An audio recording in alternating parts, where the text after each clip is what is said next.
years. They know Arizona roofs, materials, and our weather inside and out. Make Gleason Roofing your friends by inviting them over for a free, honest roof audit. It involves no scare tactics or pressure, just a clear, professional assessment of what's actually going on up there and what doesn't need fixing. Gleason Roofing is one of a very small percentage of roofers nationwide named a GAF Master Elite contractor, meaning Gleason has top-tier installation standards, ongoing training, and access to the best warranties in the industry. This is the best time to replace a roof. Cooler temps mean faster installs, and you're getting ahead of spring storms and summer monsoons. Get your no-obligation roof audit right now by going to GleasonRoofing.com. GleasonRoofing.com. Gleason Roofing, there's a reason people choose Gleason.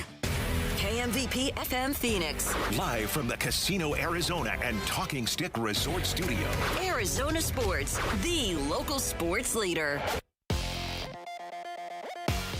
I'm Sammy Cebulka with what's trending now, presented by Parker & Sons Heating, Cooling, Plumbing, and Electrical. The Arizona Wildcats rolled 6th-ranked Iowa State last night, 73-57, and in the process clinched their first Big 12 regular season title after just its second season in the league. The Phoenix Suns play basketball tonight, and Devin Booker should be on the floor as both he and Haywood Highsmith are off the injury report ahead of tonight's game against the Kings. That tips at 9 right here on Arizona Sports 98.7 and the Arizona Sports app. And as the World Baseball Classic is set to begin tomorrow, the Arizona Diamondbacks will play in an exhibition against Mexico today at 1:10 with Zach Gallen on the mound for the Snakes. And tonight in Tempe, the Sun Devils will look to hand Kansas their second straight loss as the Jayhawks come to town. Tip-off from Tempe will be at 7 over on ESPN 620. This report is brought to you by Morris Hall, a premier estate planning law firm. Trusted guidance for every stage of life. Visit morrishall.com. Good morning. Time to get up and go to work. The power-packed morning zoo. Are you kidding me? Fire. It's the greatest radio show ever. Fire. Good morning and welcome. Dan Bickley. When America needs real advice about real life, they turn to Dan Vince Marotta. And that's crushed. Deep right center field. And Vinny has a 2-home run, 6 RBI night in the first 4 innings. Jerry Cardinal. This is a ferret. That's a ferret. Ferret. That's a ferret. And Sammy Cebulka. Sammy, you're not going to sing for us, are you? Arizona Sports, the local sports leader. Bickley and Marotta mornings. Shout out to Dan Bickley, my boy, him and Mr. Vince. Okay. Time to go to work. Time to go to work. Good morning, Valley sports fans. Wake up, everybody. We have got a new Big 12 basketball champion in the house. Yeah. Well, not in this house, but in some house. It's a house. It's a house in Tucson. Yeah. Suburbs. Suburbs, right? It's a hell of a team. It's weird because if they don't win the Big 12 tournament, the tournament winners will also be the Big 12 champions. Okay, there are two types of people in the world, Jared Carlin. People who say tournament and people who say tournament. You have made it very clear which camp you are in. Tournament. You are in the tournament. What do you say, Vince? Tournament. Tournament. Yeah. Tournament. It's tourniquet. I think I say tournament also. Not at the start of the show. I know. I don't know what happened there. I panicked when the microphone came on. One of those. I mean, we could. There's a bunch of like online viral videos that point out the absurdity of the English language. Okay. Because I mean, how would you say the band is going on tour? No, they're going on tour. Tour. T-O-U-R. Yeah. Yeah. Yeah. It's just one of those things. That's interesting. Tour. But I'd never so really... if you don't have a lot of money, you must be poor. P-O-U-R, right? Yeah, no, right. Wait, exactly. yeah, exactly. It's ridiculous. So where's the festive celebrations? Are you all guys all giddy? Are you all I'm into happy? It. I've completely 180 from yesterday. Nice. This is the team. So this is the year, Dan. I'm glad you've come around, Jared. This is interesting because you kind of had a moment yesterday where you were like, where you kind of pulled back the curtains a little bit, and you said, even my wife and I talk about this weirdness in me where I get consumed with anxiety, where excitement leads me down the path of anxiety. Yeah. That what is going to go wrong do I have to brace myself for something I have terrible? not gotten rid of that at all, but I've consciously decided. This is all just a trick. During last night's game, I consciously decided now that I'm just going to be excited and happy for this run, whatever it is, because I've. That's the way to do it, Jarrett. That's how I used to be, and I was always disappointed. Yeah. Then I changed and guarded, and then I was always disappointed anyway. So why not be excited? But you know what? I am not buying this is possible no at all. chance, But you know, Vinny, man. you when the Suns are that good as well, you get to the same level of anxiety. You get the same. You get to the same place he is. I can Absolutely. tell you 100%. With 100% certainty, it will take a 4-0 run in the first round versus 16 seed for me to instantly get all nervous and start swearing at the. You suck. Even last night, which they were in control of a lot of the game, but like Kurchenkov was so terrible, and Pete did nothing, and I was, you guys suck. This is how you're gonna be, you overhyped losers. But to your point, the equivalent of for me being the Suns. Yeah. I've made similar proclamations to what Jarrett just made.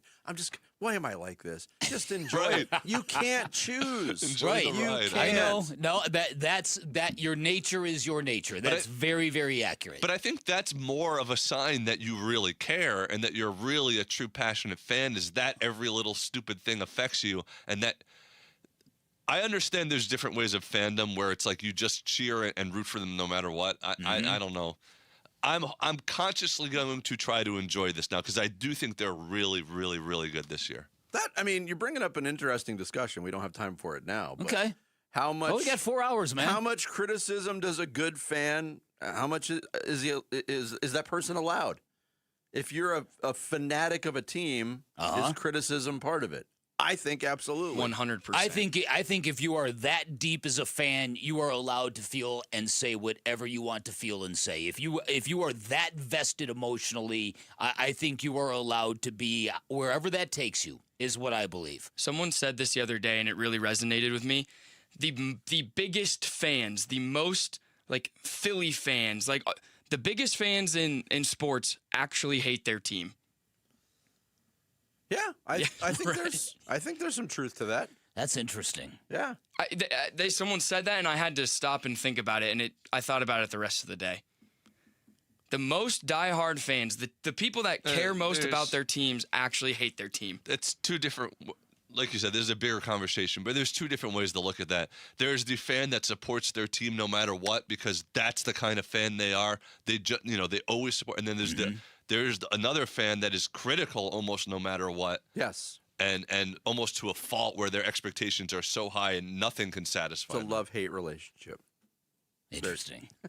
Good. We're gonna dive back into this later. I like this. All right, Jarrett will be laying down on a couch. Yeah. The segment. Yeah, I can't wait. It's 4-0 Buffalo in the first round matchup, and Jarrett's like, ah! Start the show, Barrett. The Splash. The stories making waves in the sports world. The Splash. Get him out coming. The Splash, brought to you by Presidential Pools, Arizona's #1 pool builder. See why at presidentialpools.com. The Suns back on the court for the first time since last Thursday when they faced the Sacramento Kings at Golden One Center in California's capital city. Suns 34-26 on the year. Coming off a win over the Lakers, Kings are 14-48. Yeesh. They've actually won 2 of their last 4 on the heels of a 16-game losing streak. The big news with the Suns, still no Dylan Brooks and Jordan Goodwin, but Devin Booker not listed on the injury report, should be good to go tonight. He's missed the last 4 games with a hip injury. Newly acquired Haywood Highsmith, who has not played a minute of NBA basketball yet this season as he recovers from knee surgery, also off the injury report. Kings will be without, well, pretty much everybody. DeAndre Hunter, Zach LaVine, Keegan Murray, Domantas Sabonis all out. Suns going for the 4-game series sweep tonight in a game that tips off at the ungodly hour of 9 o'clock. You can hear it all right here on Arizona Sports 98.7 and the Arizona Sports app, beginning with pregame coverage at 8. On Monday, the Suns converted the contract of guard Jamari Bouye to a standard 2-year deal.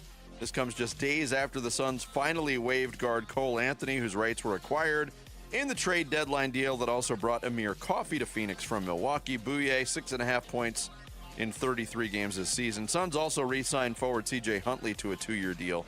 He went out and celebrated last night with a huge game in the G League. They lost, but he had like 36 points or something like that. Monday in the NBA, Giannis is back. Returned from injury, scored 19 points. Not nearly enough. The Bucks got blasted at home by the Celtics, 108-81. The Celtics are so freaking good. Yeah? I hate it. I can't. I've liked this iteration of the Celtics, but I'm just kind of shaking my head at how they're doing it this year. Listen. Yeah, I much respect to them. Yes. Totally agree with you. Denver got 45 from Jamal Murray. Nuggets slipped by Utah, 128-125. Murray? Oh, sorry, the phone. Cam Johnson? And the Clippers rocked the Warriors 114-101. The Arizona Wildcats are the regular season champions of the Big 12. Tommy Lloyd's team clinched the title with a 73-57 win over Iowa State in Tucson last night. Jaden Bradley led the way offensively, 17 points. He also had 3 steals, and the Arizona defense clamped down, holding the Cyclones to 29% shooting for the game. Surprised it was that high after watching it. They missed a lot of open shots. Oh, my God. Thank goodness. They missed a lot of contested shots. They missed a lot of shots. Arizona will wrap up its regular season schedule Saturday in Boulder against Colorado. ASU hoops in action tonight, hosting the 14th-ranked Kansas Jayhawks at Desert Financial Arena. Kansas making its first appearance in Tempe since December of 2018, when the Devils pulled the upset of the then top-ranked Jayhawks. In fact, KU has never won a game in Tempe, 0-4 in the series dating back to 1961. Tonight's game gets cracking at 7. You can hear all the action on ESPN 620 and the Arizona Sports app, beginning with pregame coverage at 6:30. GCU on the road facing Air Force tonight in Colorado Springs. Lopes coming off a tough 5-point loss on the road at Utah State on Saturday. Air Force coming off 18 straight conference losses. Yikes! That game tips off at 7. By the way, that game, did you see what Utah State's fan base did with the coordinated? They're leaning into this cow pattern thing at Utah State. Yeah. They had the cow pattern going in the stands. That's pretty wild. And it looked pretty cool. Yeah, it's pretty wild.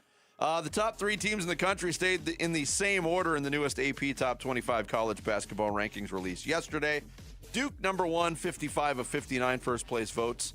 They are atop for the second straight week, followed by Arizona, Michigan. UConn moved up 2 spots to 4, and defending national champion Florida rounds out the top 5.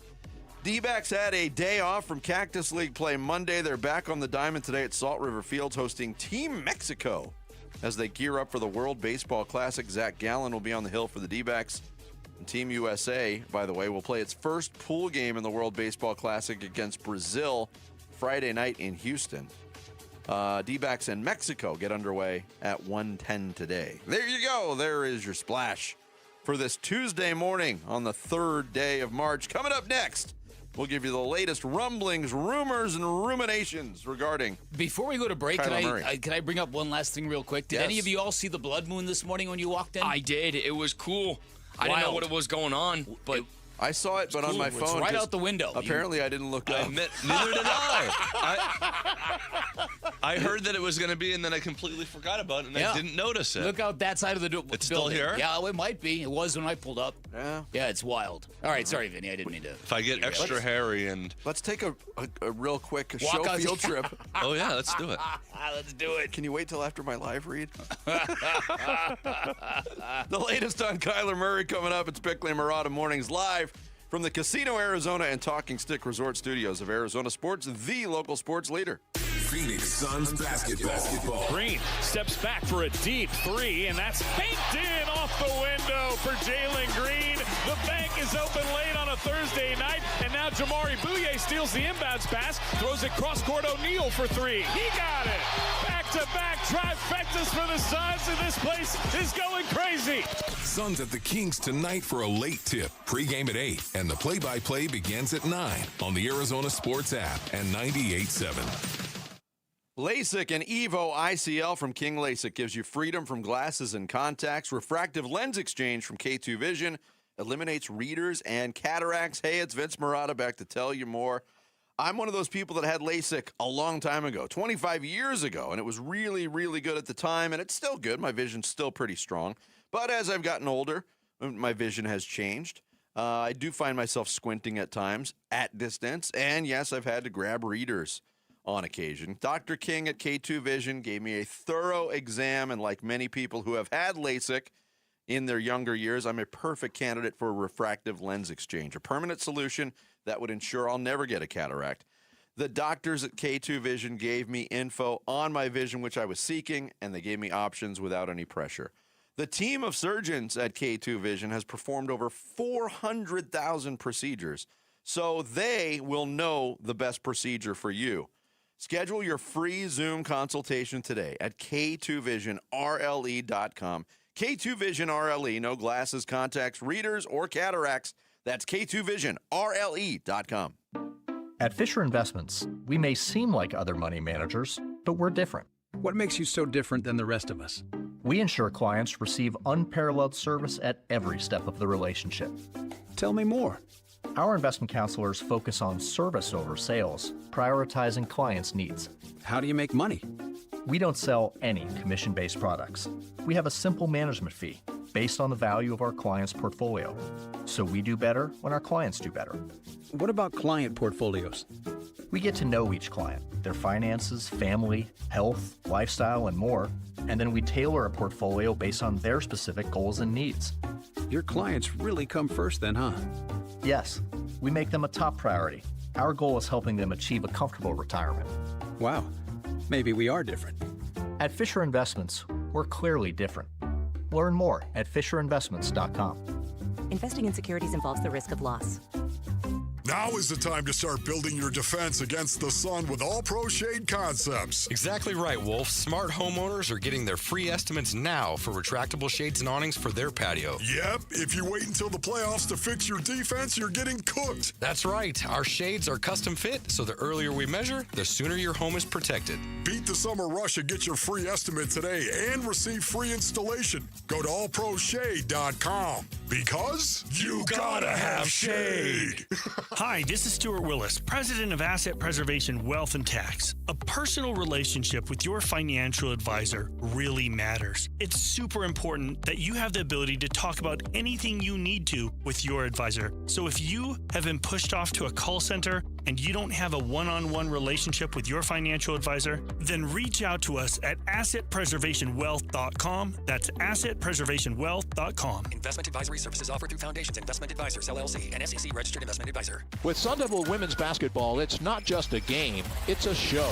The speed, the swagger, the no-look passes that make the crowd gasp, the intensity that feels like it could light up the court by itself. Every night, this team brings fire, fast breaks, big moments, and defensive energy you can feel from the top row to the hardwood.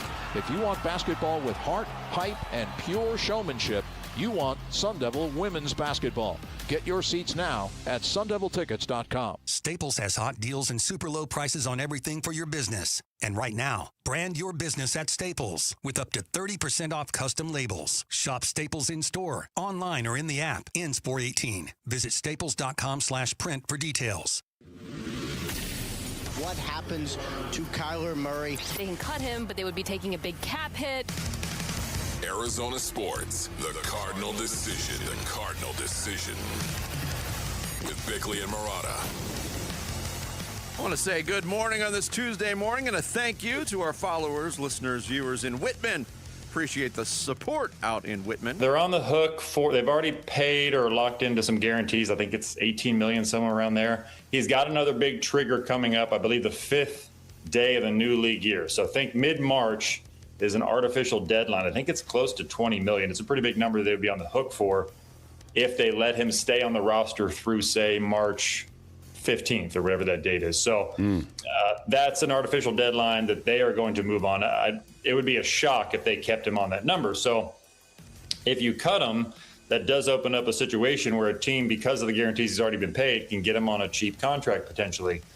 He's going to have value. You know, Minnesota, I know, is considering Kyler Murray. He's one of their stronger considerations, I would say, along with Geno Smith. Jeremy Fowler appearing on the Dan Patrick Show, talking about the latest with Kyler Murray. And at the very end, we got some of the latest. The There's always that setup. Well, there's that number that exists on the 5th year of the league day that I hear those words rattling through my head when I try to go to sleep. Right. But we're getting closer. The league year starts March 11th. A week from tomorrow is when that kicks in. Mm-hmm. And we'll be back to Pacific time by then. So it'll be 1 p.m. Arizona time. Okay. But we're going to hear a lot of this stuff for the next week. And maybe for the 5 days after the league year starts, so around the 16th, we might we probably will have some sort of resolution on Kyler Murray. Yeah, listen, and what a long, bizarre divorce this has been. Yeah, really. There has been the people who have lived in reality, and I think Vinny and I have been in this camp from day one. I think there are people who've been in a fantasy world, and I think Jared spent time there. I think Sammy has spent time there. And a lot of people have spent time there. A guy who covers the Cardinals has spent time there. Yeah. And that would be Josh Weinfuss of ESPN, who released a text yesterday, almost stunned that even though we've talked about Kyler Murray maybe not being with the Cardinals, one source told me at a combine there's a 0% chance he's coming back. And that drove it home for me. I'm paraphrasing it. I'm like, you cover the team, and that drove it home for you? I had the same reaction to reading it. And I'm not trying to call out Josh. I think he does really good work. But, yeah, he was the guy who was saying, oh, there's a possibility there might be interest in him coming back. But he's also the guy who refuted the Monty Ossenfort, not saying they talk all the time, but saying they have a good dialogue. That's but they right. haven't talked. That's so. right. That's right. And I think there's a difference between, journalists or media and stuff reporting on it and actual fans. I could see why a fan could still be talking themselves into that there's a chance that he could come back because they're not seeing in their head a better option out there. So in their mind, and they're ignoring everything going around with Kyler and the team, obviously. And they're just saying, like, well, why would they move on from Kyler? It's not like they're going to get somebody better. So in their mind, a fan could say, like, why don't they just work it out and keep him? Yeah, because it's beyond the point of working out, and if you follow this team, you would know that. Intuitively, you would know that. That's all. Listen, and I think you're right, and I think a lot of it gets back to the Generation Z, the younger generations that cheer for players and not necessarily for teams. And Kyler Murray, good, bad, or indifferent, is always a very entertaining watch. So I do understand that. There must be people also that just, like, completely take things on face value. And they'll say, well, he was hurt last year. Yeah. That's why he didn't play. Yeah. He was hurt last year. Yeah. And they never said they want to move off of him, so why not? A couple of other things that Josh Weinfuss put out in this long tweet. One thing I heard over and over was praise for Murray as a quarterback. I kept hearing about how much of a competitor Murray is. That came up unprompted in multiple conversations. Sounds like there's definitely a level of respect for him around the league. Oh, yeah, the trade market's really borne that out. There was a general belief from everyone I talked to in Indianapolis that Murray won't be traded because teams believe Arizona will release him if they can't trade him. Obviously, if a team wants him bad enough, they'll go get him and give up something in return for Murray. Don't expect that to happen. One other note that he ended this on that doesn't have to do with Kyler Murray, that this was the flabbergasting one to me. Everyone I talked in and around the organization and around the league in Indy was genuinely surprised that Jonathan Gannon was fired. And I'm not using everyone as a general term. I mean literally everyone. Not a person I talked to said they thought it was coming. All of those people expected him to get one more year to right the ship, and then a chance could happen if that didn't take place. With all due respect to Josh Weinfuss, this tweet you're referencing has got one ridiculous sentence after another. I'm sorry, it does. Really, a head coach who goes 3-14 in year 3, and everybody is shocked that he lost his job? He's reporting the reaction he got from people, and if that was the reaction, then I think what I believe is probably accurate. The Cardinals were crossing their fingers. They did not want to fire Jonathan Gannon. Well, because it doesn't align with the timeline now of the general manager who's on the hot seat. People are talking about that now. What does Monty Ossenfort do? Is he going to go the young quarterback? Is he going to spend in free agency for a Malik Willis? Because he has to win. Gannon's gone. Montias and Fort, this version of the Cardinals needs to win quickly. Yeah, this is why, to me, and we discussed it yesterday, this is why the Jimmy Garoppolo thing kind of locked into place for me over the weekend, because whether or not you think Jimmy Garoppolo has a lot of game left at age 35 or whatever he is right now, it would allow, it is one path that you could put out there and expect to hit the ground running. Whether it happens or not is immaterial at this point in time. It's something that conceptually you think, or somebody could point at and go, okay, if you really wanted to kind of not give the appearance of another rebuild starting, this might be the way to do it. Like you said, the good news is the end of this is coming very, very soon, because this has been a really, really ridiculous period for the Arizona media, for the football team, to play along with this ruse that, all options are on the table. We might keep Kyler Murray. Look, he's been gone from this team. He has been divorced emotionally from this team for months. And you called months. it, you referred to it a few times as a long, strange divorce. It's what it is. It really is. Yeah. You ever listen to Luke Lipinski, Jarrett? One time, accidentally, my elbow jumped and hit the button on the radio when their show was on. One time, Jarrett ran into a big cement block in the middle of the road, and it jarred him. Yeah, Luke yesterday was apoplectic, and why can't the Cardinals just keep him and say, you're under contract for us? And again, you go into the details. That's what I was saying. That's what I was started the segment by saying, is that, like, at a certain point, if you look at the other QB options that they don't do anything for you, you start to convince yourself, well, maybe they could work it out. Why wouldn't they just keep Kyler? Why would Kyler not want to stay here? Why would he rather go to the Jets? Listen, for all the people who think he's going to the Jets, I don't think he's going to the Jets. I think he's going to the Vikings. I have from day one. Yeah, we'll have more on that. We'll get into it. But what Luke said was, the fact is, people don't understand this, that if Kyler Murray is on the roster at this date, they owe him another, what is it? Another $20 million. $19.6, I think it is. $19.6 million guaranteed for 2027. They're not doing that. Yeah. Well, under no circumstance.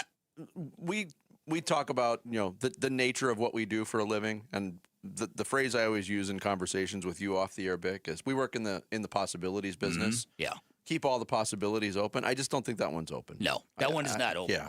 Not happening. Look. When it's prefaced with the word look, you know it's not happening. Right, that's true. Coming up next, the Suns beginning the home stretch of their schedule with a road game. And they're getting healthier. We'll get into it next. It's Bickley and Murata Mornings here on Arizona Sports, the local sports leader.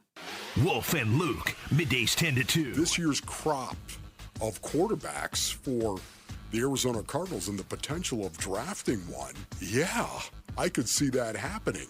Not in the first round, of course, but in the second round. Maybe even the third. Maybe honestly. even the third. That's absolutely. The reason I keep bringing that up is I don't want to just punt for a year and just say, there'll be a great one in 2027. There might be, and if you take one in the third round this year and it doesn't work, you can still take that guy in the first round in 2027 if you have to. I think I'd be okay in the third. Third, because you're not. That'd be nice. Wolf and Luke, middays 10 to 2 on Arizona Sports, the local sports leader. You finished up college. Now it's time to pay your student loan debt, and you might feel like you're drowning in that debt, and you might feel like nobody's going to help you in your process if you're drowning. Well, let me stop you right there, because Why Refi will help you. Hey, it's Vince Murata, and helping people escape distressed or defaulted private student loan debt is exactly what Why Refi does. They will work with you to build a low fixed-rate payment plan that actually fits your life and your budget. It's not a Band-Aid. It's a real path forward. And here's the thing. They're not going to make you feel bad about it. There's no judgment. There's no endless questions about how you got into the situation that you're in. They know life happens, and Why Refi just wants to help you move forward. If other lenders have told you no, don't assume that's the end. Why Refi was built for the people who've been told no. Your student loans don't have to control your future. You can take back control today and take it back with Why Refi. Give them a call at 888-WHY-REFI-85 or visit yrefi.com. That's the letter Y, REFY.com. Low T, start for free. That's right, get prescription testosterone therapy with no startup fee only at Red Mountain Weight Loss. Paul Calvisi here. You have more energy, stamina. It'll help you lose belly fat. You also think better, sleep better. Your love life will be better. Look, don't be fooled. Nothing boosts testosterone like actual testosterone. So skip the gimmicks and get prescription strength testosterone. It's a game changer. Book your convenient online appointment today at redmountainweightloss.com. That's redmountainweightloss.com. Hi, I'm Chef Franklin Becker. You know the jingle. Now discover the facts about Ozempic, a GLP-1. There's only one FDA-approved Ozempic made by Novo Nordisk. Learn about the real thing. Talk to your healthcare professional today. Call 1-833-OZEMPIC or visit Ozempic.com to view the medication guide and to learn more about Ozempic. Semaglutide injection 0.5, 1, and 2 milligrams.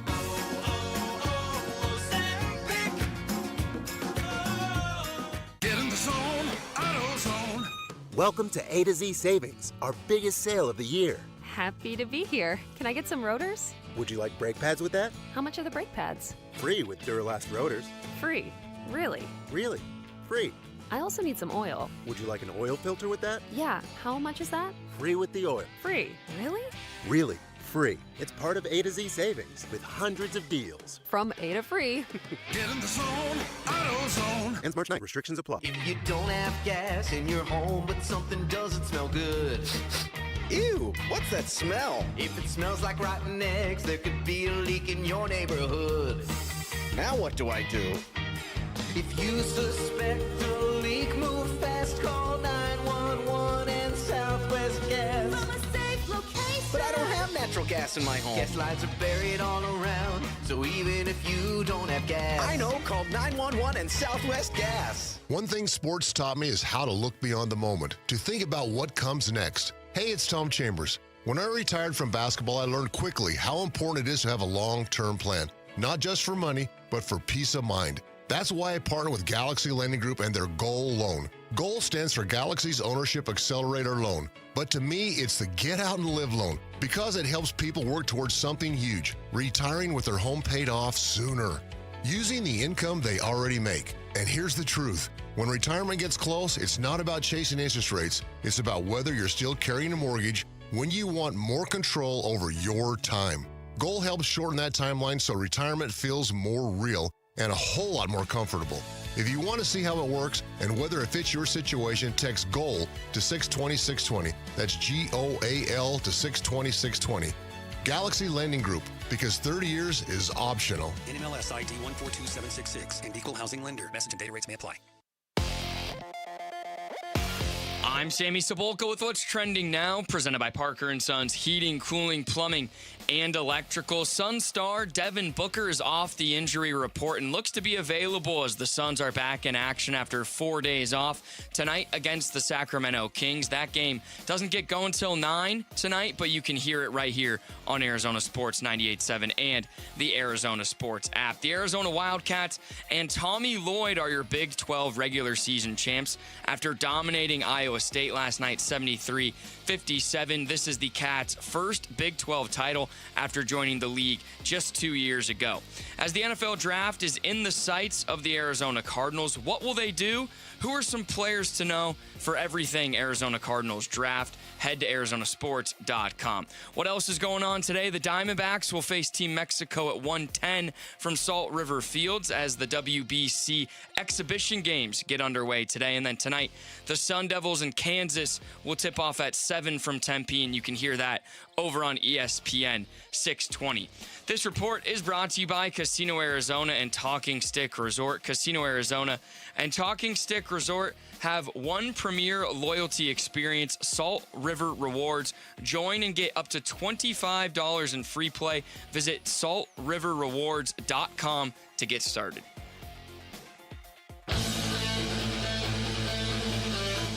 Hey, it's Luke. Will the Phoenix Suns look refreshed tonight in Sacramento? And will we see the return of Devin Booker? We're previewing Suns Kings at 10 a.m. It's Wolf and Luke on Arizona Sports 98.7, the Arizona Sports app, and the Arizona Sports YouTube channel. Keeping it alive off the window, and now here comes Booker. And Jordan Goodwin back on the floor along with Oso Ighodaro. We did get an update from the Suns on Devin Booker's status, and it's not a great one. It's right hip soreness, and he will not return to tonight's game. So Booker finishes with 5 points in 9 minutes on 2 of 6 shooting, and the Suns are down 22, their biggest hole. That was back on February 19th. John Bloom making the announcement. First game after the All-Star break. Suns were in San Antonio taking on the Spurs, and Devin Booker didn't make it through the first quarter. Right hip soreness that has kept him out until today, Dan Bickley. And with the game not tipping off until 9 o'clock, a few more extra hours of recovery time. Yeah, afforded to Devin Booker with the late peacock tip-off. What a luxury. Yeah. This is it. This is the stretch. 22 games to go to the finish line. And the Suns are right there in the mix for 5, 6, 7, 8. No, I'm not starting a dance number. Yeah, no, but you're right. That's kind of like, those are like the slots. Where are they going to land? Yes. Are they going to be top 6? Are they going to be a play-in team? Joining the Clippers, the Warriors, and the Blazers? It's weird because the top 10 teams almost feel like you could write them in right now. It's just a matter of what order they're going to be in. Absolutely. It's weird. I don't think anybody's crashing that party from 1 to 10. And I went back and I looked at last year, for example, what the standings were, who the 10 teams in each conference were that were in the playoff / play-in. And in one of the conferences, there was almost no movement at all. There was a little bit of movement in the other conference. But I think you're exactly right. It's just a matter of where the Suns are going to land, and it's really up to them. They got – it was a real frustrating period of basketball, what we just saw in the last homestand because of the injuries, because they were shorthanded. The lack of functionality of the offense made it a really hard watch at times. But when you walk away from that stretch and you look, wow, they beat the Orlando Magic and they beat the Los Angeles Lakers, it's impossible not to feel somewhat positive and good about that. Yes. Even though it was a 2-3 stretch after the All-Star break. Mm-hmm. So with Devin Booker back, should hit the ground running. We'll see finally, maybe for an extended period of time, what he and Jalen Green look like together, because that's the key to all of this right now until Dylan Brooks is ready to come It back. really is. And to me, I take a look at a couple of different things here. These last couple of victories we've witnessed sort of have smoothed over what was a very rough month of February for the Phoenix Suns. They were 4-7 as a basketball team. And obviously not a lot of games because the All-Star break is right in the middle of that. But it's what you're hoping for, particularly in that Lakers game, is the team now has mentally reset without Dylan Brooks in terms of, we owe it to him, we owe it to ourselves, we owe it to everything we've done for the last 4 months to not let go of this vibe that we have. And I think that was evident against the Lakers. Let's play like he's still out there. Yeah. That's what they should be saying. Let's play like he's still there. Yeah. And so this is going to be interesting going forward because we haven't talked about this yet. But the name Haywood Highsmith, great name, by the way. That is a great basketball Great name. Alliterative, 2-syllable first name, 2-syllable last name. Rolls off the tongue. It sounds I like can almost hear Vinny going, Haywood Highsmith for 1. 2. Yeah, I don't know if he's shooting threes. I don't know if he's shooting threes, but I don't do that when they go to the free throw line. Right? No, I know that's a good point. That's a good point. But the thing with Haywood Highsmith, it's one of the things that I like about this edition of the Phoenix Suns, this front office. I don't know who's making the bottom line decisions, but they seem to be in a better place in terms of player acquisitions, getting guys that they think fit, and then they actually do fit. Yes. Jamari Boulier. I mean, you can rattle off the names of guys that have worked here. And when you get guys having career years in a system, that's more than just a good coach. It's a good alliance of players and system and deployment and usage. I don't know what turned, but it feels to me like the Suns have leveled up when it comes to player acquisition and personnel matters. I will agree. Now the next step in that is finding guys who are like 6'9" to 6'11", who also fit. Yeah, well, there is that. Because the Highsmith piece, I agree with you. I think it was an interesting off the grid kind of acquisition. He got bought out by Brooklyn. Didn't play a minute with the Nets this year because he's recovering from injury. And when that acquisition took place, yes, when you look at Haywood Highsmith and what he brings to a basketball team, what he did for Miami for some really good teams, you can take that and plug it into what the Suns are doing and trying to do long term and say, absolutely, that's a fit. But people said, oh, that's a move for next year. That's insurance with a multi-year deal of what might happen in the offseason. Are they finally going to move off of Grayson Allen? Are they finally going to move off Royce O'Neal? But are they going to move off Ryan Dunn? They're also a little, well, that too. There's also a little bit of uncertainty at those positions, and they're not as consistently deep as they were early. So can you plug in Haywood Highsmith now because of what you just said? Ryan Dunn he's swimming. And he's got weights around his ankles right now. Yes. And it seems like the coaching staff has given him a couple of different runways this season, and it hasn't quite clicked for him. And here's the other thing, too, about this group. I like the fact that when they find guys that they think might fit and aren't fitting, they're not wasting excess time. Nigel Hayes-Davis, for instance. He was a guy that in the offseason we all went, oh, interesting story. Yes. Guy's a winning player in Europe. Winners generally carry certain characteristics. Winning player in college. That's it. Let's bring them in. Doesn't work. They're not wasting a ton of time with this stuff. So I don't know what is tweaked or if it's good luck or if it's more than that. But I've got a higher degree of confidence when it comes to the architects of this basketball team. I agree. And this is coming off of a front office that thought putting together Kevin Durant and Bradley Beal with Devin Booker was a good idea. I don't think you could ever find a front office turn the narrative on its head as quickly as this front office has. You've seen it with players and coaches, but in terms of executive front offices, to go and pivot from one approach to something much better but dramatically different, I don't know. Well, we also have to consider who ultimately made that decision to pair those guys together. And it might not have been a pure front office decision. Yeah, that is true. We know that for a fact.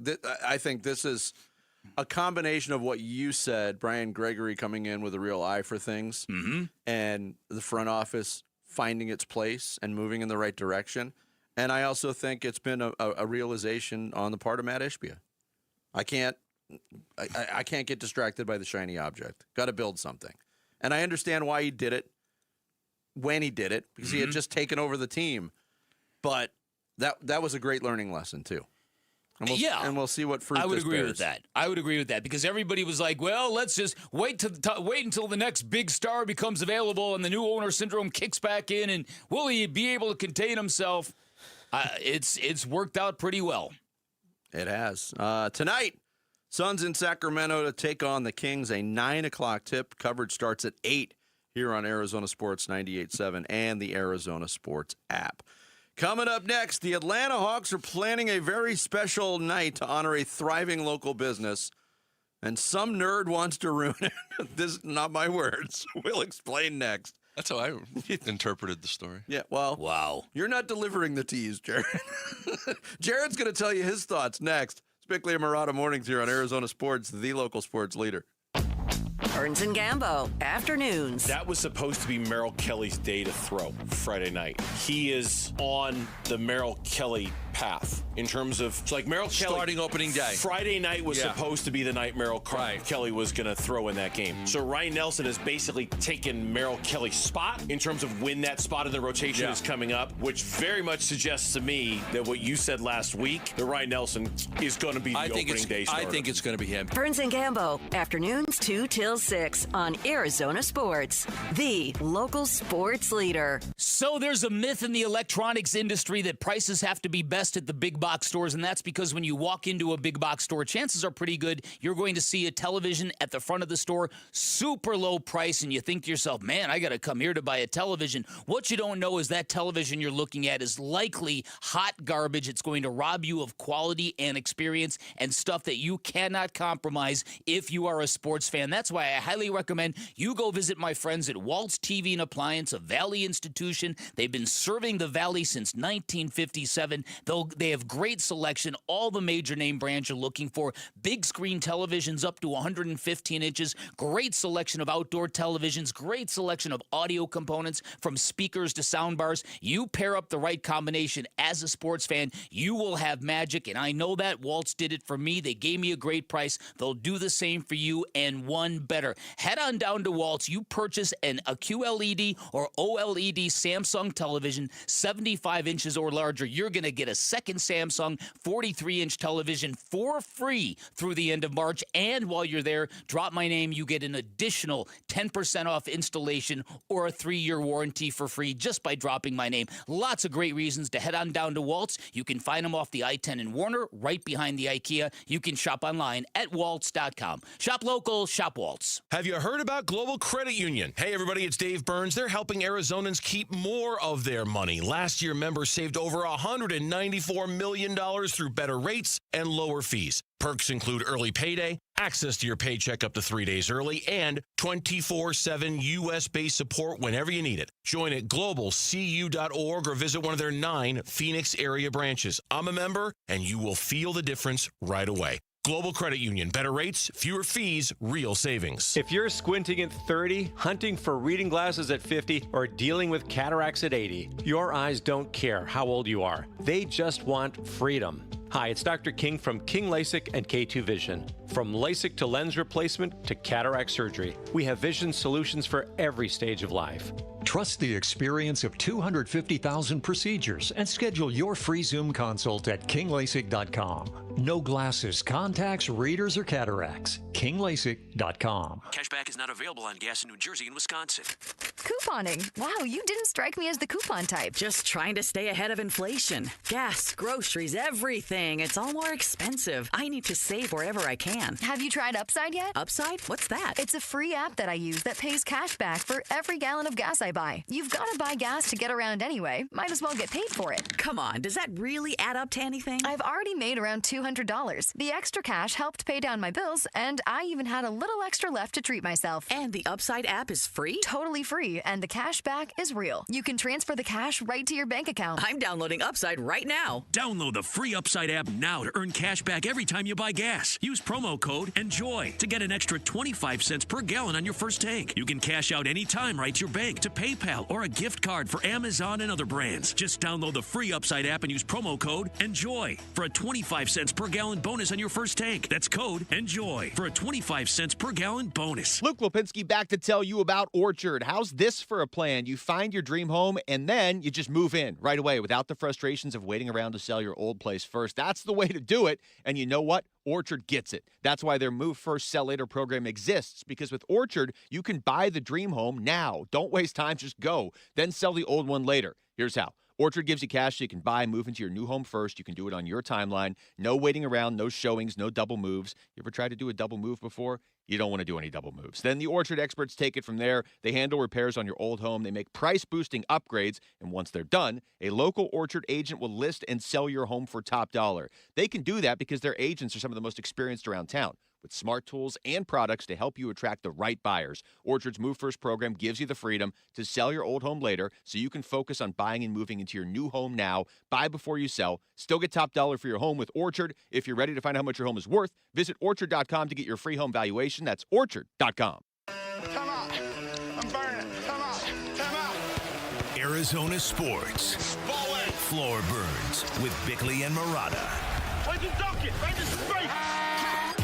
We brought this story up last week because it was kind of an eyebrow raiser. People had a little bit of fun with it. Yeah. Went semi-viral. I think I did about 8 jokes about it on the Sports Cabal. Yeah, there you go. The Atlanta Hawks in the year 2026. In fact, 2 weeks from yesterday, on the 16th of March, they've planned a promotional night. Magic City Monday is what they're calling it. Magic City, of course, a very prominent, popular, world-famous strip club establishment in the city of Atlanta. One of the team owners, Jamie Gertz, former actress, she's now in the ownership group of the Atlanta Hawks, a few years ago, helped produce a documentary series on Magic City that aired, and they wanted to honor the institution. From what I understand is that you don't understand, if you've never been, if you're not from Atlanta, what this place actually means to the makeup of the city of Atlanta. So there's that. Now there's reaction to this announcement of this promotional night, Bick, and it comes from Luke Cornett of the San Antonio Spurs. He wrote a blog post. This week, the Atlanta Hawks announced a special one-night collaboration to celebrate the city's iconic cultural institution, Magic City, during the team's home game against Orlando on Monday, March 16th. In its press release, the Hawks failed to acknowledge that this place is, as the business itself boasts, Atlanta's premier strip club. Given this fact, I would like to respectfully ask that the Atlanta Hawks cancel this promotional night with Magic City. The NBA should desire to protect and esteem women, many of whom work diligently every day to make this the best basketball league in the world. We should promote an atmosphere that is protective and respectful of the daughters, wives, sisters, mothers, and partners that we know and love. He later writes, regardless of how a woman finds herself into the adult entertainment industry, many in this space experience abuse, harassment, and violence to which they should never be subjected. All right. Well, this has lit the storm on discussion. Okay. I would say this in response to Luke Cornett. Mm-hmm. Many women who aren't in the adult entertainment industry are subject to abuse, harassment, and violence to which they should never be subjected. Mm-hmm.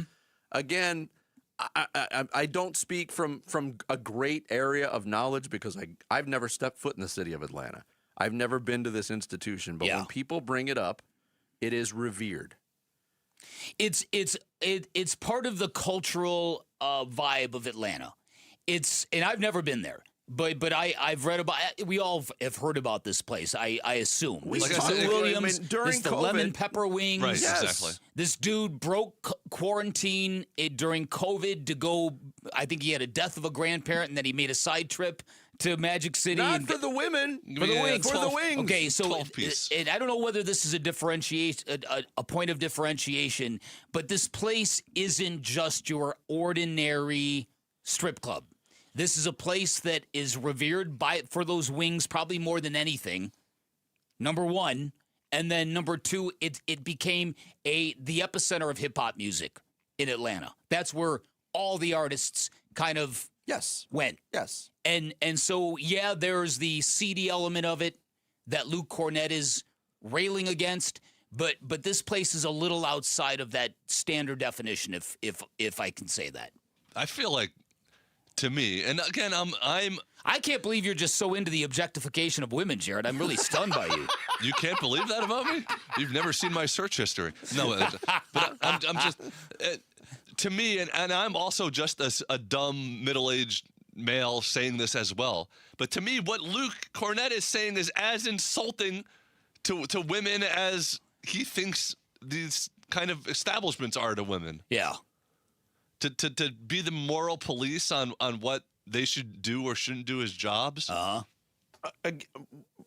totally agree with that point, that Luke Cornett can't be the judge of this, especially, I mean, Luke Cornett is in the league. Yes, this is part of a league franchise that's doing this night, but he's not even playing in the game 2 weeks from now, first of all. And he's not on the Hawks, right? Or the Magic. He plays for the Spurs. But we did say this when we brought this story up last week. The reason why it raised eyebrows is because it seems like it's from a different time and place, this type of promotional night. When you see promotional nights around the NBA now, you see Pride Night, you see Sustainability Night, you see nights celebrating minorities all over the league. Right. That's kind of the trend of promotional nights in the NBA now. Yeah. This seems like it's right out of like 1999. It does feel like this is something that could be hosted by Fred Durst as the special guest MC or something like that. But the other way of looking at it is this is inclusive, and it is something that you probably wouldn't see in other times because to honor a local business of this type. I don't know. It was very eyebrow raising that they decided to do it, but Luke Cornett, who cares? It's not something Adam Silver and the NBA are going to put their arms around and embrace. Well, the problem, but I don't think it's something they're going to stand up and.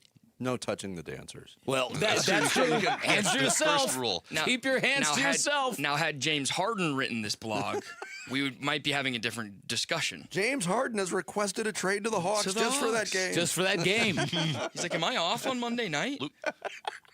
We'll see if this Luke Cornett thing does gain steam, though, and it sparks protests and this, that, and the other. Then it could be something that the Hawks just say it's not worth it. We'll see.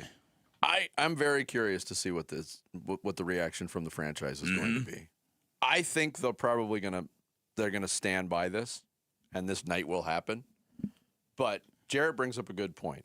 Is Luke Cornett the guy that's going to stir further support on this from other players in the league? And if you hear from somebody on the Hawks or the Orlando Magic in that game, does that change things? But all I know is that Jonathan Kuminga is like, why didn't I get traded here earlier? Unbelievable. And Luke Cornett is speaking. He's a very famously religious guy. Devout Catholic, yes. Mm-hmm. And does a blog about all churches that he visits and all that stuff. So you could see his point of view on it. I know what you're saying, that a lot of people from those strict conservative backgrounds, they think it's much safer and better for a woman to be in a very confined, safe role when that isn't exactly female empowerment either. And no. But within Atlanta, like seeing, will this lead to protest? Within Atlanta, if this is a business that's not viewed as something that's seedy, if it's viewed as a part of the community, then maybe that won't be any It's reaction. in between. It's definitely not considered seedy in Atlanta. No. But it's still a strip club. It is. But I think if the Hawks do decide to move off of this promotional night, that's when you'll see protests in Atlanta. Yeah, I think you're right. I think the local residents will get upset by it. I would agree with that. Just based on everything that I've read. I think we should probably, for research, for conversation's sake, for knowledge's sake, that's another field trip we should I feel like we're not talking intelligently enough about it because we've never been there. That's funny. I just really want to try those wings. Well, listen, and again, when have the Atlanta Hawks ever generated this kind of attention? That's right. That's true. As someone who when we started this show, you were a huge wing guy. Hot, spicy wings was your thing. Still am. I don't hear you talk about it as much anymore. Were you ever a lemon pepper, a dry rub type guy? I do enjoy that. Yeah. I've experienced way too many unsatisfying chicken wing places recently that I've kind of gotten off it a little bit. Right? Yeah. I don't know whether the overall quality of chicken wings has gone down. In my experience, it feels like it has. To me, it's always been a crapshoot. I guess. Sometimes you get them, and it's the greatest thing ever. And then sometimes you get them, and you're like, this is what you served me? This is the garbage you give me? I watched an episode of Hot Ones yesterday. I was salivating in the gym. I'm literally like drooling. No, I still love them, Jarrett. You don't pay attention to the interview part? No. You just like the people sweating and eating them. Give me that ghost pepper sauce, please. What a great idea for a podcast. Yeah, it really is. Man, that guy hit the mother load. Yeah, he sure did. What is up, Sean Evans? Coming up next, Kyler Murray. Would he look good in purple? Seems to be some growing sentiment that he might be the next quarterback of the Minnesota Vikings. That and a lot more next. Bickley and Murata mornings here on Arizona Sports, the local sports leader. Join Arizona Sports April 11th in Tempe for the 22nd annual Pats Run presented by Tech Systems. This 4.2-mile run walk finishes on the 42-yard line at Mountain America Stadium, home of the ASU Sun Devils. Bring the whole family. Kids can take part in the 0.42-mile Kids Run presented by Shields and Phoenix Children's Hospital. Honor Pat Tillman's legacy and help support the Tillman scholars who carry it forward. After the run, it's the Tillman Tailgate presented by Gila River Resorts and Casinos. Enjoy live music, food trucks, and vendor activations outside the stadium. Learn more and sign up today at patsrun.org. Okay, raise your hand if you're excited about feeling older faster than you should.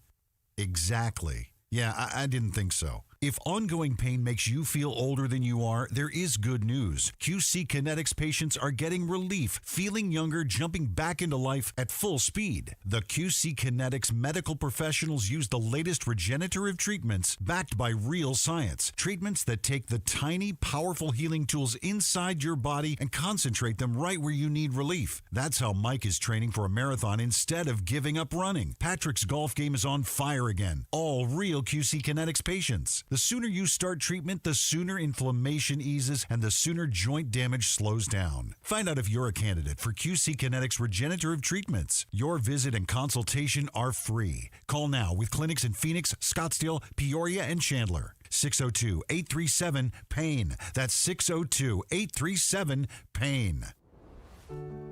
When it comes to protecting your family and your legacy, whom you choose matters. That's why many Arizona families trust Morris Hall, a premier estate planning law firm. Hello, I'm Tim Hall, Senior Partner at Morris Hall. I have the great privilege of helping clients design plans that are thorough, thoughtful, and built to stand the test of time. And I'm Ashley, one of the paralegals at Morris Hall, and also Tim's right-hand man. Which means I couldn't do without her. Now, Tim, how many team members do you have, and what can you provide for your clients at Morris Hall? Our team, which currently has 32 members, guides our clients through the process of creating a specialized estate plan for them and for their posterity. And Ashley, what's your role? My specific role is to work with the attorneys, answer day-to-day questions, keep the process moving, and make sure nothing slips through the cracks. If you think we are the right fit for you, please visit morrishall.com. That's morrishall.com. I'm John Morgan of Morgan & Morgan. After suffering an injury, you may face many hard questions. What will tomorrow bring? Which firm should I choose to represent me and my family? At Morgan & Morgan, we will hold your hand every step of the way. From our one-click sign-up, mobile apps, and 24/7 availability, we make it easy to get your case started right from the comfort of your couch. All firms are not the same. The choice is easy.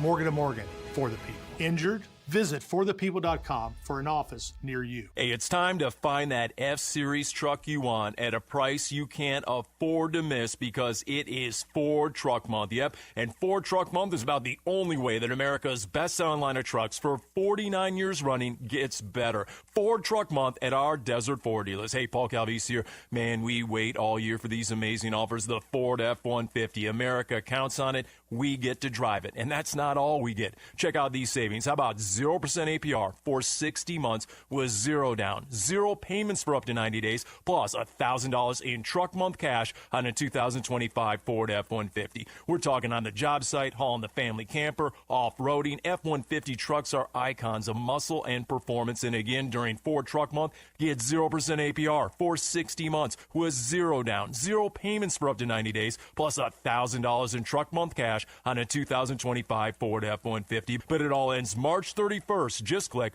buyfordnow.com. Baseball fans, spring training is here, and Cosmic Daydream IPA from Four Peaks Brewing is now invading game days across Arizona.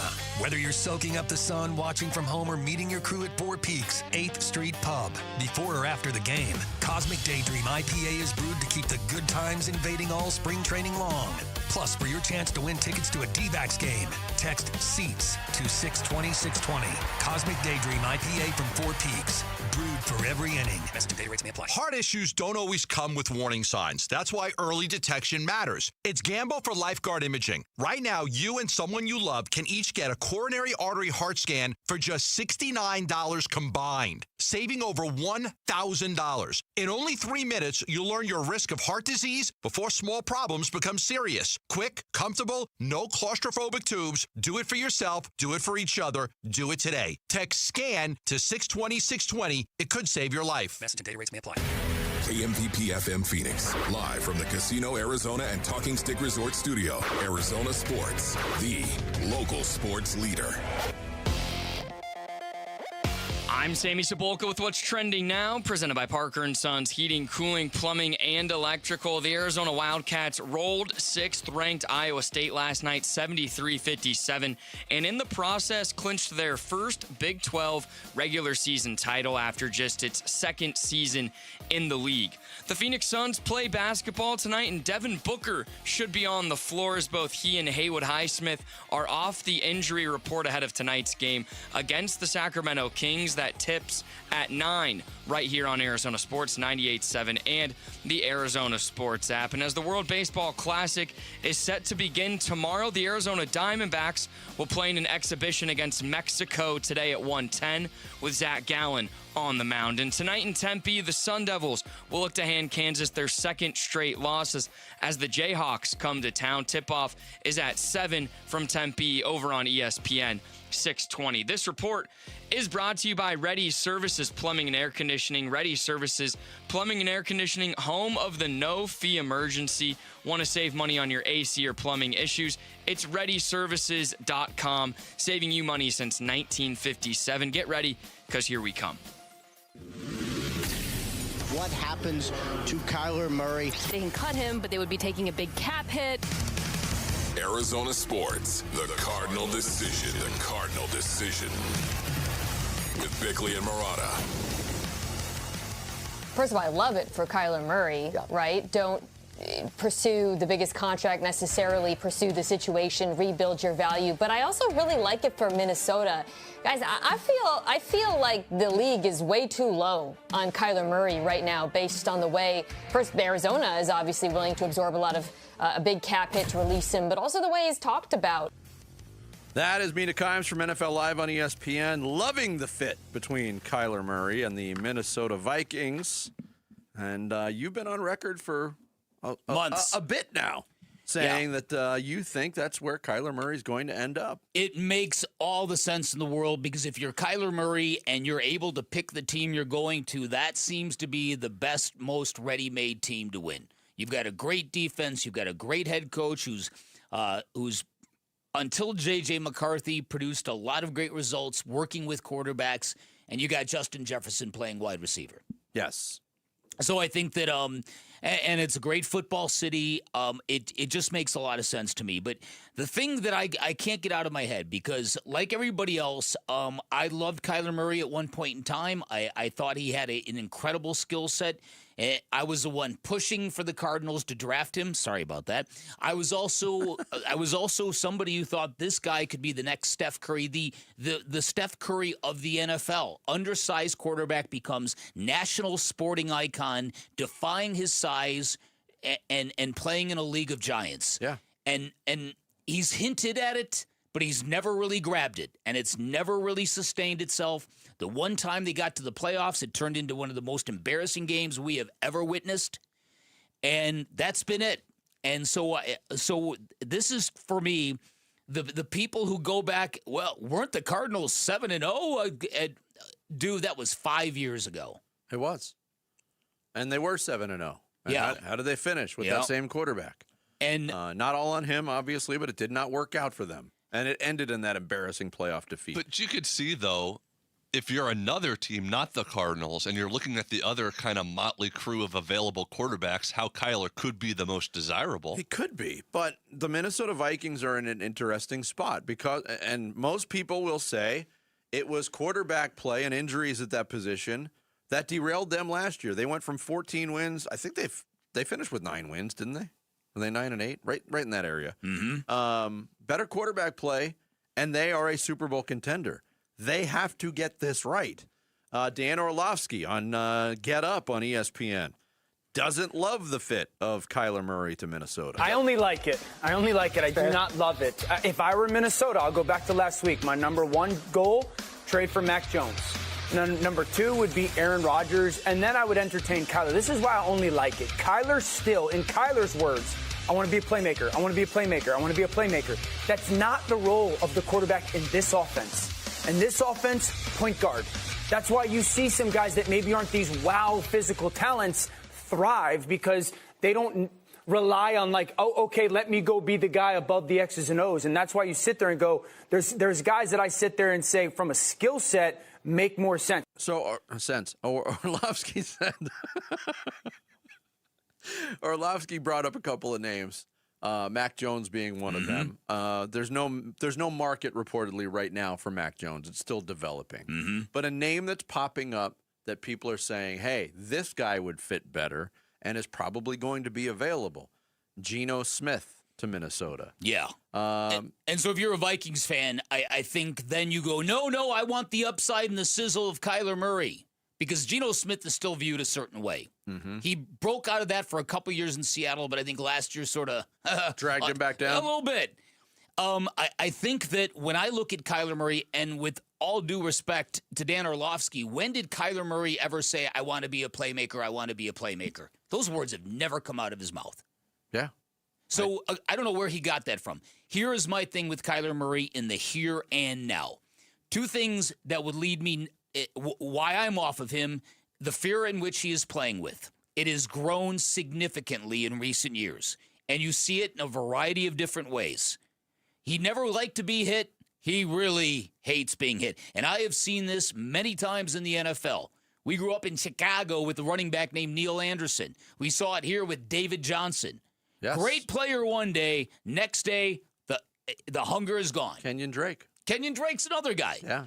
It happens, and I think a version of it has happened to Kyler Murray. The other thing is, Kyler Murray is a terrible leader in terms of his voice, in terms of verbal leadership, communication skills. It's very important as a quarterback. There have been moments during Kyler Murray's time with the Cardinals when he was considered a leader, but the only way Kyler Murray can lead is by continually putting phenomenal feats on a football field. Like that day in Vegas comes to mind when he did the scramble and he ran 83 yards on a 2-point conversion. Yes. The players were blown away by his ability to do that, and they would have followed him anywhere. There have been moments like that where he did something incredible, and players would follow him anywhere. He's got to be that kind of player. Magical, dual threat, willing to run, willing to throw, making huge plays all the time. That is the only way he can lead, because it's not coming from his personality. Never has, never will. And that personality, when he's not making the plays, can drain the team. Going back to your point about the aversion to contact, I don't think you'll find any quarterback in the NFL, maybe outside of Josh Allen. No, nobody likes to get hit. No. To me, it comes back down to the word willingness. Are you willing to step up and get absolutely squashed in the pocket to deliver a ball down the field? That's what we have not seen consistently for 7 years. And, are you willing to jump on a fumble that's right in front of you? Yes. And it's also even extrapolated itself to, I forgot the phrase we used all season, not brain fart, not yips, but like where he would get panicked. Glitch. Yes, he would glitch and throw these weird interceptions where he'd just dump a pass or way overthrow a pass because he was just trying to avoid. Because his brain short-circuited and then, what do I do? Eject. We saw it against Seattle. Listen, there have been a lot of moments like that have happened recently. When you mention the ability for quarterbacks to absorb hits to make plays, you drill down on the psychology of that. And what the quarterback is telling the 10 other guys on offense and everybody on the sidelines is that I am committed to something bigger than myself. That what we are doing as a group matters to me so much that I am willing to sacrifice my health for this group. And it's a very powerful thing, and it's something Kyler Murray doesn't do very often. And we saw it last year on a 3-win football team. Yep. The way Jacoby Brissett's teammates gravitated towards him as a quarterback who won one game and started 12, he won one game. But his teammates loved him and respected him for a number of reasons. Yep. But that was one of them. No doubt about it. Because he prolonged the play in a different way than Kyler Murray does. Yep. Kyler Murray has the ability to prolong a play with his speed and with his elusiveness. Jacoby Brissett was willing to extend a play by standing in the pocket and absorbing punishment. And that will endear you to your teammates. No doubt about it. Vinny, he's got a pet theory that you wonder about that fumble against Tennessee, the football off the birdcage, down right in front of him, and I ain't jumping in there. Yeah, that play, that game. But that play was kind of that was it. Kind of the last hurrah. Yeah. And you wonder if people, Monty Ossenfort primarily, said, can't have that. And you know what? If they did make that decision at Cardinals headquarters, I respect that because I agree with that. In the sport of football, you can't have a guy making those kind of decisions without it dragging down the whole group. I also wonder how much effort was made into attempting to trade Kyler Murray after that play, but before the deadline.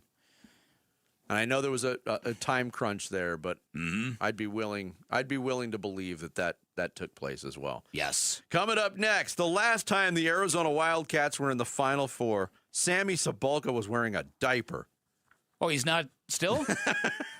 No, Jared is now. Big boy pants now. Is this the year the Cats break the drought? We'll get into it next. It's Bickley and Murata Mornings here on Arizona Sports, the local sports leader. The D-backs 2026 Cactus League season is underway. 1-2. That one swung on and drilled. High and deep. It's got a chance on its way. Gone! A go-ahead two-run homer for Jorge Barosa. It's a six-run, sixth inning, and the Diamondbacks in front 7-6. The home of Arizona Diamondbacks baseball. Arizona Sports on YouTube. The Arizona Sports app. Arizona Sports 98.7.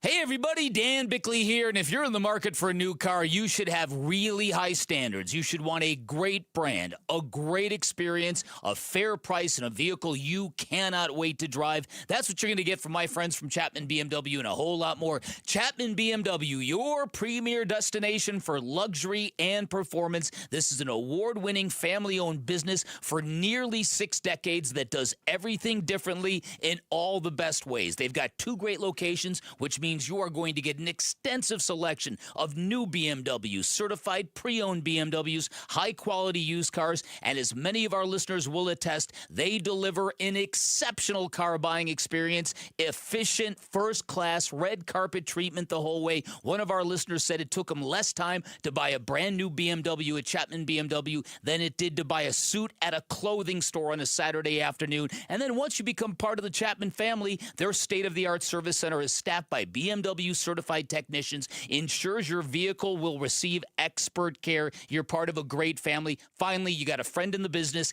Get your hookup by asking for my guy, Shane O'Hanrahan, GM of both locations. He's hooked up a number of our listeners already. You can be next. You can always shop online at ChapmanBMW.com. That's Chapman BMW. 2 great locations, 1 great experience. It's game day. Are your moderate to severe Crohn's disease or ulcerative colitis symptoms keeping you from the action? Skyrizi, risankizumab Riza, could help you get back to the game. Skyrizi is proven to help people feel significant symptom relief, achieve remission, and visibly improve damage of the intestinal lining. Skyrizi is a prescription injection medicine for adults. Don't use if allergic to Skyrizi. Serious allergic reactions, increased infections, or lower ability to fight them may occur. Before treatment, get checked for infections and tuberculosis. Tell your doctor about any flu-like symptoms or vaccines. Liver problems leading to hospitalization may occur when treated for Crohn's or ulcerative colitis. Control is everything to me. Ask your doctor about Skyrizi, the #1 prescribed biologic in Crohn's and ulcerative colitis combined. Learn more at skyrizi.com or 1-866-SKYRIZI. Hey basketball fans, Tom Chambers here reminding you that just like in a game, you need a solid defense for your home. And that starts with a reliable roof from Right Way Roofing. Hey Lori, as owner of Right Way Roofing, what sets you apart from the competition? Our team tackles any roofing challenge from shingles to tile to foam roofing. We'll make sure your roof wins against the toughest opponents, rain, wind, and even those scorching summer days. Make Right Way Roofing your MVP. We're Right Way Roofing and we do it right. We'll always keep you watertight. Hey, it's Gambo, and Christian Brothers is celebrating 50 years in business right here in Arizona, and they're making $50 worth something again. You can get a $50 AC inspection that includes a complete system performance test, a safety and efficiency review of your compressor, your coils, and your wiring, plus tune-up recommendations to extend the system life and lower your bills. Go to cbrothers.com to book it or call 602-222-3535. Are your investments in the right accounts? What's best, traditional or Roth? Are you receiving all available tax deductions? Are you paying as little in tax as you can? These are all questions you can't afford to get wrong. Hi, I'm Jeff Jr., founder of Trajan Wealth, and in many cases, it's not what you make, but it's what you keep that makes the real difference. Trajan Wealth and Trajan Tax work closely together exclusively. No more guessing about whether you should do a Roth conversion, or if maxing out your 401k is really the best option. Our nationally recognized fiduciary advisors and CPA team work in tandem to make sure your tax strategy works with your investment strategy. We'll even do your tax preparation. One team, one strategy. Isn't it time for a second opinion? Call Trajan today, 480-360-7900. That's 480-360-7900. Trajan Wealth, an SEC registered investment advisor. Additional services through Trajan Estate and Trajan Tax. Additional disclosures and accreditation at TrajanWealth.com.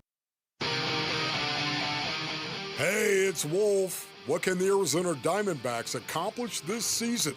We'll be asking players today at Salt River Fields. We get going at 10 a.m. It's Wolf and Luke on Arizona Sports 98.7, the Arizona Sports app, and the Arizona Sports YouTube channel. Surprise! No, we're not unloading anything on you. Just saying good morning. And thank you to our listeners and followers and viewers in Surprise. We appreciate the support. To be able to do it at home and celebrate with our fans is really cool. And, when you move to a conference like the Big 12, you don't know how it's going to turn out. I mean, obviously, I was like, bring it on. But no one's predicting the future. And for us to go out and do this in our second year, I mean, I think it says a lot about Arizona basketball. And it's not about me. It's about the program. And it's about the program well before me. That gave us the foundation to do this kind of stuff. So we're excited to carry on the legacy. And we want a good day off tomorrow, and then we want to get back to it. Tommy Lloyd, head coach of the Arizona Wildcats. They wrap up the Big 12 regular season championship last night with a very thorough defeat of Iowa State. Before we move on, I'll just say this. It's kind of embarrassing. It took U of A 2 years to win a championship in the Big 12 in a major sport. Some teams do it year one. Some teams do it year one. This is where I want to jump off. This is exactly where I want to jump off with this discussion. So we know a couple years ago, Arizona State won a Big 12 title in football. It was a phenomenal experience for all of us in the Valley, and they handled it very, very well after a very slow start in that college football playoff game against Texas. Mm-hmm. They made an incredible comeback. If they weren't blitzing on fourth down, stop blitzing! Who knows what would have happened in that game? All right, here we got Arizona's basketball team. Arizona's basketball team, whether you think they're a blue blood, whether you think they're college basketball royalty or not, you can't deny the fact that of every sporting team we have here in the Valley, they have probably been consistently the closest team to competing for championships. But here and now, we've got a team with Arizona. The NCAA tournament's going to come here. They could win a championship. I think everybody acknowledges that. Yet half the audience wants to do exactly what you're doing. Mock them. No, well, you know why I'm doing that. For effect. Okay. but I'm going to say this. All right. I've watched more college basketball this year than I've watched in quite some time. Okay.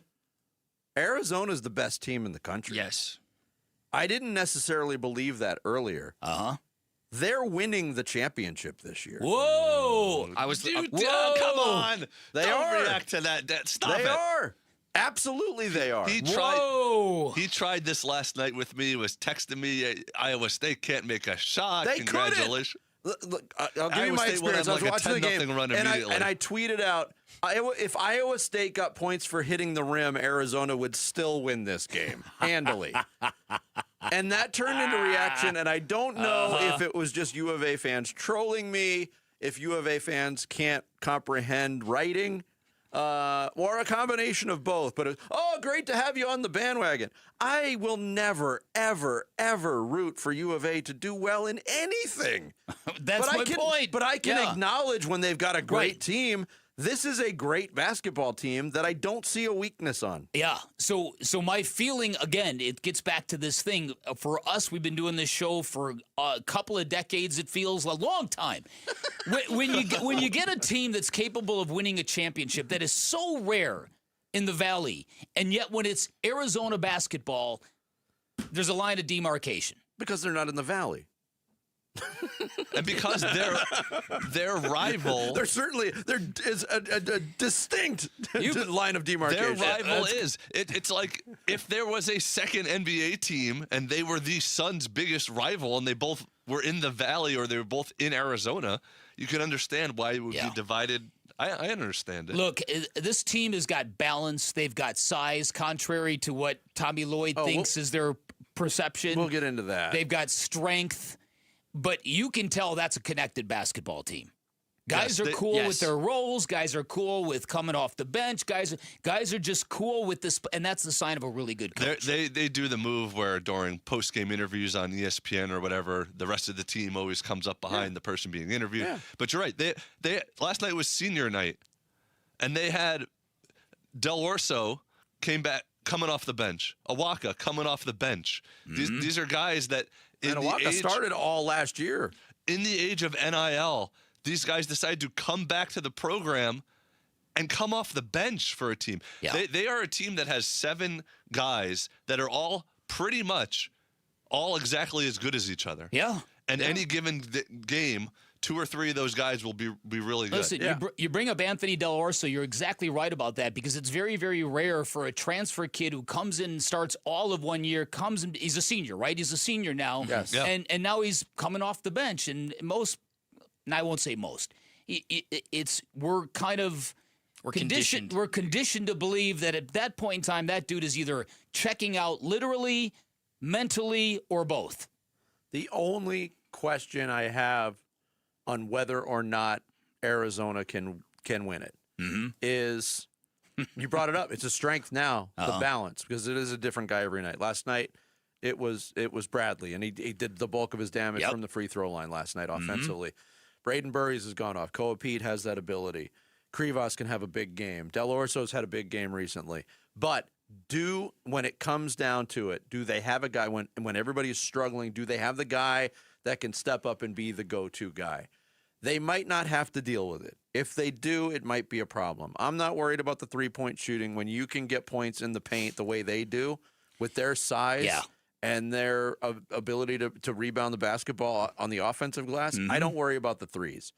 But do they have the go-to guy that can take over a game? I think it would probably have to be Burries. It'd be Burries. Yeah. And or Bradley. Or Bradley at the elbow. Bradley, I mean, there's been times in big games where he's just kind of disappeared offensively. But if at the end of the game, he does tend to step up as the senior leader there. True. I think it's great, though, that you texted Jarrett, you guys are winning, and your first reaction is, no, you can't do that to me. Yeah, he responded with good, because they did. I mean, Iowa State, they could have been stapled to the backboard and they wouldn't have made a shot. And then they immediately, after I hit send, they go on a run. 4 shots in a row. But then U of A answered. They're very good at answering these runs. But yes, it's...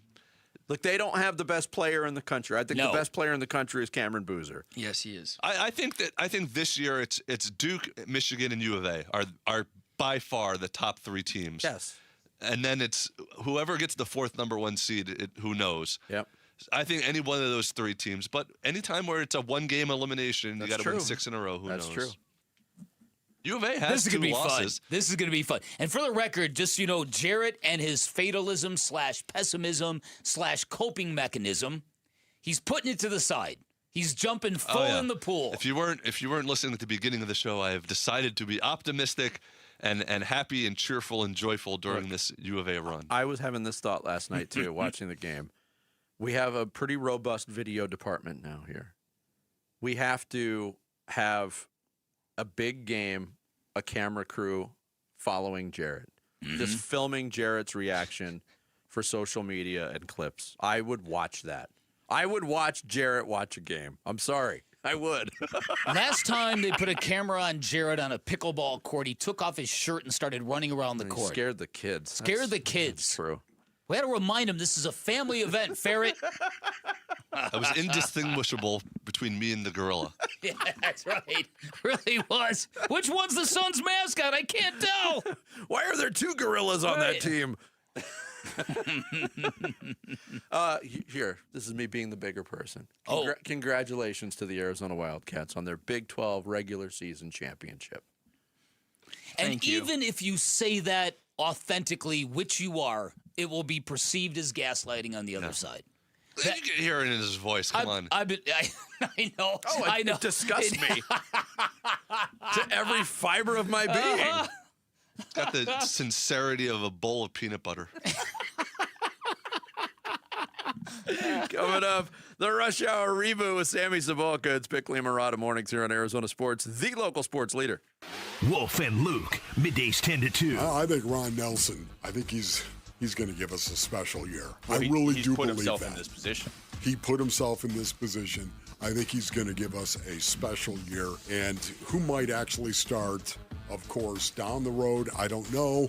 But I can tell you this right now, that I feel like Zach Gallen is going to get that opportunity to go out and make it 4 consecutive opening day starts. Wolf and Luke, middays 10 to 2 on Arizona Sports, the local sports leader. You finished up college. Now it's time to pay your student loan debt, and you might feel like you're drowning in that debt, and you might feel like nobody's going to help you in your process if you're drowning. Well, let me stop you right there, because Y Refi will help you. Hey, it's Vince Murata, and helping people escape distressed or defaulted private student loan debt is exactly what Y Refi does. They will work with you to build a low fixed rate payment plan that actually fits your life and your budget. It's not a Band-Aid. It's a real path forward. And here's the thing. They're not going to make you feel bad about it. There's no judgment. There's no endless questions about how you got into the situation that you're in.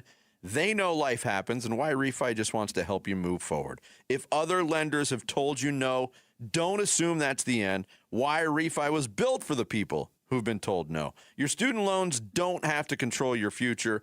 You can take back control today and take it back with Y Refi. Give them a call at 888-Y-REFI-85 or visit YRefi.com. That's the letter Y, REFY.com.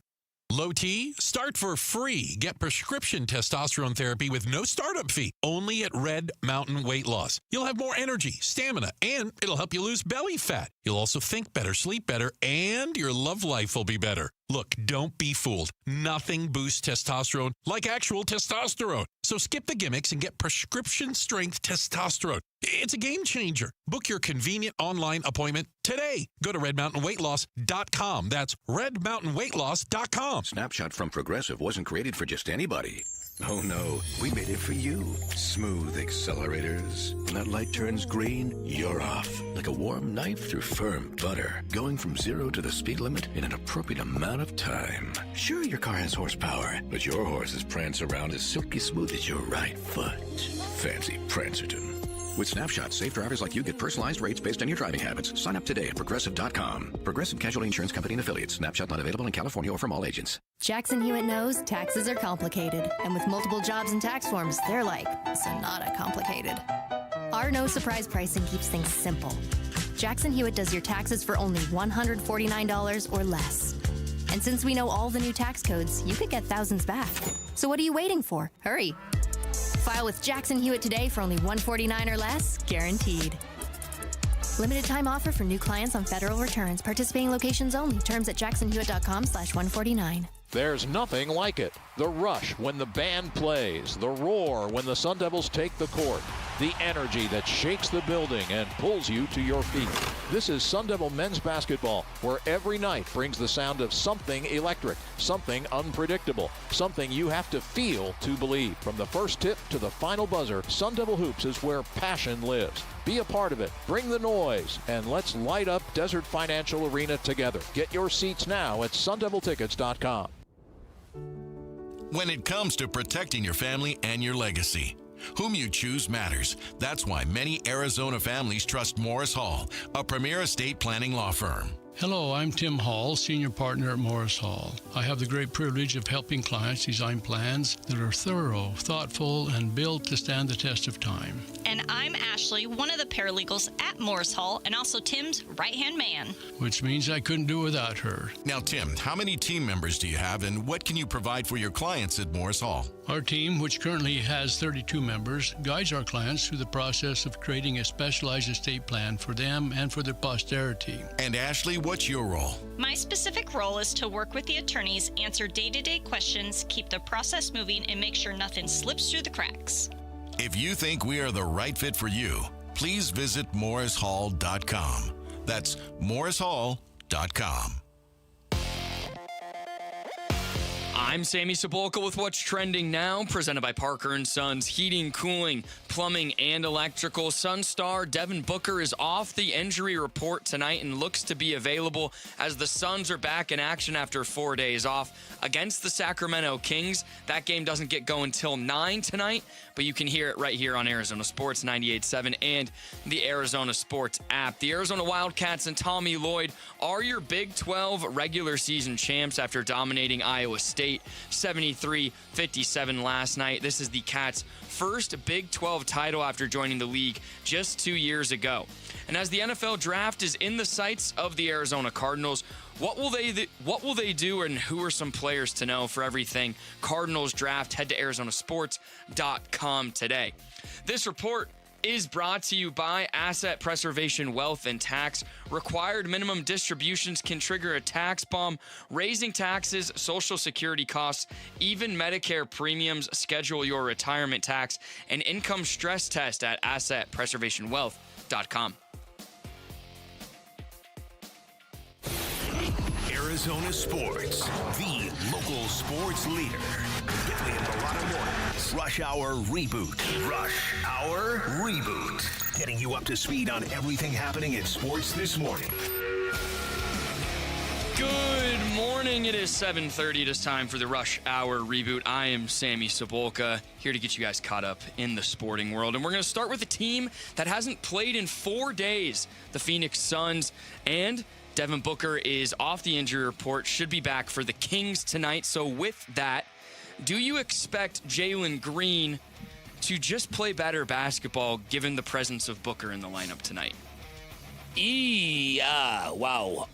I would think that yes. I would think the gravity of Devin Booker will take some of that pressure of facilitating, of getting locked up in his own head. Things we've seen from Jalen Green without Devin Booker, and it isn't just the ungainly shooting percentages. It's just the bad decisions with the basketball. Yes. The shots really early in the shot clock, not making the right read or kick out pass. That I think Devin Booker cures overnight. Doesn't cure everything, but I think he'll cure that. I could have stopped your question after the word basketball. As in, yes, I expect Jalen Green to play better basketball. Okay. Now, when you add in the return and the presence and the gravity that Devin Booker brings, it should be easier for him to accomplish that. But I think Jalen Green is a guy who has struggled with a bunch of different body parts. Yep. He struggled with the hamstring, and now I think he's struggling with the brain a little bit. I think he's in his own head about his performance and what he's being asked to do. And I think with more time, and certainly more time together, that should help. But he has to get better. Okay. And yesterday we had Eddie Johnson on the show, and one of the comments that he mentioned that stood out to me is the Suns should have higher sights than just catching the Lakers. And so it kind of prompted me to ask you guys, where do you think, or what seed do you think is the ceiling for this Suns team? Is it the 6 or? I don't think they get any higher than 6. Okay. Even though teams are bunched up there, I think the teams that the Suns are chasing are better than them, with the exception of the Lakers. Okay. I think the Lakers might have better aggregation of talent, but they've got a far inferior system, much inferior defense, nowhere near the connectivity the Suns have. I think they can catch the Lakers for the 6th seed. I feel like that too. Realistically, though, I mean, they're 4 games out of the 3 spot right now. I know, it's wild. I don't know if that's really reachable with 22 games to go, because they would still have to leapfrog 4 teams to get to the number 3 spot, and that seems unlikely. I'm comfortable with saying 6. Okay. Because I look at who's in number 5 right now. Denver's been ravaged by injuries at certain points, and they got some injured players again. But I just think in all due respect to the Suns, I think the Denver Nuggets are further along on their path, and I think they're overall a better basketball team when fully whole. So, yeah, I'm fine with 6. All right, cool. So now let's jump to the Cardinals, all right? So is the team's starting running back for 2026 already on this roster? I believe so. Okay. And his name is Trey Benson. Yeah, no, I agree with Vinny on that as well. I think that, a lot of people have kind of looked at this and wondered if they should draft the kid out of Notre Dame and sort of go in heavy and draft him with the 3rd overall pick. You just drafted Trey Benson with a 3rd round pick, 2 years ago? Mm-hmm. Yeah, he's got to be the guy. Yeah.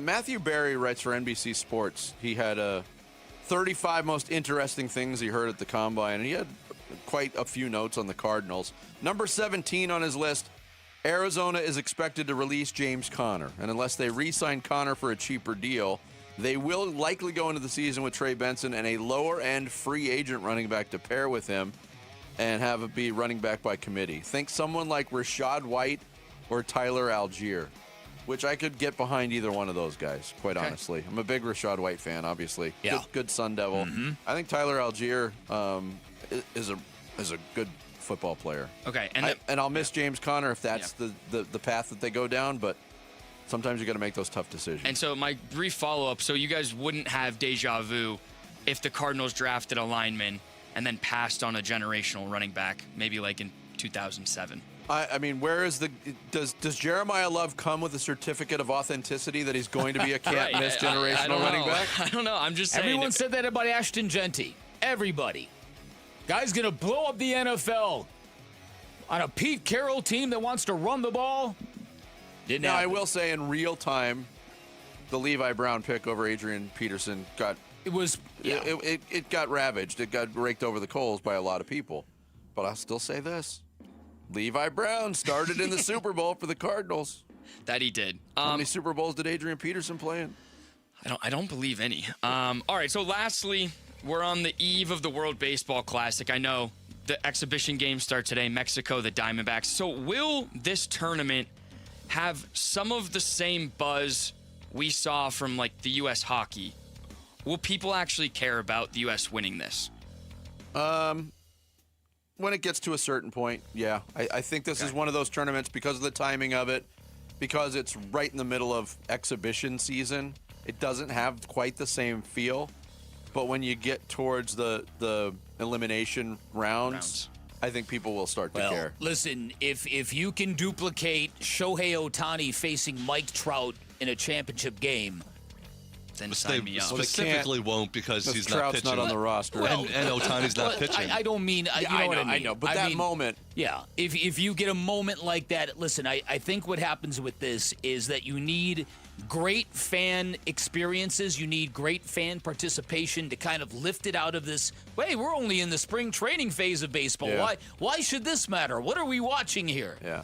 I think once people feel that the teams are taking it seriously, the event will elevate. I think it coming on the heels of the Olympics actually works in its favor, right? I think people so, are too. still in that mode. And the fact that the United States hockey team won the gold medal in both men's and women's, it can only help with the whole patriotism thing. Yeah. But I spent yesterday, a little bit of time yesterday, looking at the rosters for all the teams. First of all, there's a ton of teams in this tournament. Probably too many. Yeah, I mean, But not like, a lot of... The Great Britain team does not have one player that was born in Great Britain. Jazz Chisholm is on the Great Britain team. Well, everybody that was born in like Curacao and British properties. Yeah, the Bahamas. I'm going to the Cubs versus... I'm sorry, Curaçao's playing for the Netherlands. Yes. And the Bahamas goes to England. Go ahead. Cubs versus Italy, and I was looking at the roster. They have 2 Italian players. The rest are Italian Americans. Yes. That weren't good enough to make the U.S. team. Like Vinny Pasquantino! Absolutely true. He's on the team. He is. The United States roster is absolutely loaded, but the Dominican roster is loaded. And I'm sure the Japanese team I mean, they're not household names because we don't know all those guys, but they won it last time. They'll be household names after this, and they'll be the next $40 and $50 million a year guys. Exactly. Indeed. Well, there you guys go. All right, we're all rebooted. Thank you, Sammy. Coming up next, lots of talk on Kyler Murray's future, but how about other quarterbacks in the league and a reclamation project? What does the future hold for Daniel Jones? We'll get into that and more next, and some NFL hash marks next. It's Bickley and Murata Mornings. Arizona Sports, the local sports leader. Live streaming audio, podcasts, video highlights. The Arizona Sports app has all this and more from the local sports leader and Phoenix Suns play-by-play. Booker on the penetration. Dump to Williams. He'll throw it down. What a look from Devin Booker. Download the Arizona Sports app, presented by Ready Services Plumbing and Air Conditioning. Hey everybody, Dan Bickley here. I say it all the time. I'm a huge believer in your body's natural ability to heal itself. Huge believer in what QC Kinetics can do for you if you're dealing with any kind of joint pain. And I say that for a couple of different reasons. I've leaned on QC Kinetics twice, both times to dramatic results. About 6 years ago, they helped me avoid surgery when I tore my meniscus. Recently went through a 5-round treatment to cure and to treat a really bad case of tennis elbow. Markedly better, back in the gym, lifting heavy weights, doing all the stuff I want to do. And it's not just me. 92% of the patients who've gone to QC Kinetics express extreme satisfaction. That includes Emmett Smith, who claims QC Kinetics has helped him deal with a career full of joint pain earned while he was playing for the Cowboys in the NFL. What they do is they use state-of-the-art regenerative treatments to direct your body's natural ability to restore and repair damaged joint tissue. It can give you long-term relief. It's all organic, no surgery, no steroids, no downtime. You walk into the office, you get your treatment, you walk right back out the door and get on with your day. Simple procedures that deliver life-changing results. If you're dealing with any kind of joint pain, go find out how they can help you. Call QC Kinetics with clinics in Phoenix, Scottsdale, Peoria, and Chandler. Get on the books by calling 602-837-PAIN, 602-837-7246 for QC Kinetics. Staples has hot deals and super low prices on everything for your business. And right now, brand your business at Staples with up to 30% off custom labels. Shop Staples in-store, online, or in the app. Ends 4/18. Visit staples.com/print for details. Gleason Roofing. Jim Sharp here to tell you about my friends at Gleason Roofing. Yeah, my friends. A friendship that started with the great honest work they did at my house. Gleason Roofing's been protecting Valley homes and businesses for 20-plus years. They know Arizona roofs, materials, and our weather inside and out. Make Gleason Roofing your friends by inviting them over for a free, honest roof audit. It involves no scare tactics or pressure, just a clear, professional assessment of what's actually going on up there and what doesn't need fixing. Gleason Roofing is one of a very small percentage of roofers nationwide named a GAF Master Elite contractor, meaning Gleason has top-tier installation standards, ongoing training, and access to the best warranties in the industry. This is the best time to replace a roof. Cooler temps mean faster installs, and you're getting ahead of spring storms and summer monsoons. Get your no-obligation roof audit right now by going to GleasonRoofing.com. GleasonRoofing.com. Gleason Roofing. There's a reason people choose Gleason. This is the story of the one. As a maintenance tech at a university, he knows ordering from multiple suppliers takes time away from keeping their arena up and running. That's why he counts on Grainger to get everything he needs, from lighting and HVAC parts to plumbing supplies, all in one place. And with fast, dependable delivery, he's stocked and ready for the next tip-off. Call 1-800-GRAINGER, click Grainger.com, or just stop by. Grainger, for the ones who get it done. Jackson Hewitt knows taxes are complicated, and with multiple jobs and tax forms, they're like Sonata complicated. Our no surprise pricing keeps things simple. Jackson Hewitt does your taxes for only $149 or less. And since we know all the new tax codes, you could get thousands back. So what are you waiting for? Hurry. File with Jackson Hewitt today for only $149 or less, guaranteed. Limited time offer for new clients on federal returns. Participating locations only. Terms at jacksonhewitt.com/149. Baseball fans, spring training is here, and Cosmic Daydream IPA from Four Peaks Brewing is now invading game days across Arizona. Whether you're soaking up the sun, watching from home, or meeting your crew at Four Peaks, 8th Street Pub, before or after the game, Cosmic Daydream IPA is brewed to keep the good times invading all spring training long. Plus, for your chance to win tickets to a D-backs game, text SEATS to 620-620. Cosmic Daydream IPA from Four Peaks, brewed for every inning. Best day rates may apply. Arizona Sports, the local sports leader. Bickley and Murata. hash marks. I like both Daniel Jones and Geno Smith better than Kyler Murray. For that offense. Correct. That is Dan Orlovsky on Get Up on ESPN talking about he's talking about the Minnesota thing, right? There, Jarrett, I believe. Has to be, right? Yeah, Jared, come on, Jared. I didn't play that. Yeah, it was. I like both Daniel Jones and Geno Smith better than Kyler Murray. The way you said that, I thought it was correct. Yeah, I like For the big butts. Listen, You're play that back. Brothers, Listen to the words I like. All right, here we go. One more time. I like both Daniel Jones and the first letter is B. I like both. He's got the cadence down. Big. That's it. We'll be playing that in Atlanta on Monday night. Not if Luke Cornett has his way. You're right. How could that song exist? Daniel Jones is another guy that's being talked about a lot this offseason.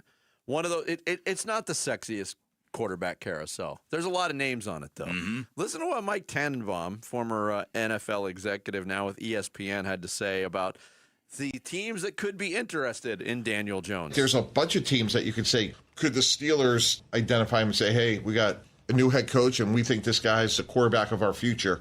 Arizona, new head coach. Is he the quarterback of our future? Now we still have the third pick in the draft and we got Daniel Jones. Like, we could turn this thing around quickly. I mean, a different day, People a different name every throwing day. darts, man. Is what they're. Listen, it's names you have never even heard. Like yesterday was Geno Smith. Today, Daniel Jones. Names you never even heard connected to the Cardinals. That content machine is not going to feed itself, Jarrett. Bajent, Willis, Garoppolo, Jones, Smith.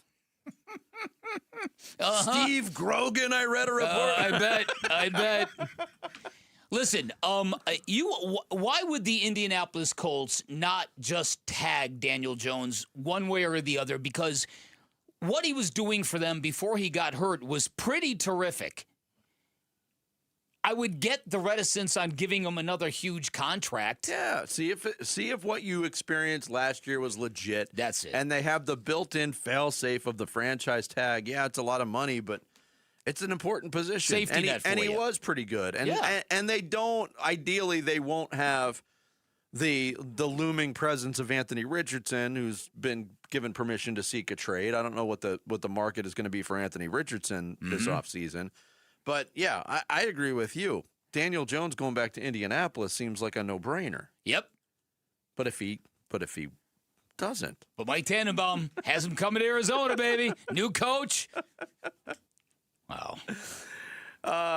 There was also a trade that went down in the NFL yesterday. The Houston Texans sending a fifth-round pick to the Detroit Lions in exchange for running back David Montgomery. Here's Adam Schefter with what this trade means for both teams. Now that the Lions have moved off of David Montgomery, which is something that they were planning to do, they are expected to try to sign Jahmyr Gibbs to a long-term contract extension. He had gotten the bulk of the work in the backfield for Detroit last year. All that work is potentially likely to translate into a new deal for Gibbs. At some point this offseason, he becomes the focal point of the Detroit Lions rushing attack. And meanwhile in Houston, with David Montgomery going there, the Texans look to upgrade their running game, complement him, pair him with Woody Marks, the rookie running back from last year. And it looks like Joe Mixon, who didn't play last year due to injury, will be on the move from Houston. Yeah, I like this trade for Houston. I understand what Detroit is doing. David Montgomery is one of those players on another team that I love watching him play just because of the way he runs. Right. He's one of those guys from the James Conner mold. Mm-hmm. He's running to run you over, basically. Yeah. And is running back Houston's biggest problem? I think it was an issue at times. I'd be more worried about the quarterback position in Houston right now than I would be about the running back position, but I don't think they're ready to move off of C.J. Stroud, who all these questions about C.J. Stroud, yet his first 3 years in the league, he's made the playoffs each year. And I think they won a playoff game each year, haven't they? Yes, they have. But the guy we just saw in the playoffs looked nothing like early edition C.J. Stroud. Really, the guy the last 2 years we've seen. Last 2 years, regular season and playoffs just has not looked Like, he's going to be on the Kyler Murray Tua sort spectrum. of next year. Next year is going to be like they're going to either be in the same position the Dolphins and Cardinals are right now, or he's going to break out of it and look great again. Like, he could be the guy that next offseason everybody's going to be trading for, or they're going to release. Yeah, I mean, there's people that are advocating Houston to make a trade now or move off of C.J. Stroud now. But I don't know if that's the time because, again, how many quarterbacks in the league don't have 3 playoff wins on their resume? A lot. I know. Well, they have the advantage also of Davis Webb looking actually pretty good when he's played. True. And Davis Webb kind of saved the season for the Texans, in my opinion. A little bit. Or Davis Mills. I don't know. I already... Davis Webb is the new play caller in Denver. Yeah.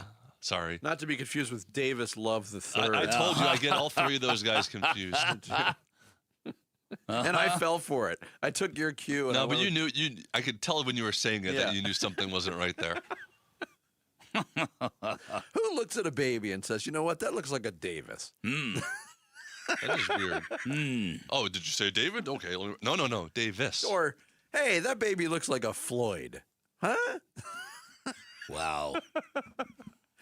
I don't know if you heard the segment this morning on ESPN Radio before us. Chris Canty. Zippy, Pippy, and Chippy? Zippy, Pippy, and Chippy is the official name of the show. But Chris Canty was going over 5 trades he'd like to see happen. And he had the Cleveland Browns finally trading Myles Garrett. Mike Tannenbaum is of that thought as well. The Browns, I would trade Myles Garrett. Great player. Like, he's a Hall of Fame player, but we stunk with him, right? We are a year away from being a year away. The trade I said was, why not trade him to Detroit for 2 1s and Jamison Williams? Could you imagine that bookend?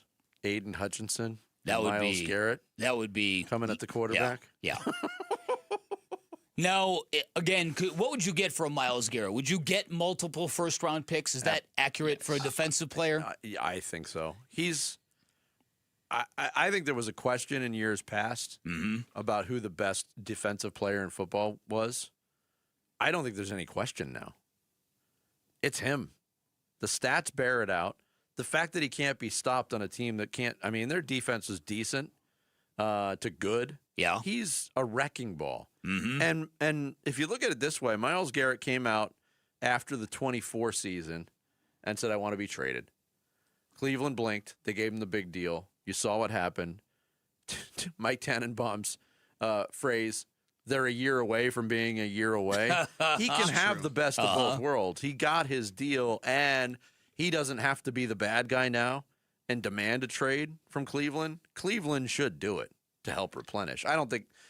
Ultimately you still have to get it right when you get capital back for a player like Myles Garrett, but the possibilities of him on other defenses is tantalizing. Well, listen, he is by far and away the NFL sack leader for the last 5 years. It's not even close. Yeah. He's the biggest game wrecker. Without a doubt. Without a doubt. So Micah Parsons got 2 firsts and Kenny Clark. Micah Parsons. Michael. According to the Cowboys owner. Michael Parsons. Jerry, it's Micah. But Myles Garrett will get at least 2 first-round picks then. I would agree. And a high-level player. And I would think really long and hard about doing it. Yeah. It depends on what team you are. Yeah. That was an excellent point. Like, he was unstoppable last year, and the Browns were terrible. Yeah. So if you're the Browns, why not? It's hard. He's the face of the team, but... Do you want to be the face of that team? Well, I'm saying if you're the Browns, though, he's the one player that everybody No, likes. it makes sense because you're going into a year with who's their quarterback? Shedeur Sanders or Deshaun Watson? Maybe. Oof. Hey, they still got Dylan Gabriel, too. Oh, and they got Dylan, of course. There's the answer. Coming up next, we hit the halfway point of the Tuesday show. Bick kicks it off with the blast. It's Bickley and Marat. You didn't say it. Fire! It's Bickley Sorry. and Murata Mornings here on Arizona Sports, the local sports leader. Here are the top 3 headlines on ArizonaSports.com. I'm Tyler Drake. Devin Booker off injury report ahead of Suns matchup versus Kings. Jaden Bradley's 17 points leads Arizona to win over Iowa State to clinch a Big 12 regular season title. And Jeremiah Love is being linked to the Cardinals' number 3 pick. But should he be? Those are your top 3 headlines on ArizonaSports.com.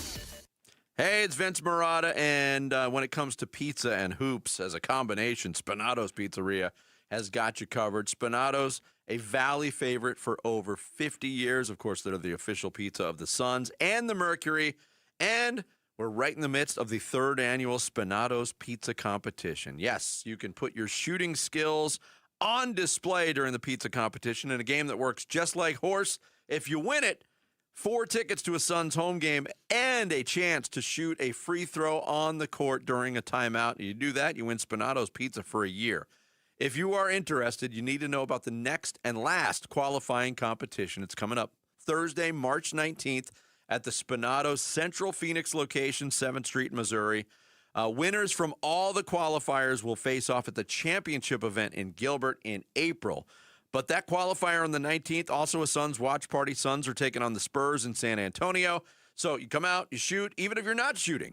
Just watch the action on all of Spinato's TVs, hang out with fellow Suns fans, and of course, dine on all the delicious food at Spinato's. 4 locations, menus, and information on this year's pizza competition and to get entered, head to SpinatosPizzeria.com.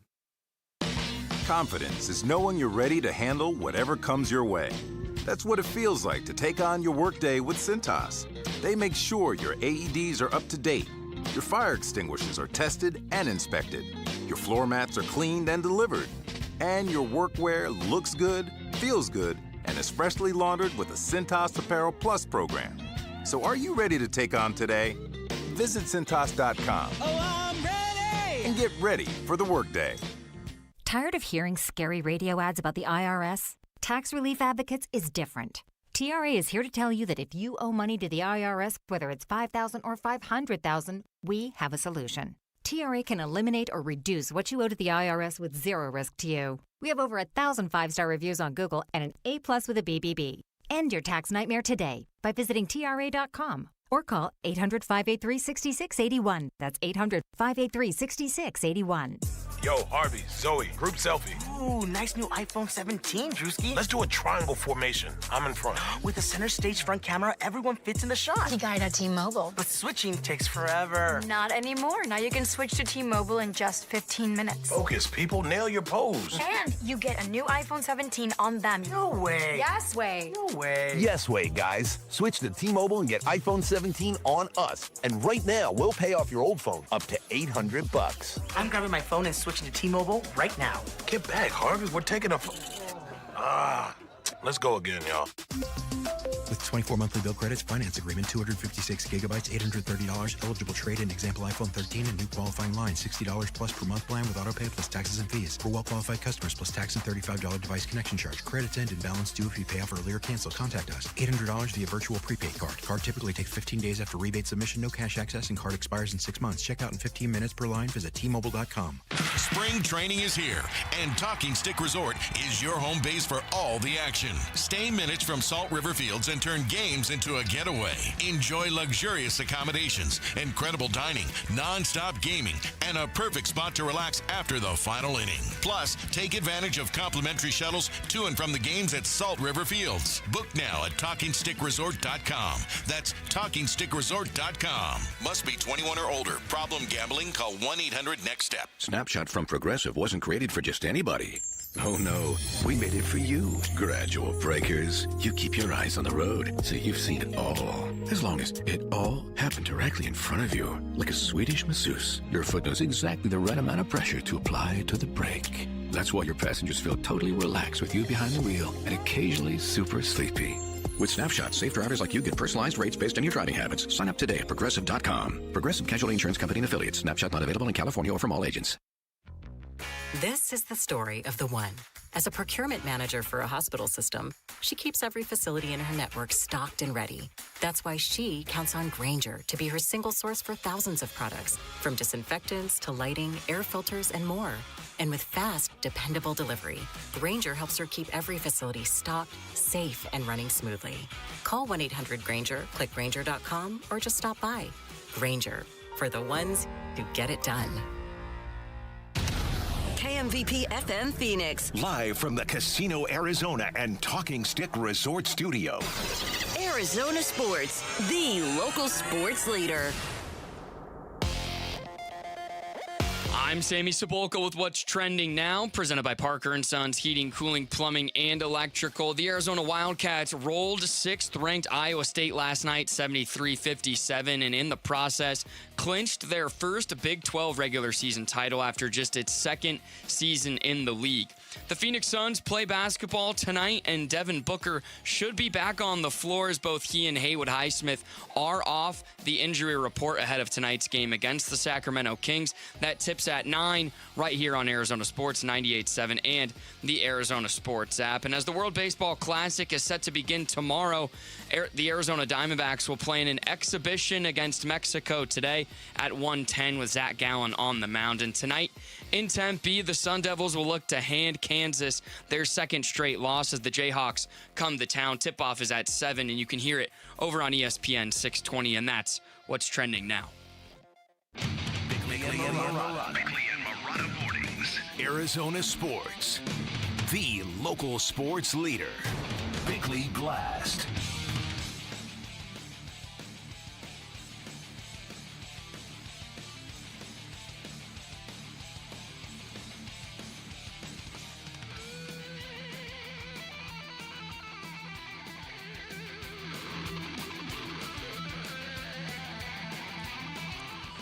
For sports fans in the Valley, it is a short bridge from sizzle to fizzle. We've seen the Diamondbacks squander a couple of chances at the postseason in the past 2 years. We saw the Cardinals flame out after the bye week in year 2 of the Jonathan Gannon era, and our professional teams just can't seem to finish the job or grab that fairy tale ending, which brings us to our Phoenix Suns. There are 22 games left in the regular season.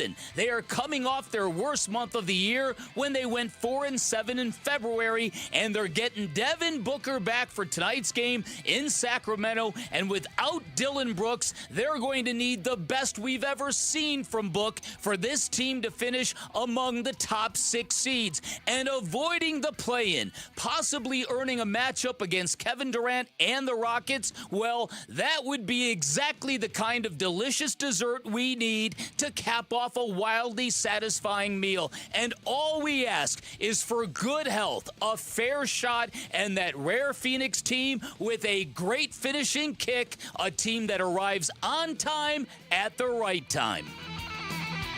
All right, today's Bickley Blast brought to you by my great friends at Chapman BMW, who make luxury attainable. Find them online at chapmanbmw.com. I think everyone knows how important he is to our basketball team. And he's been that way in every stop he's been at. And I think, most opposing fans don't like him, but when he's yours, you love him. And you see the really good things that he incorporates into your opportunity to win. That is Eddie Johnson, Suns broadcaster, Sirius XM NBA radio host, who joined us yesterday here on Bickley and Marotta Mornings on why the Suns missed Dillon Brooks, and that's the reality. He's going to be out for a while, although Eddie did say non-shooting hand should allow him to come back sooner rather than later. That would be good. Well, we'll see if that's actually the case or if they err on the side of caution with Dillon Brooks, but they are getting one player, potentially 2 players back from injury, but the focus is on Devin Booker. We saw how difficult everything was offensively without Devin Booker. We saw it, well, with Dillon Brooks on the floor, too, for a short amount of time. Before he left that game, the Orlando game, it was kind of a slog offensively. Devin Booker makes the offense go. It takes the ball out of Jalen Green's hands as the primary playmaker, something that could develop in the future, but bestowing that upon Jalen Green in large doses out of necessity wasn't exactly it wasn't the right time with him coming off of an injury. He's got to get comfortable with his game before he can be asked to do things that he's not necessarily quite adept at doing. Yeah. And we saw what the results were. This is huge. This is huge. 22 games left. The Suns have been incredibly good at beating the teams that they should beat. You can argue there's about 10 or 11 games on the schedule left against those type of teams. Mm-hmm. If they do that, you're at 44 wins or 45. And they're gonna beat some good teams down the stretch. Without a doubt. As they get closer to health. Yep. You would hope. I'm wondering what a realistic win total is for this team. 47, 48? Which would be a monumental achievement. No, I mean, monumental achievement. And Suns fans, please don't lose sight of where this journey began and what it felt and sounded like, and the skepticism and the national narrative about the Suns were a team that had no present, no future, a team going no place fast. There was a minute there in February when I think we all began to grip a little bit. There was that game against the Blazers where they scored 77 points, game against the Celtics where they scored 81 points, and we thought, is this whole thing getting away from them? There was the game against the Magic that had a great ending with the Jalen Green winning three-point shot that kind of was cosmetic and makeup for another offensive slog. I think we all took heart in that win over the Lakers, where the Suns rediscovered their grit, if you will, and that's what I really want. I just want this team to put their best foot forward right here and right now, because we've dealt with this recently with sports teams that we've begun to really like. The Diamondbacks the last couple of years, as I referenced in the Blast. The Cardinals, year 2 of Jonathan Gannon, when they were 6-4 at the bye and in first place, and everything looked great, and everything just seems to get away from our professional teams. Mm-hmm. And you want the Phoenix Suns to be able to finish this job. I know I do very, very badly. I also found it interesting that in The Athletic, there's a big piece about the growing bond between Devin Booker and Dillon Brooks. And when you begin to read it, it sounds very much like the early stories of Kevin Durant and Devin Booker. Because everybody... How dare you? Well, I know. But you remember, 36 unbothered. We still don't have any clarification on what that meant, do we? Everybody's got their own theories on that. They were 8-0 together at first. At first? Mm-hmm. Yeah. Well, that's the thing, though, is like Dillon Brooks is not going to be playing for the rest of the regular season, most likely. We're going to see a version of the Suns starting tonight that we really haven't seen all year. True. With Booker and Green as the two main guys. That is very true. Yeah. No, listen, yes. And so this version has got to find a way to make this thing work. I bring this up, though, because the story on Devin Booker and Dillon Brooks feels very much like a piece that was reported over the course of time and then rolled out at a certain time. Yes. Without knowledge that a guy's going to get hurt along the way. Yeah. Just unfortunate timing. Right, exactly. Something that was worked on. Yeah. Yeah, right. But the fact that there is a bond between the two, I guess, is a good thing. But again, that's not what the Suns team is going to be about for the next 22 games. No. And you mentioned the February gripping. There was a lot of gripping because the Suns went 4-7 in February. They did not play their best basketball. Yes, they were marginalized by injury. But Jordan Lawler, the head coach, talked about it yesterday, how they played in the month of February compared to January. It's a little bit of everything. I think I don't think anyone looks at the season in season block or month blocks. I think they look at how you're playing currently. If you're not playing as well currently, how do you get it back? And when you do have some down times, like what did you figure out? Like what are some solutions? But none of it means anything because tomorrow's a new night. So our ability to respond is as good as any team I've ever been on. So we're in a good spot, but we have places to go. Everyone wants to be healthy. It's just hard to be healthy. That's the bottom line. You look around the league, it's hard. It's hard to be healthy. We got to still go out and compete no matter what. My diet resembles that remark. It's hard to be healthy? It's hard to be healthy. Is that what you say? Look, Jordan Lawler is right. It doesn't, nobody looks, some people do. We're looking at it right now in month blocks because February was not good. Mm-hmm. But what a new month can represent, especially when you're getting a Devin Booker back, wipe the slate clean on a bad 11-game February. Yes. Wipe it clean. March is a new start. You're starting this stretch in a new month against a parade of teams that you should beat. This is actually, for as difficult as the last month was, this is lining up well for the Suns. I was also thinking about this. There was a post, and I forgot to mark it to give credit to who I saw this, but it was vote for your favorite Suns buzzer beater this year. They've had 4 different players hit game-winning shots. So it's Jalen Green, it's Colin Gillespie, Devin Booker, and Royce O'Neal. Oh, of course. Yes. Yeah, of course. Books was the best one. But it came against the best team against Oklahoma City. Mm-hmm. I don't know if any other team can come close to having 4 different guys making that claim, and it's maybe just one of those flukish things, but to have 4 different players hit shots in that's unique because generally it's 1 or 2 guys attempting the shot. Yeah, how many teams would even empower 4 guys to take that shot? Yeah, that's a good point. That's interesting. Now the end goal here would be, like I said, if you could get a 6-3 matchup with the Houston Rockets, think about how enticing that would be. Now, we know the Suns from previous games don't seem to match up all that well against the Houston Rockets. They don't. But go back. But they certainly wouldn't match up well against Oklahoma City or...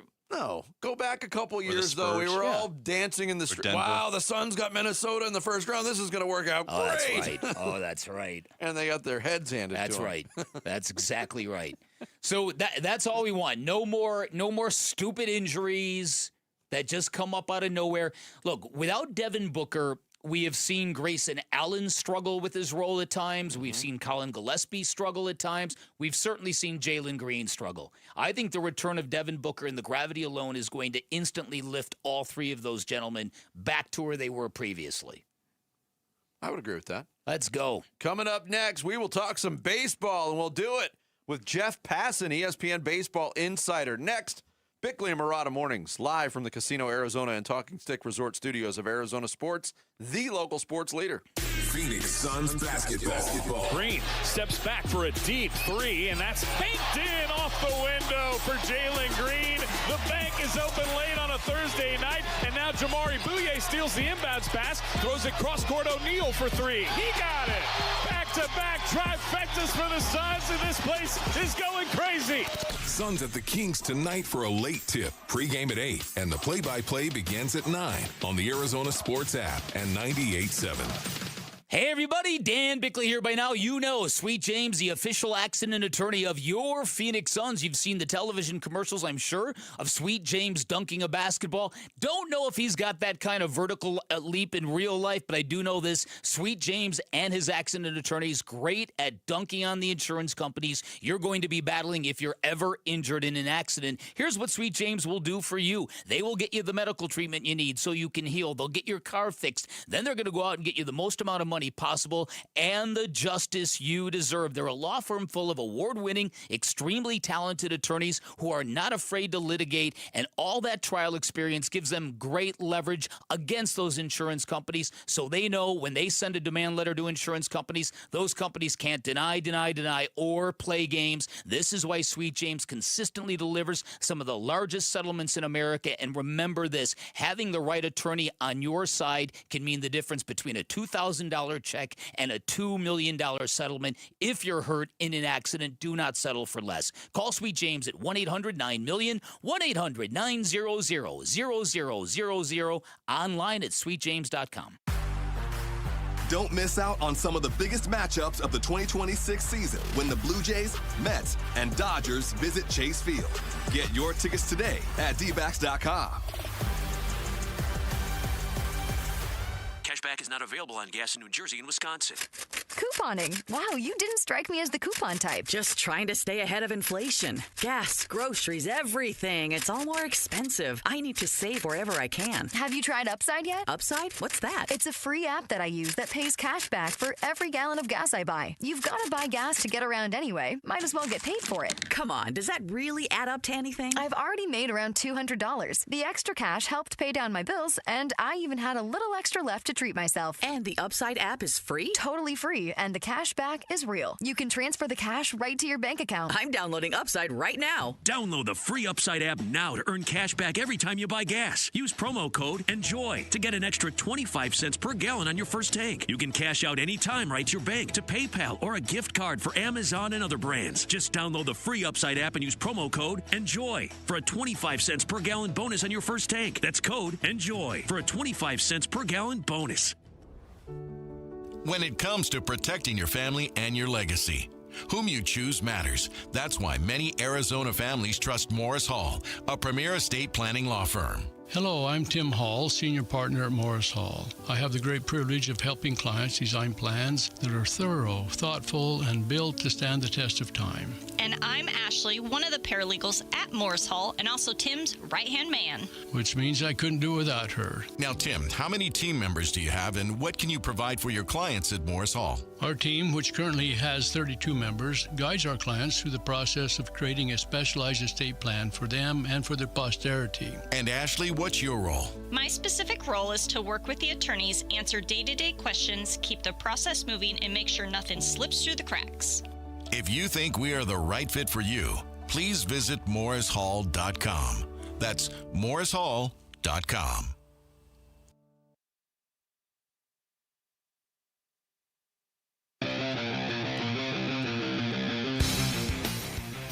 Hey, it's Wolf. What can the Arizona Diamondbacks accomplish this season? We'll be asking players today at Salt River Fields. We get going at 10 a.m. It's Wolf and Luke on Arizona Sports 98.7, the Arizona Sports app, and the Arizona Sports YouTube channel. Hey, good morning, and a big thanks to our audience of listeners and viewers and followers in Sun City. We appreciate the support in Sun City.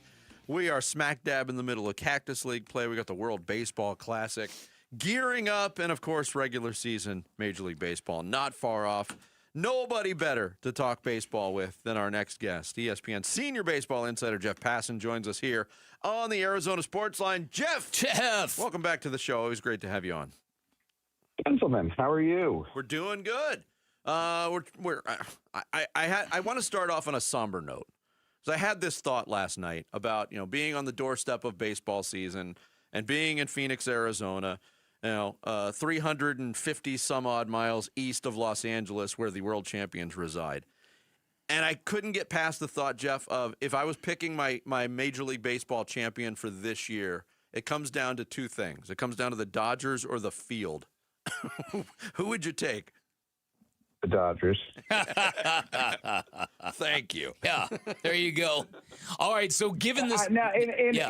honestly, in reality, I would probably take the field. But the Dodgers number, the likelihood of them winning a championship is probably as high as we've seen in a long while. Mm-hmm. And, I remember back in 2016 when the Cubs traded for Aroldis Chapman. Every team has a model, and the model spits out the probability of them winning the World Series. And they were willing to give up as much as they did in the Aroldis Chapman trade because it added like 4% to their chance. And it took them to, I think it was something in the vicinity of like 22% likelihood. And that's what baseball is. Even the clear best team is probably only going to have a 30% chance to win the World Series. But it feels with the Dodgers like it's a bigger number than that. No doubt about it. All right, in Arizona, we didn't know what we were going to get from the Diamondbacks given all the injuries that occurred last year and are stretching into this year. We weren't sure whether they were going to punt on the year. We weren't sure if Torrey was coming back, if Merrill Kelly was coming back, if Zach Gallen. Mm-hmm. Now they're all back, and Paul Sewald is here. What do you make of their chances? Do you think they got a shot to hang in there, maybe get back to the postseason? Yeah, I'm not going to sit here and say I'm picking the Diamondbacks to be a playoff team this year. I'm probably not. But when you look at the landscape in the National League outside of the Dodgers, even the teams that you think are going to be good have questions. I wonder about the Phillies' offense and their rotation depth. I wonder a lot of things about the Mets. The Braves. They have a great on-paper roster, but 2 years now they've been disappointing. And then you go to the Central, and the Brewers are good. Are they going to be as good as last year? Probably not. The Cubs are good. They play great defense. I think they're going to pitch well, but do they have the bats? I like Cincinnati a lot. I'm not sure the Padres are going to be what they have been, and the Giants are a big wild card. But I think all of that shows that the weaknesses that the Diamondbacks have, other teams have them too. And so, they need a healthy Corbin Carroll. They need a healthy Merrill Kelly. They need to get Lourdes Gurriel back. They need Jordan Lawler to work in center field. There are a lot of needs, but if those needs are met, then the Diamondbacks absolutely have the talent to be a postseason team. Jeff Passan, ESPN Baseball Insider, our guest here on Bickley and Marotta Mornings. One of the questions that I still have about the Diamondbacks, Jeff, is the Ketel Marte question. It's been patched up. It's been smoothed over, whatever phrase you want to use. But there was a lot of weirdness midseason last year. It lingered throughout. It lingered throughout the offseason as well with all the trade rumors. How convinced are you that everybody can just play nice and move forward on that front? Ketel Marte is going to be Ketel Marte. And I don't think at this point in his career, like attitude-wise, there's going to be this grand awakening where all of a sudden he realizes some of the things that he does might be construed as selfish by his teammates. Yeah. Tigers, stripes, etc. You don't see a wholesale changes in guys, generally speaking, but he's such a good baseball player, you just learn to live with it. I was surprised he didn't get moved this offseason. I thought he was going to go to Boston at one point. And when that didn't happen, I appreciate the fact that Mike Hazen set a line and when other teams didn't meet it, he said, okay, we're not getting what we want for him, so we're not going to move him. You see a lot of teams, once they get engaged in trade conversations, they move off of their ask. And Mike Hazen never did. I think he recognizes that he's got the best second baseman in baseball.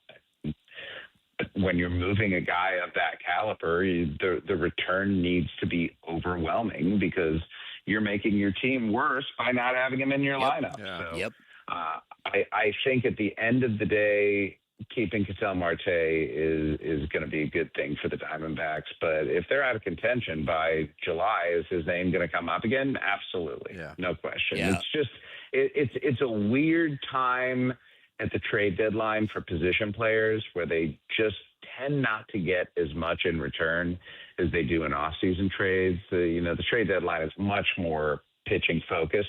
So it would not surprise me at all to see Ketel Marte still in the Diamondbacks uniform by the end of the season, regardless of how they do this year. All right, Jeff, coming out of the Winter Olympics where we had all that smoke and drama between Canada and U.S. in hockey, how do you think the World Baseball Classic is going to hit this year? I hope it hits as well as it did back in 2023.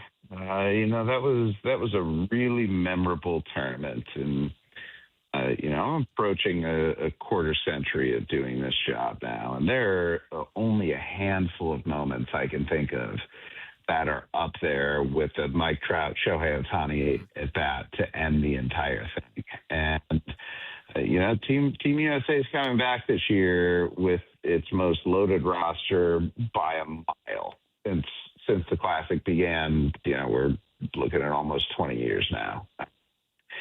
So I think it's going to be awesome. I'm looking forward to really meaningful baseball in the middle of March. I'm going to be in Houston for the first pool. I'm going to head down to Miami for the semifinals and finals. This is the sort of thing that you really don't want to miss because it's different. Like I covered 4 Olympics, guys, so I understand what representing your country means to people. And for baseball players to get that opportunity, I love the World Baseball Classic. I think it's a great thing. It's not the kind of high-level baseball I think we would get in the middle of the season when everyone is stretched out, but it's a pretty damn good facsimile of it. And the kind of thing I've been looking forward to for a while now. How did the Japanese team that won it back in 23, how does this year's roster stack up? And could you see a rematch of the U.S. versus Japan? Yeah, that's what I'm picking. I just think they're the 2 most talented teams by I'm not going to say by a wide margin because the Dominican Republic is good. It's going to be really interesting to see how the DR plays for Albert Pujols. They've had issues in the past. I'm not going to say lack of respect, but not treating it with necessarily the same seriousness as other teams do. And so if the Dominican team comes in and is locked in, then I think they're every bit the threat of the U.S. or Japan. But at the end of the day, when it comes to me predicting things, I gravitate toward talent. And I think that the American team and the Japanese team are the two most talented teams in this tournament.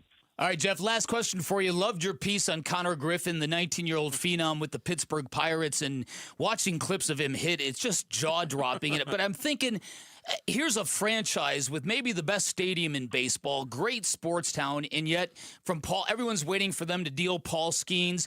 Are we going to get to a day maybe after this upcoming labor impasse where maybe there'll be a better sense of parity in Major League Baseball? What do you portend for the future of the game with what's ahead of us in the coming 12 to 15 months? Oh, how much time do you have before break, Dan? Let's do the condensed version, Jeff, if you don't mind. The condensed version, as best I can try, is that the disparity in salaries in Major League Baseball right now has grown to a point of being problematic. And yet the solution that Major League Baseball has, which is a salary cap and a salary floor, is an absolute non-starter with players. And so it's really going to be a question of can the sides figure out a reasonable and rational compromise, or do owners actually believe they're going to be able to break the players? I don't see that, and I worry about a long labor dispute because of it, but my hope rests on the fact that Major League Baseball's national television deals are up after the 2028 season, and if you're telling me they're going to miss all of 2027 and then get the kind of money in 2028 that they're hoping for, I just don't see that being a realistic thing. So I think there is room for them to find détente. I just don't know what it looks like yet. Jeff, thanks so much for coming on the show. Brother. Always great to have you. Always a pleasure, boys. Thanks for having me. Thanks. Jeff Passan, ESPN Senior Baseball Insider, joined us on the Arizona Sports Line. Coming up, they're 27-2. They're Big 12 regular season champs. But their coach wants you to know what they are not. We'll tell you more on that next. It's Bickley and Murata Mornings here on Arizona Sports, the local sports leader. The D-backs 2026 Cactus League season is underway. Here's the pitch. Swung on. That's hit on the line to right center field. Beckler racing, can't reach it. That's going to fall. Thomas scores. Waldschmidt hustles into second. It's a sliding RBI double, and it's now 6-5. The home of Arizona Diamondbacks baseball. Arizona Sports on YouTube. The Arizona Sports app. Arizona Sports 98.7. Luke Lipinski back to tell you about Orchard. How's this for a plan? You find your dream home and then you just move in right away without the frustrations of waiting around to sell your old place first. That's the way to do it. And you know what? Orchard gets it. That's why their Move First, Sell Later program exists, because with Orchard, you can buy the dream home now. Don't waste time, just go. Then sell the old one later. Here's how. Orchard gives you cash so you can buy and move into your new home first. You can do it on your timeline. No waiting around, no showings, no double moves. You ever tried to do a double move before? You don't want to do any double moves. Then the Orchard experts take it from there. They handle repairs on your old home. They make price-boosting upgrades. And once they're done, a local Orchard agent will list and sell your home for top dollar. They can do that because their agents are some of the most experienced around town, with smart tools and products to help you attract the right buyers. Orchard's Move First program gives you the freedom to sell your old home later so you can focus on buying and moving into your new home now. Buy before you sell. Still get top dollar for your home with Orchard. If you're ready to find out how much your home is worth, visit Orchard.com to get your free home valuation. That's Orchard.com. Low T, start for free. That's right. Get prescription testosterone therapy with no startup fee only at Red Mountain Weight Loss. Paul Calvisi here. You have more energy, stamina to help you lose belly fat. You also think better, sleep better, your love life will be better. Look, don't be fooled. Nothing boosts testosterone like actual testosterone. So skip the gimmicks and get prescription strength testosterone. It's a game changer. Book your convenient online appointment today at redmountainweightloss.com. That's redmountainweightloss.com. And it's Testimonial Tuesday. from Ready Services Plumbing and Air Conditioning. Matt from Ready Services came to my house first thing on Saturday morning to take care of a floor drain that was blocked and was on the verge of flooding. He was friendly and provided excellent service. Ready Services Plumbing and Air Conditioning appreciates all of our customers. Always ready since 1957. Saving you money and doing business the right way. Your home of the no-fee emergency. ReadyServices.com. Hey, tired of not being able to smile at family gatherings or while taking pictures? Aria Dental All-on-4 Dental Implant Treatment is for you. You can have a new set of brand new beautiful teeth in 24 hours after surgery. The All-on-4 will give you the closest option to your natural teeth. Dr. Joe, he's so cool. 20 years of dental implant experience and surgeries. He trains and lectures all over the world, all about dental implants, and he lives right here in Phoenix. Aria will save you thousands and thousands of dollars compared to the corporate dental implant centers. They're locally owned and they pass the savings on to their patients. If you want a beautiful new set of teeth and overall improve the quality of your life, go to AriaDentalImplantCenter.com. There's a free consultation if you mention me. That's Aria, ARIA, DentalImplantCenter.com. Hey, it's Gambo, and I'm here with Stuart Willis, the president of Asset Preservation Wealth and Tax. Stuart, I got a great tax guy. He does a good job for me every year, but I'm always keeping 5 years of records from behind. He never looks forward and has a plan for me going forward. But when you work with you and Asset Preservation, you guys have a tax plan for the future. Absolutely. Look, most people think that their tax plan is when they file taxes, but that really is just looking backwards. You must look forward. Tax planning is about how you can save taxes in years to come. If you don't have a financial plan that includes a tax plan, I think you're missing out. And most financial advisors do not have a tax plan for you going forward, which is why I recommend you make the phone call right now and get a free portfolio review with the same guy I work with, Stuart Willis from Asset Preservation Wealth and Tax. Call 602-877-PLAN or go online at AssetPreservationWealth.com. Investment advisory services offered through Foundations Investment Advisors, LLC, and SEC Registered Investment Advisor. I'm Sammy Sepulka with What's Trending Now, presented by Parker & Sons Heating, Cooling, Plumbing, and Electrical. Suns star Devin Booker is off the injury report and looks to be available as the Suns are back in action after 4 days off tonight against the Sacramento Kings. That game will get going at 9 p.m. tonight, and you can hear it right here on Arizona Sports 98.7 and the Arizona Sports app. The Arizona Wildcats and Tommy Lloyd are your Big 12 regular season champs after dominating Iowa State last night, 73-57. This is the Cats' first Big 12 title after joining the league just 2 years ago. And as the NFL draft is in the sights of the Arizona Cardinals, what will they do and who are some players to know for everything Arizona Cardinals draft? Head to arizonasports.com. What else is going on today? The Diamondbacks will face Team Mexico at 1:10 from Salt River Fields as the WBC exhibition games get underway today. And tonight, the Sun Devils in Kansas will tip off at 7 from Tempe, and you can hear it over on ESPN 620. And that's what's trending now.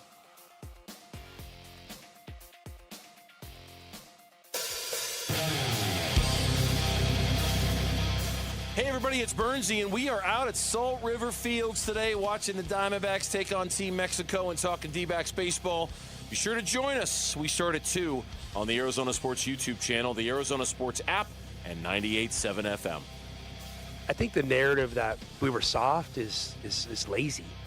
I mean, look at our stats. Look at our analytics. We've always been a great rebounding team. We've always pounded the paint.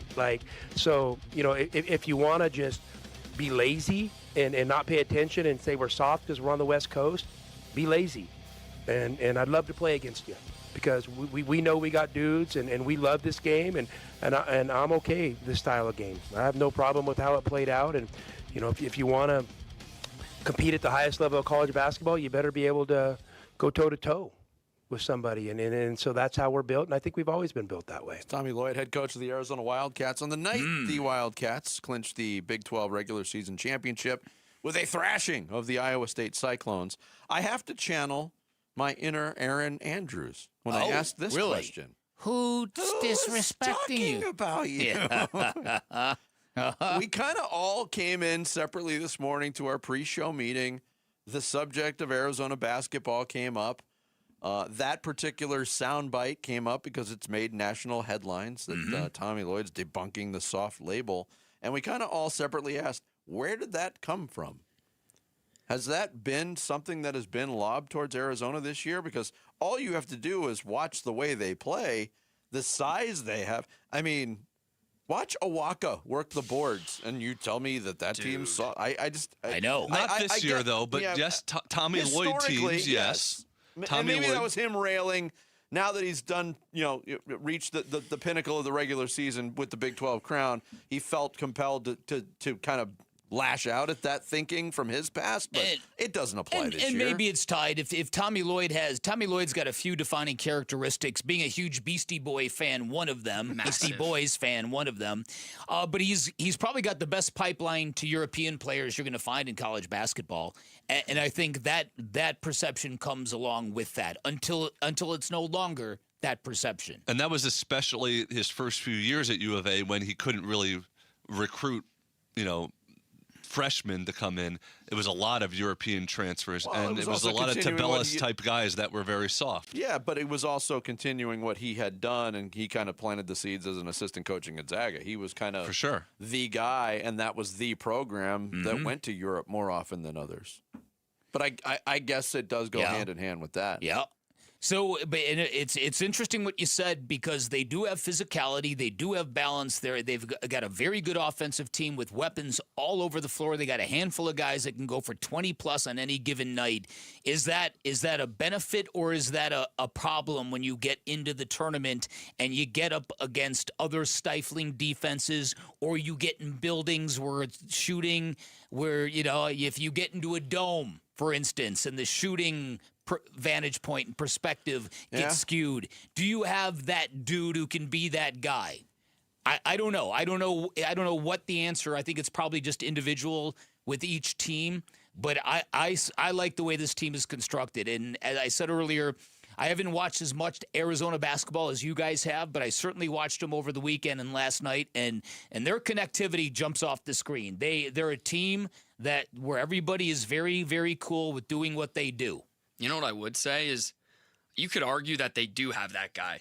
I know he's a freshman, but Braden Burries has been phenomenal. And we've seen freshmen kind of that have been good elevate to that status in the tournament when need be. Here's what I think about Burries. I think he's got the mindset and the attitude and the confidence to be that guy. Can he be that? Can he get his shot off against anybody? We'll probably find out.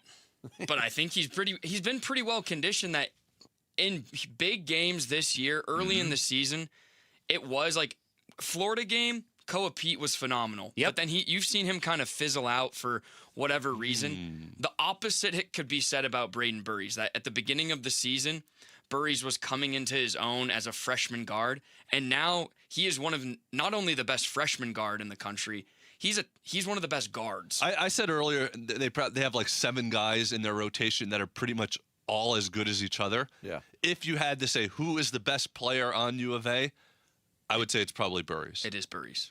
He's probably going to be the guy that goes highest. He's I was just looking at projection. NBA prospect. They have him as around the 10th pick. Then Koa Pete's probably around there. 11th. They have Krivas in the first round. Krivas, yep. And then they have maybe Bradley somewhere in the second round. But, you say what's going to happen if they go up against this kind of team. They have currently beaten 4 of the top 7 teams in the standings right now. Yes. Yeah. Nationally, their non-conference schedule was an absolute bear, and they came through it with flying colors. I think it is interesting, and I'm not saying this to diminish their accomplishment. I believe the Big 12 is still the best basketball conference in the country. They're 15-2.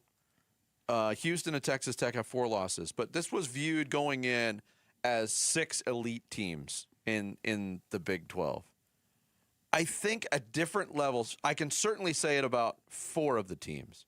Houston, Kansas, Iowa State, and certainly BYU have all hit the skids at this point of the season. One team that has an excuse and should be hitting the skids, Texas Tech has actually done well lately. They've kind of withstood the top-end injury and the loss at Arizona State.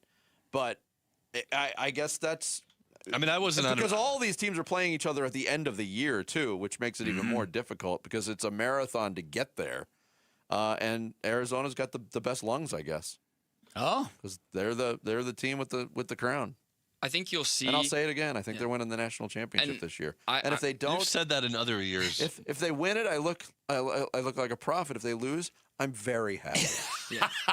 I'm hedging my bets, and I love it.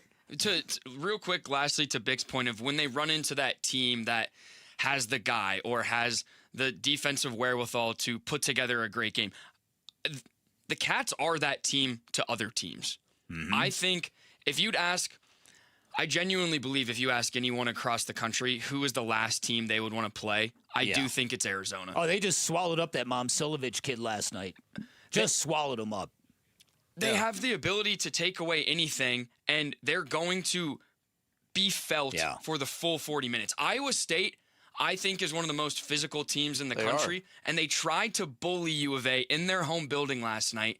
And they did well in the first half. They were forcing the U of A to shoot threes, which was not their game. In the second half, they came out and they just attacked them. Done. Yeah. They can play anyway is what I guess I'm trying to complete. Yeah, and Iowa State can't. Right. Yeah. And in March, you need to be able to do that. I was watching the beginning of that game. I thought, first one to 21 wins. And I don't know if we're going to get there anytime soon. Yeah. But I think it's Duke, Arizona, and Michigan are clearly the top three, and everybody else, who knows? I'm not discounting Florida, and I know Arizona beat Florida early in the season. This version of the Florida team is well more equipped for March than they were back then in November, early December. But yeah, I don't disagree. Those three teams have been at the top of the rankings all year long, and for good reason. They're all awesome. Coming up next, we'll continue to talk college basketball. Big one for the Sun Devils tonight. They welcome the Kansas Jayhawks to Tempe. We'll talk to ASU head coach Bobby Hurley for his weekly visit next. It's Bickley and Murata Mornings here on Arizona Sports, the local sports leader. Wolf and Luke, middays 10 to 2. This year's crop of quarterbacks for the Arizona Cardinals and the potential of drafting one. Yeah, I could see that happening. Not in the first round, of course, but in the second round. Maybe even the third. Maybe honestly. even the third. That's absolutely. I just, the reason I keep bringing that up is I don't want to just punt for a year and just say, there'll be a great one in 2027. There might be, and if you take one in the third round this year and it doesn't work, you can still take that guy in the first round in 2027 if you have to. I think I'd be okay in the third. Third, because you're not. That'd be nice. Wolf and Luke, middays 10 to 2 on Arizona Sports, the local sports leader. When it comes to vision, the name you need to know is Dr. Jay Schwartz at the Schwartz Laser Eye Center, the team eye doctor for the Phoenix Suns and Arizona Diamondbacks. Ready to ditch glasses and contacts? LASIK is your winning play, an advanced laser procedure that reshapes the cornea for sharp, clear vision. Quick procedure, fast recovery, and trusted results. If you're not a LASIK candidate, no need to worry. They've got options like the Evo ICL, an implantable lens that works with your natural eye, or the Clear Lens Exchange, a procedure that replaces your eye's natural lens for lasting clarity. There's free consultation at all 3 Valley locations, Scottsdale, Glendale, and Mesa. Schedule now at teamidoc.com. That's teamidoc.com, or call 480-483-EYES. That's 480-483-EYES. It's the Schwartz Laser Eye Center, trusted for over 25 years. Wesley is a truck driver. I drive a truck, and I love what I do. A truck driver with IRS troubles. They told me I owed them $43,000. It got really bad. Quite a few letters in the mail. They were talking about wage garnishment, coming after my house, my car. Yeah, they don't play around. I seriously thought that I was going to lose everything. One sleepless night, Wesley finally made a call to Optima Tax Relief at 2 a.m. Kind of figured I'd get a machine, but I didn't. I actually got to talk to an actual person in the middle of the night. He found just what he was looking for. Oh, they were great people. You need a team of people that know what they're doing. Optima Tax. They know what they're doing. Optima Tax Relief came through with flying colors. I saved an incredible amount of money. Happy don't even come close. I was absolutely overjoyed. Take Wesley's advice. If you're in any kind of trouble with the IRS, call Optima Tax Relief. Don't trust anybody else. Call Optima for a free consultation. Call 800-343-6460. 800-343-6460. 800-343-6460. Optima Tax Relief. Some restrictions apply. For complete details, please visit OptimaTaxRelief.com. New year, new ride. Start 2026 in a new Ford from Tim Hovig's Santan Ford. January means big savings only at Santan Ford. Broncos, Mustangs, Explorers, EVs, all marked down. Thousands off MSRP. Get up to $10,000 off MSRP on new 2025 F-150s. New 2025 Ford Escapes up to $11,000 off MSRP. That's real value, real inventory, real deals. The New Year event is on right now at Tim Hovig's Santan Ford online at santanford.com. Restrictions may apply. Not everyone will qualify. See Santan Ford for details. Coors Light presents To Chill or Not to Chill. When your friend skips your favorite song on the playlist. End of friendship. Or choose chill because that song lives rent-free in your head anyway. And you planned ahead by bringing Coors Light to the party.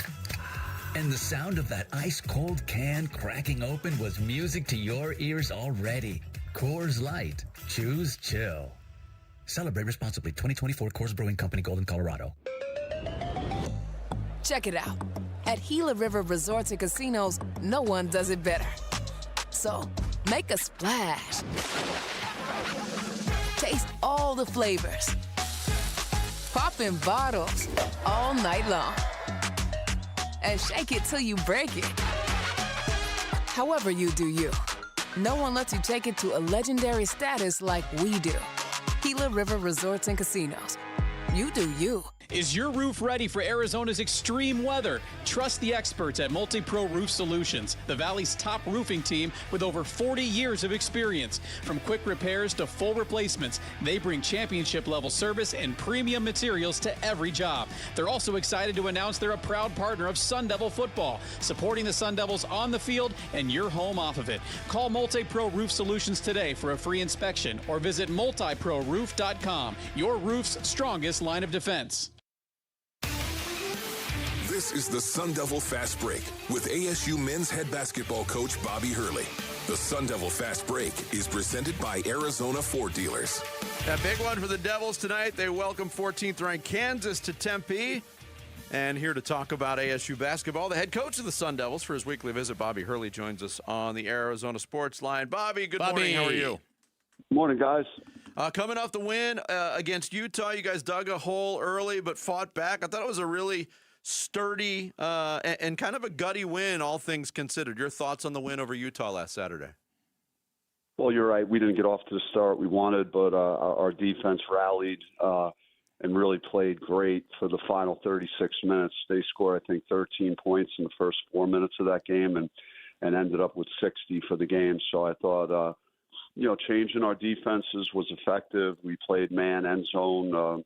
We switched a lot of things. We played three-quarter court pressure. So we gave Utah a number of different looks, and we had some guys gut it out. Like over the last 3 years, I've had some guys not fight through injuries and just not even finish seasons. And I got guys like Mo Odom, who has a foot sprain that there was no doubt he was going to fight through it and play. Alan McCabe couldn't even practice. Was very limited with his movements with an ankle injury, and he gutted it out. Pig Johnson, Santi, Bryce Ford have all been playing through injury. So these guys have earned a tremendous level of respect from me and our coaching staff. Bobby, it's kind of cool that tonight you're playing Kansas at home because long before you guys joined the Big 12, you had a couple of wins against the Jayhawks, maybe the two best wins of your 10 years so far with ASU. I certainly remember the year I think you guys had guard you. It was Remy Martin. It was Trey Holder. And great memories with that. How do you feel about tonight's game going up against such a vaunted program like Kansas?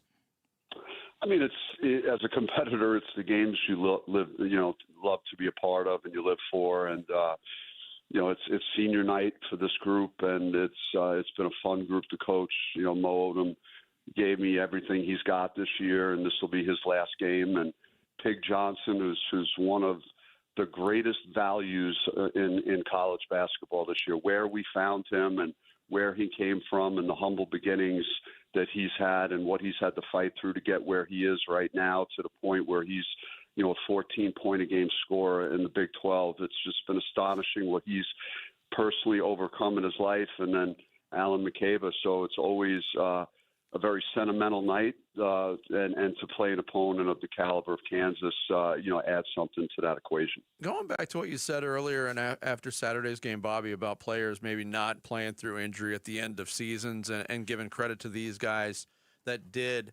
It's something that we've talked about, not necessarily just in college basketball, but in sports in general. Do you think that's becoming kind of the norm, kind of the fallback mindset of athletes now is, hey, I'm not 100%. I'm not going to risk it. Why am I going to take this risk? Yeah, I think it's going to be a part of cleaning up college athletics and getting more set regulations in place. It's, there are no rules. There's no incentive sometimes for guys to battle through minor injury to continue to perform for their team and their university. And I think down the line that's something that needs to be looked at. But I would say with all the load management stuff in the NBA, that's not setting the greatest example for the younger players in that generation. No doubt. I would agree. Bobby Hurley, head coach of the Arizona State Sun Devils, our guest for his weekly visit here on Bickley and Murata Mornings. In terms of the players that you did mention that did gut it out, Mo Odom and Alan McCabe most notably, how are they physically going into this game against Kansas tonight? Yeah, Alan didn't practice yesterday, and that was by design. We couldn't afford to risk him, re-injuring that ankle. He's got a sprain, so it's not going to get any worse. It's just a pain tolerance thing, and like I said, he's a tough kid, and he's, I'm sure, going to be ready to answer the bell. And Mo was back in practice in a limited way. We didn't do much live work yesterday.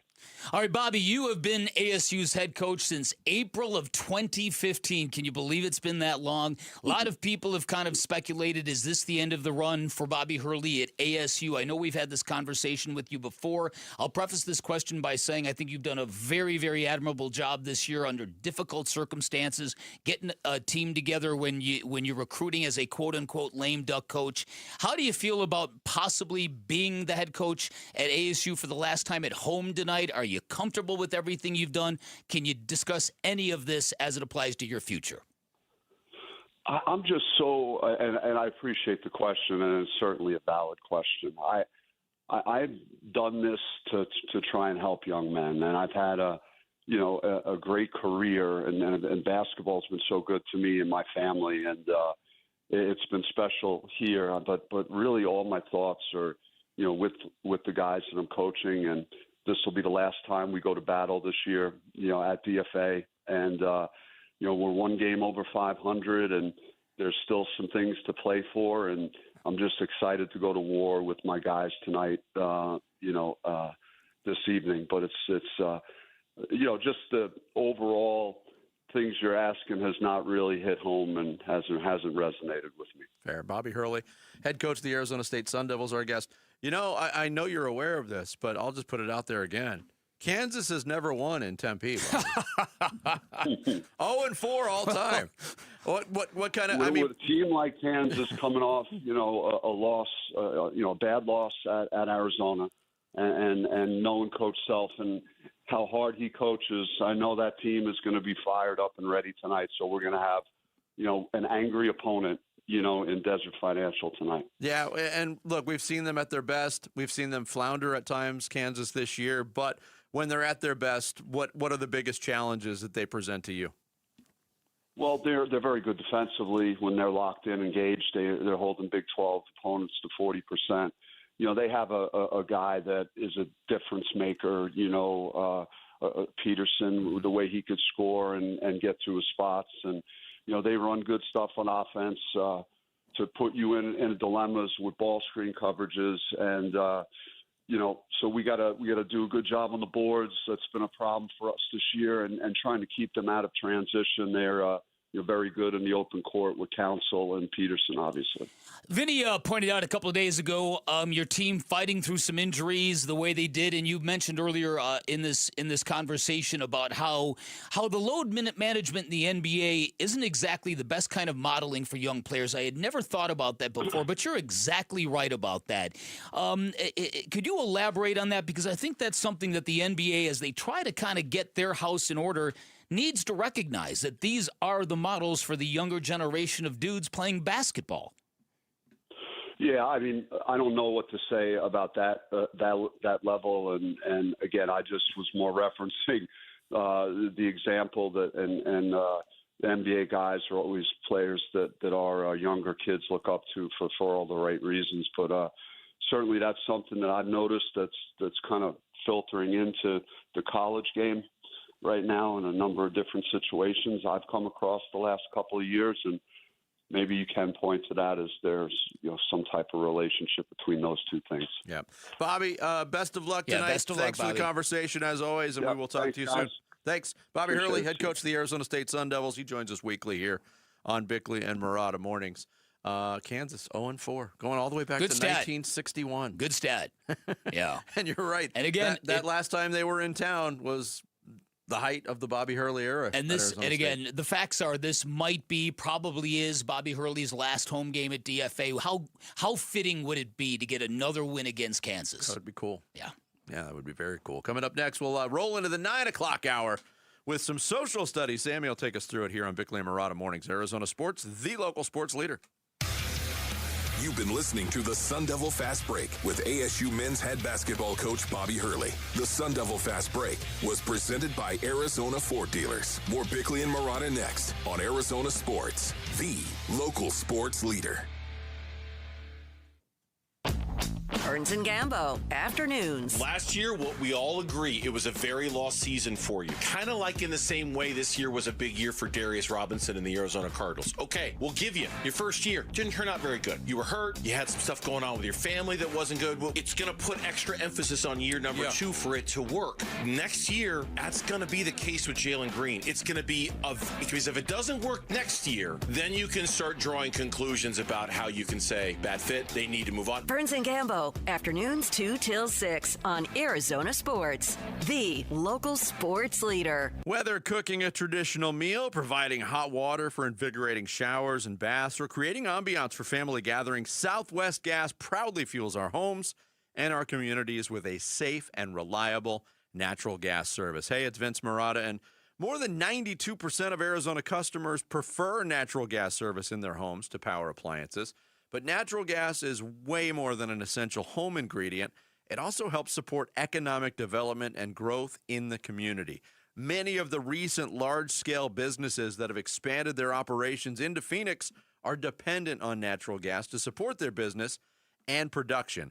For almost 100 years, Southwest Gas has been there, helping turn neighborhoods into communities, houses into homes, and big dreams into reality. If you'd like more information about how Southwest Gas helps fuel life's important moments and supports a sustainable energy future, please visit swgas.com.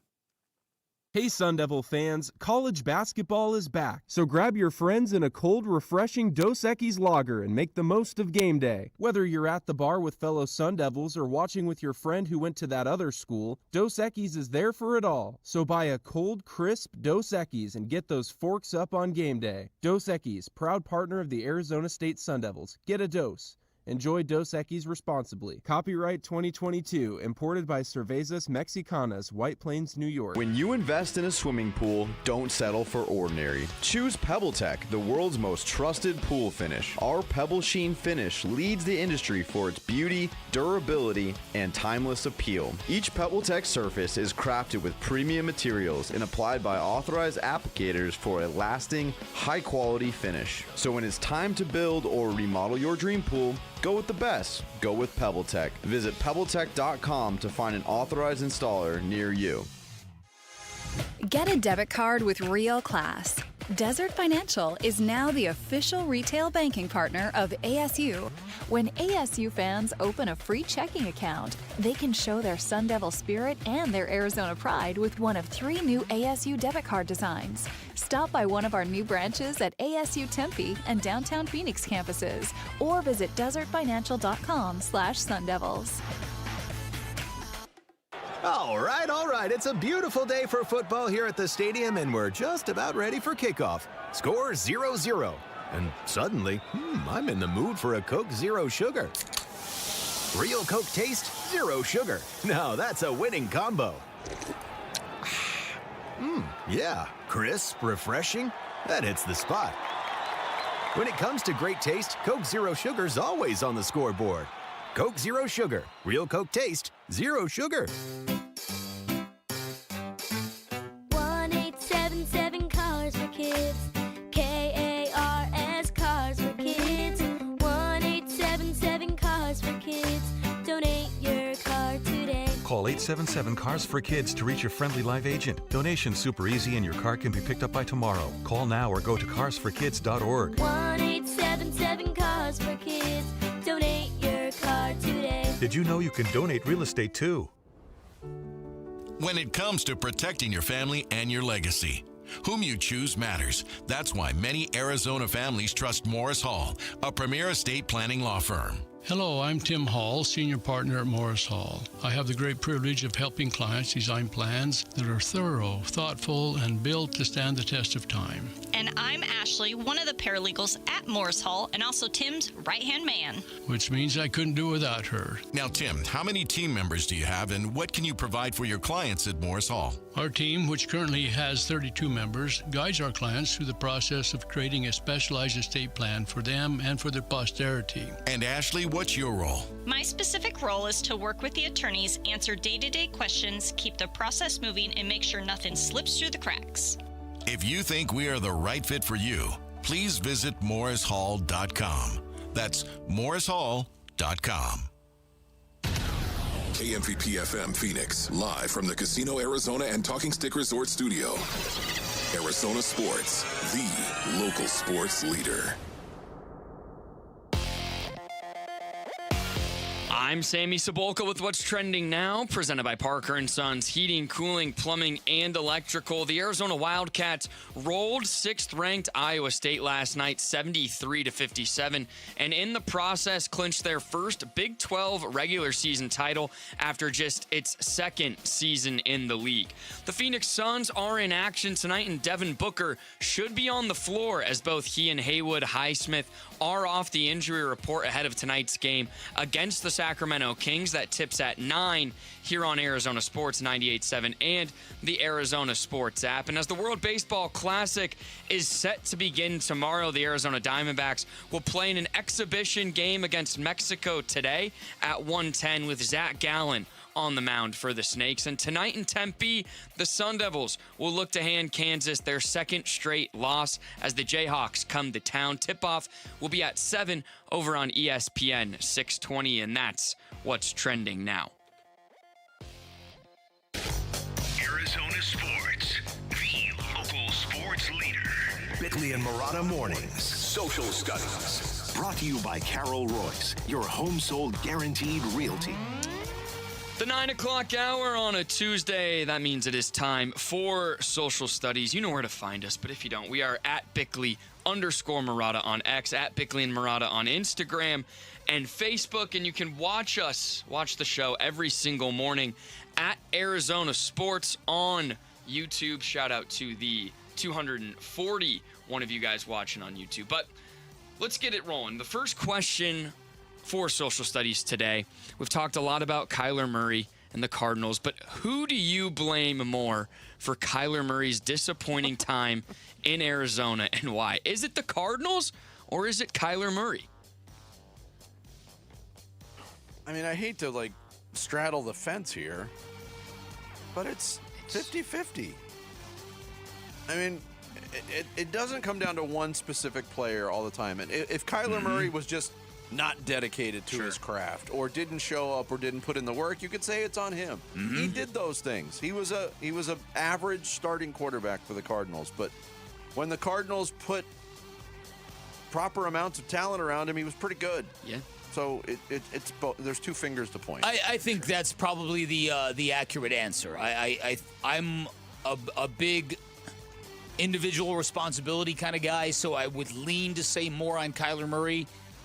Especially earlier in his career, but I do think that this previous regime really kind of dropped the ball on handling him and getting the best out of him. I think that's fair. And the poll results, to both your guys' points, are pretty close. So 54.2% of the vote went to Kyler Murray and 45.8% went to the Arizona Cardinals. And just a couple of responses.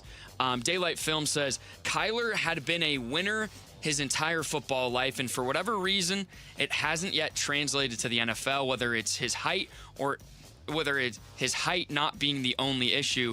As Drew Brees was successful, the answer is both, and that why is and the why is too long of a post to put on X. Daniel said, unless you pay $8 a month, then you could get it all on there. Yeah, not getting my money. I'll tell you that. Darrell Lees was also good. I think it started as Kyler's fault. He's a little bit shorter and had trouble reading defenses. It then became the Cardinals' fault when they re-signed him based on hope. If you're still hoping in year 4, you don't re-sign the guy. Fair. And then lastly, Daniel said, this was a mixture of a bad organization and a guy who probably wanted to play baseball but made a business decision to go for gold and be a quarterback one. It's an interesting way of thinking about it. Okay, so this is also an interesting question, and Jarrett asked me if it would be what the responses might look like. And I said, I think for me it was easy, but for the rest of the Valley it might actually be thought-provoking. So which program has the brightest future in the Big 12, and why? Is it Arizona basketball or ASU football?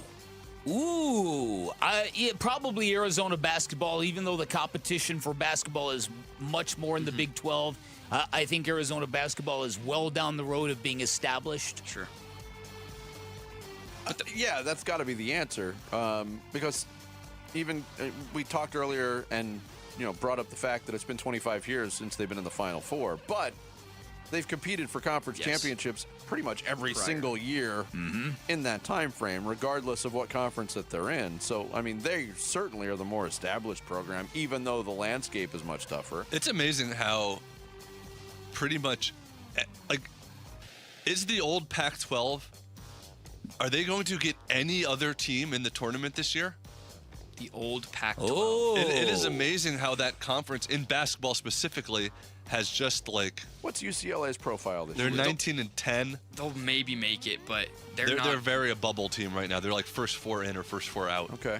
But it's amazing how nobody. Because Oregon has had a bad year basketball-wise. Washington didn't do anything. Oh, I think Cal is Cal okay? No, Cal's not very good. Yeah, so yeah. Stanford's fine. Colorado's not good. Utah's bad. Yeah. USC, they have their other issues going on in USC. When ASU runs the table at the Big 12 tournament in Kansas City, they're in. That's right. They got it. Win and you're in. But yes, I thought, like you, I thought this seemed fairly obvious. But then you factor in things like the competition. You factor in people love Kenny Dillingham, and the results are? The results are 51% to Arizona basketball and 49% to ASU football. Way closer than I thought. A lot closer than. But Yeah. that's kind of what I thought. We're also in Sun Devil territory, so people are naturally inclined to vote there. So, And just so you know, Jared Carlin, that's the sign of a good question. When you put those questions up there and it's 87% to 9%, that's the sign of a dreadful question. Especially if that would leave 5% of people not voting. I liked Wookie's answer, though. Wookie went with ASU football. Yep. Why? Because U of A are a bunch of jabronis. That's why. Yes. You can't argue with that. Yeah, Shut your mouth, jabroni. Hey, just say what you want. And then Tom Foss, just read one real quick. I hate to admit it because I am a huge ASU fan like Vinny, but the Wildcats basketball program is elite. The Sun Devils football program is hopefully on its way to being elite right now. But he said right now they're better than average. Hopefully a Big 12 championship this year will change that for ASU football. Okay, so lastly, again, we've been talking about it all morning, honestly all week, when it comes to Jarrett Carlin's fandom as an ASU Wildcat fan. And you've switched now. You're a U of A Wildcat fan. U of A Wildcat fan. Yeah, you said ASU Wildcat fan. You just did what ESPN does. What do you work for, I know. ESPN? My goodness. Oh, well, anyway. So you've completely changed. Correct. You are all the way for in. today, yes. I've decided I'm going to be. Yeah, there's no game today. Yeah, happy and joyful. Wait till Colorado takes a 2-0 lead in the game. Yeah. And it's out the window. So the question was, how would you describe yourself as a sports fan? What is your style of rooting for your favorite team? Are you extra supportive, critical, passionate, nervous, etc.? Oh, that's a good question. I would describe myself as objectively passionate. That I watch a game with a lot of passion and desire for the team I want to win, but at the same time, I try to stay as realistic and reasonable as possible. Yeah. I've completely evolved in that. I'm still. My support is my attention. Okay. It used to be through my passion. In other words, I was an absolute emotional maniac. Train wreck on game days watching my favorite teams play. Like, to the point where I think my family thought there was something wrong with me. I think my dad thought I had a gambling problem. Wow. Wow. Has this evolved just from getting older and more mature, or has it evolved from working in the media for so long? Both. I can sit and I can watch the Suns play on the road, and it can be a tight, frustrating game, and I could watch the whole game without making a sound. Yeah. But yeah, I used to be an absolute just moron when it came to watching sports. See, that's how a lot of my friends are kind of hothead fans, where the ups are we're the greatest team ever, and the Suns can go to the finals, and the downs are when U of A's down 5 at the half. This team's not very good. Like, I don't know how good all my friends are like that, and so I've learned to be the opposite of them, and that working with you guys and being, again, still young, but in the media of like, okay, it's not as bad as it seems, and it's not always as good as it seems, and that's kind of how I ride my fandom of my expectations are tried to be in the middle. We all know Jared's, but he's changed. He's a changed man. Again, a couple good responses. Wookie said, I'm dedicated to my teams. I have remained loyal and spent a lot of money on them. I'm also critical and pessimistic beyond the normal fan. I cannot stand the fanboys that can't be objectable. They make excuses Objective should be the word. He said objectional, but it should be objective. Yeah. Objective. They So you make missed on both excuses for accounts, everything. They're always the victim. And then Eddie V, this is an interesting fan because he said, I'm competitive, passionate, and superstitious. The superstitious fan is always interesting. He said, I'm critical of those who aren't accountable and make excuses. Love the calm tension of a golf match and the anxious chaos of an auto race. He grew up a Browns fan when they were good and moved to Phoenix 26 years ago and said it's relatively the same. So, a good question, I think. Everyone has their own way of like rooting for their own teams. Yeah. It's quite the spectrum. Fandom is a spectrum, there's no doubt. Thanks, really Sammy. is. That's Yep. social studies. Coming up next, we'll get back into the NBA. Suns starting to get healthy. Devin Booker back. And has a player ever been ejected from a game before he ever played a minute for the team that he plays for? That happened last night in the NBA. We'll tell you more next. Bickley and Murata mornings here on Arizona Sports, the local sports leader. Wolf and Luke, middays 10 to 2. I think Ron Nelson, I think he's going to give us a special year. Well, I really he's do put believe himself that. in this position. He put himself in this position. I think he's going to give us a special year. And who might actually start, of course, down the road, I don't know. But I can tell you this right now, that I feel like Zach Allen is going to get that opportunity to go out and make it 4 consecutive opening day starts. Wolf and Luke, middays 10 to 2 on Arizona Sports, the local sports leader. Retirement plans are like snowflakes. No two are the same, nor should they be. Hey, everybody, Dan Bickley here for Trajan Wealth. And when you imagine retirement, what do you see? Beaches, 5-star resorts, drinks that come with umbrellas, hundreds of rounds of golf, or you consume with anxiety, worried you will not have enough money to do all the things you want to do. Because if you're like most people, you probably don't have the peace of mind you really need. You might feel a bit uneasy because it's one thing to save for retirement. It's another thing to feel totally prepared. That's what you'll get from my friends at Trajan Wealth. Highly recommend you schedule a free appointment. You can get a second opinion on your existing portfolio. You can get tailor-made game plans with personalized strategies that will secure your financial future. Remember, Trajan Wealth, veteran-owned, locally operated, and they're not just financial advisors. They're fiduciaries, which means they're duty-bound to act in your best interests at all times. I became a client, super impressed at Trajan Wealth with their approach, with their honesty, and if you want to take that retirement stress off your shoulders, give them a call. Get your plan started today. 480-360-7900. Find them online at TrajanWealth.com, TRAJAN Wealth.com.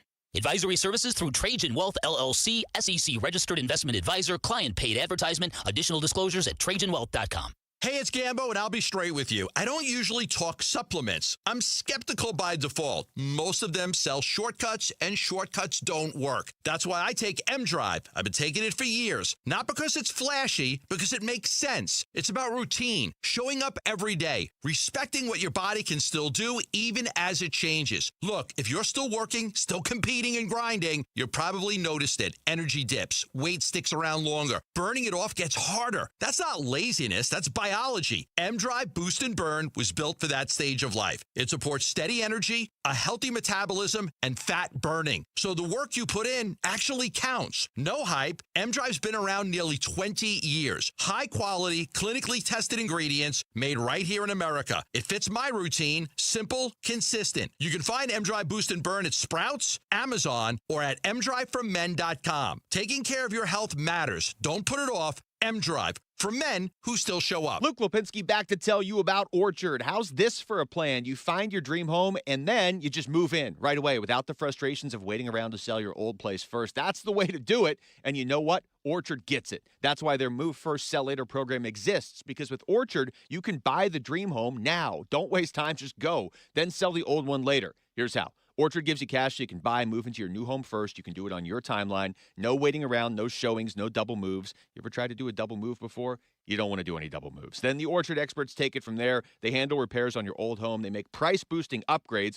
And once they're done, a local Orchard agent will list and sell your home for top dollar. They can do that because their agents are some of the most experienced around town, with smart tools and products to help you attract the right buyers. Orchard's Move First program gives you the freedom to sell your old home later so you can focus on buying and moving into your new home now. Buy before you sell. Still get top dollar for your home with Orchard. If you're ready to find out how much your home is worth, visit Orchard.com to get your free home valuation. That's Orchard.com. Low T, start for free for a limited time. Get prescription testosterone therapy with no startup fee, only at Red Mountain Weight Loss. Just because you're getting older doesn't mean you have to feel older. Prescription testosterone gives you more energy, stamina, and it'll help you lose weight and lose that dad bod for good. You'll also think better, sleep better, and your love life will be better. Look, don't be fooled. Nothing boosts testosterone like actual testosterone. So skip the gimmicks and get prescription strength testosterone now at Red Mountain Weight Loss. It's a game changer. So don't wait. If you've got low T, get started for free. Meet with a board-certified medical provider online with no waiting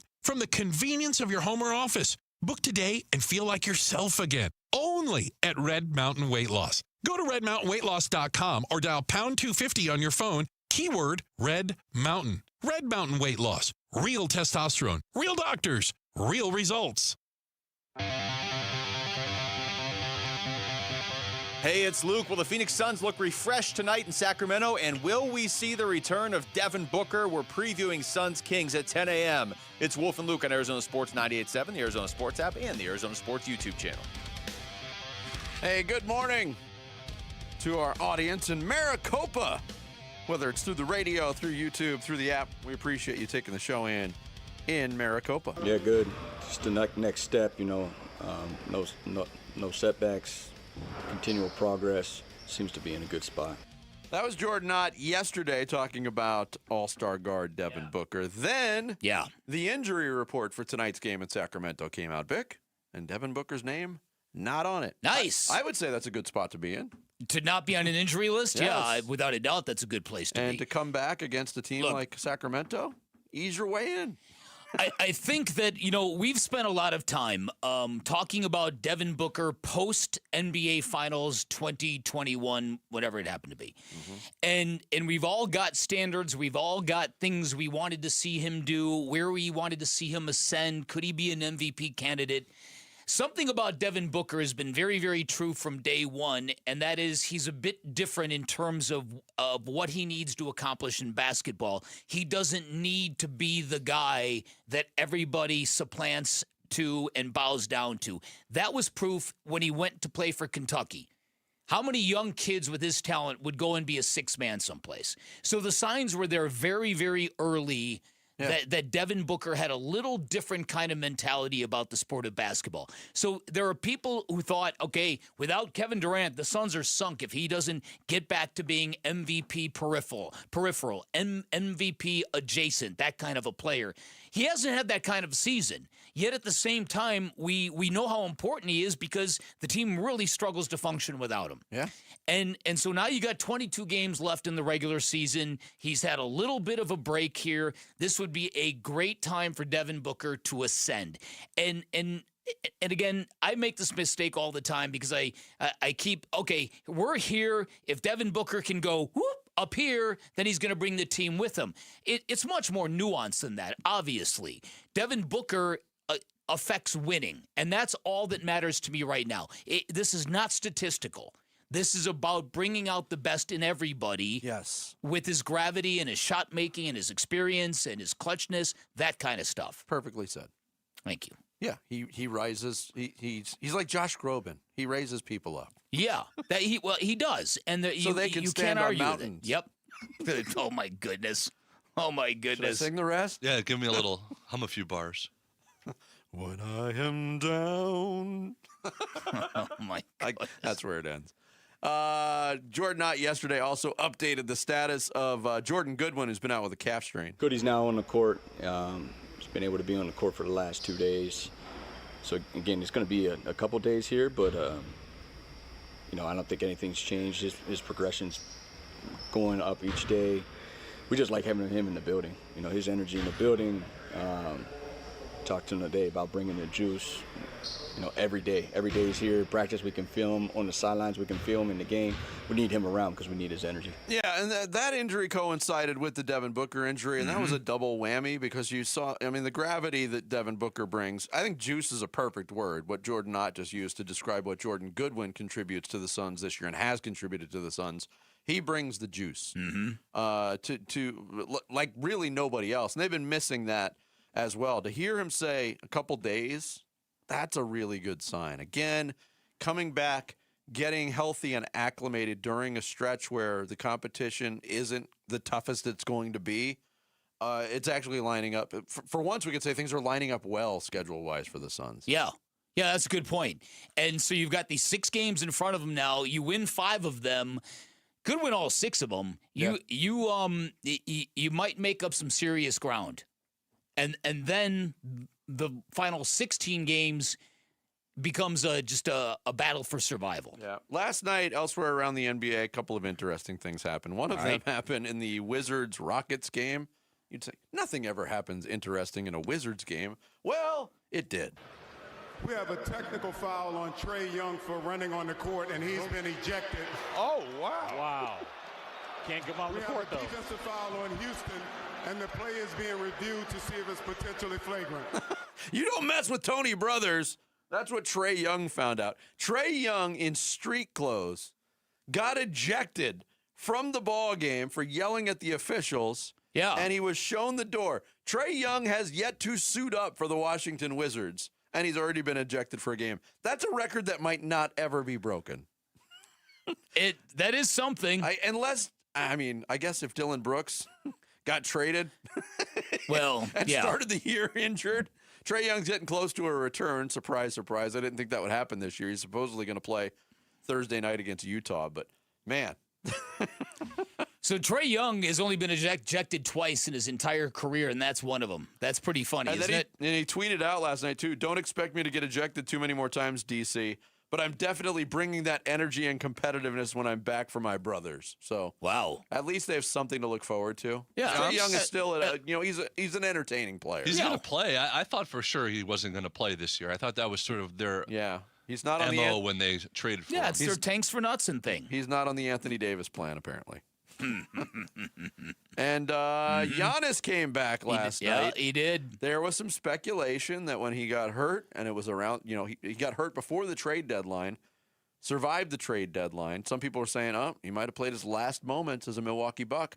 Not so. He talked about being back.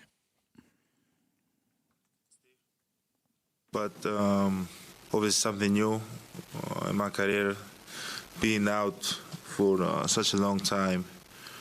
And not just one time, multiple times into a season. It definitely disrupted my rhythm, but at the end of the day, I just, try to take it day by day, game by game. I'm happy that I'm back.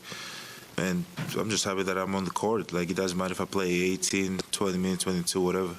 just happy that I'm out there. I'm just in a mindset that I try not to take nothing for granted. Obviously, did not play well tonight. Whoa! I don't know what's going on with that? Whoa! A torrential downpour happened. Of course, the Suns do get Milwaukee coming up twice. Now that Giannis is back, I noticed that. They'll be in Milwaukee on March 10th, and then Giannis and the Bucks are here on March 21st. So Okay. those games got a little tougher. Yes. Yeah, I would agree with that. All right, But still a beatable team. Yeah, in that string of beatable teams, certainly. Coming up next on this Tuesday, we'll roll out another edition of Mustache. Not a mustache. It's Bickley and Murata Mornings, live from the Casino Arizona and Talking Stick Resort Studios here at Arizona Sports, the local sports leader. Phoenix Suns basketball. Green steps back for a deep three, and that's banked in off the window for Jalen Green. The bank is open late on a Thursday night, and now Jamari Bouye steals the inbounds pass, throws it cross-court O'Neal for three. He got it. Back-to-back trifectas for the Suns, and this place is going crazy. Suns at the Kings tonight for a late tip. Pre-game at 8, and the play-by-play begins at 9 on the Arizona Sports app and 98.7.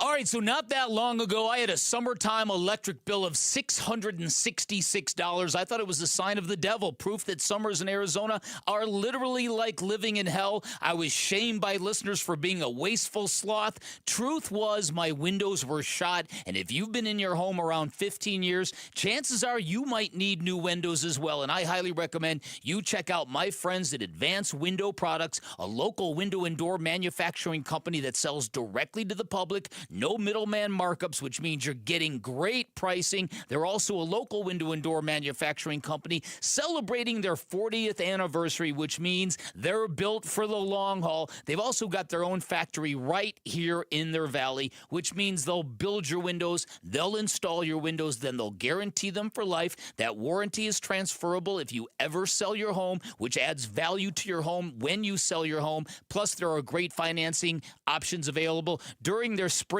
Madness sale, you will get $2,500 off the purchase of 10 or more windows. If you need fewer than 10, they will prorate that discount so everybody wins. Give them a call today, 480-764-2110, online at advancedwindows.com. With Progressive's Name Your Price tool, you can choose the best coverage option for you. Because you know you. Like, you know you can't cook.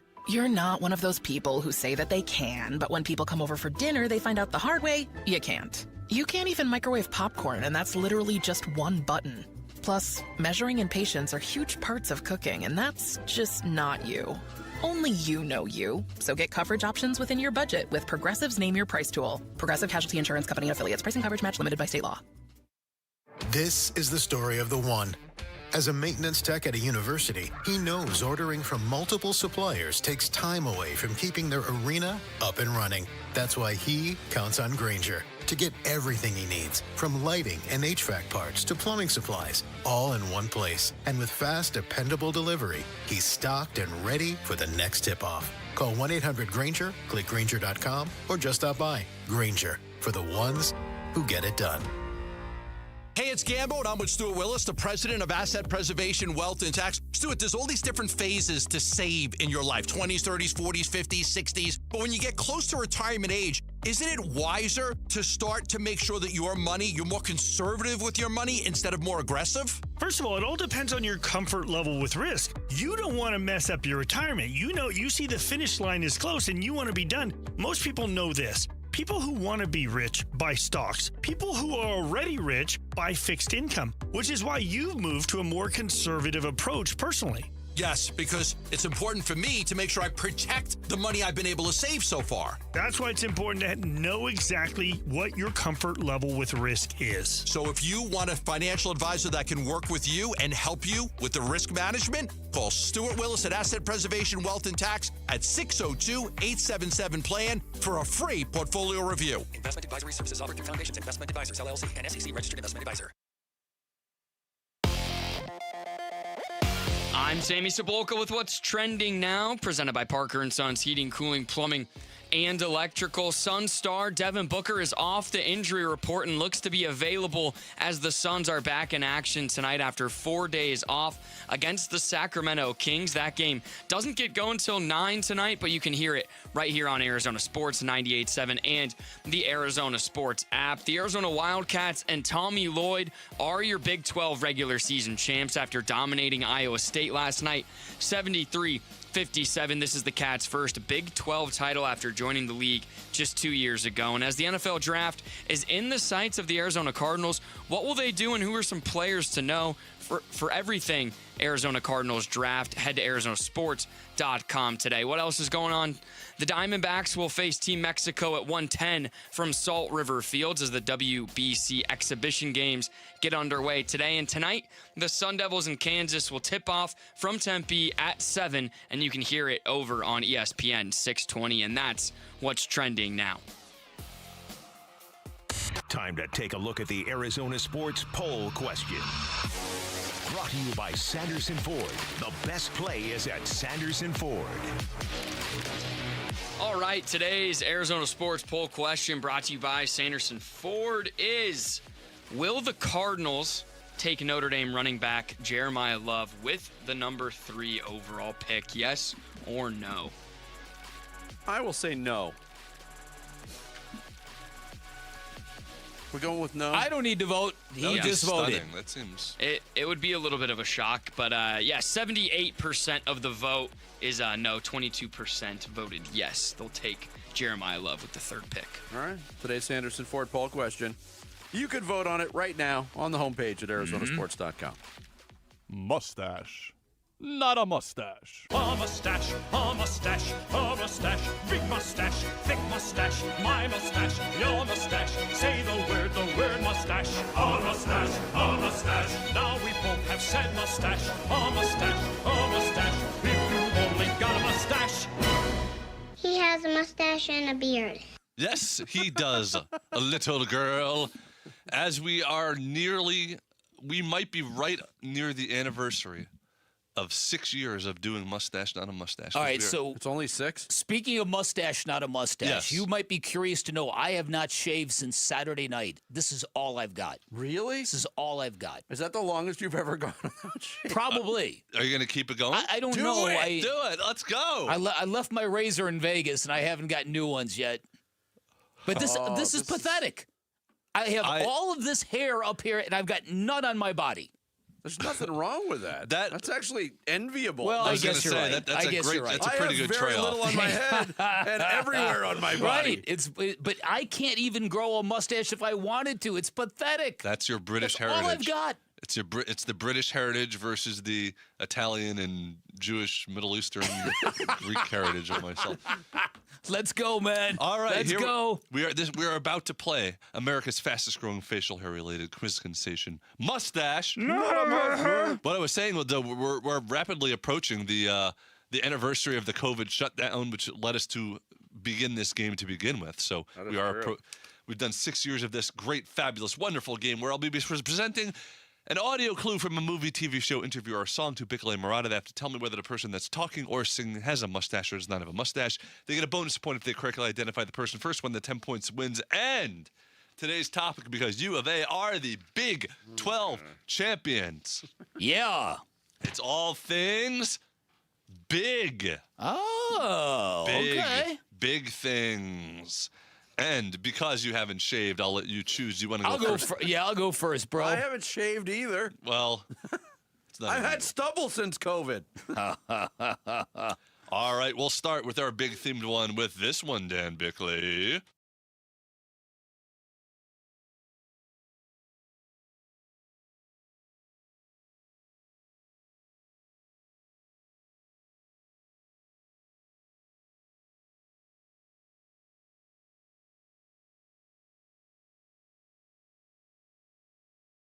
Genius of Bon Scott, AC/DC, not a mustache. That is the lyrical genius. It is funny that they could do such like traditional rock songs, and then almost like a borderline novelty song like that. Yeah, they've got a few of those. Yeah. I remember being a kid and learning of the existence of that song, and kids found out about it, and it was so taboo Like everybody had to Yes. hear it. Yeah. It was its generation, my ding-a-ling. Yeah. All right, good 2 points for you there. Vic's gonna yell at me to stop rubbing my eyes in a second. I got an allergy thing that's kicking in, and it's winning right now. Don't rub your eyes. It'll only make it worse, Vinny. Try to get It'll through only make it worse. the first clue here. See if you can get through the first clue. Because you had to be a big shot, did you? You had to open up your mouth. You had to be a big shot, did you? All your friends were so knocked out. That is the lyrical genius of Billy Joel. This is tricky. I'm gonna say not a mustache. That is correct. Okay. It was a very it is tricky with Billy Joel. It was a small period. It was the sort of River of Dreams era, maybe, where he had the goatee there. But all right, 2-2 to start. Dan Bickley. Let's go. So I'm on the first tee with him. I give him the driver. He hauls off and whacks one. Big hitter. The Lama. Long. Into a 10,000-foot crevice right at the base of this glacier. Do you know what the Lama says? Gunga Galunga. Gunga Gunga La Gunga. Gunga Galunga. Big hitter. This is a tough one. This is obviously Bill Murray, Carl Spackler, Caddyshack. Yeah. But there's all sorts of 5 o'clock shadow on this man. That's good enough. I'll give you that. All right, mustache. It is funny when you know that it was all improvised, a lot of his dialogue in that. Yeah. The genius improviser does what he did at the end there. He's totally making up gibberish with the Gunga Galunga, but he corrects himself. Oh, no, I mean Gunga Galunga. Gunga Galunga. Like he was getting it wrong. Like he was right. Yeah, brilliant. All right. Sorry, I misspoke there on the Gunga Galunga. All right, Vince Marotta. 2 sweetest words in the English language after chorus girl. College hoops. Big Mondays here again. Lots of primo games on the tube again. You better wait till I have to hit the John, my friend. El Grande Mondays here again. Hey, school night, schmool night. You better watch or I'll give you a pop quiz right in the kisser. I vaguely remember that. That is campaign. crazy. I think is that Big Bad Bob Goulet? Yes, it is. Mustache. Wow. That well is. done. Robert Goulet did done. a series of college basketball commercials for ESPN way 20 years ago or so. Campy, lounge lizardy. That clue is a great pull by you. That is very good. Big. It I was agree. one of the things that popped in my head when I was thinking of the big category for whatever reason. All right. Dan Bickley. We're tied at 4. Big themed. Yeah. I got mad friends with Benzes, see notes by the layers, true to life players. Jump in the Rover and come over, tell your friends jump in the GS3. Throw your hands in the air if you's a true player. That is a Notorious B.I.G., and that is not a mustache. That is correct. Ooh, well done. Very, Thank you. very good. All right. Vince Marotta.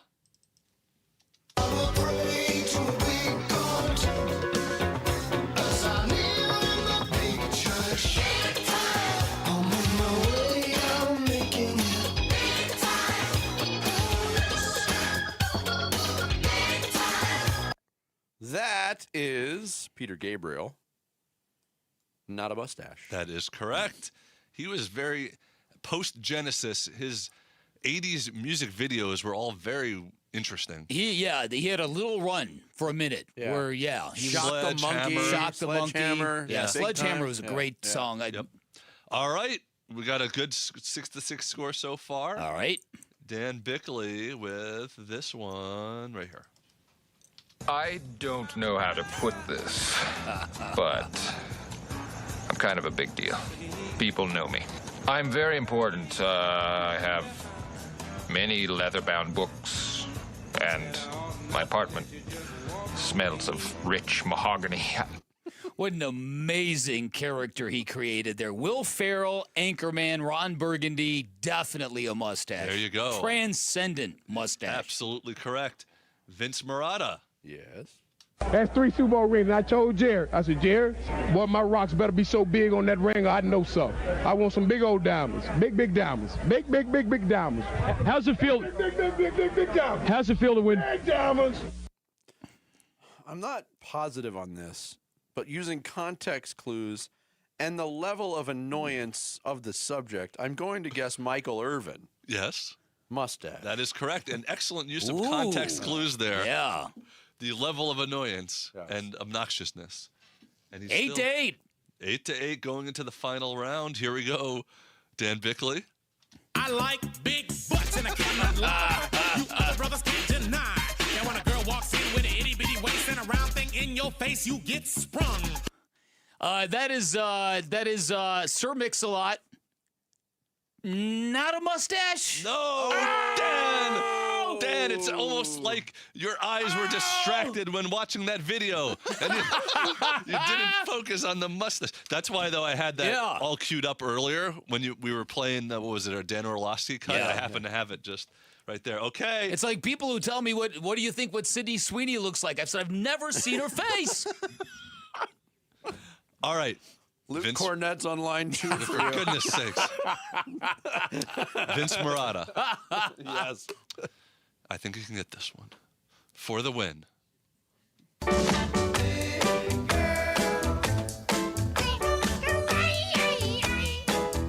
Somewhere Gambo is dancing.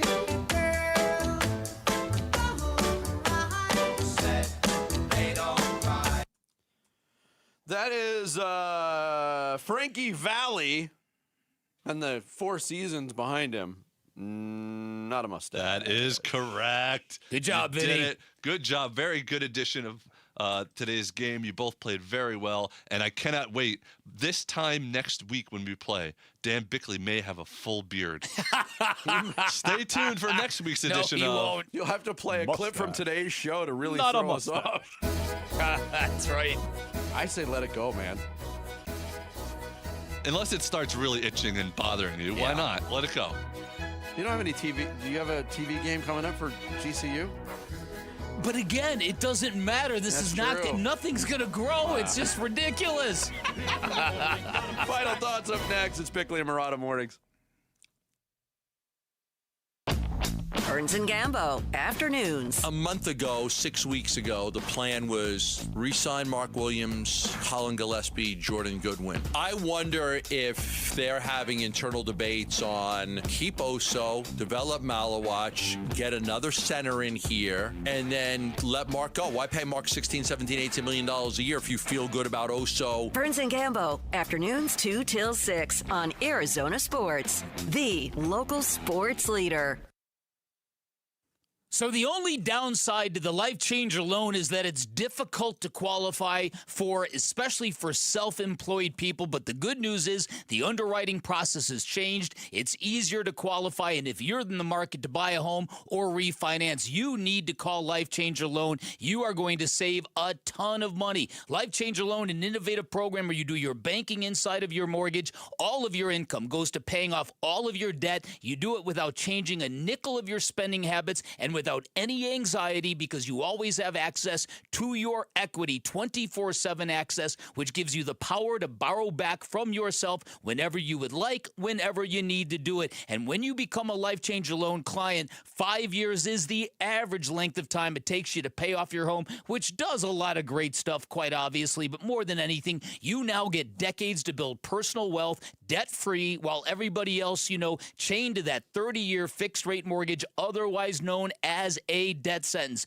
Like I said, highly recommend you give them a call. Find out if you're a good fit. If you are, you're going to love the results. 480-504-0844. Online at lifechangerloan.com.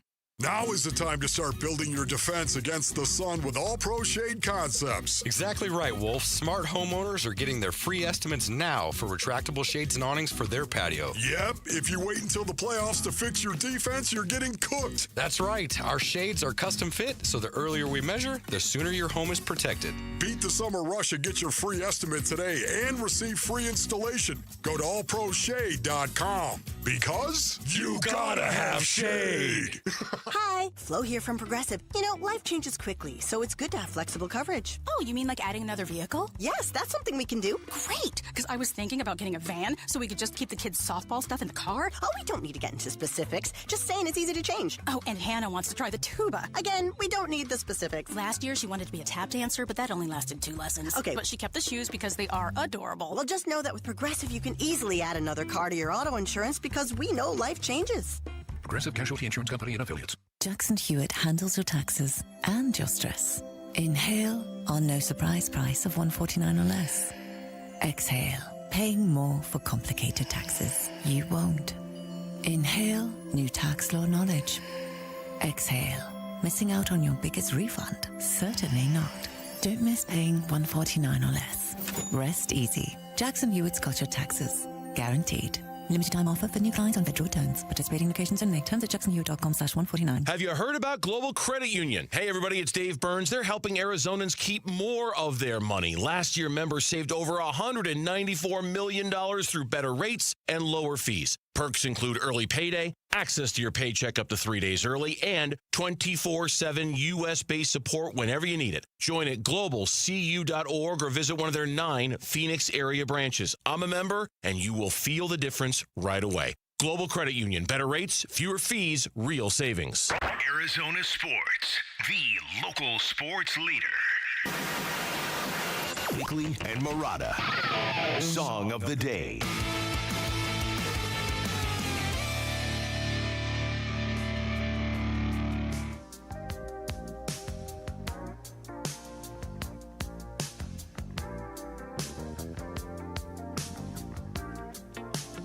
You remember this tune? I certainly do. Oh, this to me. I'm into yacht rock.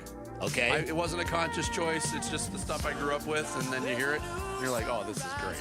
This to me is the best yacht rock song ever. Really? And it fits with the mustache, not a mustache theme. Biggest part of me. Jared, can you name the band? I think you can get this.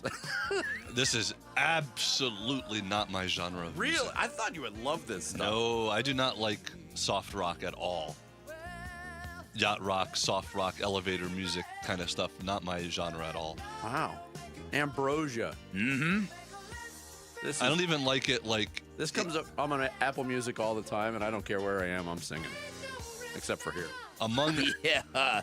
Even in like eras of music that I like, almost all the music, I don't like this kind of music. Like I don't like U2 or Incubus or a lot of Red Hot Chili Peppers stuff. Like anything that's like mellow rock, I just don't like. Yeah, I'm kind of right there with you, Jarrett. Really? No Incubus? No. Wow. Judging from when you went to college, I thought you would like that. But I know, it was very popular. Sammy, you ever heard this? No, but I have heard of Ambrosia, you said, right? Yeah. My dad's a big yacht rock guy. They're phenomenal.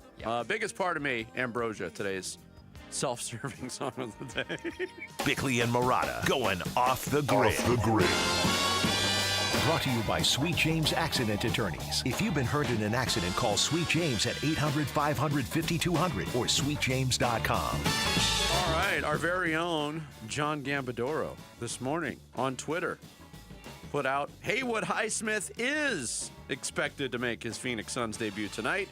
Highsmith, who Phoenix signed to a multi-year deal in mid-February, has not played this season due to a knee injury, but is good to go for tonight. So what does that mean? I don't know if today will be the truest test of what it exactly means. No. Because the Kings are terrible. Mm-hmm. The Kings are really injured, in quotes. Quotes. This could be the perfect time to try to play with some things. Yeah. Normally speaking, if you had a tough game and Haywood Highsmith's coming back, we'll say against Denver, the opportunity to plug him in to get minutes, probably not going to be there because you're going to stick to your rotation. Right. This could be the night to blend in Haywood Highsmith. And he's an intriguing player. But an odd piece, though. It didn't feel like a piece they needed specifically. No, and again, there's a lot of future thought to this maneuver for next year. We don't know what that means. Mm-hmm.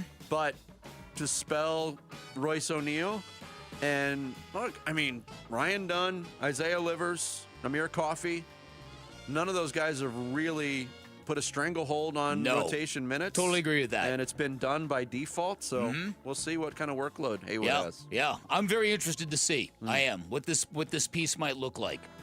And don't forget, it is Peacock Colin Gillespie tonight. Yeah, that's right. So cannot forget 28 points minimum.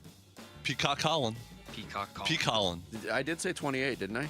I think you did. Yeah. And when you brought up that stat, Sammy just lit up like a Christmas tree. Ooh. It's P. Colin Gillespie. Yeah. Speaking of Peacock, on this Tuesday night, they have another game on before the Suns and the Kings. It's Spurs 76ers. Did you hear what they're doing? No.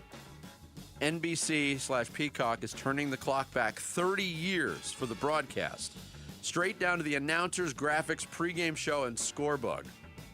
Bob Costas, Doug Collins, and the czar of the telestrator, Mike Fratello, will call the game. Jim Gray is going to be the sideline reporter. Hannah Storm will host NBA Showtime alongside Isaiah Thomas and PJ Carlissimo. Wow. How about that? All due respect to Bob Costas, but when I think of 30 years ago on NBC, I'm thinking of somebody else doing the play-by-play. I'm thinking of Marv Albert. Yeah. That's a cool idea. And they kind of... Nostalgia's a powerful thing, man. They've leaned into it because they brought back John Tesh's song. They're using that, even though it had been used by other networks for other reasons. But even the voice, the intro voice, the guy's name is Jim Fagan. He's no longer living. They're producing that via AI to give it that old school NBC feel. Okay. Yeah. That'll be pretty cool tonight. That's interesting. Yeah. One other thing, too, that we didn't get to today, it's a mock draft. Jordan Reed of ESPN put out a mock draft. He's got the Cardinals at number 3 taking David Bailey. Not a stretch. David Bailey is going to be linked to the Cardinals in many, many more mock drafts between now and April 23rd. The interesting part of this one was he's also got the Cardinals getting their quarterback of the future, trading up from number 34 to number 28 back into the first round with Houston. So they'd swap those picks. Cardinals would throw in a 4th-round pick later in the draft. And he's got the Cardinals taking Ty Simpson from Alabama at number 28. Oh. Okay, is Ty Simpson going to be there at 28? No.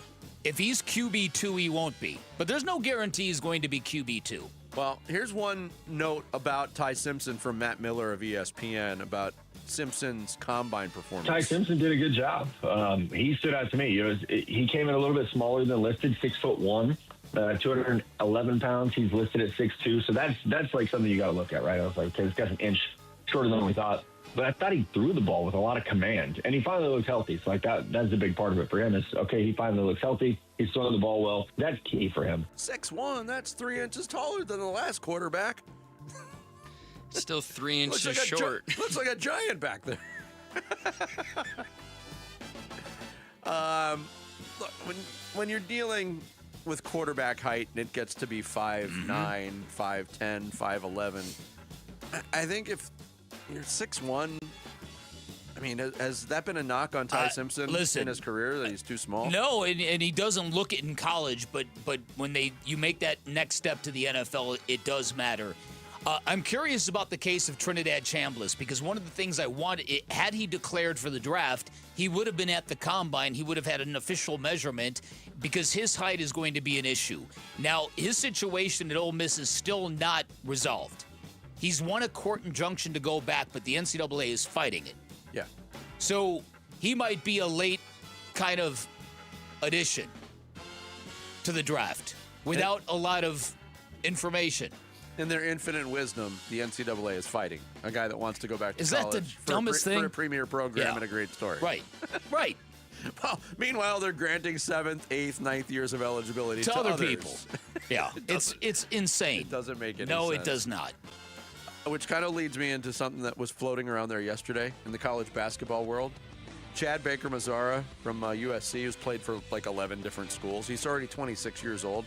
Wow. There was a story floating around that said, because he left the team. He got hurt the other day in a game against Nebraska. He left the bench. He came back. He didn't sit on the bench. He sat in the front row of the stands. Yeah. It was a weird look. He was dismissed from the team the next day. And there was a story floating around that said, an internal investigation revealed his birth certificate says he's 32 years old and has 4 kids. Yeah. It wasn't true. I wasn't going to throw you under the bus. Sammy got Sammy got duped. Got by the Twitter gods yesterday. Happens to all of us. Don't call them gods. The Twitter losers. Yeah. Yes, losers. That is going to do it for us on this Tuesday. I got through the show without sneezing. That'll happen on the way home. Thanks to Jeff Passan and Bobby Hurley for joining us. We're back tomorrow morning, bright and early, 6 o'clock. Join us. Wolf and Luke are up next here on Arizona Sports. Have a great day, everybody. Join Arizona Sports April 11th in Tempe for the 22nd annual Pats Run presented by Tech Systems. This 4.2-mile run-walk finishes on the 42-yard line at Mountain America Stadium, home of the ASU Sun Devils. Bring the whole family. Kids can take part in the 0.42-mile Kids Run presented by Shields and Phoenix Children's Hospital. Honor Pat Tillman's legacy and help support the Tillman scholars who carry it forward. After the run, it's the Tillman Tailgate presented by Gila River Resorts and Casinos. Enjoy live music, food trucks, and vendor activations outside the stadium. Learn more and sign up today at patsrun.org. Hey, it's Mike Broomhead. You've seen the Sweet James billboards, but here's what you need to know about them. If you're hurt in a car, truck, or motorcycle accident, Sweet James Accident Attorneys is a team you want on your side. With just over 25 years experience, 500-plus trials, and a win rate of 98% of the time, you need Sweet James in your corner. They've even been named the best attorneys in America. SweetJames.com or 800-9-million, 800-900-0000. Hey, it's time to find that F-Series truck you want at a price you can't afford to miss because it is Ford Truck Month. Yep, and Ford Truck Month is about the only way that America's best-selling line of trucks for 49 years running gets better. Ford Truck Month at our Desert Ford dealers. Hey, Paul Calvise here. Man, we wait all year for these amazing offers. The Ford F-150. America counts on it. We get to drive it. And that's not all we get. Check out these savings. How about 0% APR for 60 months with zero down, zero payments for up to 90 days, plus $1,000 in truck month cash on a 2025 Ford F-150. We're talking on the job site, hauling the family camper, off-roading. F-150 trucks are icons of muscle and performance. And again, during Ford Truck Month, get 0% APR for 60 months with zero down, zero payments for up to 90 days, plus $1,000 in truck month cash on a 2025 Ford F-150. But it all ends March 31st. Just click buyfordnow.com. Low T? Start for free for a limited time. Get prescription testosterone therapy with no startup fee. Only at Red Mountain Weight Loss. Just because you're getting older doesn't mean you have to feel older. Prescription testosterone gives you more energy, stamina, and it'll help you lose weight and lose that dad bod for good. You'll also think better, sleep better, and your love life will be better. Look, don't be fooled. Nothing boosts testosterone like actual testosterone. So skip the gimmicks and get prescription strength testosterone now at Red Mountain Weight Loss. It's a game changer. So don't wait. If you've got low T, get started for free. Meet with a board-certified medical provider online with no waiting from the convenience of your home or office. Book today and feel like yourself again. Only at Red Mountain Weight Loss. Go to redmountainweightloss.com or dial pound 250 on your phone. Keyword Red Mountain. Red Mountain Weight Loss. Real testosterone. Real doctors. Real results. When it comes to vision, the name you need to know is Dr. Jay Schwartz at the Schwartz Laser Eye Center, the team eye doctor for the Phoenix Suns and Arizona Diamondbacks. Ready to ditch glasses and contacts? LASIK is your winning play, an advanced laser procedure that reshapes the cornea for sharp, clear vision. Quick procedure, fast recovery, and trusted results. If you're not a LASIK candidate, no need to worry. They've got options like the Evo ICL, an implantable lens that works with your natural eye, or the Clear Lens Exchange, a procedure that replaces your eye's natural lens for lasting clarity. There's free consultation at all 3 Valley locations, Scottsdale, Glendale, and Mesa. Schedule now at teamidoc.com. That's teamidoc.com, or call 480-483-EYES. That's 480-483-EYES. It's the Schwartz Laser Eye Center, trusted for over 25 years. Finding great candidates to hire can be like, well, trying to find a needle in a haystack, but not with ZipRecruiter. Its powerful technology actively finds and invites qualified candidates to apply to your job. So while other companies might deliver a lot of hay, ZipRecruiter finds you the needle in the haystack. See why 4 out of 5 employers who post a job on ZipRecruiter get a quality candidate within the first day. Try ZipRecruiter for free at ZipRecruiter.com/free. That's ZipRecruiter.com/free. ZipRecruiter. Confidence is knowing you're ready to handle whatever comes your way. That's what it feels like to take on your workday with Cintas. They make sure your AEDs are up to date, your fire extinguishers are tested and inspected, your floor mats are cleaned and delivered, and your workwear looks good, feels good, and is freshly laundered with the Cintas Apparel Plus program. So are you ready to take on today? Visit Cintas.com. Oh, I'm ready! And get ready for the workday. KMVP FM Phoenix. Live from the Casino Arizona and Talking Stick Resort Studio. Arizona Sports, the local sports leader. I'm Sammy Cebulka with What's Trending Now, presented by Parker & Sons Heating, Cooling, Plumbing, and Electrical. The Arizona Wildcats rolled 6th-ranked Iowa State last night, 73-57, and in the process clinched their first Big 12 regular season title after just its second season in the league. The Phoenix Suns play basketball tonight, and Devin Booker should be on the floor as both he and Haywood Highsmith are off the injury report ahead of tonight's game against the Sacramento Kings. That tips at 9 here on Arizona Sports 98.7 and the Arizona Sports app. And as the World Baseball Classic is set to begin tomorrow, the Arizona Diamondbacks will play in an exhibition game against Mexico today at 1:10 with Zach Gallen on the mound for the Snakes. And tonight in Tempe, the Sun Devils will look to hand Kansas their second straight loss as the Jayhawks come to town. Tip-off from Tempe will be at 7 over on ESPN 620. This report is brought to you by K2 Vision RLE. No readers, glasses, contacts, or cataracts. Schedule your free Zoom consultation at k2visionrle.com.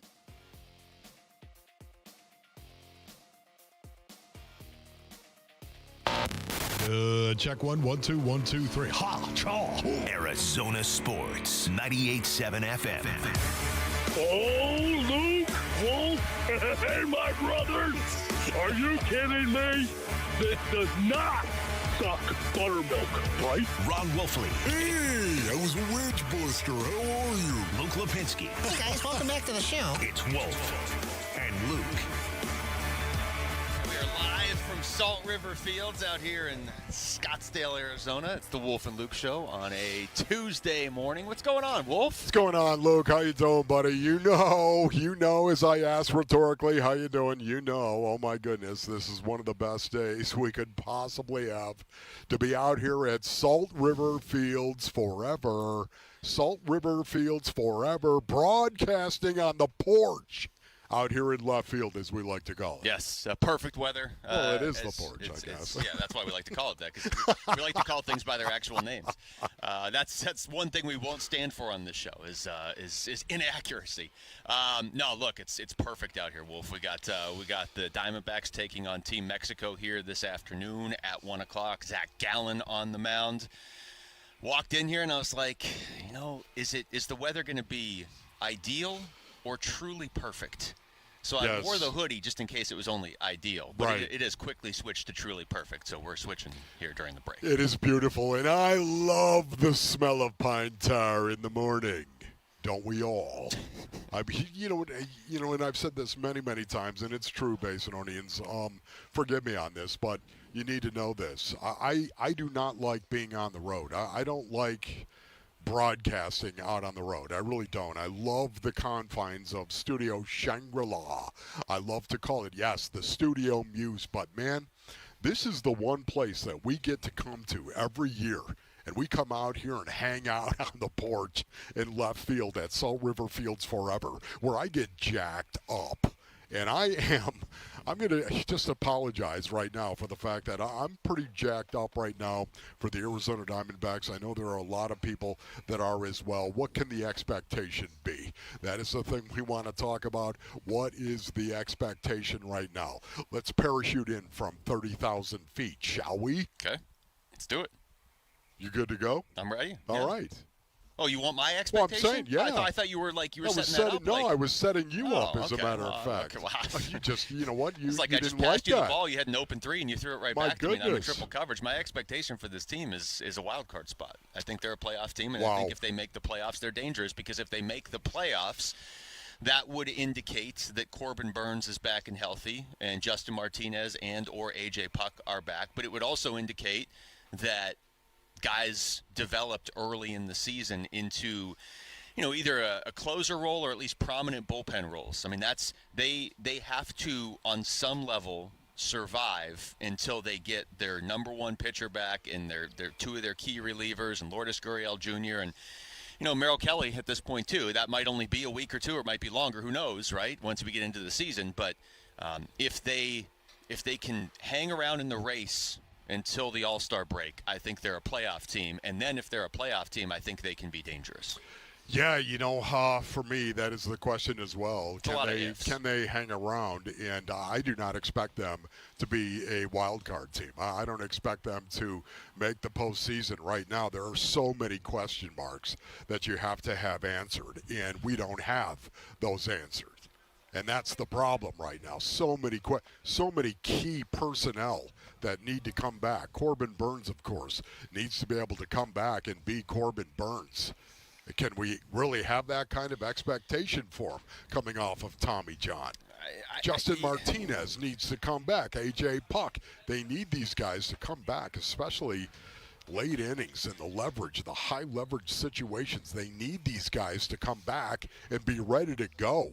Can they actually hang around long enough to be a team that could get into the postseason? Yeah, I don't know, man, but that's not my expectation right now. Maybe I should rephrase the dangerous part in the playoffs, because you're right. That would hinge on Corbin Burns being, full strength Corbin Burns, just a couple months off coming back from that injury. But I think they're going to find a way to get in. How's that? Because, and this is why, Wolf, I have a very specific reason. I think a lot of times when we talk about the Diamondbacks, we just immediately measure them against the Dodgers. And so that gap between them and a wild card team, even though the Dodgers are never a wild card team, but that gap between the Diamondbacks and a playoff team seems bigger than it is. I'm not saying it's going to be easy for them to make it. I mean, they could get buried in the first 2 months of the season. They absolutely could. But I just feel like they're going to find a way around that. We've seen this team, when they have lower expectations, exceed them before. And I'm not expecting them to win this division. The Dodgers bought that a while ago. But I think that when you start to compare them to the teams they would have to compete with for a wild card spot, I think they're right there. They almost got in last year with nobody left on the roster at the end of the year. I'm looking at some of the guys, and once again, the question marks that I believe remain there. Ryan Nelson, we're all expecting Ryan Nelson to pitch like he did last year and even better. Developing and get better. Would that be great? Yeah, that'd be fantastic if he did that. But Ryan Nelson is really not a guy that I look at and think, I wonder if he's going to be good. I think he is who he was last year. I think that was Ryan Nelson. I think we're going to get that again. But I have some questions in regard to Brandon Pfaadt, of course, and especially now, early with the rotation.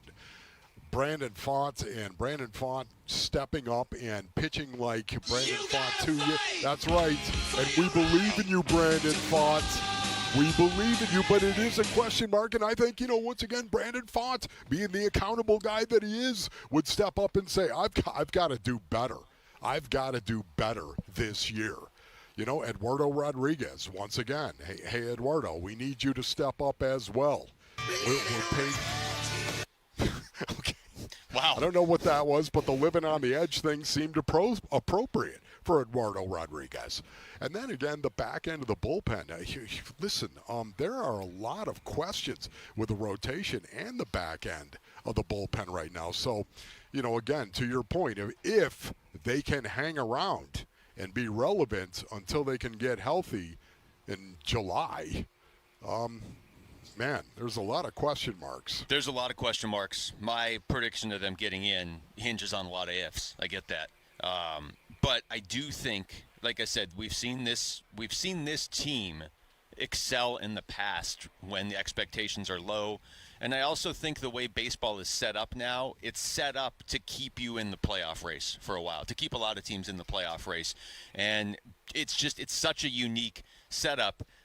Last year, the Diamondbacks had all their players, and then they just started to lose them all as the season was going. Whereas in this case, you should, in theory, get stronger as the season goes. Yeah. And so they're gonna have this built-in jolt at midseason, whether Corbin Burns is elite, prototypical Corbin Burns, or he's just good or whatever, and Justin Martinez and A.J. Puck, and you get these guys back. I just think because of the way baseball's set up, they're going to have a chance to hang around these first couple months. And look, I'm not trying to sugarcoat. They start the season with the Dodgers, Tigers, Braves, Mets, and Phillies. What? They could be in a real tough spot by April 12th. But if they survive that, it should get not easier, but they should get better as the season goes. Here's the great thing about it.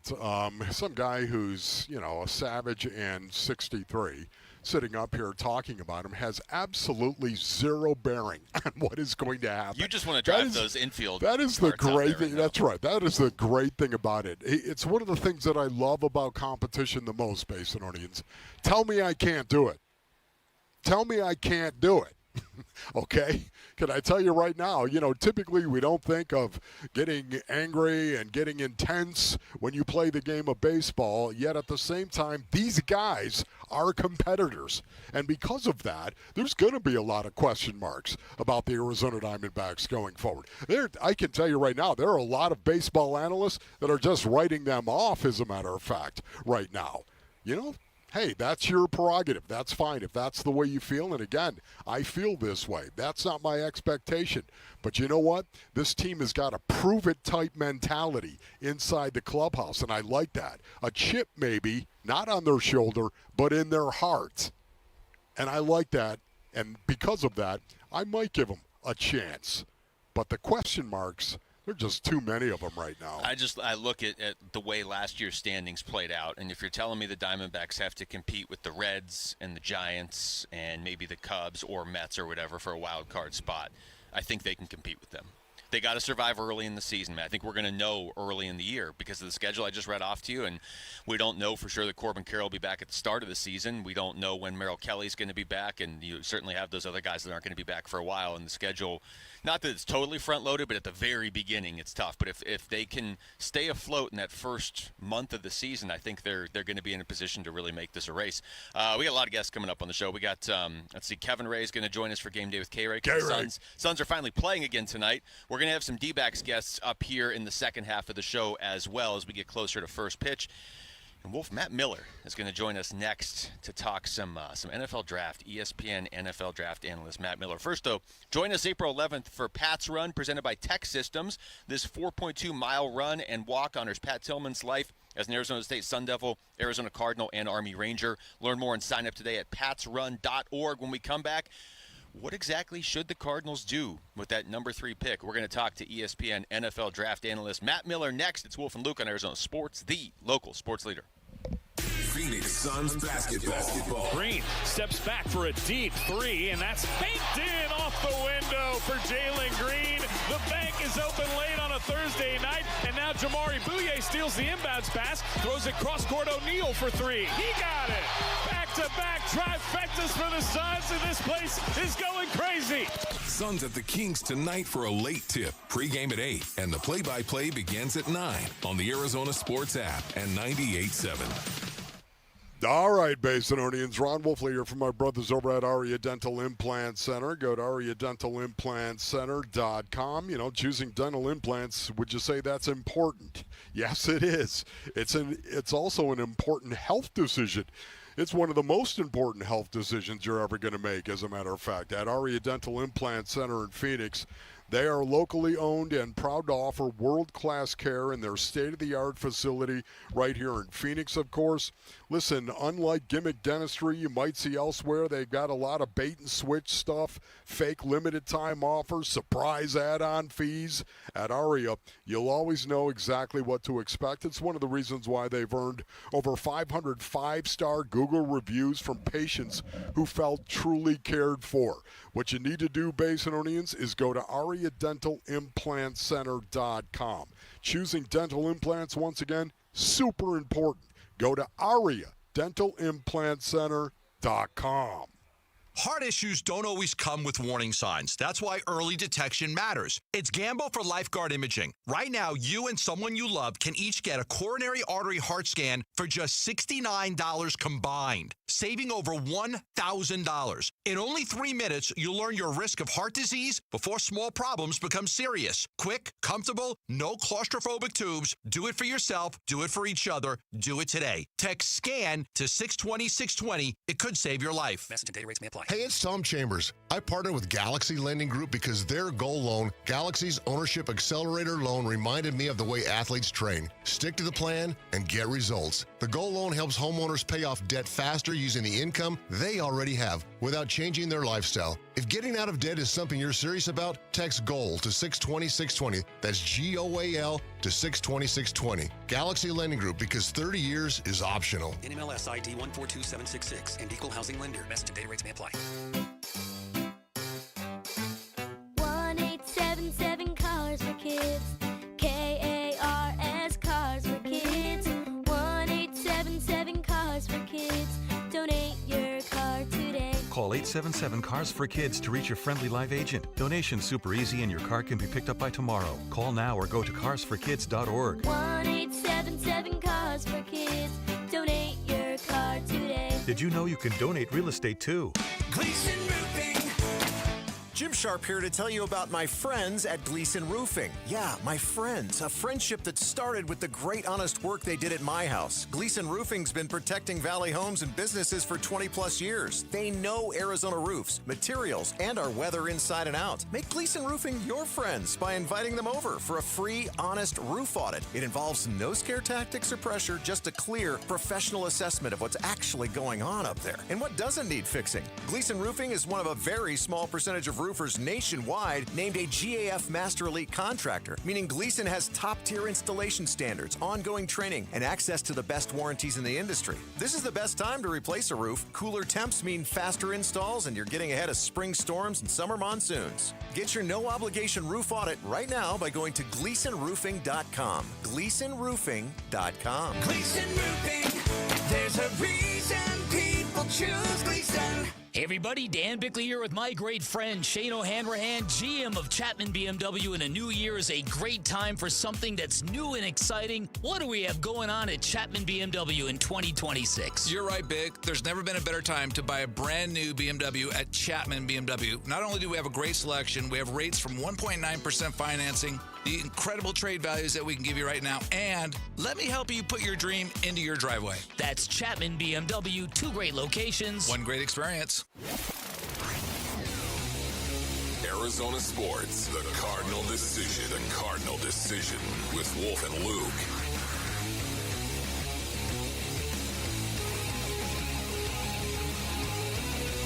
Shout out to Santan Valley. What's going on, Santan Valley?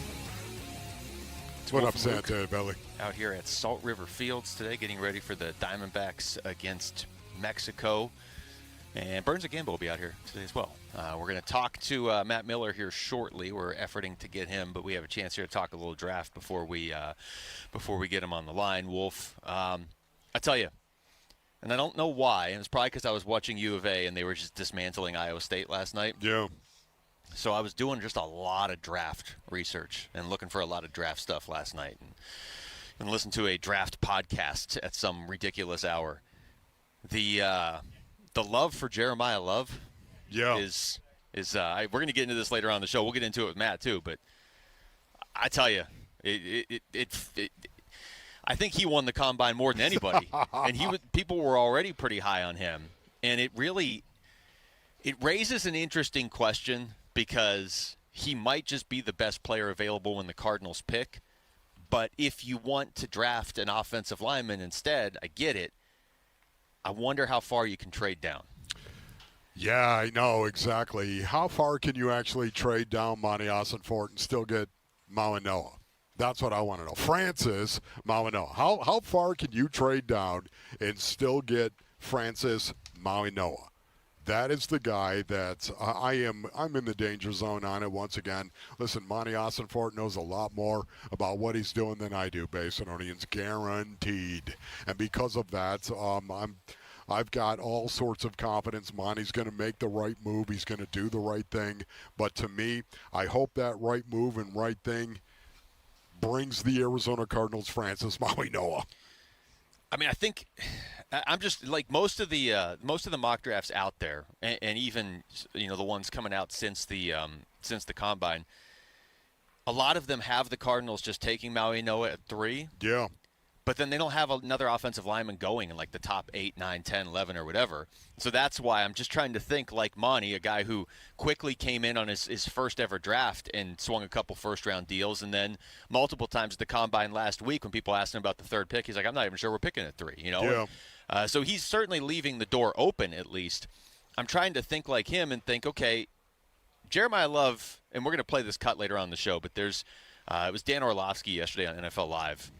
He said people need to stop looking at him like a running back and look at him as an offensive weapon. Like, look at him like Jahmyr Gibbs or Christian McCaffrey. Those are the names they're evoking when they talk about Jeremiah Love right now. Now, whether that ends up being true or not, if teams picking 6 or 8 or 10 or whatever feel that way, I purposely avoided saying 6-7 right there just so Rick wouldn't do the 6-7 thing. Yes, even though I can't see him. Well, and now Jamal's did doing it. Yeah, that's true.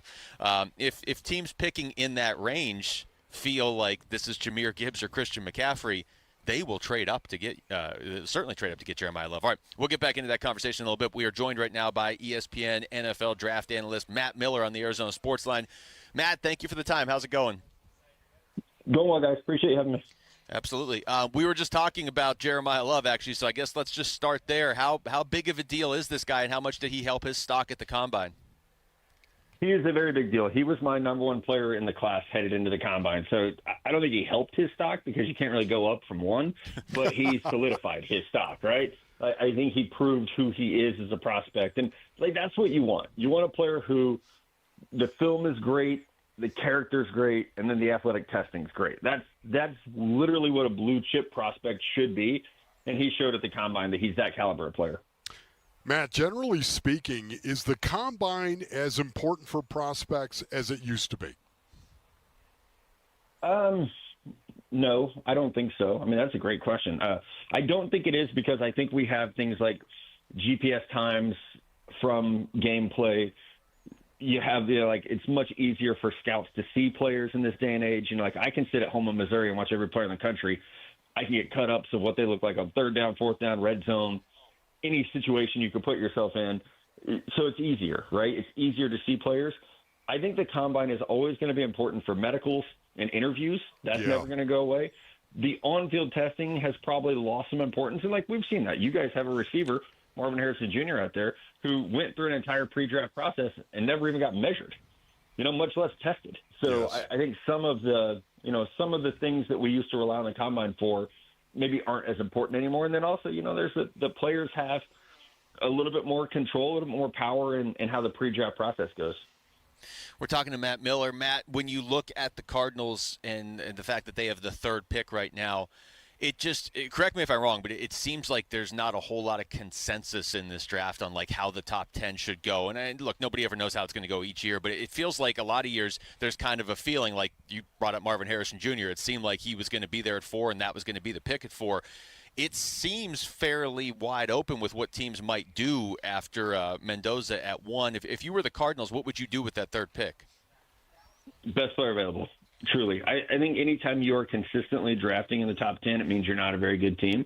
So instead of drafting for need or to fill a hole that's on the roster right now, I think you try to draft the best players and build around them. And so you're right. Mendoza's going to go 1. The Jets will, I think, most likely go edge rusher at 2 after trading Jermaine Johnson. That's a pretty clear-cut area for them. And I think you can match the value with the need. And so then the Cardinals at 3, you have the conversation of, do we value a right tackle here? Maybe it is Jeremiah Love. Maybe it is Caleb Downs. Maybe, a non-premium position. Maybe it's Sonny Styles, the linebacker from Ohio State. So I think the Cardinals are in an interesting spot because they're going to be sitting there with, okay, the quarterback's gone. One of the edge rushers is gone, but we got the rest of the board at our disposal. So I think that is kind of a fun spot to be in. So, Matty, would you see Francis Maui-Noa as a reach at number 3? I wouldn't. I have him as my number 5 overall player. I'm a big fan of his, and I have been. Wire to wire, he's been my number 1 offensive tackle. I know the arm length wasn't great this past week at the Combine, but I think he makes up for that with quickness in his hands and in his lower body. And, we all watched the playoffs. We saw Will Campbell struggle.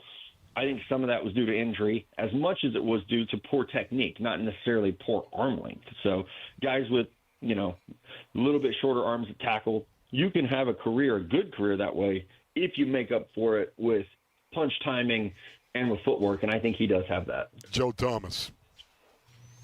We're talking to Matt Miller. Great example of it, yeah. Matt, going back to the defense for a second, do you have a strong preference among the pass rushers in this class? I don't. I think it's scheme specific. I think it matters a lot that way. I look at it this way. Reuben Bain from Miami great tape, powerful, violent, instinctive, productive. Are you willing to say that he's going to beat the trend of every pass rusher drafted in the last 30 years? We haven't had an edge rusher with under 31-inch arms drafted in the first round in the last 30 years. There hasn't been an edge rusher with 10-plus sacks in a single season with sub-31-inch arms in the last 30 years. So it's like, are you willing to bet that Reuben Bain is going to break 30 years of data? Maybe. Maybe he is that guy, right? For me, he's not, and so I have put him below David Bailey, below Arvell Reese. And, you know, I was talking to a scout this past week, and he had, one of my favorite sayings ever is, I'm going to let someone else be smarter than me. And I'm such a big believer in that, of I'm going to let someone else bet on the short-armed edge rusher. I'm going to let someone else bet on the 6-foot-tall quarterback or the fewer than 25 starts. Like, these numbers exist for a reason, and we can all, you know, I'm one of those guys that's banging the drum. Film matters. Film matters. It does a lot. Like, it's the primary way that we evaluate players. But if you got 30 years of data telling you one thing, why ignore it? And I think that's where we're at with some of these guys. That is so good. There's no doubt about that. How many quarterbacks get drafted in the first round, in your opinion? One should, and that's Fernando Mendoza. Okay. I think two probably will. I think Ty Simpson finds his way in there. Some of that's on talent. You know, I just mentioned that number, 25 starts for a quarterback. He's the guy. He's the reason we're talking about that number, because he had 15 starts in college. There has not been a quarterback with fewer than 25 starts in college to have what I would call successful NFL career since Cam Newton. And he's just a freak. You know, if you look like Cam Newton, okay, cool. I'll draft you with 12 starts. Ty Simpson's 6'1", 211 pounds. So it's a little bit different than Cam Newton. So I think that's what you got to figure out with Ty Simpson is you looked like a first-round pick through 9 games. The final 6, you looked like a player that should go back to college. And some of that I know is going to be injury-related. Some of that is going to be the talent around him related. But I would have major reservations, again, about are you going to break the mold? Do we feel like Ty Simpson is a mold-breaking player? I personally don't. I don't think the tape says, here's a guy that you ignore that 25-start rule for. And here's the thing. And we went through this with Trey Lance. We went through it with Anthony Richardson. When you draft a guy that hasn't played football, what do? Do you put him out there and let him learn and fail? Or do you say, okay, now you got to sit for a couple years and learn? But Ty Simpson's already 22 years old. He was a 4-year player at Alabama. So now you're going to ask him to sit for a couple years of a rookie deal when what he really needs is to play football. He needs reps, not time. He sat for 3 years at Alabama. So it becomes a really tricky situation with a player like that, because what's the right answer? I would argue the answer is to play football. Are you going to be patient and willing to let him struggle and learn until he's, you know, kind of caught up in terms of the speed of the game and just experience? Just seeing it is such a big part of the game. Matt, we appreciate the time, man. Thank you so much. Thank you, Matt. Yeah, appreciate you guys. Thanks, Matt. That's Matt Miller joining us right there on the Arizona Sports Line. When we come back, sounds like Devin Booker's back. Are the Suns ready to make a run with 22 games to go? That's next. It's Wolf and Luke on Arizona Sports, the local sports leader. Burns and Gambo, afternoons. Remember the game Operation? Oh my God, I hated that freaking game. My hands were like, I was buzzing everything, man. You can't sit still I was buzzing for 10 seconds, everything. right? I couldn't get the liver or the heart or the knee bone or the tailbone. I couldn't get anything out. There was even a long piece. They had a long piece. It was long and narrow. Couldn't get it. I was always hitting the damn metal. Buzz, buzz, buzz, buzz. Burns and Gambo, afternoons 2 till 6 on Arizona Sports, the local sports leader. All right, Basinonians, Ron Wolfley here from our brothers over at Moving Team 6. Go to movingteam6.com for more information. You know what I love about Moving Team 6? Man, they are a full-service solution for you. If you're going to move, you need my brothers over at Moving Team 6. Local and long-distance moves, that's right. Maybe you're just going to move across town, but maybe you're going to move across country. And if you're going to move across country, Moving Team 6, they can handle that. Residential and commercial moves as well. That's right. You got a business you want to move? Moving Team 6 can do that. Professional packing services. Walk into your closet, look around. Man, wouldn't it be nice if somebody walked in there and packed all that stuff up for you? Plus, they also have a secure climate-controlled storage facility, not only in Phoenix but in Mesa. Here's what you do. You go to movingteam6.com. That's movingteam6.com. Your move is their mission. Since we have lawyers in all 50 states, I see and hear lots of lawyer ads. It seems that most are bragging on what they got their clients.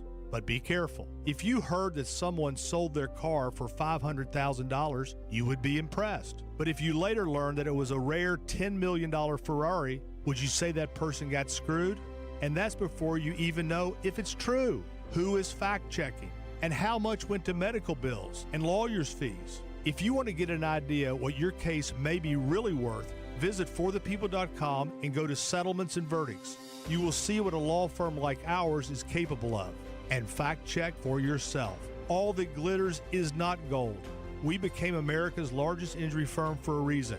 We won big, a lot. At Morgan & Morgan, we represent consumers. Morgan & Morgan, forthepeople.com.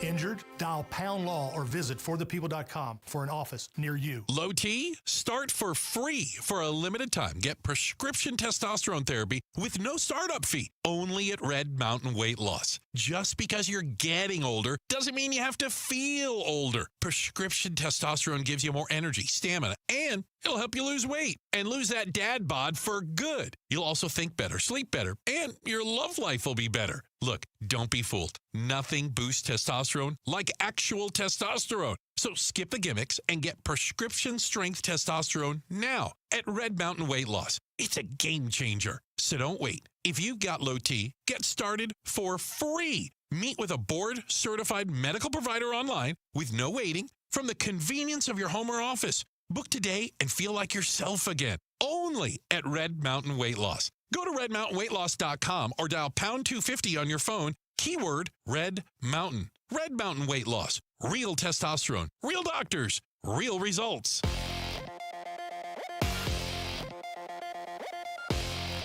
I'm Jesse Morrison with Trending Now, presented by Parker & Sons, heating, cooling, plumbing, and electrical. The Phoenix Suns will get Devin Booker back tonight for a late one at the Sacramento Kings. Tip-off is at 9 with pregame coverage starting at 8 right here on Arizona Sports 98.7 and the Arizona Sports app. The Arizona Diamondbacks host Team Mexico today at Salt River Fields.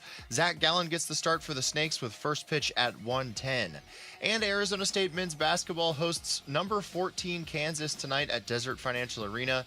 Tip-off for that one is at 7, and you can listen to it over on ESPN 620 AM and the Arizona Sports app. And that is what is trending now.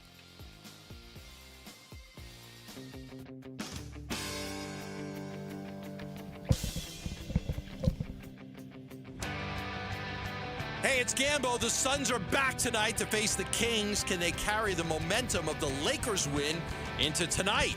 We'll preview the game starting at 2 on the Arizona Sports YouTube channel, the Arizona Sports app, and 98.7 FM. All right, welcome back to the show. We are live from Salt River Fields for the D-backs spring training game against Team Mexico this afternoon. Alex Weiner, our own Alex Weiner, just walked by, Wolf. Oh, wow. Steve Gilbert walking by earlier. Derek Hall walked by last segment. Yeah, that was really cool seeing D. Hall. Thanks to Matt Miller, ESPN NFL draft analyst, who just joined us last segment. And I think we both had a few more questions we wanted to ask him, but we just ran out of time. But he's always good. Maybe we can get him back on before the actual draft itself takes place. And we're going to talk to Kevin Ray in a little bit, and we're going to have some Diamondbacks guests up here as well as we get closer to first pitch today. Wolf, the Suns are back at it tonight, playing Sacramento, and Devin Booker seems like he is good to go. Here's an injury update from Jordan Ott on Book yesterday. Yeah, good. Just the next step, no setbacks, continual progress. Seems to be in a good spot. And not on the injury report. Not on the injury report. How awesome is that? Okay, so great, Basinonians. We're actually going to get to see Devin Booker playing for the Phoenix Suns tonight. I think this is excellent. Of course, the last 5 days, for the most part, they had, what, four days between these games right now? This feels really, really good. You got him a little bit of rest, and now all of a sudden Book is going to come back and he's going to be ready to go. I am really, really hoping that this is going to be the start of some chemistry between Jalen Green and Devin Booker. I can't talk about it enough. I know that I've been talking about it ad nauseum, yet at the same time it is so critical, I think, to this team going forward. When they went ahead and they acquired Jalen Green, of course, in the trade for Kevin Durant, it was a big deal. Would you say it was a big deal, Luke, at that point in time? Yes. I would say that it was the headliner. It was a big deal, and there was a lot of narrative. There was a lot of conversation that was going around on Jalen Green and how Jalen Green was going to fit with Devin Booker in the backcourt for the Phoenix Suns. Well, guess what? Here we are, and now we're going to see it. The opportunity once again. Jalen Green, I haven't seen the injury report today. I'm looking at it right now. I'm looking right now. Here, let me give you the official injury report for the Phoenix Suns. Dillon Brooks out. Jordan Goodwin out. Common Malwatch is questionable. Okay. Nobody else is on there. Green. No Jalen Green on there. No Devin Booker on there. No Grayson Allen on there. We got some scorers playing tonight. Okay, so now we've got somebody who's going to be able to score the basketball. A couple of guys, as a matter of dare I say, a few guys that might be able to do that. I just want to see, once again, is this going to be the beginning point? Is this going to be it, where we're going to see them play long back-to-back games together? Are we going to get to see this or not? We have to at this point.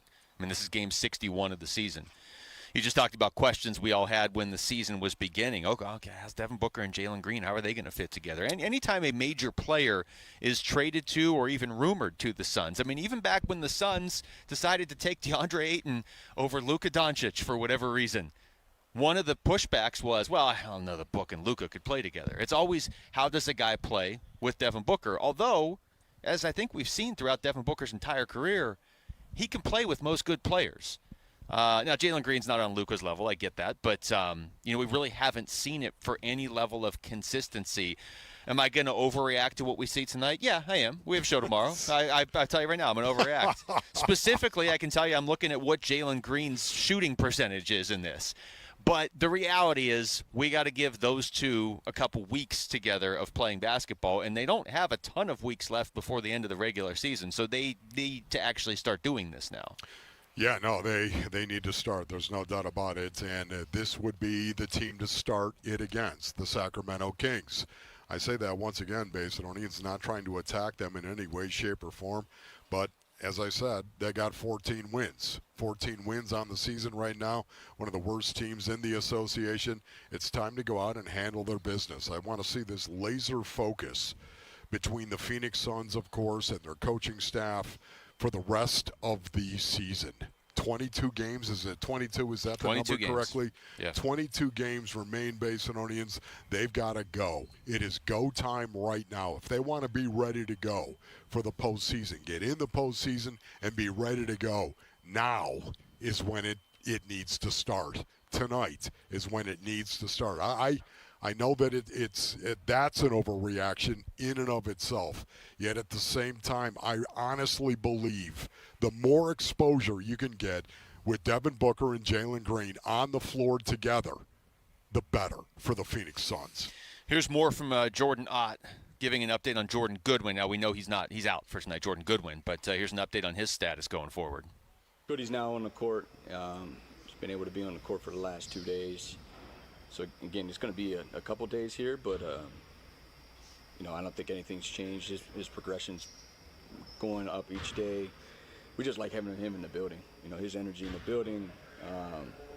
Talked to him today about bringing the juice, every day. Every day he's here. Practice, we can film. On the sidelines, we can film. In the game, we need him around because we need his energy. It feels like, and, Goodwin, again, not back yet, but Devin Booker coming back, it's sort of you just got through a milestone game, and it's at least a number, right? 60 is a pretty clear round number. It's not like, it's turning into game 38 right now. Like, here we go.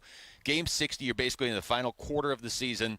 That win over the Lakers to me, signifies you surviving February, because February wasn't real kind to the Suns, but they're still in 7th. They didn't drop. They're still in striking distance of 6th, and now reinforcements are coming, potentially at just the right time. It feels like this is a pretty big stretch run coming up here. Yeah, no, I'm with you on that. You know, it's interesting just listening to Jordan Pfaadt talk about Goody right there and the energy that he brings. It reminds me of Vi Sikahima. Ladies and gentlemen, that's right. Vi Sikahima. As a matter of fact, I did tackle my own teammate once. I remember Mesa product, ladies and gentlemen. Vi Sikahima, of course, right here from the basin. Listen, this guy brought so much energy to our team. 2-time Pro Bowl punt return specialist, of course, kickoff return. That's what he was, a return man, 2-time Pro Bowler. Vi Sikahima brought so much energy to not only the backfield, not only to the offense, but also, of course, to the entire team, the way that he would play. So it's cool because I kind of see Goody type of guy. Good snap, no pressure. No. Line drive kick. Sikahema will return it from the 47-yard line. Comes right. And his own man knocked him down. Wolfley, the captain of the special team, took him down. A 46-yard punt. Wolfley nailed it. The best tackle of his career. And to add injury to insult, about 4 or 5 of the Eagles walked up and patted him on the rear end and say, "Great tackle." I don't know how far he would have gone, but we'll never know. The ball Further is than that. The ball is at the Eagle 49. Okay, that was a little smug right there, wasn't it, dude? Did you do something to the announcers when you played? They always felt like they could pile on Wolf. Yeah, that's all right. Pile on me, dude. That's okay. I've got big shoulders, as a matter of fact. Why don't you put this mouth guard in and come down here for a minute?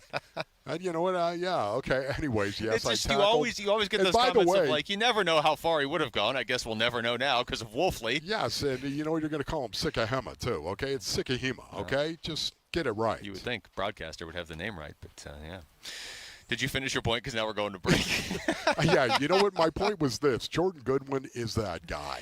He is a glue guy. If there ever was a dude who was a glue guy, it's Jordan Goodwin. Yeah, we didn't do like the glue guy, MVP, all those awards this year. We need to do that at the end of the season. Right. We'll do it at the end of the season. All right. Gluda Baker. Oh, boy. Stop it, Rick. When we come back, are you okay with Trey Benson being the lead back for the Cardinals in 2026? Because there's a real possibility that might be what's happening. We'll explain next. It's Wolf and Luke on Arizona Sports, the local sports leader. Join Arizona Sports April 11th in Tempe for the 22nd annual Pats Run presented by Tech Systems. This 4.2-mile run walk finishes on the 42-yard line at Mountain America Stadium, home of the ASU Sun Devils. Bring the whole family. Kids can take part in the 0.42-mile Kids Run presented by Shields and Phoenix Children's Hospital. Honor Pat Tillman's legacy and help support the Tillman scholars who carry it forward. After the run, it's the Tillman Tailgate presented by Gila River Resorts and Casinos. Enjoy live music, food trucks, and vendor activations outside the stadium. Learn more and sign up today at patsrun.org. Do you need glasses or contacts and you're now at the age where you also need readers? K2 Vision RLE is the permanent solution to eliminate the need for all those. Hey, it's Doctors King and Kopstein from K2 Vision. Andy, for those nearing age 50 or so, refractive lens exchange can be a great alternative to LASIK. That's right, Joe. K2 Vision RLE is a terrific permanent solution for a lifetime of great vision. The older we get, we experience the dysfunction of our natural lens, which affects both distance vision and requires the use of reading glasses. Plus, after K2 Vision RLE, you will never develop a cataract. And like LASIK, K2 Vision RLE is quick and painless. The question is, which procedure is right for you? With the experience of over 150,000 procedures, the doctors at K2 Vision will know which procedure is best for you. Schedule your free Zoom consultation today at k2visionrle.com. K2 Vision RLE. No readers, glasses, contacts, or cataracts. D-backs single game tickets are now on sale. The 2026 schedule includes home games against the Blue Jays, Dodgers, Cubs, and Yankees. Get your tickets today at dbacks.com. Hi, this is Stuart Willis, president of Asset Preservation Wealth and Tax. A personal relationship with your financial advisor really matters. It's super important that you have the ability to talk about anything you need to with your advisor. So if you have been pushed off to a call center and you don't have a one-on-one relationship with your financial advisor, then reach out to us at assetpreservationwealth.com. That's assetpreservationwealth.com. Investment advisory services offered through Foundations Investment Advisors, LLC, an SEC registered investment advisor. At Fisher Investments, we may seem like other money managers, but we're different. Are you really that different than the rest of us? We are. As a fiduciary, we always focus on what's best for our clients. What services do you offer besides investing? We have a team of specialists in financial planning, estate planning, and more. Your clients rely on you for all that? Yes, we ensure clients receive unparalleled service at every step of the relationship. Okay, but you still sell commission-based products, right? No, because we believe that's a conflict of interest. We prioritize service over sales goals. So, then how do your fees work? We have a simple and transparent fee that's a percentage of our clients' portfolios. So we do better when our clients do better. Wow, we're more different than I thought. At Fisher Investments, we're clearly different. Learn more at fisherinvestments.com. Investing in securities involves the risk of loss.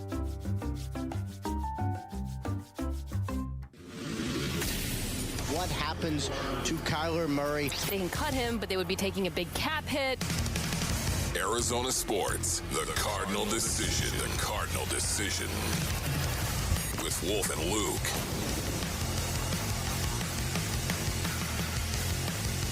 All right, we're out here at Salt River Fields, Wolf and Luke on a Tuesday morning. I see Team Mexico out there getting ready. Team Mexico against the D-backs. Oh, yeah. Today. Wolf, there is a story out there.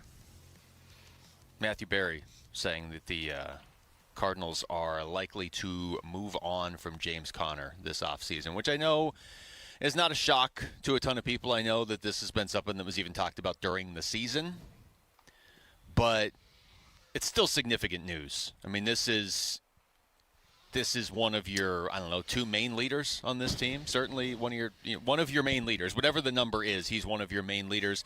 I know it's the nature of the business. I know it's the sport. I know it's that position in particular. You're a running back. You get hurt, and you're set to make money. A lot of times you are a cap casualty. But that's a big one if this is what really happens. Yes. You know, Luke, you know what a fan I am of James Conner, of course, and Basinonians, this one hurts because it's just another eye-opener. And the eye-opener is, once again, this is the National Football League. This is the reason why you are a sole proprietor. This is it right here. You can never lose sight of the fact that you are a mercenary. And this is what every guy signs up for. This is what you know. That's right. At some point in time, you might not be healthy and you might be let go at some point in time. You might be recovering from an injury and suddenly you are a cap casualty. It's the way that it works in the National Football League. Do I like this? No. I hate the fact that this exists. Yet at the same time, it's what you sign up for. Every guy knows it. James Conner's made an awful lot of money in the National Football League. Having said that, this is the thing that happens when you're in the situation that Conner is in. I mean, to me, I hate seeing this, especially knowing the impact this guy has on everyone inside that locker room. Somehow, some way, who knows what's going to happen here. I guess I'll believe it when it actually happens, when I see it. I know that the incentive is there. I know they could save almost $8 million if they went ahead and cut him. But again, I'll believe it when I see it because of the impact the guy has in the locker room. Well, the reason it's significant for a lot of reasons. We just rattled off a bunch of them. He's one of your main leaders on the team, like you just said, the impact he has in the locker room. He is a fan favorite, certainly. He plays football the way you want your whole team to play. He's basically your offensive version of Budda Baker. Yes. You've got one on each side. And it's not like you only have one leader on each side, but if I'm Nick Rallis or whoever on the coaching staff and I'm like, this is how I want you to play defense, I can describe it and I can try and, create this, what was Herm always created, the fictional Mandrake. They don't need that. They just point to Budda. That's play right. like him. And on offense, you can just point to James Conner. So if he's out, then that also really leaves a huge void at running back. I tell you, Wolf, I'm starting to wrap my head around the idea of Jeremiah Love more and more. I still don't think they will take him at third, and I don't think they have to take him at third. But so Matthew Berry has a story out, and it's not just on the Cardinals. He's going through all these different thoughts, around the league. But one of the things he says is if they have Trey Benson as their main running back now, well, Trey Benson's very unproven. So he threw out a couple names like Tyler Algier and Rashad White, ASU's own, of maybe a more veteran back that they would like to pair with a Trey Benson if they go down this path, because running back's important on this team, and I don't know that you can feel confident if you go into the season with Trey Benson as your lead back and then just the same guys behind him. Yeah, I would agree with that. For me, Trey Benson, again, did he flash? There's no doubt about it. He flashed the first couple of years he was in the league before he got hurt. And then all of a sudden, we all understand what has transpired. But Trey Benson definitely show a little bit of goodness. But then I remember being disappointed last year. I remember that before he got injured. I remember just looking at Trey Benson and not seeing the same type of guy that we saw the year before. I remember you saying that. Yes, yeah. And that really bothered me as well. So again, Trey Benson is a massive question mark going forward. You don't know if he's going to turn into that exclamation point or a period. You do not know. And I liked having James Conner around for him to learn from. Now, again, it's year 3 for Trey Benson. You can't just afford that luxury with James Conner and just, we're going to pay you all this money just so you can teach Trey Benson. I get that. I understand that. I'd love to just have James Conner on the team. But I understand. But something like that Matthew Berry's saying right there, it makes sense that if you're going into next season, look, if you drafted Jeremiah Love, he's just your running back. Like Trey Benson would be a distant RB2 in the offense, I have to think. Although, Mike LaFleur is coming from an offense where they had Kyron Williams and Blake Corum, and that was a pretty good tandem.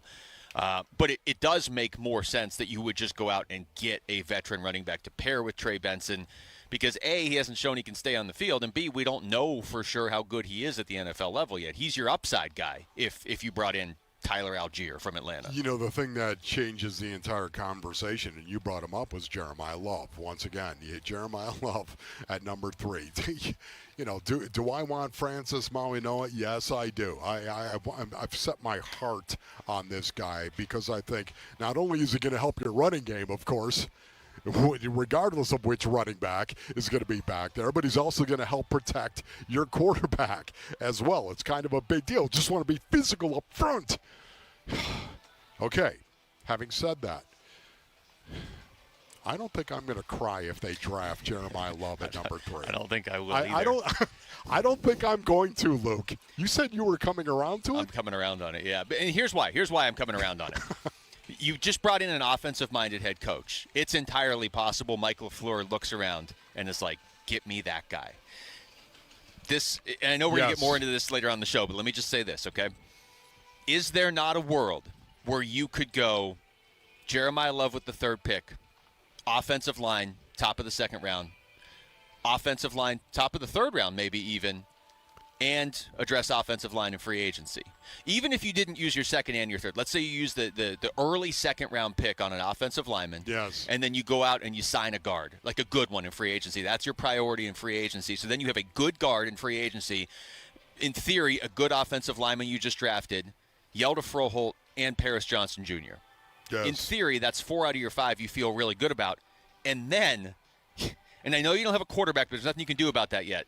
Your skill position players are Marvin Harrison Jr., Michael Wilson, Trey McBride, and Jeremiah Love. Yeah. That's a nasty offense. Okay, you got need a some quarterback. Skill. Yes. You need a quarterback. You need a quarterback, which is kind of really big right there. But, again, if you've got a guy that's, Jacoby Brissett, once again, you just think of Jacoby Brissett and what he did.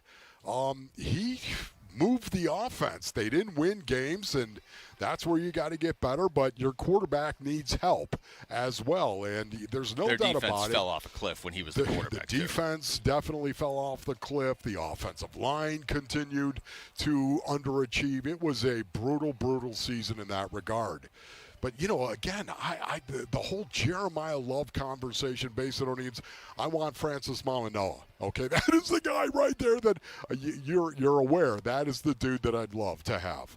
And at the same time, I have come around on Jeremiah Love in regard to thinking about what you could do with this guy. What do you think Mike LaFleur thinks? Especially in the Mike LaFleur, Sean McVay type offense. And what they could do. Yes, LaFleur. I'm just, to me, it's fascinating. And the zone concept. How about a running back that could house it every time he gets the ball? If you got that crease, especially in a zone scheme. He's an excellent zone runner. And because of that, boy, you wonder. Yes, I know you need offensive linemen, and I still want Francis Mauigoa first. But the whole Jeremiah Love thing at number 3, because of the possibilities that you could actually use the Mike LaFleur, Sean McVay, Kyle Shanahan offense for Jeremiah Love. What could be the possibilities there? Who knows, man, but I think of an exclamation point, baby. You would still have to prioritize offensive line. It's just a matter of can you do that. I mean, I think those are the two hang-ups, honestly. To me, I'm going offensive line or defensive line. The only way I would venture away from that is Jeremiah Love with that pick. But if you could do that and still prioritize offensive line, I think you got to at least look at it. Yeah, you know what? I saw a lot of mock drafts that are out there as well. One mock draft had the Arizona Cardinals taking Emmanuel Pregnan as at number 38, I believe. Yeah, right? so there you go. So then you're getting somebody in the second round, very early in the second round. Yes, yeah, Ihanature as well. Max Ihanature. I don't know if he's going to be there anymore. Okay, well, I know, but they had that out there as of late. I know he had an excellent 40 time.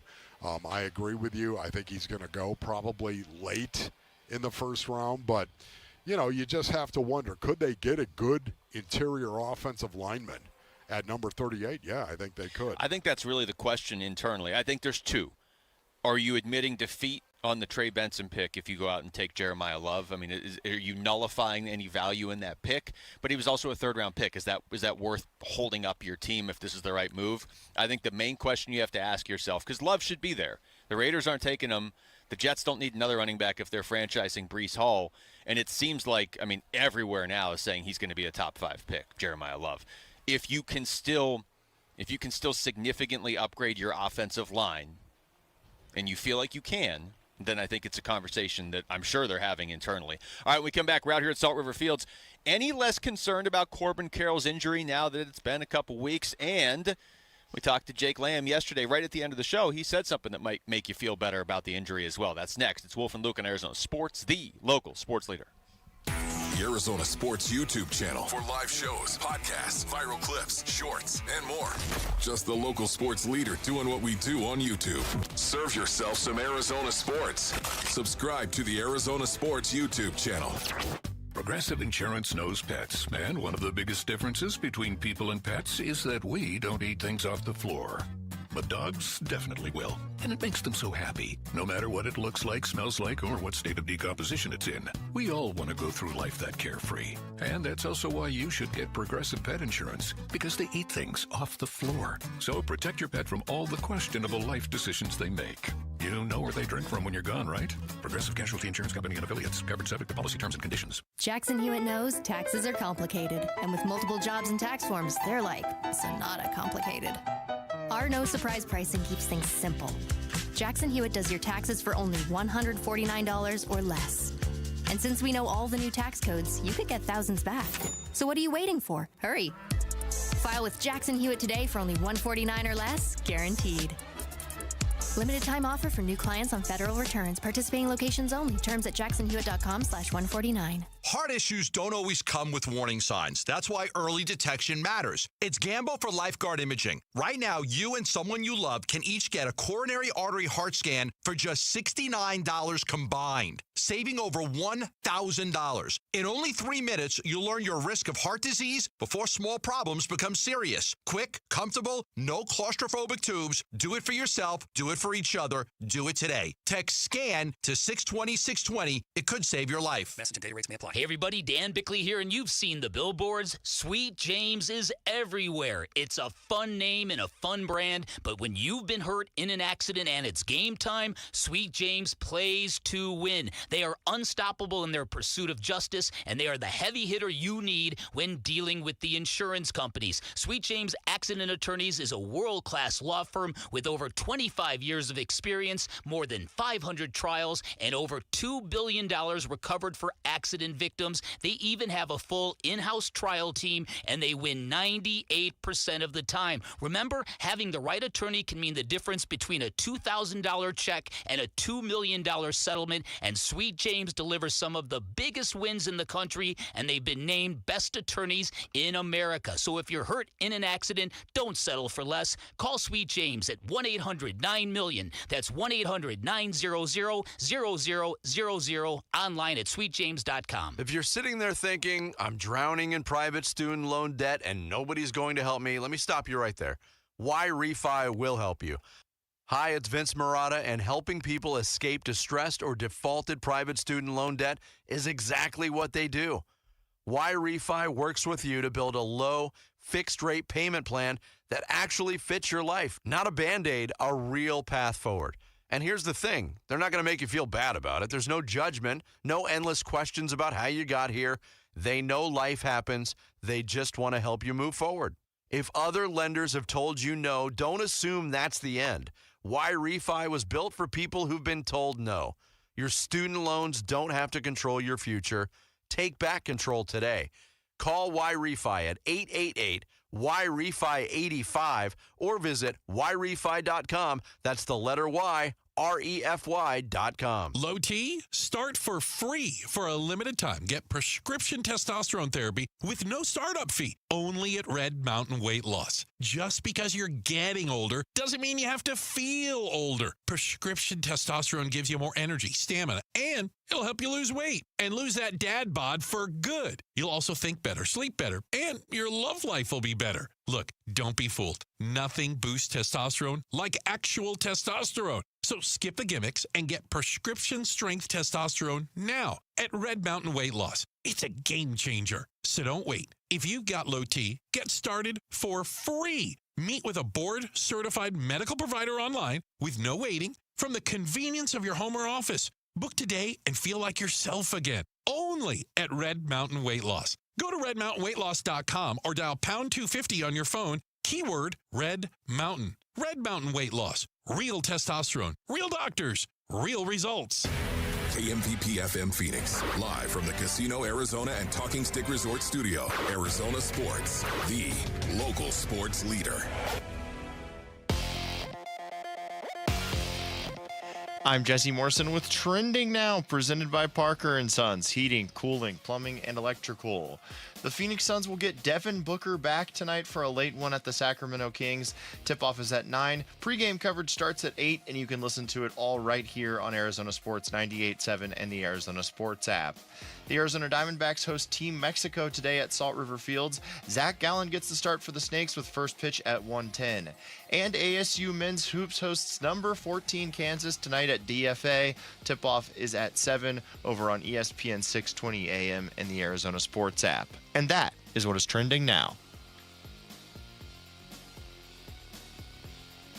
Arizona Sports. Swung on, that is hit high and deep. Wolf and Luke talk spring training now.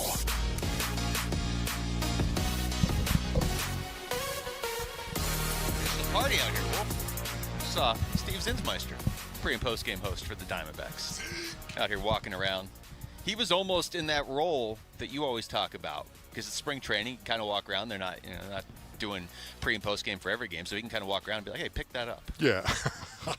I don't know if he was saying pick that up. No, but he could have. Nobody would have picked it up, but he could have said it at least.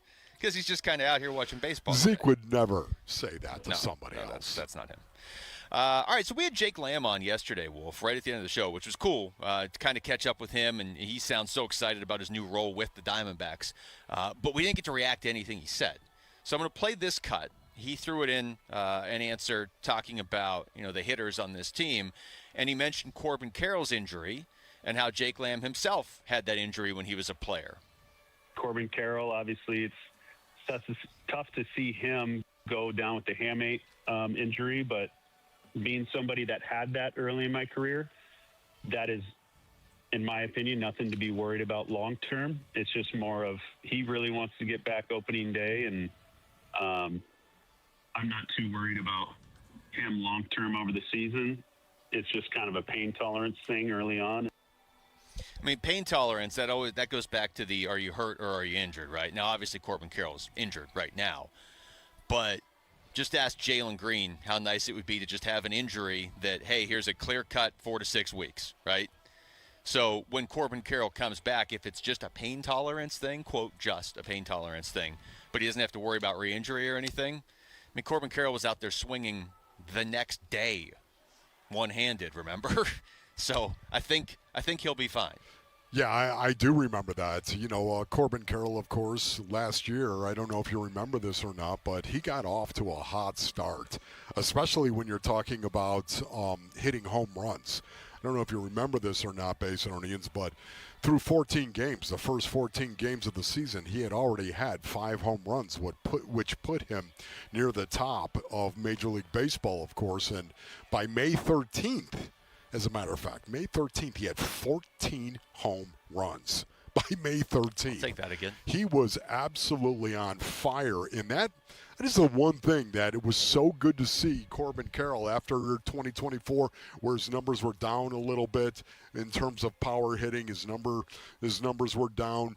2024 wasn't great, and then all of a sudden to see him get off to that great hot start in 2025, Basinonians. I would love to see that again.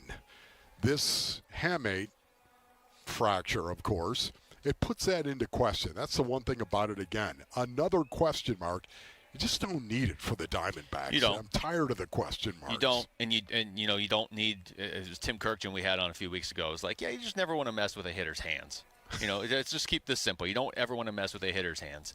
I don't know. I mean, the Diamondbacks have so many injuries that if we stack them up from the ones you're most the least concerned about right now, we would take the rest of the show just to go through all of them. Corbin Carroll would be towards the top of the list you're most concerned about, considering who it's to. But the actual injury and who Corbin Carroll is, it's actually one of the ones I'm least concerned about. I think he'll either be back for opening day or he'll be back real close.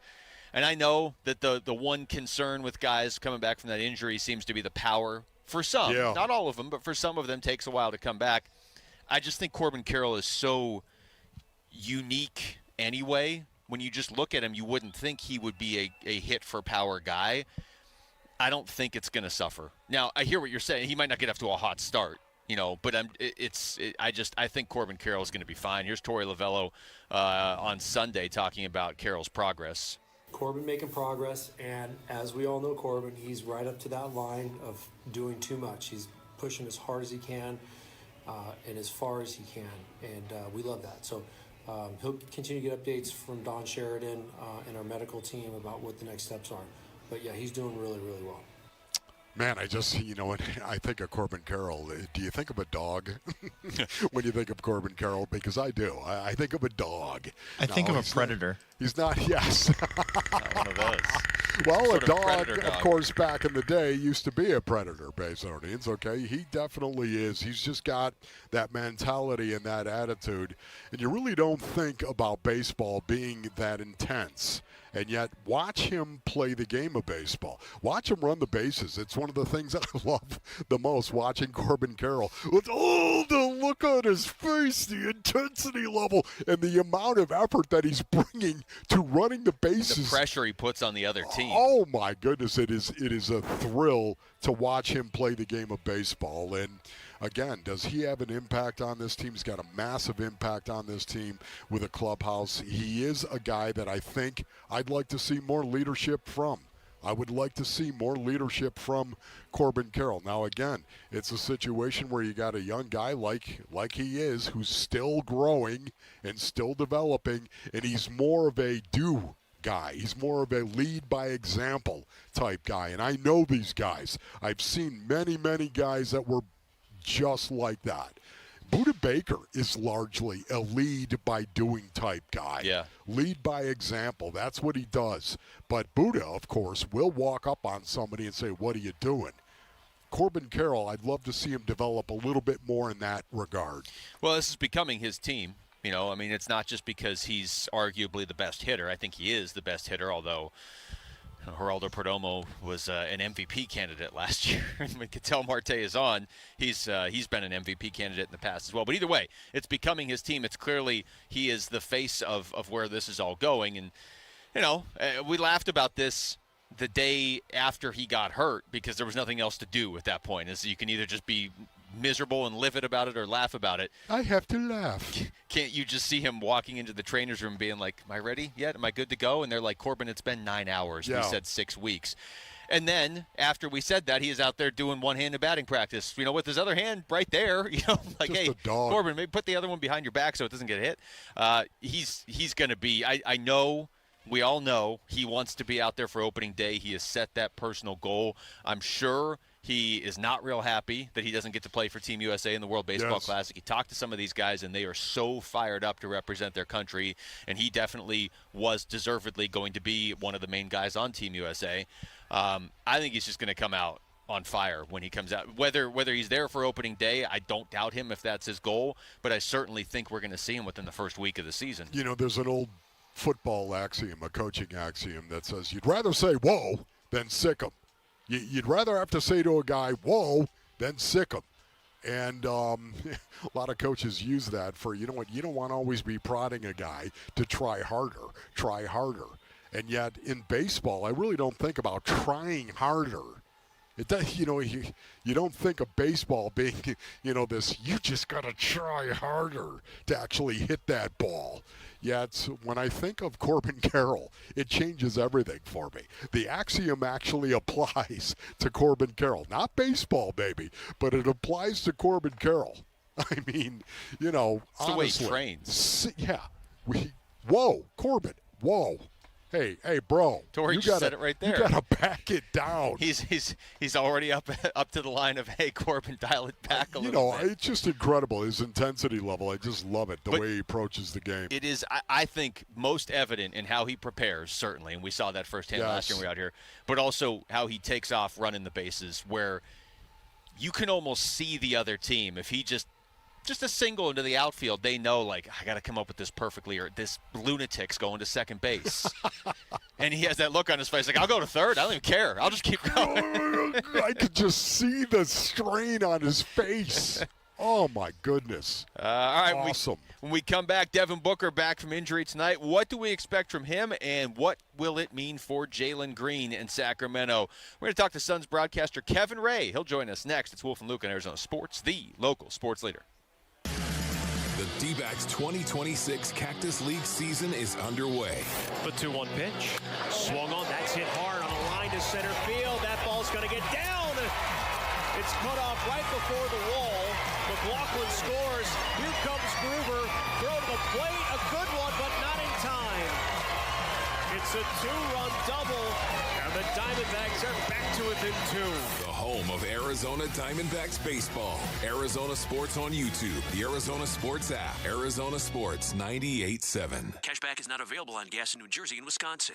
Couponing. Wow, you didn't strike me as the coupon type. Just trying to stay ahead of inflation. Gas, groceries, everything. It's all more expensive. I need to save wherever I can. Have you tried Upside yet? Upside? What's that? It's a free app that I use that pays cash back for every gallon of gas I buy. You've got to buy gas to get around anyway. Might as well get paid for it. Come on, does that really add up to anything? I've already made around $200. The extra cash helped pay down my bills, and I even had a little extra left to treat myself. And the Upside app is free? Totally free, and the cash back is real. You can transfer the cash right to your bank account. I'm downloading Upside right now. Download the free Upside app now to earn cash back every time you buy gas. Use promo code ENJOY to get an extra 25 cents per gallon on your first tank. You can cash out anytime right to your bank, to PayPal, or a gift card for Amazon and other brands. Just download the free Upside app and use promo code ENJOY for a 25 cents per gallon bonus on your first tank. That's code ENJOY for a 25 cents per gallon bonus. Hey, it's Gambo, and Christian Brothers is celebrating 50 years in business right here in Arizona. And yes, they are making $50 worth something again. You can get a $50 electrical inspection, which includes a full panel and circuit safety check, the GFCI and outlet testing to prevent hazards, an inspection for outdated or overloaded wiring, and a detailed report with safety upgrades and energy-saving suggestions. All you have to do is go to cbrothers.com or call 602-222-3535. At Fisher Investments, we may seem like other money managers, but we're different. Are you really that different than the rest of us? We are. As a fiduciary, we always focus on what's best for our clients. What services do you offer besides investing? We have a team of specialists in financial planning, estate planning, and more. Your clients rely on you for all that? Yes, we ensure clients receive unparalleled service at every step of the relationship. Okay, but you still sell commission-based products, right? No, because we believe that's a conflict of interest. We prioritize service over sales goals. So, then how do your fees work? We have a simple and transparent fee that's a percentage of our clients' portfolios. So we do better when our clients do better. Wow, we're more different than I thought. At Fisher Investments, we're clearly different. Learn more at fisherinvestments.com. Investing in securities involves the risk of loss.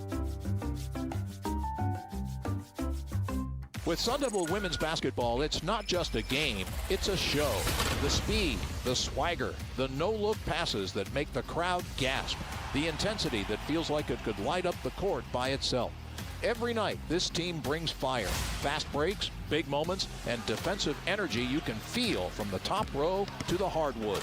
If you want basketball with heart, hype, and pure showmanship, you want Sun Devil women's basketball. Get your seats now at sundeviltickets.com. Low T, start for free for a limited time. Get prescription testosterone therapy with no startup fee, only at Red Mountain Weight Loss. Just because you're getting older doesn't mean you have to feel older. Prescription testosterone gives you more energy, stamina, and it'll help you lose weight and lose that dad bod for good. You'll also think better, sleep better, and your love life will be better. Look, don't be fooled. Nothing boosts testosterone like actual testosterone. So skip the gimmicks and get prescription strength testosterone now at Red Mountain Weight Loss. It's a game changer. So don't wait. If you've got low T, get started for free. Meet with a board-certified medical provider online with no waiting from the convenience of your home or office. Book today and feel like yourself again. Only at Red Mountain Weight Loss. Go to redmountainweightloss.com or dial pound 250 on your phone. Keyword Red Mountain. Red Mountain Weight Loss. Real testosterone. Real doctors. Real results. Arizona Sports. The local sports leader. Catch it in from the corner. Wolf and Luke. Brings the boom. And catching bodies on his way to the rack. Suns. Game day with K-Ray. I'm ready for whatever. Shout out to Youngtown. What's going on, Youngtown? What's everybody doing out there in Youngtown? Youngtown. What's up from the Wolf and Luke show, Youngtown? We're going to talk to Kevin Ray here in just a second as we get ready for Suns Kings tonight. Just saw Gonzo walking by. Oh, yeah. That was Gonzo walking by. That was kind of cool right there. You pointed and some person was walking the other way. Oh, it's D. Hall as well. There we go. Gonzo and D. Hall. D. Hall's getting some laps in here before the game. He's done a few of these. We got D-backs against Team Mexico. I was looking at Team Mexico's roster during the break, Wolf, just to kind of see. Taiwan Walker, I believe, is starting today. Yes, Tyron Walker, yes. You can see Alec Thomas out there, so that'll be interesting. Alec Thomas going up against the D-backs today. That'll be an interesting one. Team Mexico has a decent roster here. But we're going to talk basketball right now because Kevin Ray is joining us on the Arizona Sports Line. What's going on, Kay? How are we doing, boys? Looking like a great day to be out the old ballpark. It's pretty much perfect out here. Yeah, it is. Salt River Fields forever. Okay. I feel you. Well, I knew you would. Kay, all right. The return of Devin Booker tonight. We know what that looks like for the Suns. We know what it looks like for Book. What could it potentially do for Jalen Green? Well, I think we touched on this last week. You've got a young player who is one trying to come off of a first-time significant injury in his career, and he's coming back hopeful of being surrounded by the weapons that, he had sat on the bench and watched for so long. And I think that, so much of it, he's trying so hard to make sure that his body is operating at 100%. He's trying so hard to fit in with this group. And I think we saw the struggles as a result of that. And so now I think hopefully we can see Jalen Green to get back to just being Jalen Green and doing and bringing all the skill set that he possesses. Okay, what about Jalen Green and Devin Booker together? How critical is it that these guys get exposure to each other on the court? Well, I think it goes without saying it's massively critical, both for their kind of comfortability, if you will, finding a rhythm, finding a the timing, getting in sync, and then just as a collective for the team, just being able to kind of create and build a database of what these two look like on the floor together for an extended period. We're talking to Kevin Ray. Okay, we haven't talked to you since the Lakers game, actually. We talked to Eddie Johnson, and, obviously, because you were on the broadcast with him, he had said that was maybe the biggest win of the season against the Lakers, and then he doubled down on that when we had him on. It's really kind of hard to argue with it, to be honest, when you consider everything that was swirling around that game. What was your biggest takeaway from that after Royce O'Neal hit that three to end it? Yeah, I think the biggest takeaway is that the team stood up at a time when they were, critically shorthanded, when there was a whole lot of reasons that they could have fallen and, should have fallen in many ways. But like they've done all season long, they just kept fighting that resilience that we've talked about, for really from, dating back to training camp through preseason. All that resilience and that grit showed through. And it just speaks to the guys you have in the locker room. It speaks to this coaching staff, and it speaks to the belief. And, like EJ, I thought it was so significant for a couple of reasons. One, because you take the season series against the Lakers. So it's essentially you pick up 2 games by doing that. But my concern, considering the way that they had lost to Boston on Tuesday, was that if they, if you lose this game, now you've got to sit in this stew, if you will, for 5 days before you get back on the floor. And I thought it was, so impressive and critical for the group of guys that stepped on the floor that night, because we've seen the Suns come back when a Devin Booker, when a Dylan Brooks is on the floor. But for that particular group to find a way, to come through with the winning play, I think spoke volumes. Okay, what can you tell us about the Sacramento Kings? They play basketball. Yeah. They are located here in Sacramento. Let me write that down real quick. Okay. Basketball. When you look at them and you prepare for the Sacramento Kings and the broadcast, where do you begin? Well, look, it is a team. It's a franchise right now that is that's on the struggle bus. But look, having said that, these are the kind of games that, as we've seen in the past, guys, that can, send you off the rails if you don't come with the collective mindset. And it's one of the things that has not concerned me really all season long. And I think getting a Devin Booker back, getting our first look at Haywood Highsmith, which I'm really excited about. It really comes down more to about this Suns team and how they execute. Look, this is a Kings team. They always play hard here at home. It's a loud barn, and you've just got to come prepared for that. But for me, this is more about how this group steps on the floor tonight and handles their business. We're talking to Kevin Ray. Kay, it feels like if you go back through this season, there were different points of the year where it was like, okay, this guy is the underrated Phoenix Sun or the unsung hero or whatever. And for a while it was Colin Gillespie, and then everybody caught on. And then for a while it was Jordan Goodwin, and everybody caught on. Is that guy now Oso? Because I don't know how this team wins that game on Thursday without Oso, and I don't know totally where they would be right now without him. Oh, no, you are spot on. I mean, look, you can look at his numbers. I mean, every single one of his metrics have trended up over the last 3 months. And that speaks to the work that he's put in and really the attention to detail. And, we saw it in spurts and flashes last year as a rookie, his ability to guard on the perimeter. But I think now a full season and a half, almost 2 full seasons under his belt, like so many guys, the game is slowing down for him. And I think he's also, got kind of his own database. So he's faced the majority of these guys now, these teams. And I think that, if you asked him, his ability to look at a scouting report, look at the tape, combination of that, and then facing off against these guys, you can see the processing speed has picked up considerably. And as a result, on both ends of the floor, he's making plays that, even this time last year was maybe having to think and be a little more methodical about it. And I think the thing that excites me, I know it excites, EJ, and should excite everybody, is you're now seeing Oso have a belief in his ability as an offensive player. Yes, the shot still needs work, but I think the biggest thing is he is recognizing when those driving lanes are there.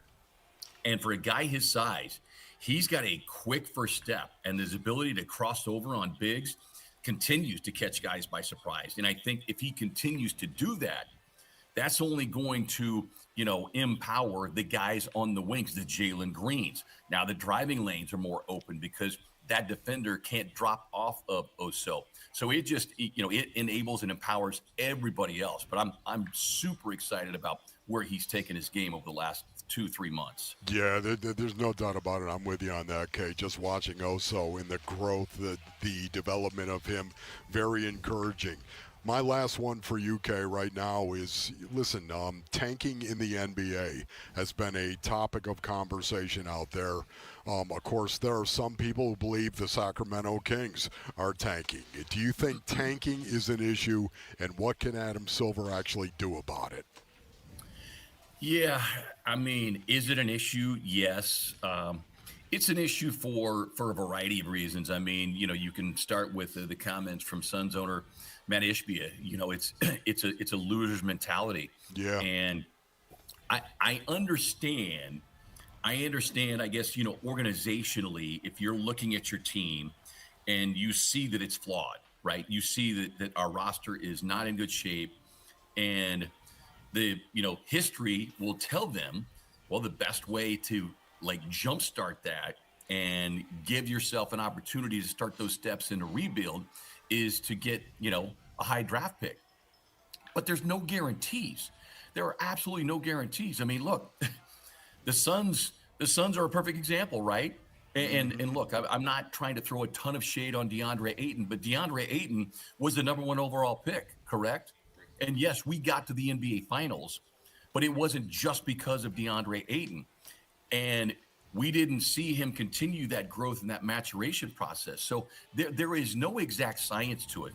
To me, the tanking issue really, moreover, impacts the fans, because you're still asking fans to pay full freight on a ticket. Nothing else goes on sale.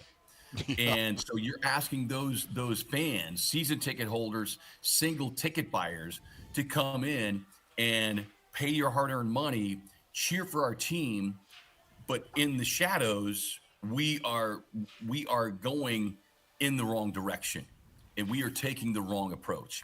And I don't know what, a quick answer. I don't know what the way to deal with it. I just know that when you look at the current setup, it's not working, and there has to be a way to try and curb that so that we don't get to late February, March, and April where there's 20 games left. And if I'm a fan, I'm like, why am I going to this game? Yeah. I know what the outcome is going to be. I don't know what the final score is going to be. Maybe it's competitive. Maybe it's not. But if I'm a fan, why are you asking me to pay full freight when you know at the end of the day, your real goal, your ultimate goal, is to lose this game? Yeah, it's a great point. K-Ray, great stuff, man. Thank you so much. We'll talk to you again soon. Thank you, Kay. All right, boys. Enjoy the park. Oh, we are. Do. That's Kevin Ray joining us right there on the Arizona Sports Line. Yeah, he's so right, obviously. I mean, now you look at the Western Conference, it feels like you can say the play-in teams are already locked in because those teams that are outside the play-in don't want to get into the play-in, which is exactly what Adam Silver doesn't want. And what I never understand the fans that get on board and like, hey, if we're just terrible for 3 years, we might get a lottery ball to draft a guy that we don't even know who he is, who's like 16 right now. Like, awesome. All right, when we come back, should the Cardinals consider trading the number 3 overall pick in April? We'll get into that next. It's Wolf and Luke on Arizona Sports, the local sports leader. Phoenix Suns basketball. Green steps back for a deep 3, and that's faked in off the window for Jalen Green. The bank is open late on a Thursday night, and now Jamari Bouye steals the inbounds pass, throws it cross-court O'Neal for 3. He got it. Back-to-back trifectas for the Suns, and this place is going crazy. Suns at the Kings tonight for a late tip. Pre-game at 8, and the play-by-play begins at 9 on the Arizona Sports app and 98.7. All right, Basinonians, Ron Wolf leader from my brothers over at Trajan Wealth. Go to TrajanWealth.com for more information. You know, I've talked about Trajan Wealth for a while. I'm actually a client, Basinonians, that's right. And let me tell you, they made retirement planning super simple. No pressure, no confusing jargon, just clear, honest advice from fiduciaries who put your goals first. I feel way more confident, more prepared, and honestly just fired up. If you ever wondered if your plan could be better, get a second opinion from Trajan Wealth. I thought I had things in good shape until Trajan Wealth gave my plan a second look, and it turns out there were some big opportunities I was missing. Now I've got a clear path to retirement and way more peace of mind. Here's what you need to do, Basinonians. Pick up the phone and call 480-360-7900. That's 480-360-7900 for Trajan Wealth advisory services through Trajan Wealth LLC, SEC registered investment advisor, client paid advertisement. Additional disclosures at TrajanWealth.com. This is a special alert to all Americans who own a vehicle with less than 200,000 miles with an auto warranty about to expire or with no warranty coverage at all. Due to a decline in the economy, CarShield is announcing a low-cost month-to-month vehicle protection plan that is now available to the public to save any driver out-of-pocket expenses on future auto repairs. Call now to find out how you can pay almost nothing for covered auto repairs. Yes, you heard that correctly. Pay almost nothing for covered auto repairs. An open phone line has been established for all drivers to call for a free quick quote. Call 800-292-4541 now. Drivers who are covered will not have to pay for covered repairs again. This protection plan is at an all-time low. Additionally, drivers who activate this vehicle protection today will also receive free roadside assistance, free towing, and car rental options at no additional cost. Call us for your free quick quote today. 800-292-4541. That's 800-292-4541. What do you have to lose? Call 800-292-4541. Again, 800-292-4541. Spring in the AZ, the best time to be outdoors, right? But does your backyard meet the moment? I tell you, at Casa Cal BC, we wanted more. We needed California Pools and Landscape, Arizona's most awarded pool builder. Speaking of more, California Pools handles everything. We're loving our new decking, landscaping, turf, shade structure. Start now so you can swim this summer. Get a free estimate at calpool.com/Paul, and see our before and after pics at calpool.com/Paul. There are countless personal injury attorneys in Arizona. How in the world do you know whom to choose? Hey everybody, it's Dan Bickley, and here is why you choose the attorneys at Sweet James when you are hurt in an accident. Number one, Sweet James used to work defending insurance companies, and so did many of his attorneys, and they were disgusted by how insurance companies take advantage of everyday people at their weakest moments, and now they use their passion, experience, and knowledge to give injured victims a voice. Secondly, they are one of the only firms that have attorneys with experience in over 500 trials,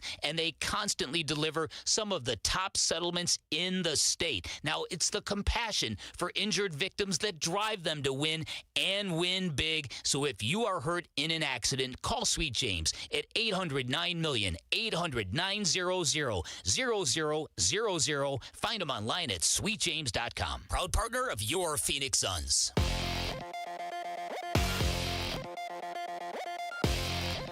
I'm Jesse Morrison with Trending Now, presented by Parker & Sons, heating, cooling, plumbing, and electrical. The Phoenix Suns will get Devin Booker back tonight for a late one at the Sacramento Kings. Tip-off is at 9. Pre-game coverage starts at 8, and you can listen to it all right here on Arizona Sports 98.7 in the Arizona Sports app. The Arizona Diamondbacks host Team Mexico today at Salt River Field. Zach Gallen gets the start for the Snakes with first pitch at 1:10. And ASU men's basketball hosts number 14 Kansas tonight at Desert Financial Arena. Tip-off is at 7 over on ESPN 620 AM in the Arizona Sports app. This report is brought to you by Asset Preservation Wealth and Tax. Required minimum distributions can trigger a tax bomb, raising taxes, Social Security costs, even Medicare premiums. Schedule your retirement tax and income stress test at assetpreservationwealth.com.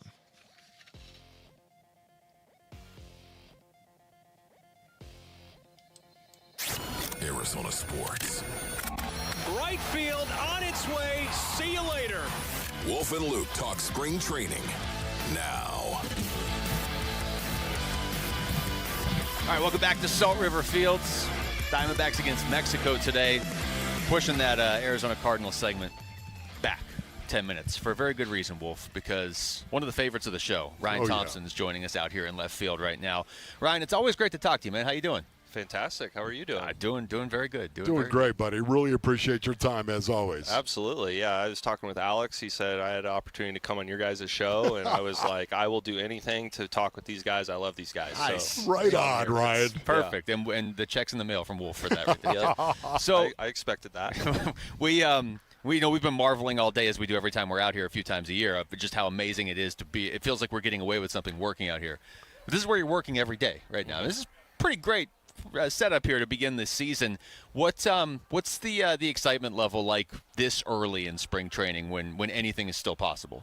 I mean, I think spring training is always exciting. You know, even day one, you get to see, what people did in the off season. You get to see what pitches they added, if they added, they put on weight, or if they lost some weight, talking guys what their goals were, what they worked on. It's always exciting. And then we're at this stage now where, this year's a little unique because of the WBC. We're starting a little bit early. We got to prepare for games starting, I think March 26th, our first game of the season. So everything's a little bit earlier. So now having it be March 3rd, I remember a few years ago where March 3rd, I probably hadn't even pitched in a game yet a few years ago. And now I've already thrown in 2, about to throw in my 3rd on Thursday. So, it's exciting because the season's kind of right around the corner. So, every time we have a game out there, there's eyes evaluating everyone to see who's going to be in what roles. And that's always exciting. If you could, for us, Ryan, go ahead and juxtapose last season with what you may feel about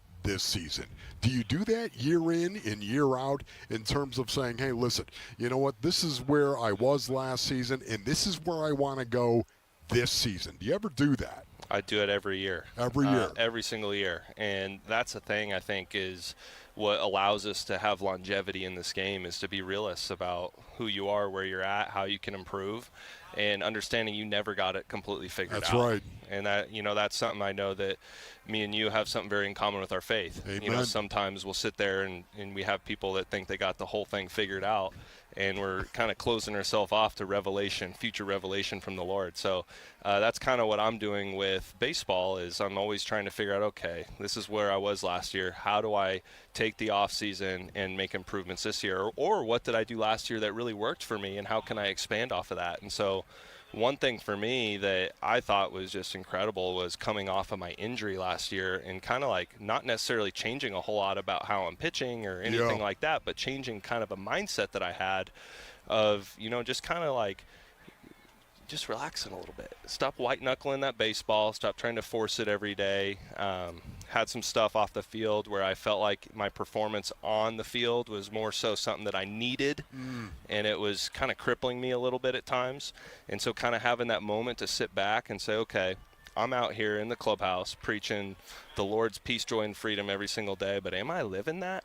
And it was kind of a looking at myself in the mirror moment that I had. And so I came back and that not only affected me mentally, emotionally, spiritually, and was able to be more of a contributor holistically throughout the clubhouse, but it helped me on the field. Because it is literally your center, isn't it?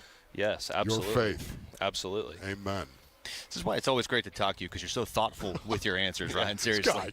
I wanted to ask you about, there's a lot of guys that we thought might not be on this team this year or were gone, like Merrill Kelly, that are back. Like Merrill Kelly's back. Zach Gallen never really left, but he's now back. Paul Sewald's back. And those are just pitchers. I mean, what is that like in the clubhouse where, because you guys have always seemed to have a pretty tight clubhouse, and yet one of the hardest parts for a lot of fans last year was seeing some guys get traded away and feeling like other guys were leaving. It's almost like kind of a reunion this year. For sure. And I think that maybe expectations aren't high enough for the Diamondbacks this year. And I think some of those moves that you just talked about of bringing back Sewald, bringing back Gallen, neither of those guys had their best seasons last year. And so bringing those guys back maybe doesn't excite people as much as it should, because I'm already seeing things out of those guys in spring training. We're seeing the velo from Sewald. We're seeing the metrics out of Gallen and his velo as well. Stuff where, I mean, these guys have had stretches where they're the best closer, the best starter in the entire league. And they've had stretches where they've done that. And so, like, that is no slouch pickup. And we also hear about Paul Sewald, especially being a leader in the clubhouse. Absolutely, that matters. And I think we got a lot of guys in there that, like, bringing back Merrill. That's huge. That's huge. I've seen Santana and him talking around with a lot of the guys. I really think that we're going to turn some heads this year. How about you? How about you in terms of leading? Absolutely. Do you feel like you are taking on a bigger role in that regard? I think so. I think that I'm always looking at ways to where I can contribute in that way. And, I really prioritize my spiritual leadership. I think that matters a lot, and I think that's something that's neglected, not intentionally. It's just people don't understand why that's important. And so that's something that I really have really focused on the last probably 4 or 5 years. And it was something maybe in the last place I was that wasn't really appreciated or acknowledged. Right. And coming over here, it's something that is really appreciated and acknowledged. And so it encourages me to want to do that more. And so really, like, one of the things I've been learning this offseason is, and throughout the last probably year and a half in my faith, is kind of shifting out of theology, shifting out of revelation comes from Scripture alone. Receiving revelation from the Holy Spirit, really fruitful, is asking God, what do you want me to know and what you want me to do? And then you walk into the clubhouse and you just, and your eyes are open, your ears are open, your heart's open, and you're just feeling revelation all the time of, like, I need to talk to this guy today. I don't know why, but I'm going to go talk to this guy today, and then seeing what's going on. That's exactly right. And so, like, I think that's probably the best part of my leadership, but it doesn't stop there, right? Awesome, we have Ryan. a really young bullpen other than Sewald, and so it's just something that I feel like really matters because, like, yes, it's just one of us pitching at a time, but having that connection in the bullpen is huge. Like, the amount of time we spend together and getting to know each other, and nobody knows what we go through other than us. Nobody knows what it's like to feel that pain of giving up runs when we only get one opportunity. Sometimes you come in and only face one batter, and your entire worth that day is at whether you succeed or you fail. It's almost like a kicker in football. And nobody knows what that's like other than us. And or a wedge buster. Right. And so just building those relationships where, we can have those conversations where maybe, player X gives up the game that day and all they want to do is hide and put their head inside their turtle shell. And you are a little uncomfortable about it. And you're just like, I'll leave him to himself. He needs to process this, and you just go home. I don't like that. And you've got to talk about it. You got to get in his face. Well, not in a bad way. No, but I mean, I want to go over to him and say, "Hey, how you doing?" Right. Like, let's talk about it. Yeah, just like I want to treat everybody the exact same. Like, in our faith, it's not a works-based faith. No. Like, your value is not what you do. No. And that's what I want for our clubhouse. Your value as a human being is not whether or not you performed on the field. And so if you don't perform in the field and now all of a sudden I'm not looking at you the same, you feel that. And then that impacts the way you play the next game and the next game. And that's why the spiritual stuff really matters. And so my job that I want to do is I want to go up and I want to love on that guy. Like, no one else wants to talk to you because they think that you're in your feelings and you don't want to talk to anybody. I want to put my arm around you and I want to just be there for you. Like, however I can be there for you, I'm going to be there for you. And maybe you don't want to talk to me, and that's fine. Jesus, bro. Yeah. That's awesome, man. Ryan, it's always great to have you on the show, man. We got to do this again for sure. Yeah. We got to bring you back, all right? Absolutely. Anytime. Okay. All right, Ryan. Anytime. Love that, Thanks buddy. for coming up here, man. Thanks, Appreciate it. Yeah. That's Ryan Thompson joining us right there. Always great to catch up with him. I'm glad that it's fitting that you were the first guest of the spring, man. It's very fitting with Ryan Thompson right there. We're going to come back. Brandon Pfaadt's going to join us in a little bit. And the number 3 pick, and it sure seems like Monty's at least open to the idea of trading it. What would that look like? How far down would you be willing to trade the pick? That's next. It's Wolf and Luke on Arizona Sports, the local sports leader. Burns and Gambo, afternoons. That was supposed to be Merrill Kelly's day to throw Friday night. He is on the Merrill Kelly path in terms of like Merrill Kelly starting opening day. Friday night was supposed to be the night Merrill Kelly was going to throw in that game. So Ryan Nelson has basically taken Merrill Kelly's spot in terms of when that spot in the rotation is coming up, which very much suggests to me that what you said last week, that Ryan Nelson is going to be the opening day starter. I think it's going to be him. Burns and Gambo, afternoons 2 till 6 on Arizona Sports, the local sports leader. Cashback is not available on gas in New Jersey and Wisconsin.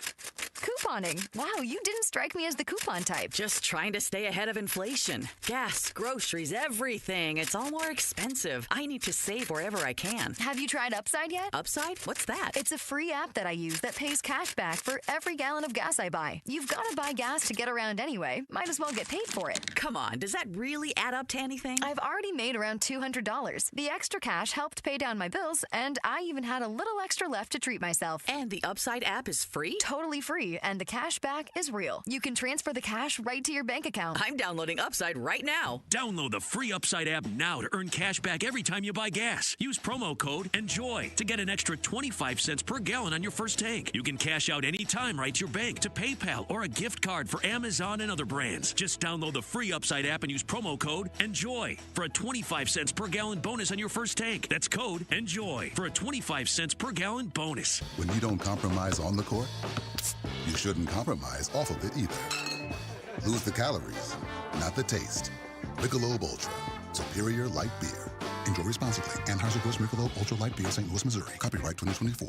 Hey, it's time to find that F-Series truck you want at a price you can't afford to miss, because it is Ford Truck Month. Yep, and Ford Truck Month is about the only way that America's best-selling line of trucks for 49 years running gets better. Ford Truck Month at our Desert Ford dealers. Hey, Paul Calvise here. Man, we wait all year for these amazing offers. The Ford F-150. America counts on it. We get to drive it. And that's not all we get. Check out these savings. How about 0% APR for 60 months with zero down, zero payments for up to 90 days, plus $1,000 in truck month cash on a 2025 Ford F-150. We're talking on the job site, hauling the family camper, off-roading. F-150 trucks are icons of muscle and performance. And again, during Ford Truck Month, get 0% APR for 60 months with zero down, zero payments for up to 90 days, plus $1,000 in truck month cash on a 2025 Ford F-150. But it all ends March 31st. Just click buyfordnow.com. Low T? Start for free for a limited time. Get prescription testosterone therapy with no startup fee, only at Red Mountain Weight Loss. Just because you're getting older doesn't mean you have to feel older. Prescription testosterone gives you more energy, stamina, and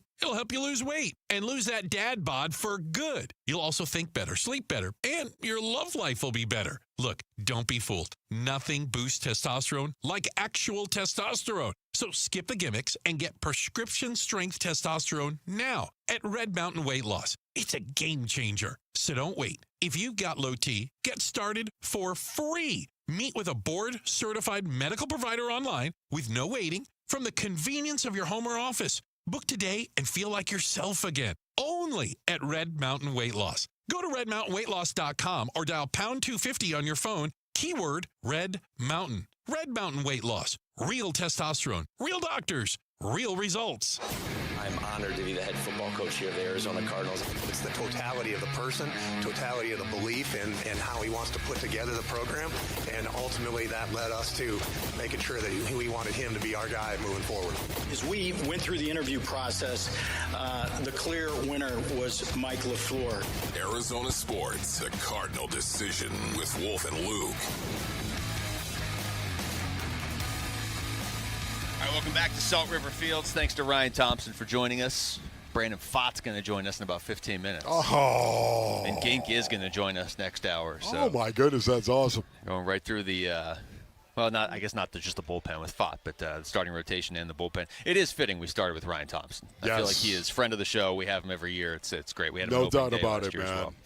All right, let's get back to the Arizona Cardinals. And I want to play these cuts. I referenced them earlier in the show, Wolf. This is Dan Orlovsky on NFL Live yesterday talking about Jeremiah Love and his draft stock. This is the best player in the draft. I think he's a top 5 pick after this weekend's combine. He's 36 touchdowns at Notre Dame. 36. They averaged 26 yards. He had 13 that went over 30 yards. 6 of them that went over 60 yards. So his career at Notre Dame was phenomenal, and the tape is off the charts, and then the athletic profile is absolutely remarkable. I think if you're the Kansas City Chiefs, you had a bad weekend just because you're sitting at 9. I think the draft for him starts at 3. I think if you're Arizona, you can absolutely entertain drafting him at 3. I think if you're Tennessee at 4, you absolutely can entertain drafting him at 4, and the New York Giants at 5. And the other thing I'd say is this. If 2 sleeper teams, Minnesota Vikings, Carolina Panthers, teams that were good football teams last year, one being playoff football team, Johnson. He's not a back. He's an elite football player.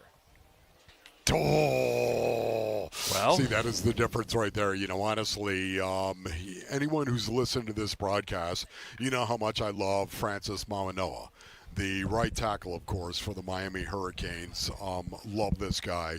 Would love to see him of any offensive lineman that is coming out in this year's draft. Francis Mauigoa is the guy that I love. And the reason being is because he's got a baller mentality. He's as physical as you're going to see from an offensive lineman. He enjoys embarrassing his opponent. If he's got the ability to slime block somebody and drive them into the ground, he's going to do it. I absolutely love Francis Mauigoa.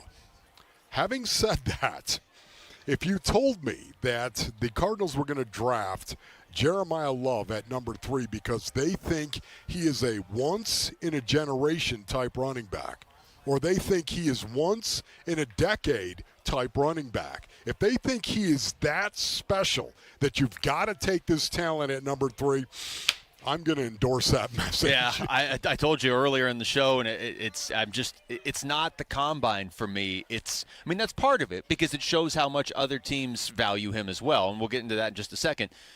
But it's this conversation of if he's really Bijan, if he's really Jahmyr Gibbs, who Jahmyr Gibbs, when he got drafted, was good. You know, he was a first-round pick. He's been better in the NFL than he was even in college, Jahmyr Gibbs. Bijan, there was a ton of hype. Christian McCaffrey, there was a ton of hype. Saquon, there was a ton of hype. If he's in that range, I told you this earlier, Wolf, I can't just ignore what an offense would look like. And you still prioritize offensive line. You're taking one with your second-round pick. You're going out and you're adding a guard, and that's your top spending in free agency. You still have to prioritize offensive line or this doesn't work. But if you do that and you draft Jeremiah Love and your skill position players on offense are Marvin Harrison Jr., Michael Wilson, Trey McBride, and Jeremiah Love, if I'm Mike LaFleur and I'm an offensive-minded head coach, I can make that work. I got to get my quarterback. And that's the other part of this for me. The Cardinals really kind of sort of got screwed here, having the 3rd pick this year. They have the same pick, or the same record as the Raiders. They just have a lower pick because of the tiebreaker and because they played a tougher schedule. Fine. But they have the 3rd pick in a year where there's only one quarterback that's really – so what you need to do is if you're not going to take Jeremiah Love, I think you need to trade down. You need to maximize the value on that. Because you have to get something out of this. You're picking 3rd. I don't want to take a guy I could get 8th at 3 when other teams would trade up. Yeah, no, you're right. It's a situation, though, once again, you have to say to yourself, who is Francis Mauigoa? Who do we think he is? You know, you see all these Scouts, of course, talking about him. You see these general managers, some of the quotes that they have out there. You see all of this stuff in the mock drafts and everything else. But for me right now, who do the Arizona Cardinals think this guy is? They might look at him and say, this guy is so special. Are you kidding me? We've got to draft him at number 3. Now, do they believe that he is a guy that is we think he's the best football player in the draft? If that's what you feel, if that's the conviction that you feel, you got to take Francis Mauigoa at number 3. But if you're saying, well, we think he is an awesome football player, there's no doubt, we just think we can get him at number 9. Now all of a sudden you've got to start considering that kind of, if you can get Francis Mauigoa, if you could still get that guy that you love and still trade down to do it, I'm all for it. That's the question then, is how far can you trade down and still get him? Because Kansas City is the team at 9. I know you just threw a number out there. I mean, Jeremiah Love with Patrick Mahomes, that's terrifying, right? That's yes. Terrifying backfield for the Kansas City Chiefs.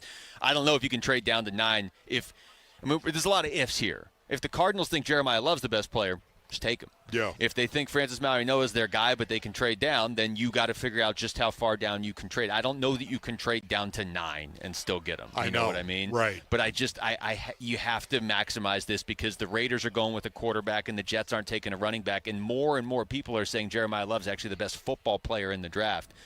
If that's the case, you either need, if you believe it, you just need to draft them. But if you don't believe it, you need to be able to get something for that's them. Why scouting is so important, Luke. That's why scouting matters, because you'll have somebody stand on the table and say, what are we doing? Are you kidding me? You're telling me we're not going to draft Jeremiah Love? This guy is once-in-a-generation type player that comes out. Hey, maybe you've got that guy who has an awful lot of clout in the front office who is standing up there, and maybe it's your general manager who is saying, this guy, we have to draft him at number 3. Best player available, and that guy, you could talk me into him being the best player in the draft. All right, well, we're going to break a little bit early here because sometimes you just got to fight for your right to party. So I looked over and all of a sudden there was Brandon. Two things if you weren't watching on YouTube that you didn't see. One, Wolf pounding the desk so hard that it moved the headphones when he was talking about Francis Mauigoa. But 2, yes, him turning around and seeing Brandon Pfaadt right there. So when we come back, we're going to talk to Brandon Pfaadt. That's next. It's Wolf and Luke on Arizona Sports, the local sports leader. You gotta fight for your right to party. One app gets you opinion, analysis, and inside information from Arizona's biggest sports personalities. Plus live streams, breaking sports news, and play-by-play. Booker, a lob down low. Williams will jam it home on the alley-oop. Devin Booker hits Mark Williams. That's the bookmark. Download the Arizona Sports app, presented by Ready Services Plumbing and Air Conditioning. LASIK and EVO ICL from King LASIK gives you freedom from glasses and contacts. Refractive lens exchange from K2 Vision eliminates readers and cataracts. Hey, it's Vince Marotta. I had LASIK performed about 25 years ago, but with age and time, my vision has changed a little bit. So I met with Dr. King and Dr. Kopstein at K2 Vision and received a thorough examination, complete with great information about my eyes and my vision, and more importantly, what options I have should I choose to address my changing vision. Dr. King and Dr. Kopstein have combined to perform over 300,000 procedures, and I know from my personal experience that they'll know the best procedure for you, whether it's LASIK, EVO ICL, or refractive lens exchange. Schedule your free Zoom consultation today at K2VisionRLE.com, K2VisionRLE.com. K2 Vision RLE, no glasses, contacts, readers, or cataracts. K2VisionRLE.com. Hey, homeowners, if you're thinking about moving this spring, you've probably run into this problem. You can't buy your next home until you sell your current one, but you don't want to sell until you know where you're going. So you wait and miss out, or you rush and lose money. Carol Royce with Your Home Sold Guaranteed Realty has your solution. With Carol's Buy Before You Sell program, you can buy your next home, then sell your current home the right way for top dollar without carrying 2 mortgages. Don't miss this opportunity. Call Carol Royce today or visit carolhasthebuyers.com. When it comes to protecting your family and your legacy, Whom you choose matters. That's why many Arizona families trust Morris Hall, a premier estate planning law firm. Hello, I'm Tim Hall, Senior Partner at Morris Hall. I have the great privilege of helping clients design plans that are thorough, thoughtful, and built to stand the test of time. And I'm Ashley, one of the paralegals at Morris Hall, and also Tim's right-hand man. Which means I couldn't do without her. Now, Tim, how many team members do you have, and what can you provide for your clients at Morris Hall? Our team, which currently has 32 members, guides our clients through the process of creating a specialized estate plan for them and for their posterity. And Ashley, what's your role? My specific role is to work with the attorneys, answer day-to-day questions, keep the process moving, and make sure nothing slips through the cracks. If you think we are the right fit for you, please visit morrishall.com. That's morrishall.com. I'm John Morgan of Morgan & Morgan. My best advice to you when hiring a lawyer for your injury case, know an insurance adjuster. Ask them. They know. And then ask them about us. Ask them about Morgan & Morgan. They know. I look forward to talking to you soon. There's only one Morgan & Morgan, America's largest injury law firm, for the people. Injured? Visit forthepeople.com for an office near you. Hi, I'm Chef Franklin Becker. You know the jingle. Now discover the facts about Ozempic, a GLP-1. There's only one FDA-approved Ozempic made by Novo Nordisk. Learn about the real thing. Talk to your healthcare professional today. Call 1-833-OZEMPIC or visit Ozempic.com to view the medication guide and to learn more about Ozempic. Semaglutide injection 0.5, 1, and 2 milligrams.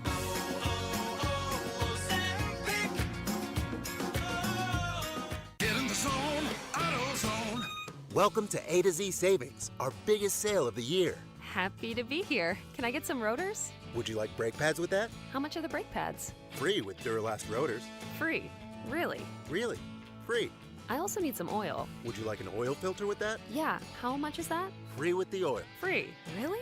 Really. Free. It's part of A to Z Savings with hundreds of deals. From A to free. Get in the zone, AutoZone. Ends March 9th. Restrictions apply. KMVP FM Phoenix. Live from the Casino Arizona and Talking Stick Resort Studio. Arizona Sports, the local sports leader. I'm Jesse Morrison with Trending Now, presented by Parker & Sons, heating, cooling, plumbing, and electrical. The Phoenix Suns will get Devin Booker back tonight for a late one at the Sacramento Kings. Tip-off is at 9 with pregame coverage starting at 8 right here on Arizona Sports 98.7 and the Arizona Sports app. The Arizona Diamondbacks host Team Mexico today at Salt River Fields. Zach Gallen gets the start for the Snakes with first pitch at 1:10. And ASU men's basketball hosts number 14 Kansas tonight at Desert Financial Arena. Tip-off for that one is at 7, and you can listen to it on ESPN 620 AM as well as the Arizona Sports app. This report is brought to you by the new Sonic All-American Smashers. Live free, eat Sonic.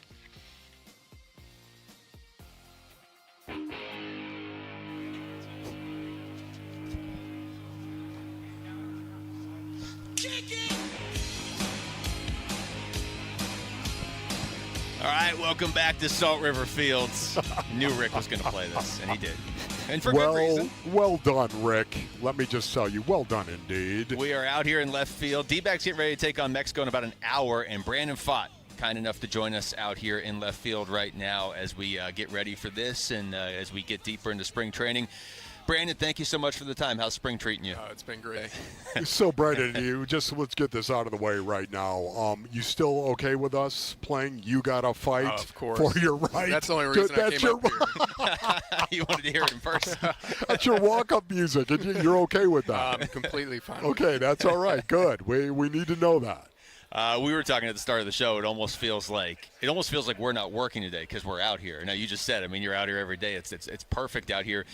You've done a few spring trainings now. You've had an interesting career because right out of the gate, you're pitching in the World Series. You're pitching in Philly to get to the World Series.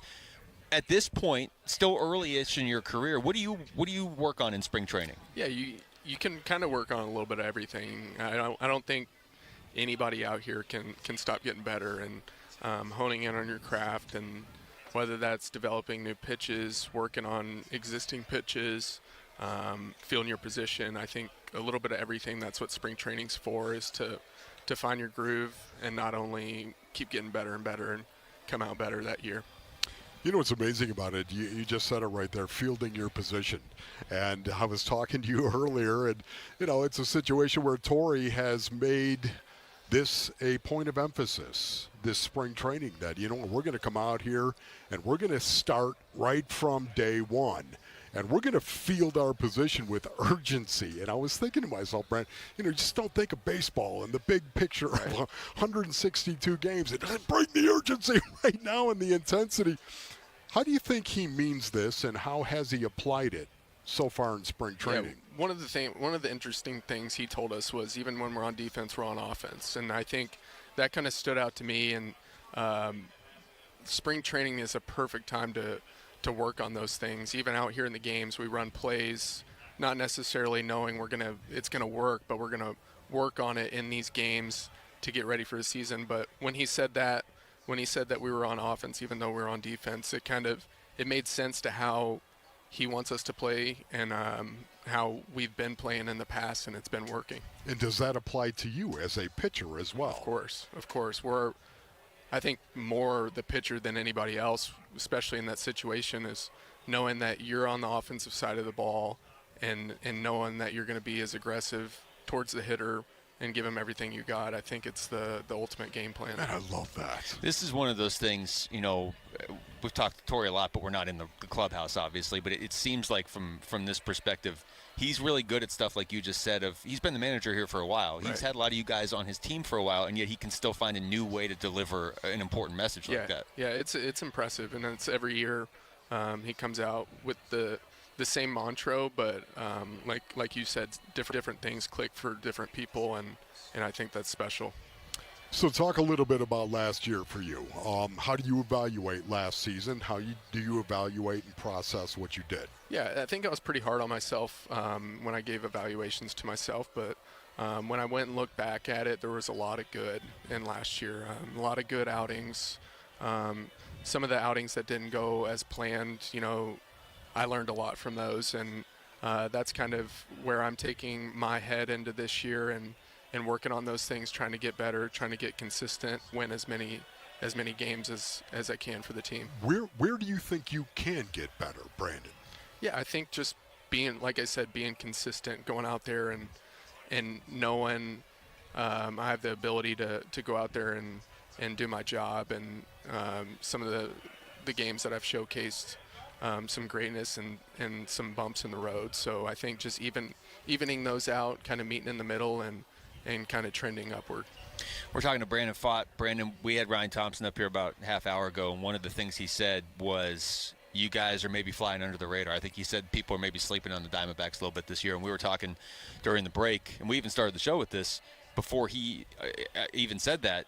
In the past, when you guys have flown under the radar, that's gone pretty well for you. Yep. Do you mind being in that position? Yeah, I mean, I think a perfect example of it is 23 postseason. Mm-hmm. We were one of the last seeds, if there was seeding, and I think we flew under the radar that whole time. Nobody expected us to win against Milwaukee, and then the Dodgers, and then Philly as well. So I think we take that mindset that we had for that month and take it in and roll with it throughout the year. I think it could be a very special year. And I think when you look at the division that we're in, we get flown under the radar quite a bit when you're talking about the Dodgers, the Padres, even the Giants, just those bigger teams. And we have a pretty special team here as well, and a lot of people don't look at us as much, and I think that's a benefit for us. Brandon, are you working on anything new this spring? Yeah, I think the cutter was implemented last year, and I think we had a lot of success with it. So just throwing that more and starting the year out with it and adding it to the repertoire is going to be big, along with tightening up the slider. I think that was a big focus this offseason, and it's been great so far, and I'm excited to go out there tomorrow and use both of those pitches. Defense is always a focus for Mike Hazen and Torrey, and like you said, it's already been talked about this year. But when you go out and you bring in Carlos Santana and Nolan Arenado, all that can do is make a pitcher's job easier. Have you what have you seen from those guys? I know it's still early. Maybe you haven't had that moment yet where you think it's going to be a hit and Arenado just rips it out of the air or whatever. But what have you seen? No, I've been on the opposite end of that. So every time we played him when he was with the Cardinals, I would sit in the dugout and watch him in between innings, and I'm excited to do that. 162 games this year, and certainly when I'm out there on the mound, having him out there, and we already had a great defense, and adding both of those guys is a pitcher's dream. So I'm excited to be on the mound when he makes those awesome plays. I bet.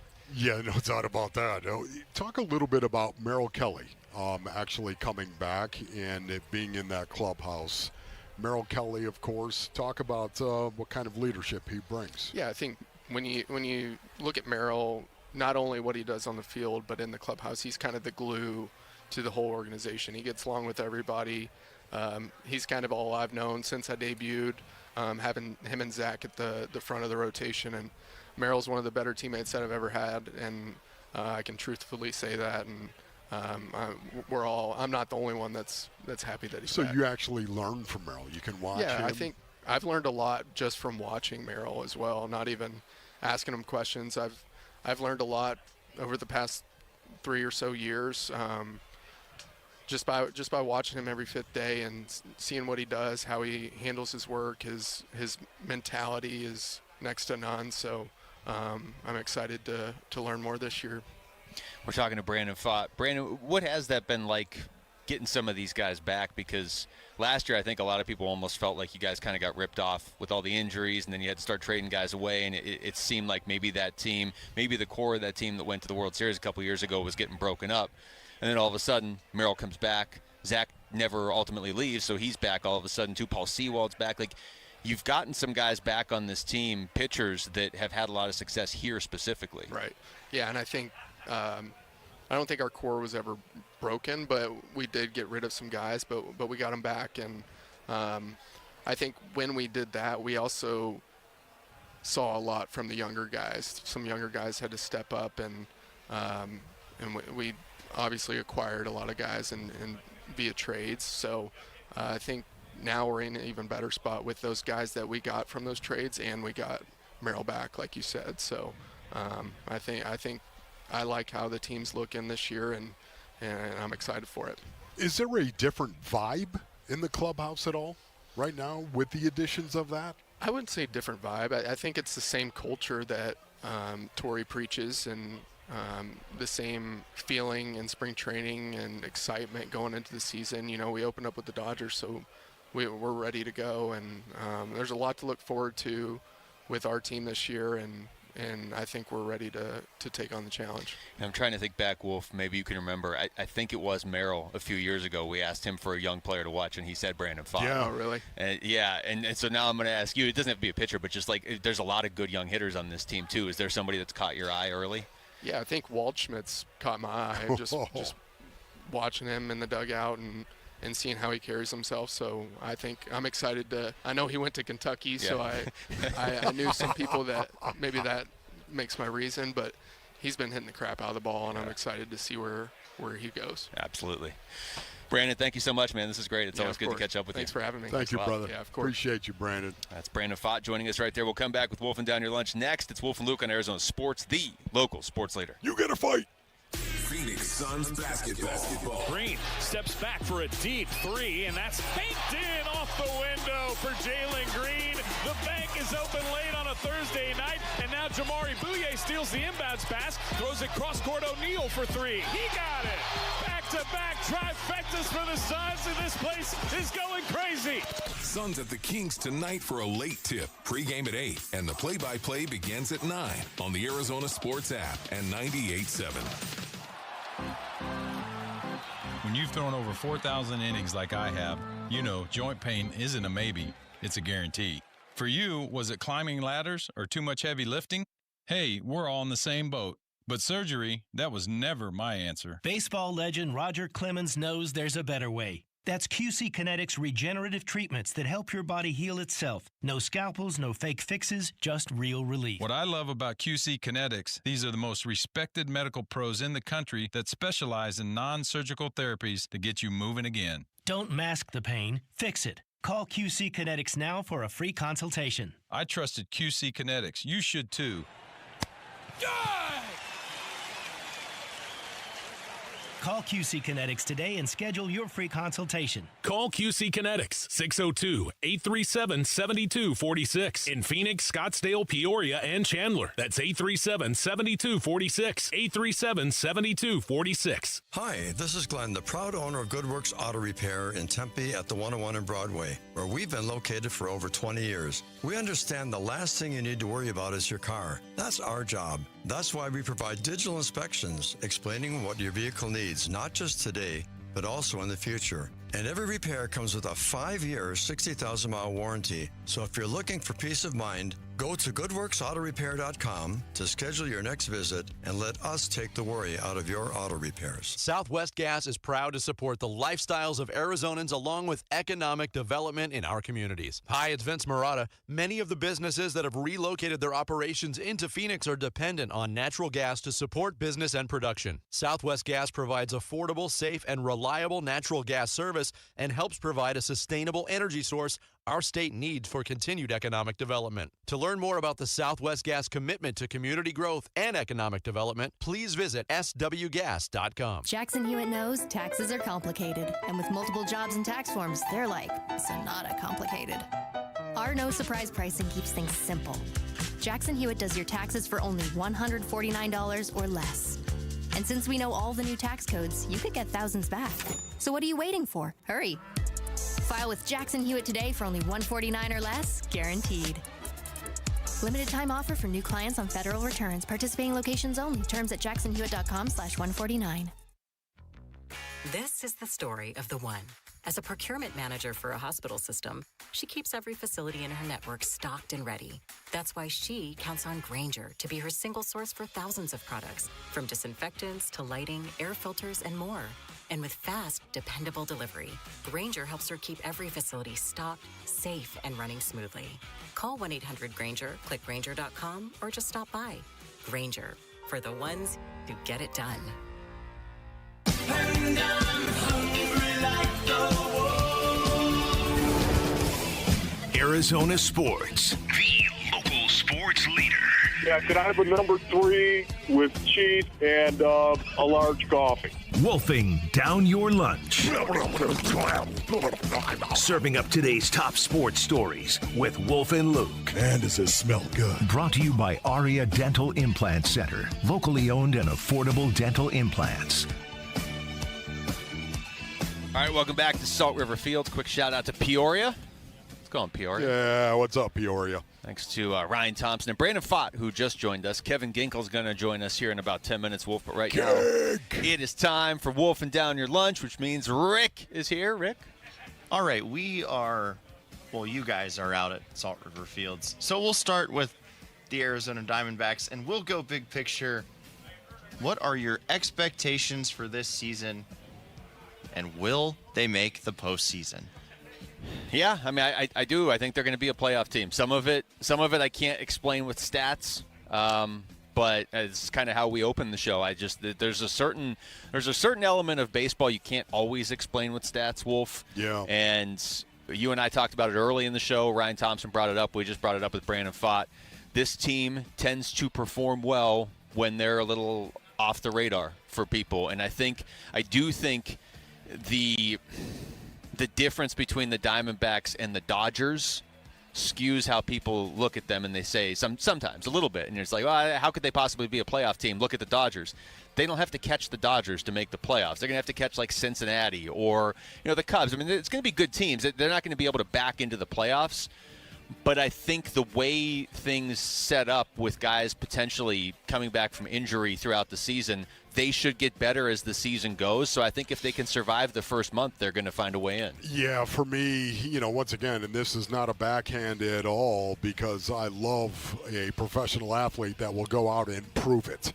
but I'm going to adopt a prove-it mentality for the Arizona Diamondbacks right now. And once again, that's not a backhand slap at all. It's just a challenge to this team for their best players to step up and to lead. I'm going to take a prove-it approach with this. I think right now the question marks that you have with a rotation, starting with a rotation, the question marks that you have for the bullpen as well.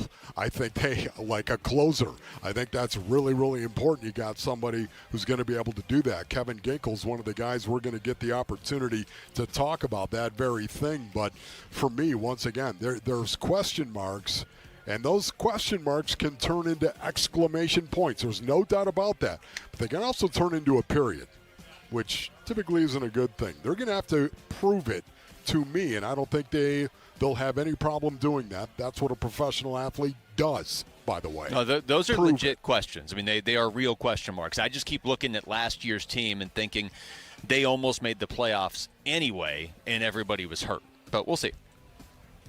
Over to the Phoenix Suns, Devin Booker will make his return from injury tonight in Sacramento. Which Suns player will benefit the most from Booker's return? Oof. Well, I hope the answer is Jalen Green. I have to think it probably is Jalen Green. I know people are down on Jalen Green right now. I don't know if he's the long-term answer they're looking for, like years and years down the line. Like this is your other building block. I don't know. But he is better than this.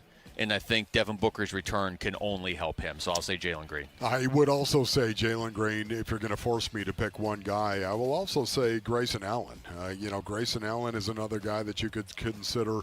Like Devin Booker, as we all know, has the ability to get into the paint, actually put the ball on the floor, get into the paint. Because of that, he can open up some shots for other people on the floor. But I think the obvious answer is Jalen Green. Over to the Arizona Cardinals, NBC's Matthew Berry reports that the Cardinals are, quote, expected to release, end quote, running back James Conner. This takes us to our Sanderson Ford poll question, which is up now at ArizonaSports.com.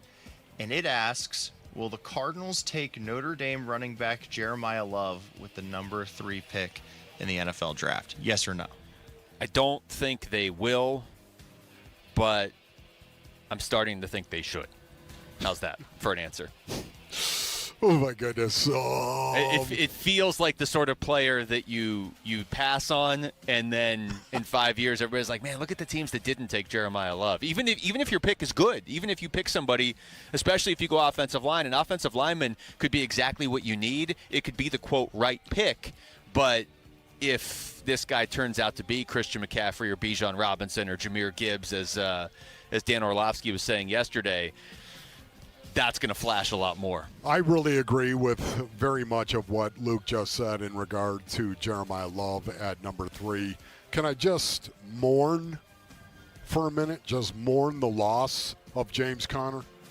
And if, in fact, this is it for James Conner and the Arizona Cardinals, how much I love and respect this guy for the football player that he is and the man that he is as well.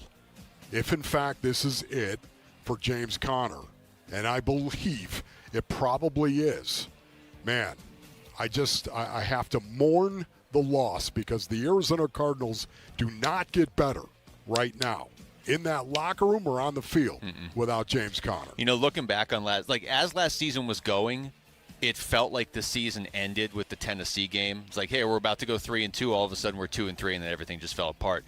Looking back, though, in totality, Wolf, it feels like it ended when James Conner got hurt because all the air went out of the fan base. Like, just the fun went out of the season.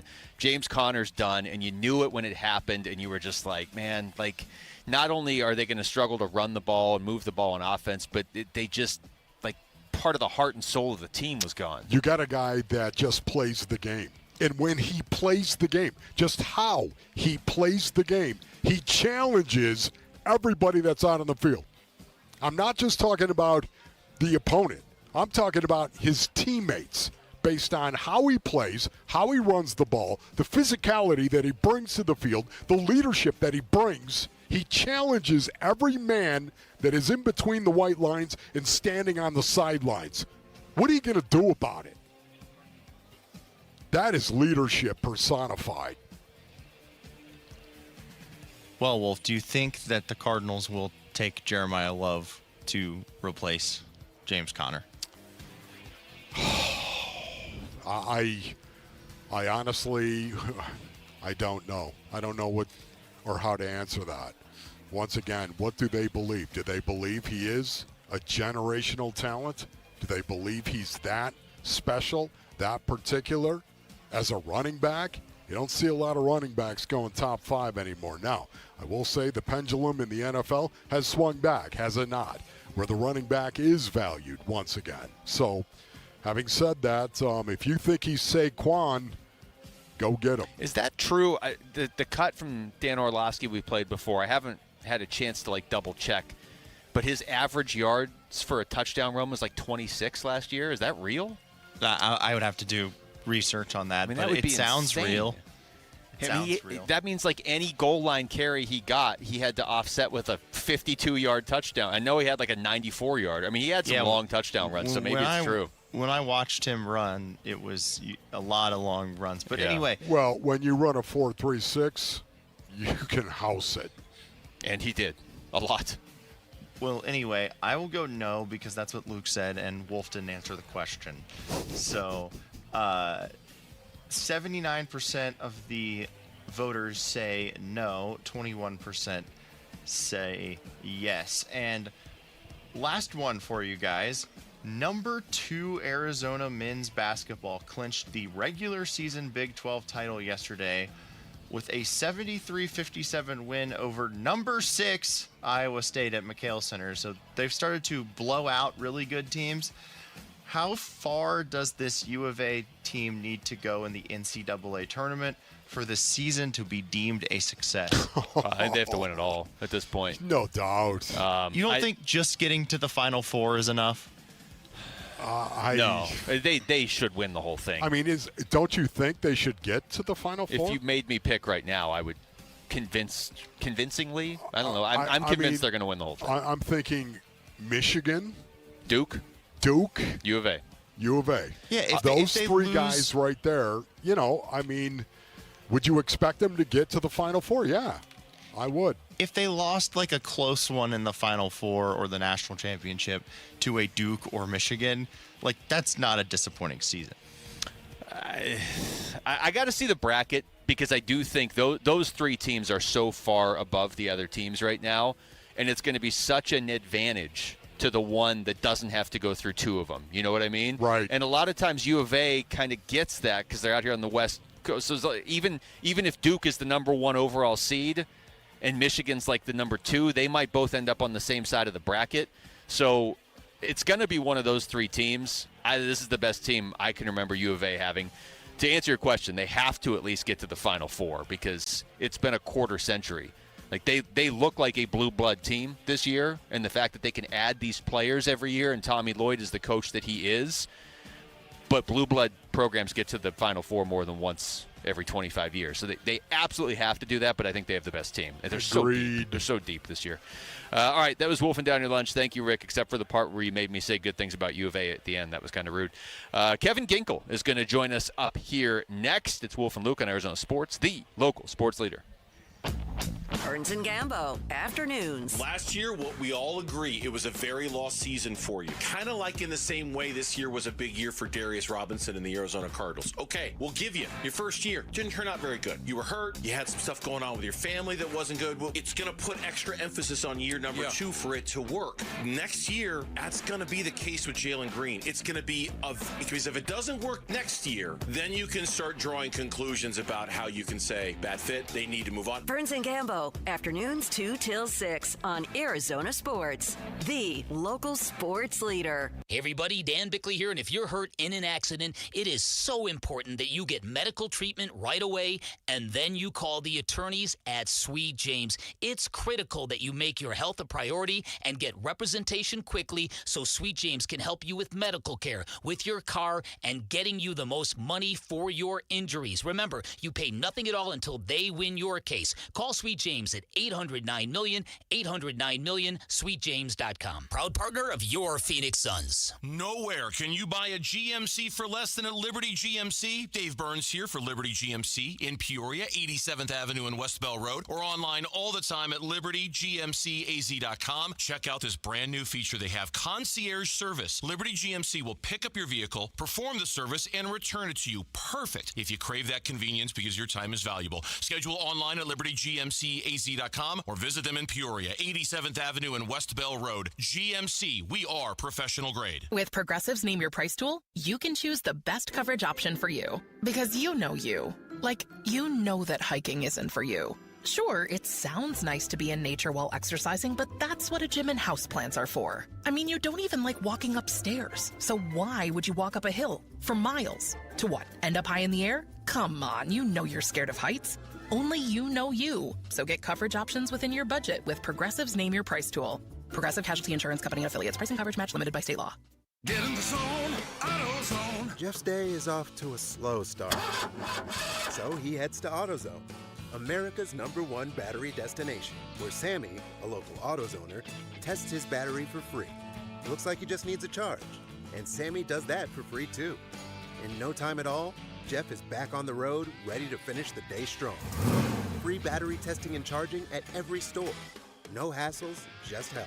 Get in the zone, AutoZone. Restrictions apply. LASIK and EVO ICL from King LASIK gives you freedom from glasses and contacts. Refractive lens exchange from K2 Vision eliminates readers and cataracts. Hey, it's Vince Marotta. Dr. King and Dr. Kopstein have performed over 300,000 procedures, and I know from personal experience that they'll know the best procedure for you. Schedule your free Zoom consult today at K2VisionRLE.com. K2 Vision RLE. No glasses, contacts, readers, or cataracts. K2VisionRLE.com. Whether it's getting back on the court or back to everyday life, recovery takes the right team. At the Barrow Neuro Rehabilitation Center, that means a combination of world-class neurological specialists who share one mission, helping each patient reach their unique recovery goals. Nationally ranked in rehabilitation, Barrow Neurological Institute is dedicated to maximizing independence and quality of life for people with conditions of the brain and spine. It matters where you get your neurorehabilitation care. Learn more at barrowneuro.org. Hey, it's Gambo, and I'm here with Stuart Willis, the president of Asset Preservation, Wealth, and Tax. Stuart, I know so many people that retired, they worked so hard, they built up that nest egg, and then they don't realize that they're going to get hit on taxes, even on Social Security. How do you help people like that? Well, here's the thing. I think you're absolutely right. Number one, Social Security tax comes by surprise. People almost always owe money their first year in retirement because they never thought Social Security is taxable. That's why it's important to have a financial plan that includes a tax plan. And how do you do that? You have tax-efficient or tax-free retirement in retirement, not just all those 401ks and IRAs. And there's tons of solutions there.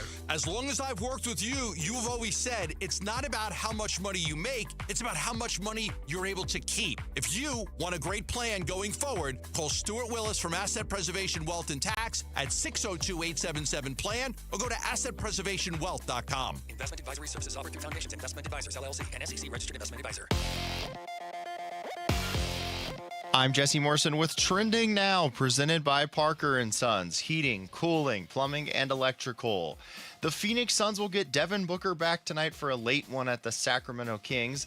Tip-off is at 9 with pregame coverage starting at 8 right here on Arizona Sports 98.7 and the Arizona Sports app. The Arizona Diamondbacks host Team Mexico today at Salt River Fields. Zach Gallen gets the start for the Snakes with first pitch at 1:10. And ASU Men's Hoops hosts number 14 Kansas tonight at Desert Financial Arena. Tip-off is at 7 on ESPN 620 AM and the Arizona Sports app. This report is brought to you by Rito's Mexican Food, the best Taco Tuesday deal in the Valley. 2 tacos, rice, and signature refried beans for just $10. Text Rito's to 620-620 for exclusive Taco Tuesday deals.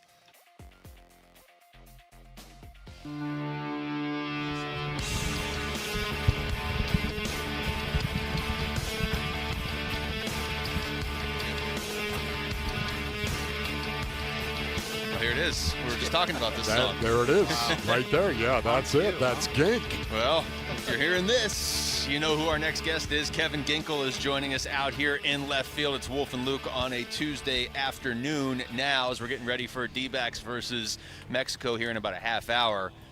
And Kevin Ginkel is joining us. Gink, thanks so much for the time, man. How's your spring going? It's been great. It's been great. It's that time of year, having everybody in camp. Obviously with the WBC, we got some guys missing right now, but baseball season's in the air. It's nice to be out on the field again, and I'm really excited about the team we got and seeing how we start the year. When you think of last year, 2025, and now here you are in spring training, 2026, what are you thinking of improving the most right now for you, Gink? Yeah, to me, it's my health, first and foremost. Watching the club last year in September, when we were really playing for some meaningful games, and, myself, Puck, Martinez, not being out there was just hard. I mean, it was – I'd almost, not want to watch the games because I'm like, I can't contribute, and in a selfish way. But, at the same time, I'm like, we got a taste of what playing in the postseason was like, going to the World Series, and I want a taste of that again. And, I'm doing my absolute best to get in the best shape I can and get my shoulder as strong as it can be to handle 162 games. So I want to be pitching well right now, but at the same time, I really want to be peaking when we get into the second half of the year and play those big games. A lot of the guys, you mentioned that World Series run, a lot of those guys are still here. And a lot of the key players, not everybody obviously, but a lot of key players. How much does that help? Because that wasn't that long ago, and so you faced adversity last year. It was kind of a different kind of adversity because, like you just said, so many guys were hurt by the end of the year. But as a team, you were still in it till the very final week. But how much does it help that it's not just, hey, guys who wore this uniform were in the World Series a few years ago? There's a lot of the guys that are still here. Yeah, I think there's a level of continuity and overall comfort, I think. If we go through a stretch of games where we're not playing our best ball, I think we know that it's like, hey, there's going to be stretches where we're going to play really well. We're going to have some bad luck. There's just things that kind of happen throughout the year that you can't really expect. And I think when you have a team where you got the Perdomos, the Martes, Gabby Morenos, now that they're kind of getting, some seasons under their belt, I feel like there's a level of calmness and knowing like, okay, we might not play our best games through a stretch, but we know it all matters about how you play at the end of the year. And you saw it last year, the last 3 weeks, we're kind of fighting around 500. We're 2.5 games back, and it's like, man, we're in this. We're playing playoff teams too, and it was just incredible to watch. So, to me, it's like I think having that calmness and that comfort, knowing it's like we're not going to be our best all the time, but we know we'll find it at some point in the year. So, Gink, physically, how are you feeling right now? I'm working through a little soreness here and there, but I think that's spring training. I look at last year as a learning experience going through, a shoulder injury. I've dealt with elbow stuff in the past, but going through a shoulder, sprained my shoulder capsule in August, and, once I was cleared, I had a second MRI about a month later in the middle of September and came back clean. So I knew I could go into the off season, having a normal off season. I can start my throwing program in November. I started a little earlier this year, and was just trying to ramp up to get into spring training. But yeah, right now I think it's just some soreness. I'm just trying to work through some tightness. But for the most part, though, I feel like this is stuff I can absolutely handle and take care of. What you just said right there. So many professional athletes have brought that up to me over the years, how big of a distinction it is, because people just think, well, you're hurt, but you're going to the off season, you'll recover. To be able to go into the off season and basically have a normal off season, how does that now set you up for this year? Mentally, it's great. I think I got a chance to go on some trips. I got to be with my girlfriend and do stuff together with her and see family. So it gave me a chance to get away from the game for a little bit, which is key. I think when you're so committed to your job and the sport, it takes a toll on you, not physically but on the mental side as well. So I'm refreshed, I'm recharged, man. I'm ready for what's to come in 2026. It's amazing about that. I can see a little smolder still with you. The intensity is still there, Gink. You still when it comes out, yeah. Yes, you've got a little bit of that intensity that is still there. So I'll ask you this: closing. How important is it that you close for the Diamondbacks? Do you think you're in the mix? Yeah, I know my name has been floated around. I would take that job very seriously if I was given that opportunity. And when I pitch out there too, there's a level of focus. Obviously, I know every guy out there is pretty focused, but for me, it's having that mental edge, being able to stay calm when things aren't going well is key. The body language, the facial expressions, and then when you have the opportunities to go out, get that big strikeout, or get a 1, 2, 3 ninth inning, you can let it out. It's part of the game. It's part of what we do, and I think that's totally in the realm of like what's good, I guess. So to me, I know I'm in the mix. Have a great camp. Take care of the stuff that I need to, obviously, and I just I want to help contribute to wins this year in whatever role or capacity. But if it's closer, great. If it's high leverage, 7th, 8th inning, I'm good with that too. So I know Torey's always gonna. They've said that they want a true defined closer, and I think that would help everybody else in the bullpen as well, kind of at ease knowing we got the guy. So how different is it pitching the 8th versus the 9th, or do you not really think about that when you're out there? I would say. I think as a casual baseball fan, the guys that pitch in those 7th, 8th, even 6th innings, you're going to face the heart of the lineup, and that may help the closer late in the game where you can, if you throw Ryan Thompson in the 7th and you got, Shohei, Mookie, Freddie coming up, he's probably in that spot for a reason. They want to get a ground ball or something. So there's strategy to that. But, those guys are just as critical getting the ball to the closer in the 9th inning and maintaining that lead or not, wavering any bit. So that part is incredibly important in having a great bullpen is those guys that lead it to the closer. Torey, of course, was talking about urgency coming into spring training. Urgency, absolutely, especially defensively. And can I tell you right now, even though I don't think of you defensively in terms of your glove being, a guy who's going to go, I think of your intensity level. I thought of you when he was talking about the urgency to go out and actually, right from game one, be ready to go out and field your position. And I thought of you because of your intensity. Yeah. Just how different is it for a skipper to talk about urgency? And going out and from day one, we're going to go out and we're going to play and trying to raise that intensity level in the clubhouse. Yeah. What were your thoughts on that? Yeah, I think, feeling what happened last year, and we had a good club. We had one of the best offensive lineups in baseball. And if we just did a little bit better job pitching on the defensive side, we're probably a postseason team. And I think for us, it's handling the weaknesses. Like, all right, we know our defense wasn't, playing as well as it could have been. I think early on in the year we kind of struggled. As we got in later into the year, we started to play better out in the field.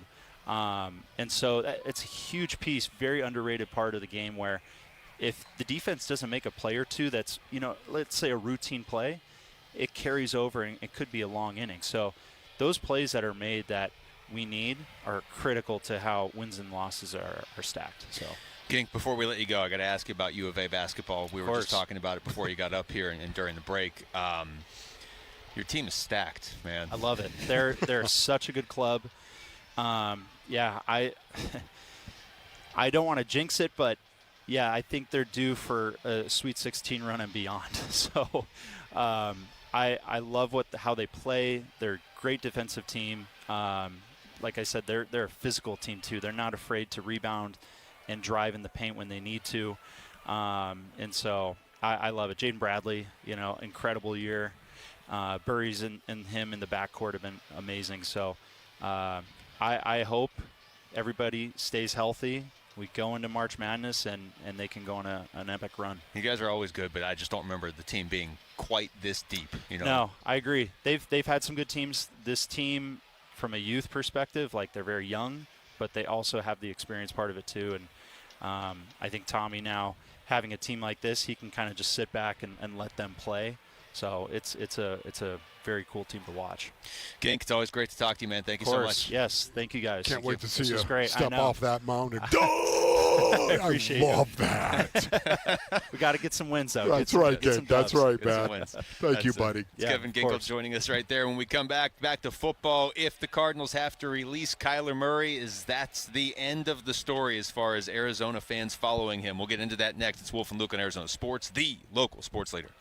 Bickley and Morada mornings. If you're going to attempt to win now, how do you get that done? You got a brand new head coach who's coming in. He's going to install a brand new offensive system. That takes some time, and you never know what the quarterbacks in place, how they're going to look in this brand new system. You would think that Jimmy Garoppolo would really accelerate the learning curve. In fact, Jimmy Garoppolo could be the guy on the field guiding this offense until it does become second nature. Then you've got the most stability you could probably have given a change at head coach for a 3-14 team. Yeah. Bickley and Morada, mornings on Arizona Sports, the local sports leader. All right, Basinonians, Ron Wolfley here from my brothers over at Disc. That's right. Do you have some back issues? If you do, you need to go see my brothers over at Desert Institute for Spine Care. As a football player, I've suffered an awful lot of damage to my back and my spine, ladies and gentlemen. The good doctors over at Disc, a little shout out to Dr. Chris. They have helped me in the past, and it's one of the reasons why I do enjoy endorsing them, my friends, and giving them my highest recommendation for you. Disc treats all patients, from the professional athletes and the weekend sports enthusiasts to those just trying to get their life back. Disc is the preferred orthopedic spine surgeon for professional sports teams and athletes because of their least invasive procedures and their reputation for results. People from all over the world come right here, Basinonians, because of Disc. Get back to living. Go to sciatica.com or call 602-944-2900 for Disc. Hair volume from New Nordic will make your hair look thick and healthy. Available as a tablet or a delicious gummy, Hair Volume is available online at Amazon and NewNordicUSA.com or in the hair care aisle at your local CVS. When it comes to vision, the name you need to know is Dr. Jay Schwartz at the Schwartz Laser Eye Center, the team eye doctor for the Phoenix Suns and Arizona Diamondbacks. Ready to ditch glasses and contacts? LASIK is your winning play, an advanced laser procedure that reshapes the cornea for sharp, clear vision. Quick procedure, fast recovery, and trusted results. If you're not a LASIK candidate, no need to worry. They've got options like the Evo ICL, an implantable lens that works with your natural eye, or the Clear Lens Exchange, a procedure that replaces your eye's natural lens for lasting clarity. There's free consultation at all 3 Valley locations, Scottsdale, Glendale, and Mesa. Schedule now at teamidoc.com. That's teamidoc.com, or call 480-483-EYES. That's 480-483-EYES. It's the Schwartz Laser Eye Center, trusted for over 25 years. Low T? Start for free for a limited time. Get prescription testosterone therapy with no startup fee, only at Red Mountain Weight Loss. Just because you're getting older doesn't mean you have to feel older. Prescription testosterone gives you more energy, stamina, and it'll help you lose weight and lose that dad bod for good. You'll also think better, sleep better, and your love life will be better. Look, don't be fooled. Nothing boosts testosterone like actual testosterone. So skip the gimmicks and get prescription strength testosterone now at Red Mountain Weight Loss. It's a game changer. So don't wait. If you've got low T, get started for free. Meet with a board-certified medical provider online with no waiting from the convenience of your home or office. Book today and feel like yourself again. Only at Red Mountain Weight Loss. Go to redmountainweightloss.com or dial pound 250 on your phone. Keyword Red Mountain. Red Mountain Weight Loss. Real testosterone. Real doctors. Real results. What happens to Kyler Murray? They can cut him, but they would be taking a big cap hit. Arizona Sports, the Cardinal decision. The Cardinal decision. Wolf and Luke. All right, thanks to Kevin Ginkel, who just joined us up here. Well, we've had some of our go-to guys here to start our spring training. Man, I love it. Kevin Ginkel, Brandon Pfaadt, Ryan Thompson. We always have those guys. It's three of my favorite guests we have. Always good. And it'll be interesting to see if Gink closes. Start the year. You know, I would absolutely love to see him get that opportunity. I'd love to see him close out a game where he actually gets the save, of course, and walks off that mound with a little because you know he'll let that go from time to time. Well, yeah, if Ronald Acuna is dancing around third base, he'll just walk over to third base, remember? That was one of my favorite moments, man, in the game of baseball. I kid you not. So I'm looking at the odds. Take this, for whatever, but these are Kyler Murray's next team odds, okay? Okay. So I pulled the top 9 because they had the Chiefs at number 10. I was like, if you're going to put the Chiefs anywhere inside the top 31, it sort of kills the credibility of your list. Man. But anyway, these are the Vegas odds for Kyler Murray's next team, and I would say, I don't know, five of these make sense. Okay. Maybe 6. Okay, the top ones do. The Jets are the favorite. Okay. The Dolphins, the Vikings, the Steelers. Those are the top the 4 Dolphins, favorites. Yeah. that makes a lot of sense. They do. I would say those 4 teams make a lot of sense, especially if he can push his way out where the Cardinals get nothing for him and he can sign wherever he wants. Then I don't think he's going to the Jets. Then he can go to the Dolphins or the Vikings or the Steelers, whatever. Rounding out the list, they have the Colts, Atlanta. You brought Atlanta up a few weeks ago. That could be something to keep an eye on. Baltimore, I mean, if he's going there, he's the backup. Washington, if he's going there, he's the backup. And the Rams, boy, if he went somewhere in the NFC West, that would be shocking. Yeah. And quite the storyline. But it brings up the question, Wolf, if they can't trade him, do you really care where he goes? Once again, I wish the best for Kyler Murray. Again, I know there's a lot of people out there.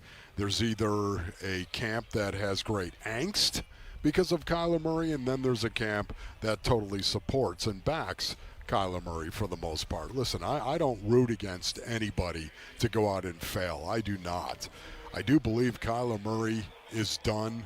I think we all do for the Arizona Cardinals, and he's going to be moved. And moving him probably means cutting him. I wish him the best wherever he may go, and unless he's playing the Cardinals, and then I hope that he throws 5 picks. Yeah. Well, and the reason I say it like that is if you can trade him, then obviously we care, because who can give up the most for him? But if he's just going to be released, I don't know. And I think that's what he's going to be. That's what it Luke. feels like, yeah. Here's Jeremy Fowler on the Dan Patrick Show yesterday talking about the market for Kyler and when this should all go down.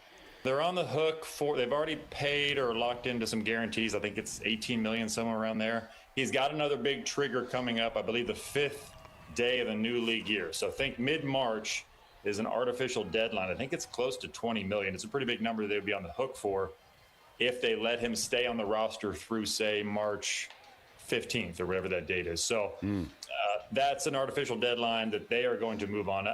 It would be a shock if they kept him on that number. So if you cut him, that does open up a situation where a team, because of the guarantees he's already been paid, can get him on a cheap contract potentially.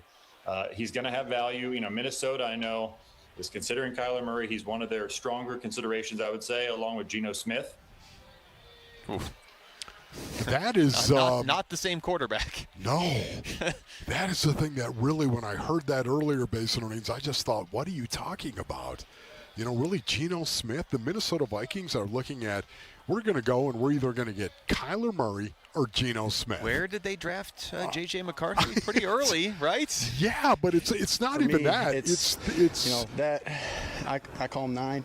Okay. They'd have to call Kyler 1 then. Yeah. For me, though, it's the disparity between Geno Smith and Kyler Murray. Geno Smith, to me, is a pocket passer. That's what he is. Kyler is who's got the ball, here it comes, get him out of the pocket, make a play. with his legs type quarterback. It's the opposite of Geno Smith. So I maybe that's intentional. Maybe that's what they are going to weigh and measure before they actually make a move. Is it going to be a Geno Smith type guy, or is it going to be Kyler Murray? That was a little confusing to me, I will admit. It was confusing. You're right, because of the style of play, but also I think we've all sort of wondered for a while, is Minnesota the sort of place that would want Kyler Murray? It makes a lot of sense on some level, but then you look at it and you say, well, they have J.J. McCarthy. They did just take him in the first round 2 years ago, but he didn't play in the first year. He was hurt all year. So essentially you have a guy that was just a rookie that you took in the first round. Are you really already done? You ready to move on? And so when that was the conversation and you were throwing Kyler in the mix, it's kind of like, well, they may look and say, yeah, JJ's he's fine, but Kyler's an upgrade for us. But then when you also throw Geno Smith in the mix, it just sounds like they're just done with JJ McCarthy. Nothing against Geno, but he's at a different point in his career, it feels like. Yeah, it just, once again, it really confused me when I thought about that in regard to the Minnesota Vikings. I think the New York Jets seem like a logical place where maybe he would go and get a shot. Yet at the same time, you've got Aaron Glenn as your head coach, and I love that guy.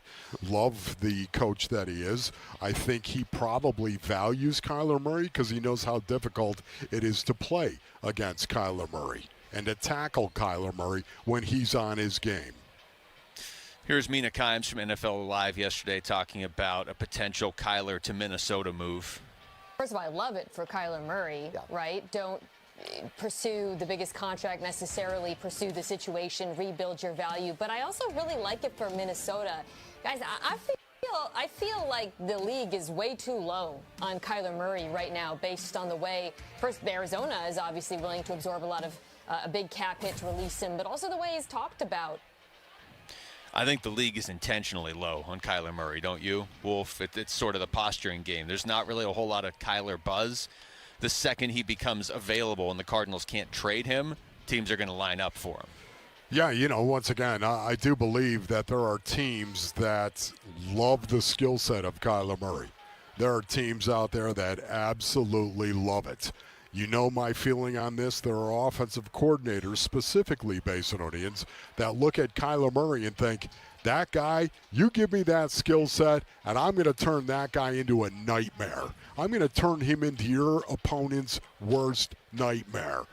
And because of that, I just think that there are teams that are interested, but it's always at what cost? Are they going to pick up his contract?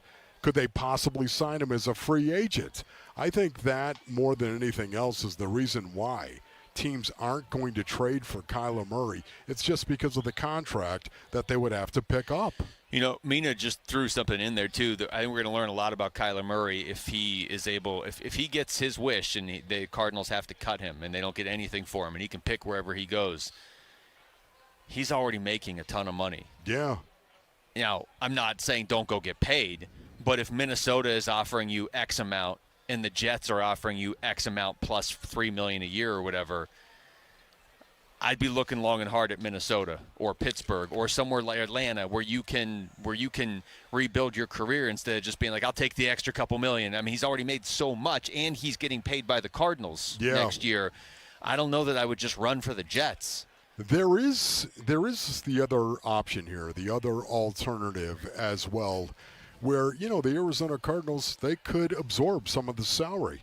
If, in fact, there is a trade that is doable out there, where the Cardinals would go ahead and say, hey, listen, we'll take a fourth-round pick for him, and we'll absorb some of the cost of his contract here. I think that might be, if there is a trade, that's how it's going to happen. That's probably, it's anything. If you could even just get, like you said, a fourth-round pick. Oh, man. You got to get something for him if you can. All right, when we come back, Zach Gallen's about to start this game against Team Mexico in about 10, 15 minutes here today at Salt River Fields. How much pressure is on Gallen to be the guy this season? That's next. It's Wolf and Luke in Arizona Sports, the local sports leader. The D-backs 2026 Cactus League season is underway. 1-2. That one swung on and drilled. High and deep. It's got a chance on its way. Gone!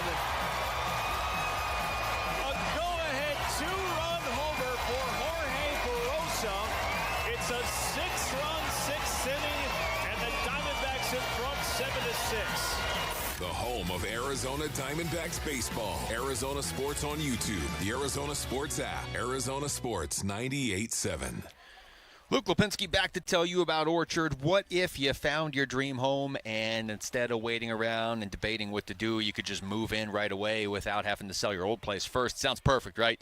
It's exactly what Orchard's Move First, Sell Later program is built to do. You buy your new home now, you sell the old one later, and that way you don't risk missing out on the new home that you just found, because it's not always easy to find that new home that you want. So here's how. Orchard gives you cash so you can buy, move into your new home first. You can do it on your timeline. You don't have to do any showings. You don't have to wait around. No double moves. No bending your schedule around the schedules of a bunch of random strangers. I've done that. I don't want to do it again. Then the Orchard experts take it from there. They handle repairs on your old home so you can attract the right kinds of buyers, and they can do that because their agents are some of the most experienced around town with smart tools and products to help you attract the right buyers. Orchard's Move First program gives you the freedom to sell your old home later so you can focus on buying and moving into your new home now. Buy before you sell. Still get top dollar for your home, though, with Orchard. If you're ready to find out how much your home is worth, visit Orchard.com to get your free home valuation. It's quick, it's easy. That's Orchard.com. Hey, it's Gambo, and Christian Brothers is celebrating 50 years in business, and they're making $50 worth something again. You can get a $50 plumbing inspection that includes a full home plumbing check for leaks, corrosion, and pressure issues, a water heater flush and safety inspection, a drain and fixture evaluation to prevent clogs or damage, and a peace of mind report. Go to cbrothers.com or call 602-222-3535. That's 602-222-3535. Hey, it's time to find that F-Series truck you want at a price you can't afford to miss, because it is Ford Truck Month. Yep, and Ford Truck Month is about the only way that America's best-selling line of trucks for 49 years running gets better. Ford Truck Month at our Desert Ford dealers. Hey, Paul Calvise here. Man, we wait all year for these amazing offers. The Ford F-150. America counts on it. We get to drive it. And that's not all we get. Check out these savings. How about 0% APR for 60 months with zero down, zero payments for up to 90 days, plus $1,000 in truck month cash on a 2025 Ford F-150. We're talking on the job site, hauling the family camper, off-roading. F-150 trucks are icons of muscle and performance. And again, during Ford Truck Month, get 0% APR for 60 months with zero down, zero payments for up to 90 days, plus $1,000 in truck month cash on a 2025 Ford F-150. But it all ends March 31st. Just click buyfordnow.com. Gleason Roofing. Jim Sharp here to tell you about my friends at Gleason Roofing. Yeah, my friends. A friendship that started with the great honest work they did at my house. Gleason Roofing's been protecting Valley homes and businesses for 20 plus years. They know Arizona roofs, materials, and our weather inside and out. Make Gleason Roofing your friends by inviting them over for a free, honest roof audit. It involves no scare tactics or pressure, just a clear, professional assessment of what's actually going on up there and what doesn't need fixing. Gleason Roofing is one of a very small percentage of roofers nationwide named a GAF Master Elite contractor, meaning Gleason has top-tier installation standards, ongoing training, and access to the best warranties in the industry. This is the best time to replace a roof. Cooler temps mean faster installs, and you're getting ahead of spring storms and summer monsoons. Get your no-obligation roof audit right now by going to GleasonRoofing.com. GleasonRoofing.com. Gleason Roofing, there's a reason people choose Gleason. I'm Dan Morgan of Morgan & Morgan. Last year, millions of people called us for representation. Why? Because trust grows when you win, and we've won a lot. Over $30 billion and counting. When you call America's largest injury law firm, you're calling a family. You're calling an army, our army. You're calling somebody who will fight for you. Injured? Let our family fight for your family. Morgan & Morgan, forthepeople.com. Morgan & Morgan, forthepeople.com. Arizona lawyer will handle Arizona cases. Prior results do not guarantee a similar outcome. KMVP FM Phoenix, live from the Casino Arizona and Talking Stick Resort Studio. Arizona Sports, the local sports leader.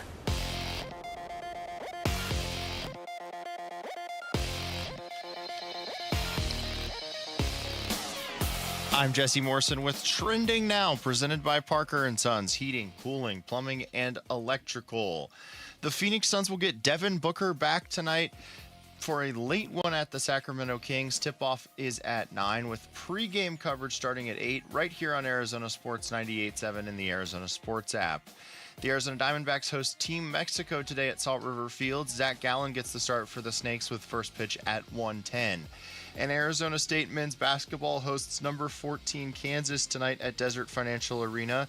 Tip-off is at 7 over on ESPN 620 AM and the Arizona Sports app. This report is brought to you by Ready Services Plumbing and Air Conditioning. Ready Services Plumbing and Air Conditioning, the proof is in their reviews.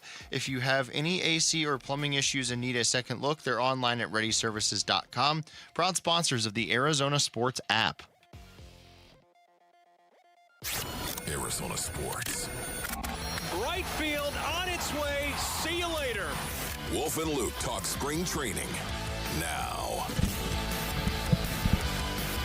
Well, that was pretty much perfect timing right there, Wolf, because we are live from Salt River Fields for D-backs spring training today, and they just introduced Zach Gallen on the field. Zach Gallen, how about that? We'll get the start here for Zach the attack. Diamondbacks as they get ready to take on Mexico. Team Mexico here. Alec Thomas on Team Mexico. Wow, that was cool. Are we going to be the guys in the corner when the national anthem's going on, though? I just realized that. Well, yeah. Either way, here we are. We'll just quietly whisper to each other. Okay. So D-backs getting ready to take on Mexico here today at Salt River Field. And, you know, now I'm the only guy in the whole stadium. That's right. You're going to have to stand. I'm standing. That's fine.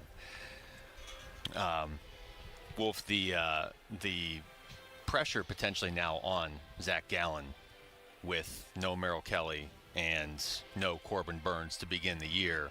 Obviously, he knew at least half of that equation when he chose to come back here. But there's some pressure on Zach now this season. You know, for me, Luke, I really honestly don't think there's zero pressure on Zach Gallen right now. I think Zach Gallen has pressure, but it's not something internal. It's something that he knows that, hey, listen, I can go out there spring training and Ryan Nelson goes out there and takes the ball and does well. Does this put pressure on Zach Gallen? I don't think there's anything external whatsoever that is going to be considered by Zach Gallen. I think everything internal is going to be the only kind of pressure that Zach Gallen is actually going to feel, because it's self-imposed pressure. You know him. He talks about being a great self-evaluator, right? Great players are even better self-evaluators, is what he tells us all the time. Self-evaluators. That's exactly right. So I think the only pressure that Zach Gallen is really going to feel is the internal pressure that he imposes upon himself, the expectation that he has for himself to actually go out and pitch well. I don't think it's going to be spring training. I don't think it's going to be Team Mexico. I don't think it's going to be Ryan Nelson. I don't think whenever he takes the ball, I think it's always about Zach Gallen and his expectations. I think one of the most encouraging parts of last season for the Diamondbacks was, they were able to hang around late in the year after the trade deadline, and with all the guys they had that were hurt, they were still able to climb back into the race going into the final week of the season. They ultimately didn't make it, but they were so depleted at that point. If you're trying to talk yourself into a way they make the playoffs this season, and I do look at that, but I think the most encouraging thing was how Zach Gallen pitched at the end of the season. After he made it through the trade deadline and wasn't dealt, he found something and turned his season around there very tangibly for the final, 10, 12 starts. There's no doubt, yeah. I'm with you on that. You know, can I just say this right now, is the national anthem is being sung here at Salt River Fields forever, and I feel like, you got to be kidding me. I'm not respecting the national anthem. I'm talking through it. It's a very weird feeling. It's a very strange feeling, Can I just say that right now? Yet at the same time, one of the things that I have enjoyed the most about being out here at Salt River Fields is learning that even when we're on defense, we're on offense. I thought that was really, really cool. Kevin Ginkel was the one who told us that this is what Torrey is talking about. And there it is, ladies and gentlemen. I feel better. The national anthem is over. Now I feel very, very comfortable. Having said that, even when we're on defense, we're on offense. I love that mentality. Now, I don't know, Basinonians, if this is something that has been said multiple times. Jamal, you're a massive baseball freak. I mean, have you heard that saying before? Even when we're on defense, we're on offense? I've never heard that, but I can see how it makes sense. I mean, by playing defense, you're preventing the other team from scoring runs. I just love the mentality of that. And once again, this is what a coach does. This is how culture gets set. You have to have a thought, Basinonians, and once you have the thought, somebody of import, somebody of power has got to speak that thought. And then somebody's got to go ahead and absorb that thought and then model that thought for everybody else out there. To say that, even when we're on defense, we're on offense, that to me is pure brilliance. And again, I thought it might be a baseball axiom. And yet you're telling me, Jamal, you haven't heard that before. Yeah, that was a first. And I've never really thought about it like that. But again, by preventing the other team from scoring runs, sure, you can turn it into offense. But you can just go ahead and say, be offensive. Yeah. Playing defense, attack the ball, be offensive.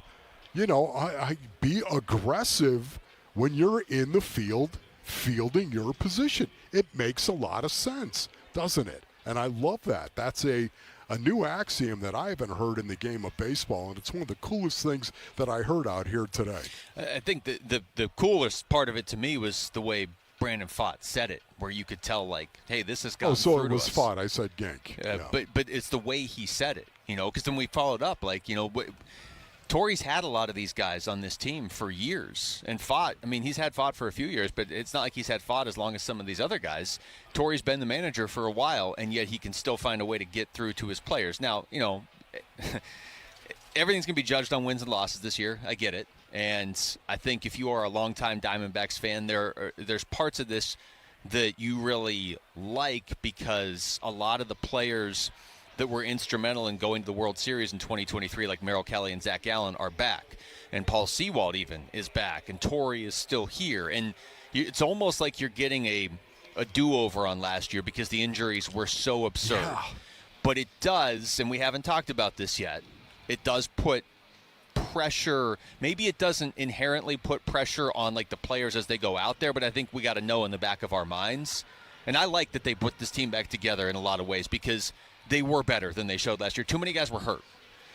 But if they don't make the playoffs this year, I think things are going to look a lot different next year. We don't have to worry about that right now, though. And like I said, I think they're going to make the playoffs this year. Exactly. I know. Once again, I'm just going to adopt that prove-it mentality. And it's not because I have massive doubts about these players that the Diamondbacks have, that Mike Hazen has assembled. I don't. I have questions about injuries and how much of these injuries that are still lingering from last year really are going to impact the Arizona Diamondbacks here in 2026. To me, I'm going to adopt a prove-it mentality. Listen, Brandon Pfaadt, it's interesting. Brandon Pfaadt was here. Basinonians, if there's one guy that I had to pick that I could almost guarantee is going to have a better year this year than he had last year, it'd be Brandon Pfaadt. It would be him. I'd be sure of it. Yet at the same time, you got to prove that. You've got to do it. It's the great thing about competing, man. You have to do it. You have to prove it. And yet Brandon Pfaadt has got an awful lot to prove this year, and that isn't a bad thing. It's not a bad thing if you'll adopt it and embrace it and say, yeah, you know what, I do have to improve. Well, he said that right up I here. do basically have to word prove for word. myself. He said he learned more from some of his rough outings last year than his good. He's such a tough one to get a read on because he gave him a ton of innings. He was getting a ton of decisions. He had a ton of really good games last year. It's just when he had bad games, they ballooned the numbers. And obviously by the end of the year, the numbers are the numbers. Yeah, exactly. And But it's not like he was consistently bad each start. You know what I mean? Like he's really good and then he's off, and he's really good and then he's off. Yeah, but that wasn't Brandon Pfaadt before. You know, he had a worse season last year than any season we've seen of Brandon Pfaadt.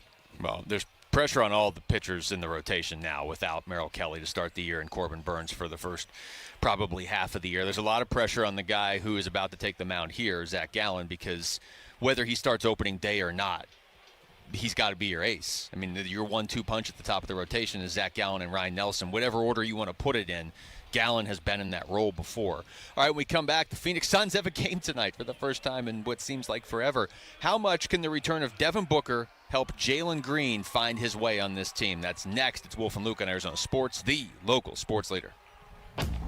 Burns and Gambo, afternoons. A month ago, 6 weeks ago, the plan was re-sign Mark Williams, Colin Gillespie, Jordan Goodwin. I wonder if they're having internal debates on keep Oso, develop Malawach, get another center in here, and then let Mark go. Why pay Mark $16, $17, $18 million a year if you feel good about Oso? Burns and Gambo, afternoons 2 till 6 on Arizona Sports, the local sports leader.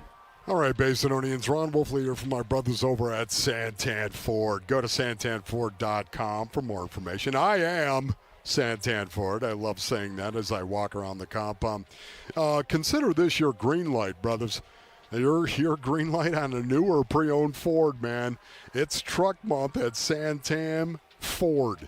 Driving a Ram and maybe a Chevy, a GMC, or even a Toyota, this is your moment right now. It's time for you to step up to America's best-selling truck, the Ford F-150. Maybe you're downsizing a little bit. Santan Ford is loaded with Rangers and Mavericks. Perfect for you if you are. The right size at the right price, big selection, serious incentives, and limited time. Right now at Santan Ford, green light means go. So go test drive the toughest, smartest trucks on the road at Tim Hovick's Santan Ford, located off the Santan 202 freeway and Val Vista Drive in Gilbert. Go to santanford.com. Are you an adult with uncontrolled moderate to severe Crohn's disease symptoms and still packing a backup bag of clothes? Just in case? Skyrizi Risankizumab Riza can help you take control of your Crohn's. Feel significant symptom relief, including less abdominal pain and fewer bowel movements at 4 weeks. Plus, Skyrizi is proven to help people achieve remission and visibly improve damage of the intestinal lining. Individual results may vary. Skyrizi is a prescription injection medicine. Don't use if allergic to Skyrizi. Serious allergic reactions, increased infections, or lower ability to fight them may occur. Before treatment, get checked for infections and tuberculosis. Tell your doctor about any flu-like symptoms or vaccines. Liver problems leading to hospitalization may occur when treated for Crohn's. Ready to take control of your Crohn's? Ask your doctor about Skyrizi, the #1 prescribed biologic in Crohn's disease. Control is everything to me. Learn more at skyrizi.com or call 1-866-SKYRIZI. Hey, it's Gambo. If you've got a mortgage in the last 3 years, listen up. Mortgage rates have dropped, and now could be a great time to refinance and put money back in your pocket. My friends at Lund Mortgage track rates daily to help you act fast and save. Just email RateWatch at lundmortgage.com, and they'll alert you when it's the right time. Skip the mailers and robocalls. Lund Mortgage gives you the full picture so you can make a smart decision. Email RateWatch at lundmortgage.com and start saving. Hey everybody, it's Dan Bickley, and if ongoing pain makes you feel older than you are, I've got some good news for you. QC Kinetics patients are getting relief, feeling younger, turning back the clock, jumping back into life at full speed. The medical professionals at QC Kinetics use the latest regenerative treatments that are backed by real science, treatments that take the powerful healing tools inside your body and concentrate them right where you need relief. This is how Mike is training for a marathon instead of giving up running, how Patrick's golf game is on fire again, and how I am back in the gym lifting more than I have in a decade. We are all grateful clients of these cutting-edge treatments that pro athletes have leaned on for years, and the sooner you start treatment, the faster you heal. Find out if these cutting-edge options work for you. You can find QC Kinetics in Phoenix, Scottsdale, Peoria, and Chandler. Get on the books by calling 602-837-PAIN, 602-837-PAIN for QC Kinetics. I want to know who my representing here tonight. Hey everybody, Dan Bickley here. 22 games left in the regular season. Suns back in action tonight for the stretch run. We'll discuss our basketball team. Fun begins at 6 a.m. on Arizona Sports, the Arizona Sports app, the Arizona Sports YouTube channel. Louisiana. Murder on the beat. Something for y'all to cut up to, you know? Yeah. All right, welcome back to the show. It is Wolf and Luke out here at Salt River Fields. Quick shout out to Levine, by the way. What's going on? Levine, how we doing in Levine? Yeah, what's up, Levine? Zach Gallen is on the mound right now for the Diamondbacks against Team Mexico. And 2 quick ground ball outs as well. Bada bing, bada boom. Who do we have on last week? I think it was Bob Nightingale that said he could see Gallen, like, having a bounce-back year to the point where he's an all-star. I mean, these 2 quick outs don't prove that, but they were 2 quick outs. Could be worse. I mean, it could be San Francisco right now is playing Team USA down the street and getting smoked in the first inning. Take that, San Francisco. Yeah, no, I'm with you on that, man. All right, I'm going to try not to get distracted by every hit in front of us, but this is our first live baseball of the spring. And it looks like a 1-2-3 inning for Zach Gallen right there. It was 1, 2, 3. All right. Yes. There we go, Zach. The Suns have a game tonight against the Sacramento Kings, a game on paper that you should win and you probably need to win, but that doesn't guarantee you will win. But Devin Booker is back in this one. To win. Yes. Got to beat the team that's 14-48 right now. This is something the Suns have been good at this year, is beating the bad teams. And Sacramento has had such a rough year. I can't even really tell if they're tanking. I think they are just not good. Yeah, there could be a little bit of both going on. It's also possible, a little bit of tanking and just not really, really good. You know, this typically is where we have seen the Phoenix Suns do well, to your point, Luke.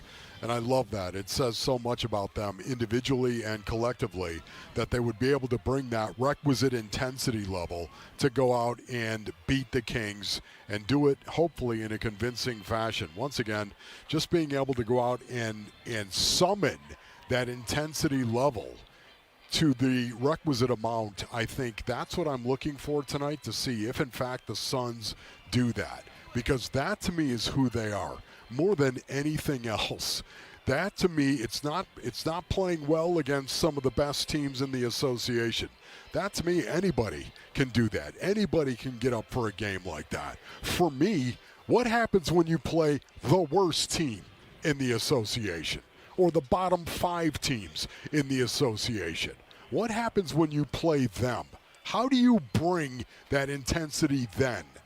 And this is something that I look for specifically, and you know this, Luke. I look for this team to do that, to go out and show me that desperation, that it's not about you. It's not about who we're playing. It's about us being on the floor together. In between these lines, on the court together, it's about us and how we play.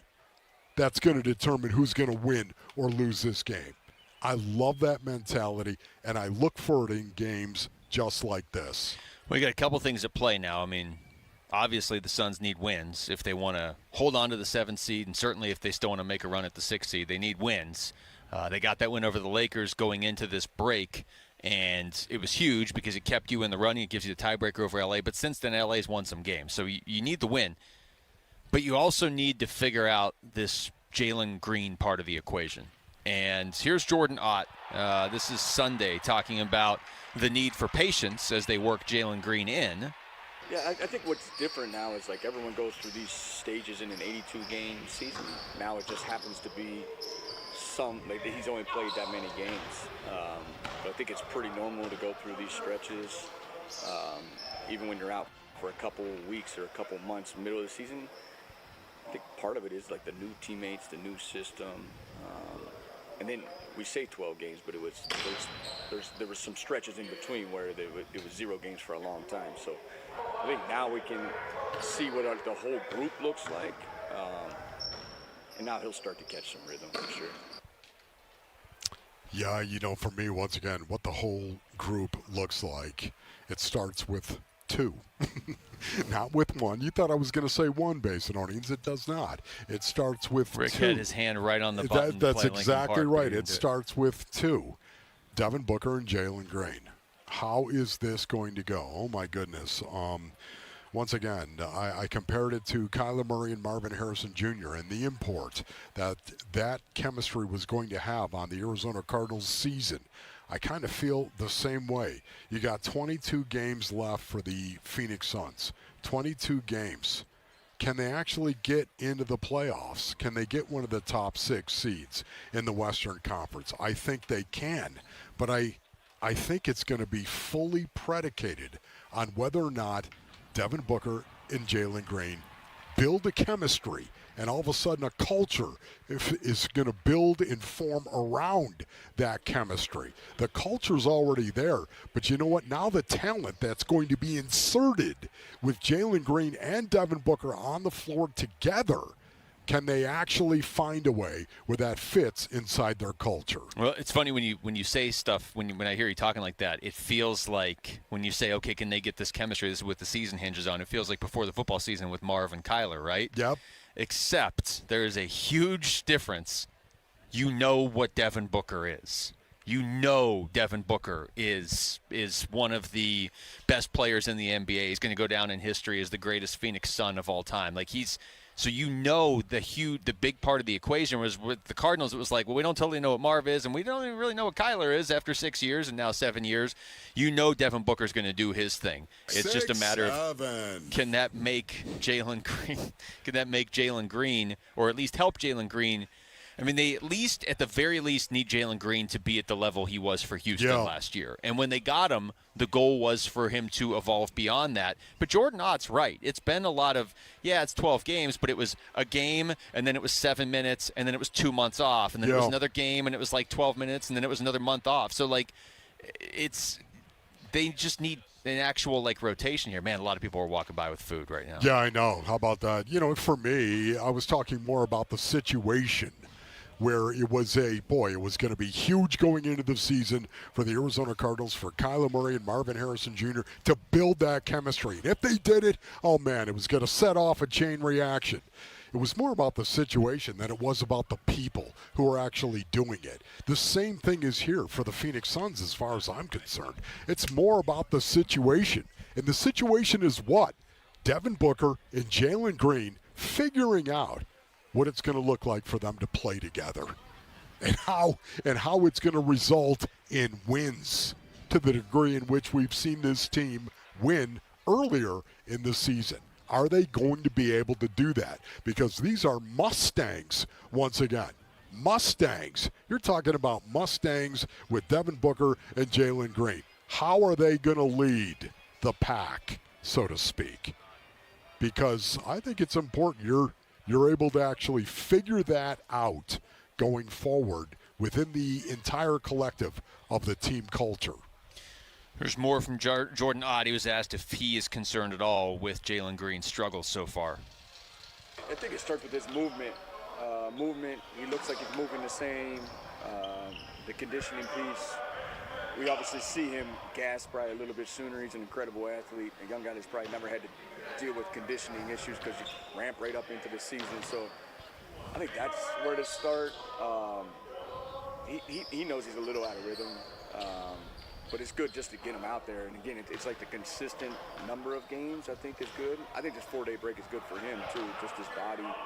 Now he's played in those games, 5 games after the All-Star break, which he's a little sore from it, and that's normal. So just going through all of the normal basketball things that you take for granted when you start the season, now he's doing it 50 games in. And then now, when Book does come back, that adds a different piece. So I think we're all excited for that to see how it all looks. Yeah, I think we start seeing it now. I mean, look, the Suns will be at their best when Dillon Brooks and Jordan Goodwin are back as well. But as far as getting Jalen Green going, I don't know. Do you think Jalen Green needs Jordan Goodwin out there on the floor to get going? I don't think he needs that. No, I don't think so. I don't even think Devin Booker's the one that would be able to help without a shadow of a doubt, man. So we should start seeing the real Jalen Green here as soon as tonight.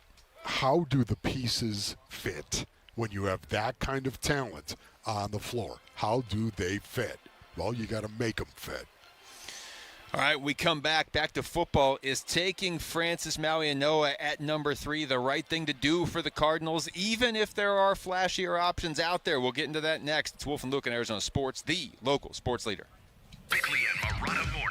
Eddie Johnson, our guest. Can the Suns catch the Lakers for the 6th seed? I think we have a great chance. They're the top 3 guys. Luka, I don't think, is in great shape. He seems to get out of shape during the season, which is amazing. And then LeBron is 41. And then Austin Reeves, I like Austin, but, he's a cone. And I've never been accused of being a cone. People want to say Eddie didn't play defense. You all need to go look at the tape. You're a two-way player, my man. I wasn't two-way. I was a 1.5 way. I'm not going to lie. Bickley and Morada, mornings on Arizona Sports, the local sports leader.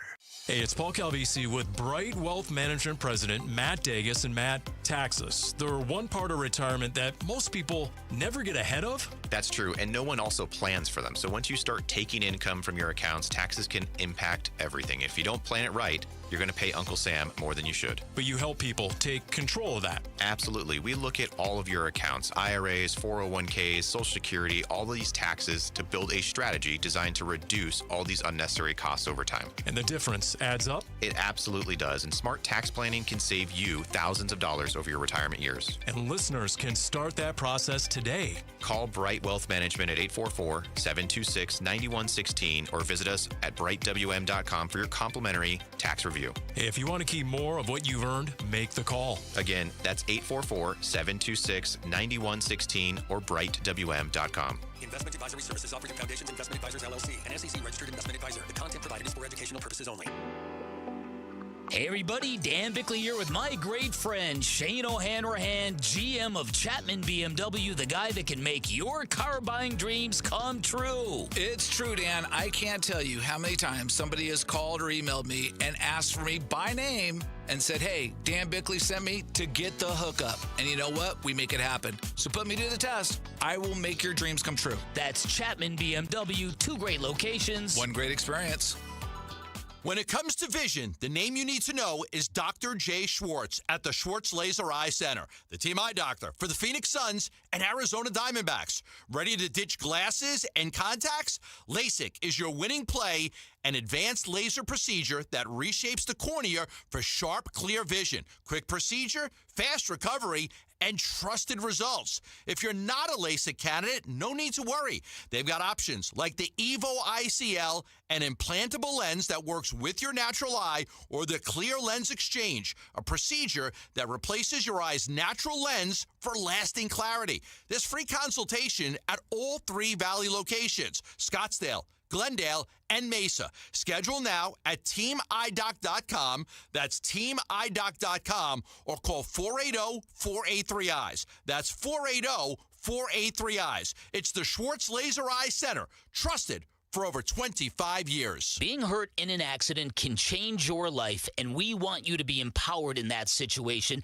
and that is why we tell you to call Sweet James. Hey, everybody, Dan Bickley here, and when one of our listeners got hurt in a motorcycle accident, he was shocked by the lowball offer he got from the insurance company, and he called Sweet James, and his new team of attorneys helped him get the medical care needed to get on that bike again, and then they fought tirelessly to deliver a $400,000 win. Now, no firm can guarantee outcomes, but if you're ever hurt in an accident, you need a team of local attorneys who have the care, the skill, and the resources to win the most for you. And Sweet James brings over 500 trials of experience to every case, big or small, and that is why they win 98% of the time, and they win big. Call Sweet James at 800-9-MILLION. That's 800-9-MILLION. Find them online at sweetjames.com. Proud partner of your Phoenix Suns.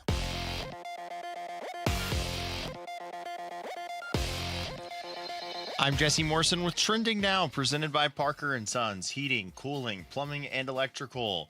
The Phoenix Suns will get Devin Booker back tonight for a late one at the Sacramento Kings. Tip-off is at 9, with pregame coverage starting at 8, right here on Arizona Sports 98.7 and the Arizona Sports app. The Arizona Diamondbacks are currently hosting Team Mexico today at Salt River Fields. There are 2 outs in the bottom of the first, but the D-backs have the bases loaded. And Arizona State men's basketball hosts number 14 Kansas tonight at Desert Financial Arena. Tip-off for that one is at 7 over on ESPN 620 AM and the Arizona Sports app. This report is brought to you by the new Sonic All-American Smashers. Live free, eat Sonic.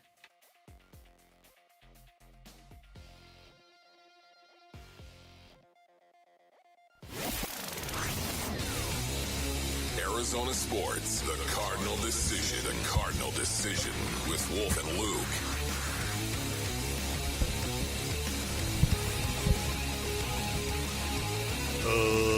Can you hear me right now?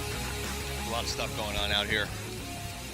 People walking around serving food. Got baseball going on out in front of us. Man, this is beautiful, man. As a matter of fact, a little breeze came up. Just a slight breeze. Like, this is why we just do every show out here.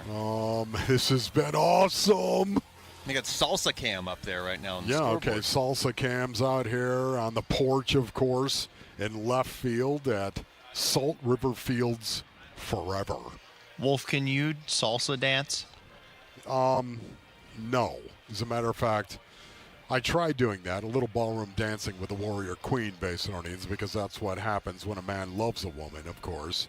He engages in bad dancing. And I tried to do that. The salsa, I could not do. Everything else, okay. The waltz, really not a problem. The cha-cha, not a problem. Why did you say that like an old-time baseball announcer? I don't the know, cha-cha? I don't know, but a 2-1 count doing the cha-cha. Salsa got me a little sideways, literally. Now they've got some hot sauce down there. There's somebody in a tent over there handing out hot sauce, so I highly recommend. All right, well, back to football and the Cardinals. Darn. Yeah, you're gonna be okay here doing some football.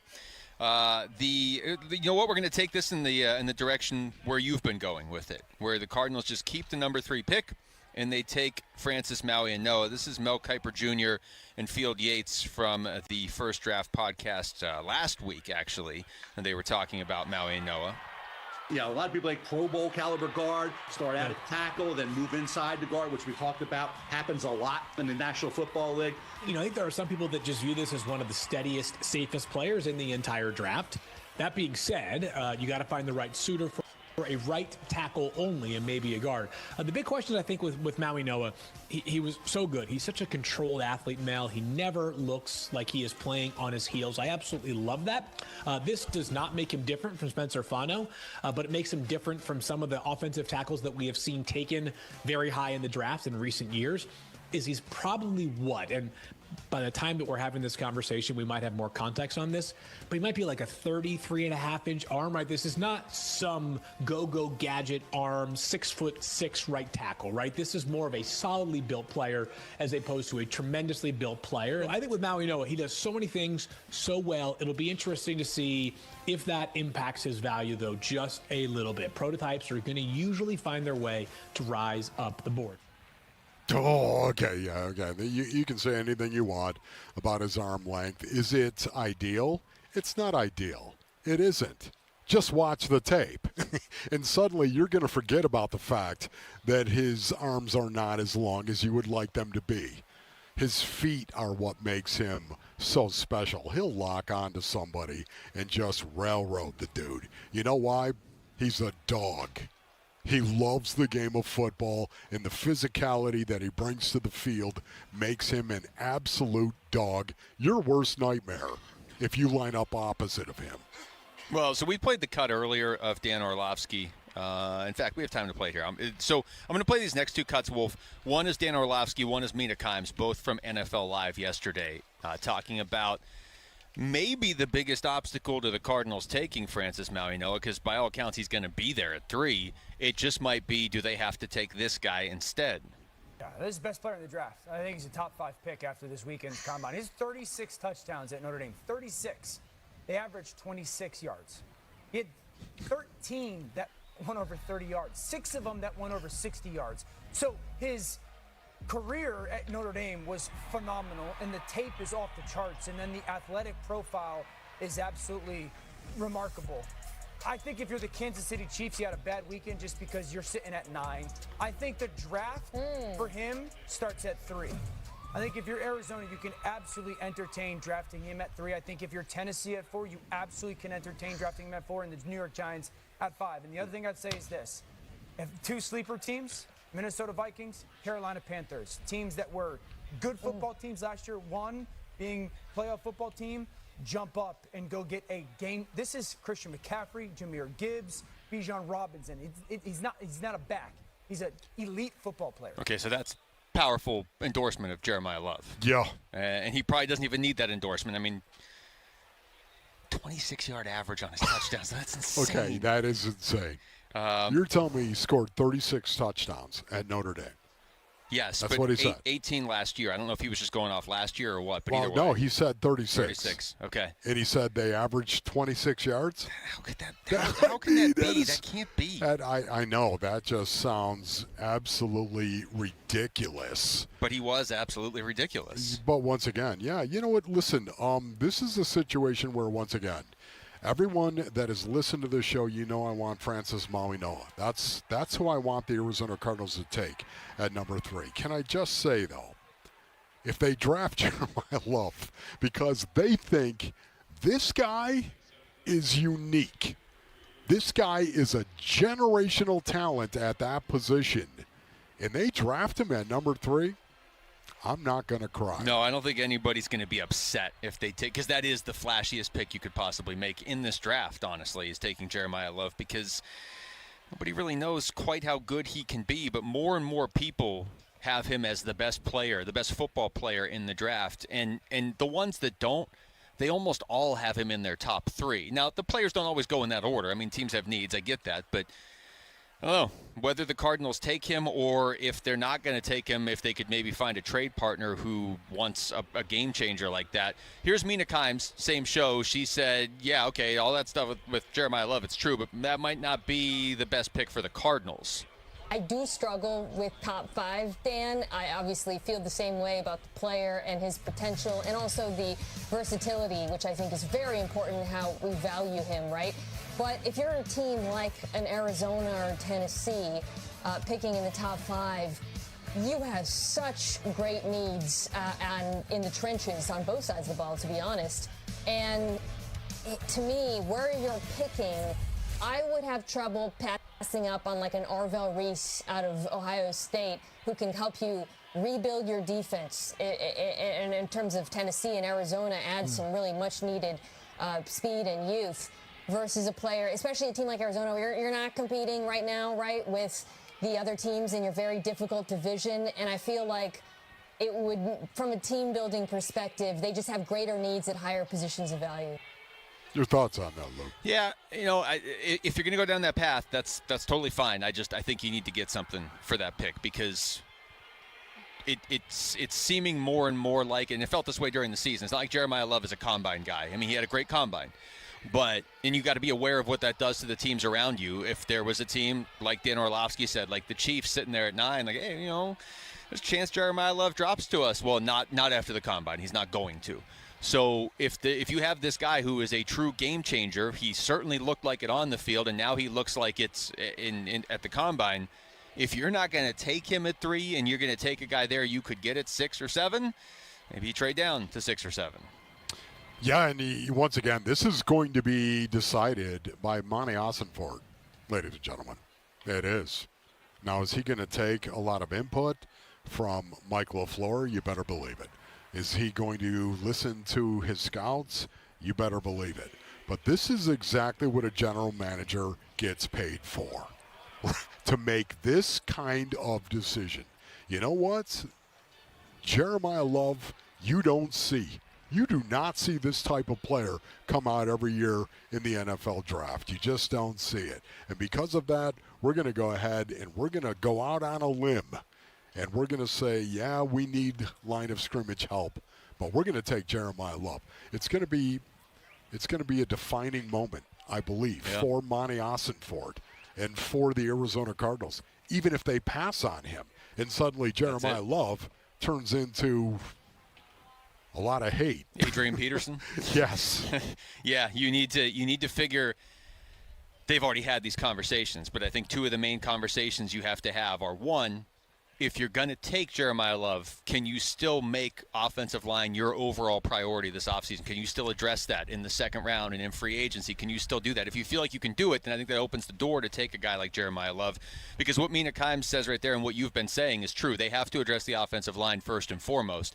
But if you have a different way you can do that, because you are picking so high in each round, and you have cap space, then maybe you can take Jeremiah Love. If you're not going to take Jeremiah Love, you have to ask yourself the question of, are you going to be okay if this guy does what everybody's saying he's going to do, and he does it on a team that picks 3 spots or 2 spots or 1 spot behind you because you passed on him?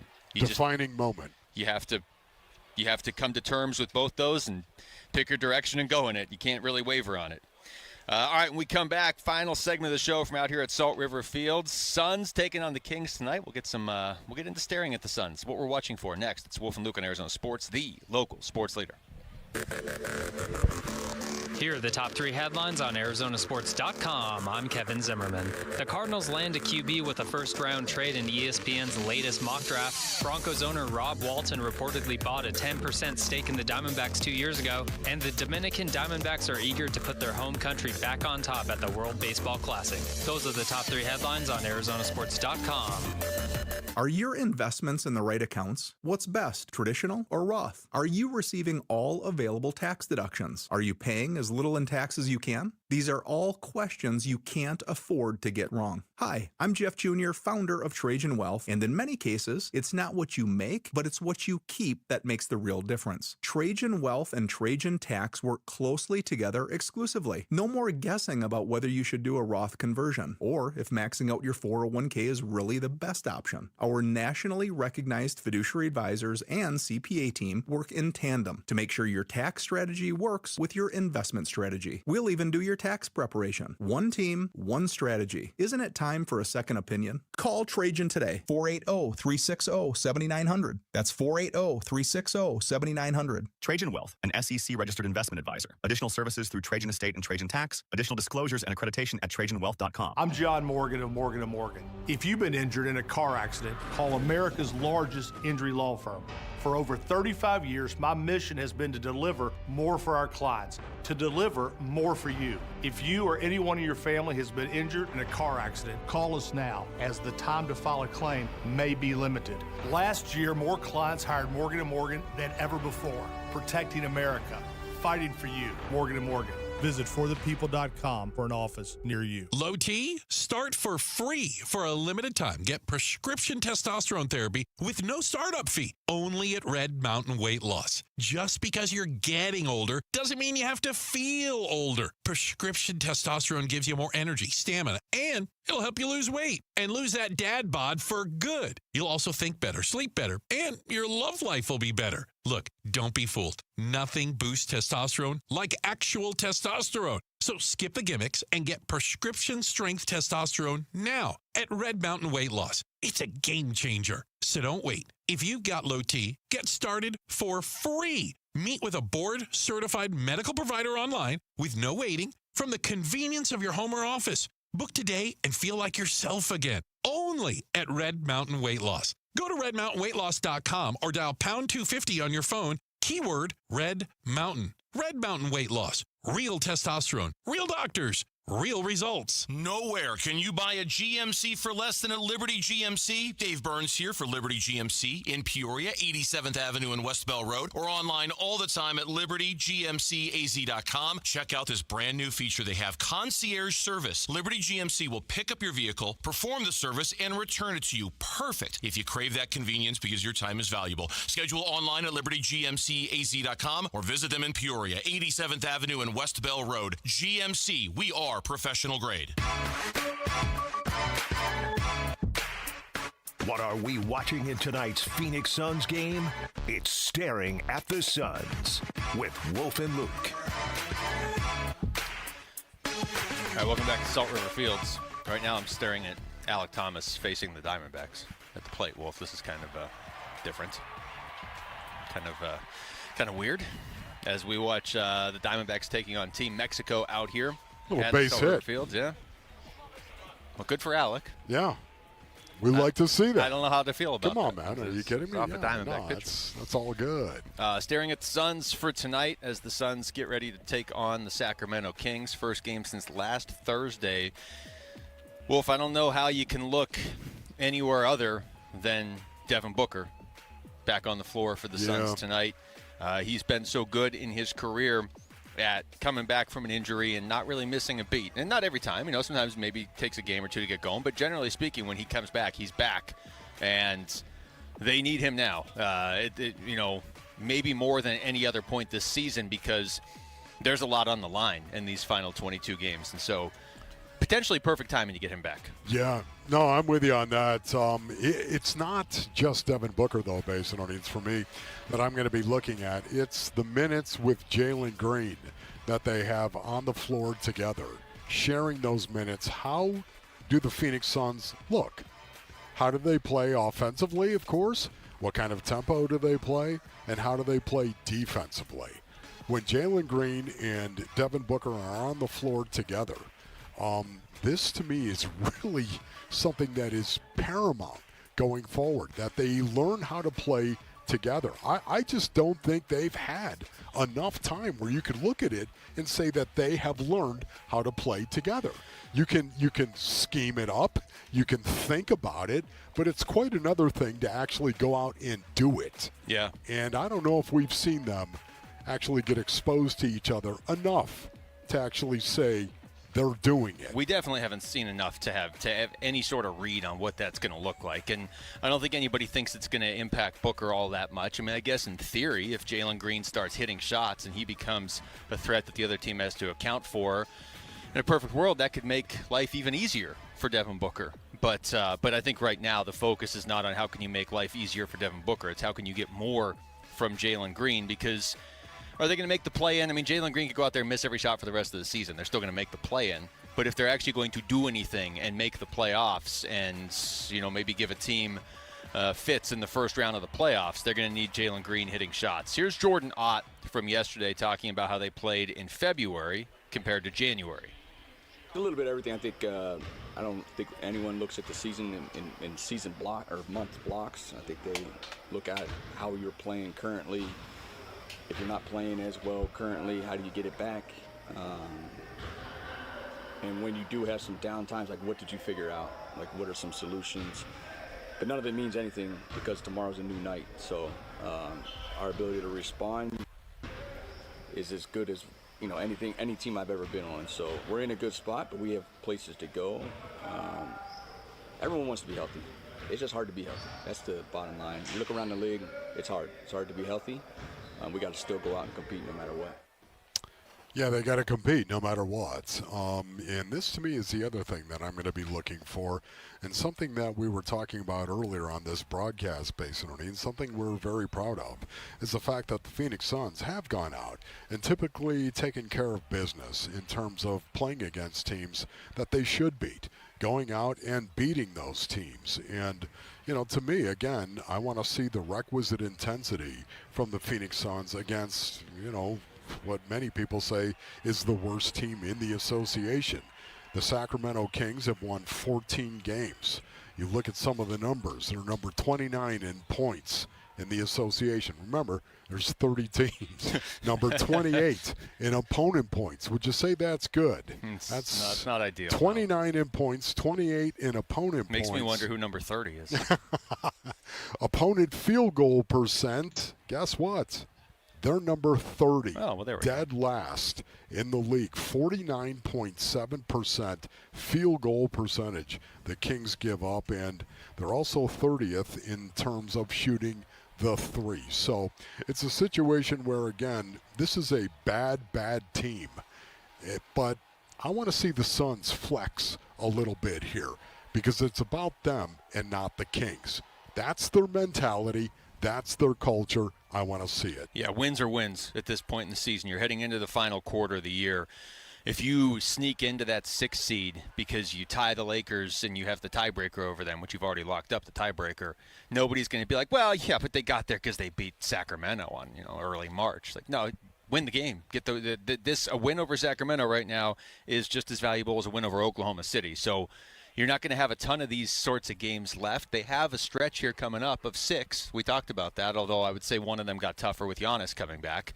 But you have a stretch here where 5 of these 6 are pretty, on paper, easier games. But there's not that many games left in the regular season. They have some tough ones coming up, and then every game in the postseason is going to be tough. So you got to cash in on these while you can. Here's more from Jordan Ott talking about his team fighting through adversity lately.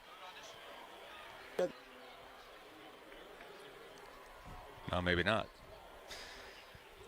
Well, there was a cut of Jordan Ott. Well, maybe it's a good time. Maybe it's a good time to actually say it's interesting you brought up Giannis while I was yawning. Yeah, look at that. That was, I was like, maybe it was subconscious. And all of a sudden you said Giannis. Okay. Luke, hey, do you have another point you would like to make? I'm going to try and play this Jordan. There we go. Just say our resilience, our overall toughness, I think that's led by our leader, like his ability to lead every second he's in the building, every second Book's here, we feel his presence. And just the collective spirit of our group, I do think is better than a lot of other teams I've been on. And it's a long season. It's a marathon. There's going to be some ups, there's going to be some downs, and our ability to just continue to go forward helps when you like each other and when you want to go out there and play hard for each other. I think that has helped us.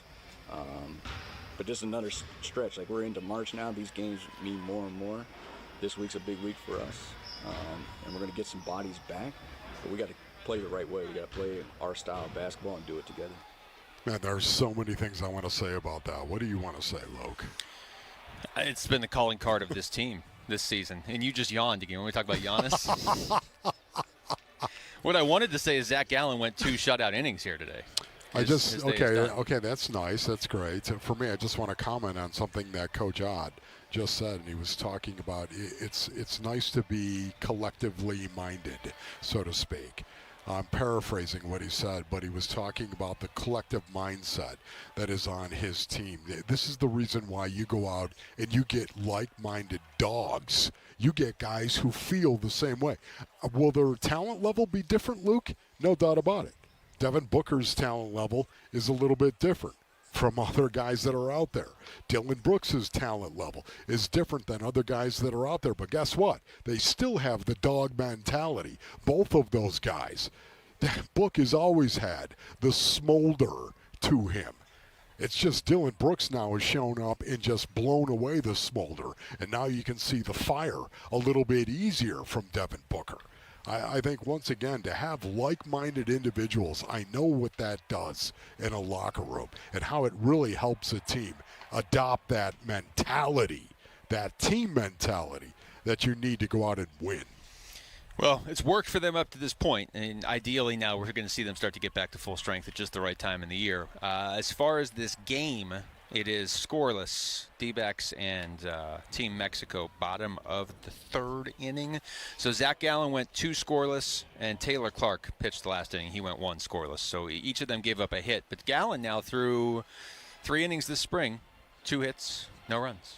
All right. 3 innings. We're going to put that in the positive column. Put that right there in the positive column. Yes. And I'm going to we should just do every show out here. We're going to be out here again on Monday, I believe, of next week. Man, how great is this? It really is being out here on the porch at Salt River Fields forever.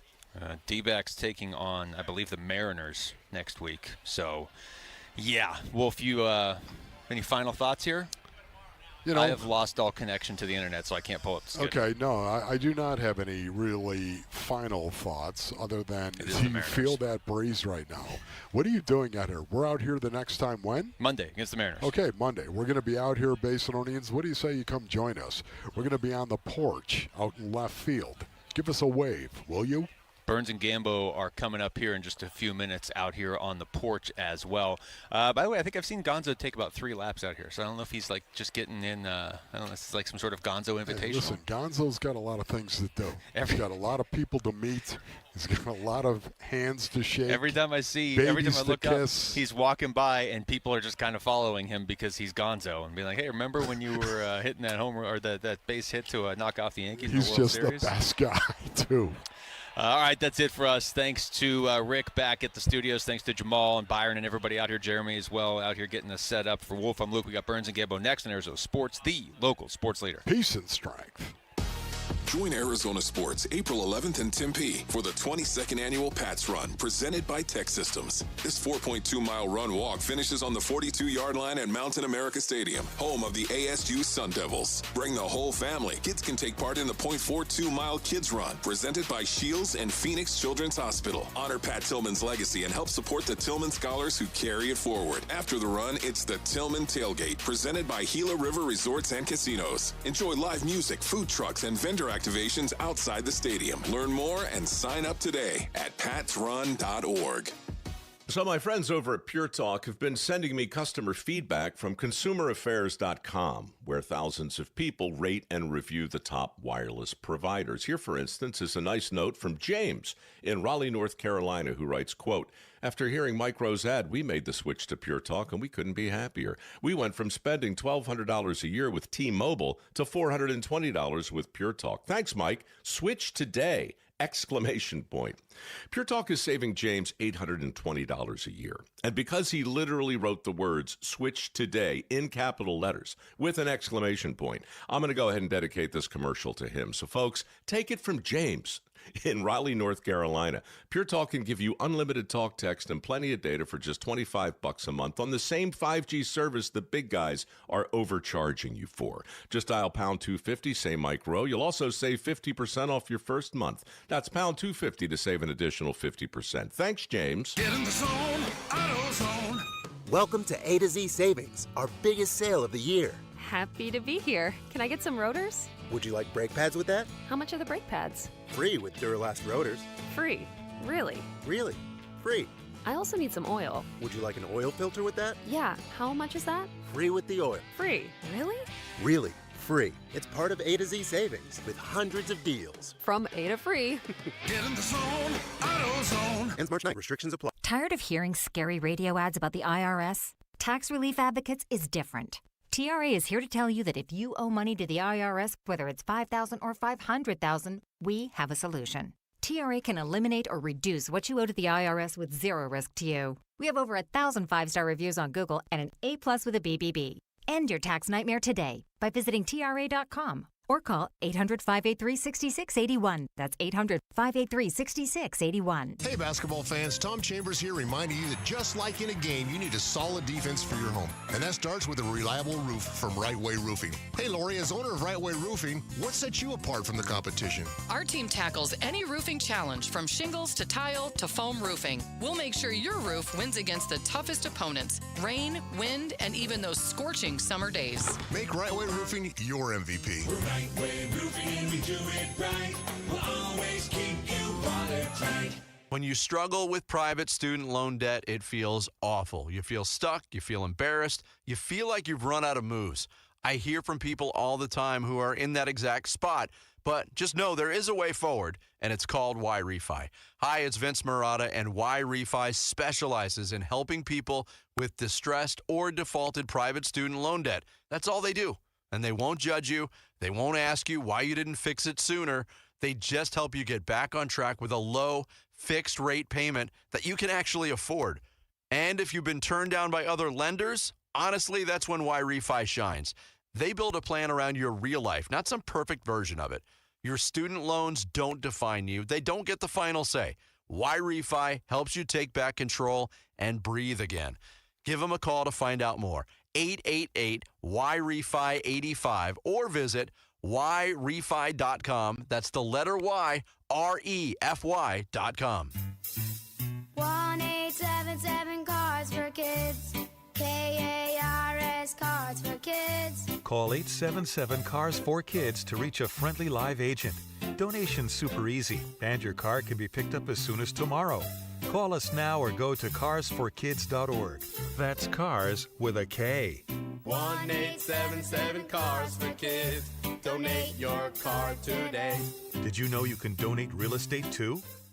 KMVP FM Phoenix. Live from the Casino Arizona and Talking Stick Resort Studio. Arizona Sports, the local sports leader.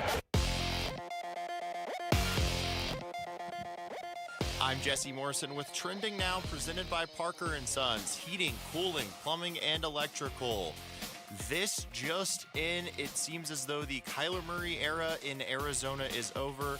In a post on XK1 said, quote, "To everyone that supported me and showed kindness to my family and I during my time in AZ, from the bottom of my heart, thank you. I wanted nothing more than to be the one to end the 77-year drought for this organization. I am sorry I failed us. I wish this community and my brothers nothing but the best. I am no stranger to adversity. I am prepared for whatever's next. I trust in God and my work ethic. I truly believe my best ball is in front of me, and I look forward to proving it. Godspeed," end quote. The Phoenix Suns will get Devin Booker back tonight for a late one at the Sacramento Kings. Tip-off is at 9, with pregame coverage starting at 8 right here on Arizona Sports 98.7 and the Arizona Sports app. And the Arizona Diamondbacks are hosting Team Mexico today at Salt River Fields. It is currently a scoreless ball game at the end of the first inning. And ASU men's basketball hosts 14th ranked Kansas tonight at Desert Financial Arena. Tip-off is at 7 over on ESPN 620 AM and the Arizona Sports app. And that is what is trending now. Arizona Sports, the local sports leader. Burns and Gambo starts now. Straight up to the claw on this Tuesday afternoon. Good afternoon and welcome into today's edition of the Burns and Gambo Show here on Arizona Sports, the local sports leader. My name is Dave Burns, and at some point I'll be alongside the one, the only, John Campodoro, because right now Gambo is on the phone tracking down the big story that has just come down that has caused my Twitter feed to crash on me. But that's okay. We move on anyway as we are live from Salt River Fields, where the Arizona Diamondbacks are taking on Team Mexico in a game going on right in front of us. Gambo's on the phone. I presume he's tracking down information. Lauren, why don't you go ahead and hit the top story of the day and mix in the breaking news sounder while you're at it, too. Just give me a little remix when it comes to that, if you could. Burns and Gambo, the weigh-in. Arizona Sports, breaking news. You just heard Jesse say it a moment ago, and it is out there. The Arizona Cardinals have informed quarterback Kyler Murray they intend to release him on the first day of the league year next Wednesday, barring a trade between now and then. Arizona already owes him $37 million guaranteed in 2026. Another 19.5 would have triggered on March 15th. He will now be moving on. Ian Rappaport is reporting it as well. Adam Schefter has it. It's our top story of the day. Kyler Murray has been informed he's been released. Gambo has rushed in from off stage. Yes, I just got off on the phone. I just got off the phone.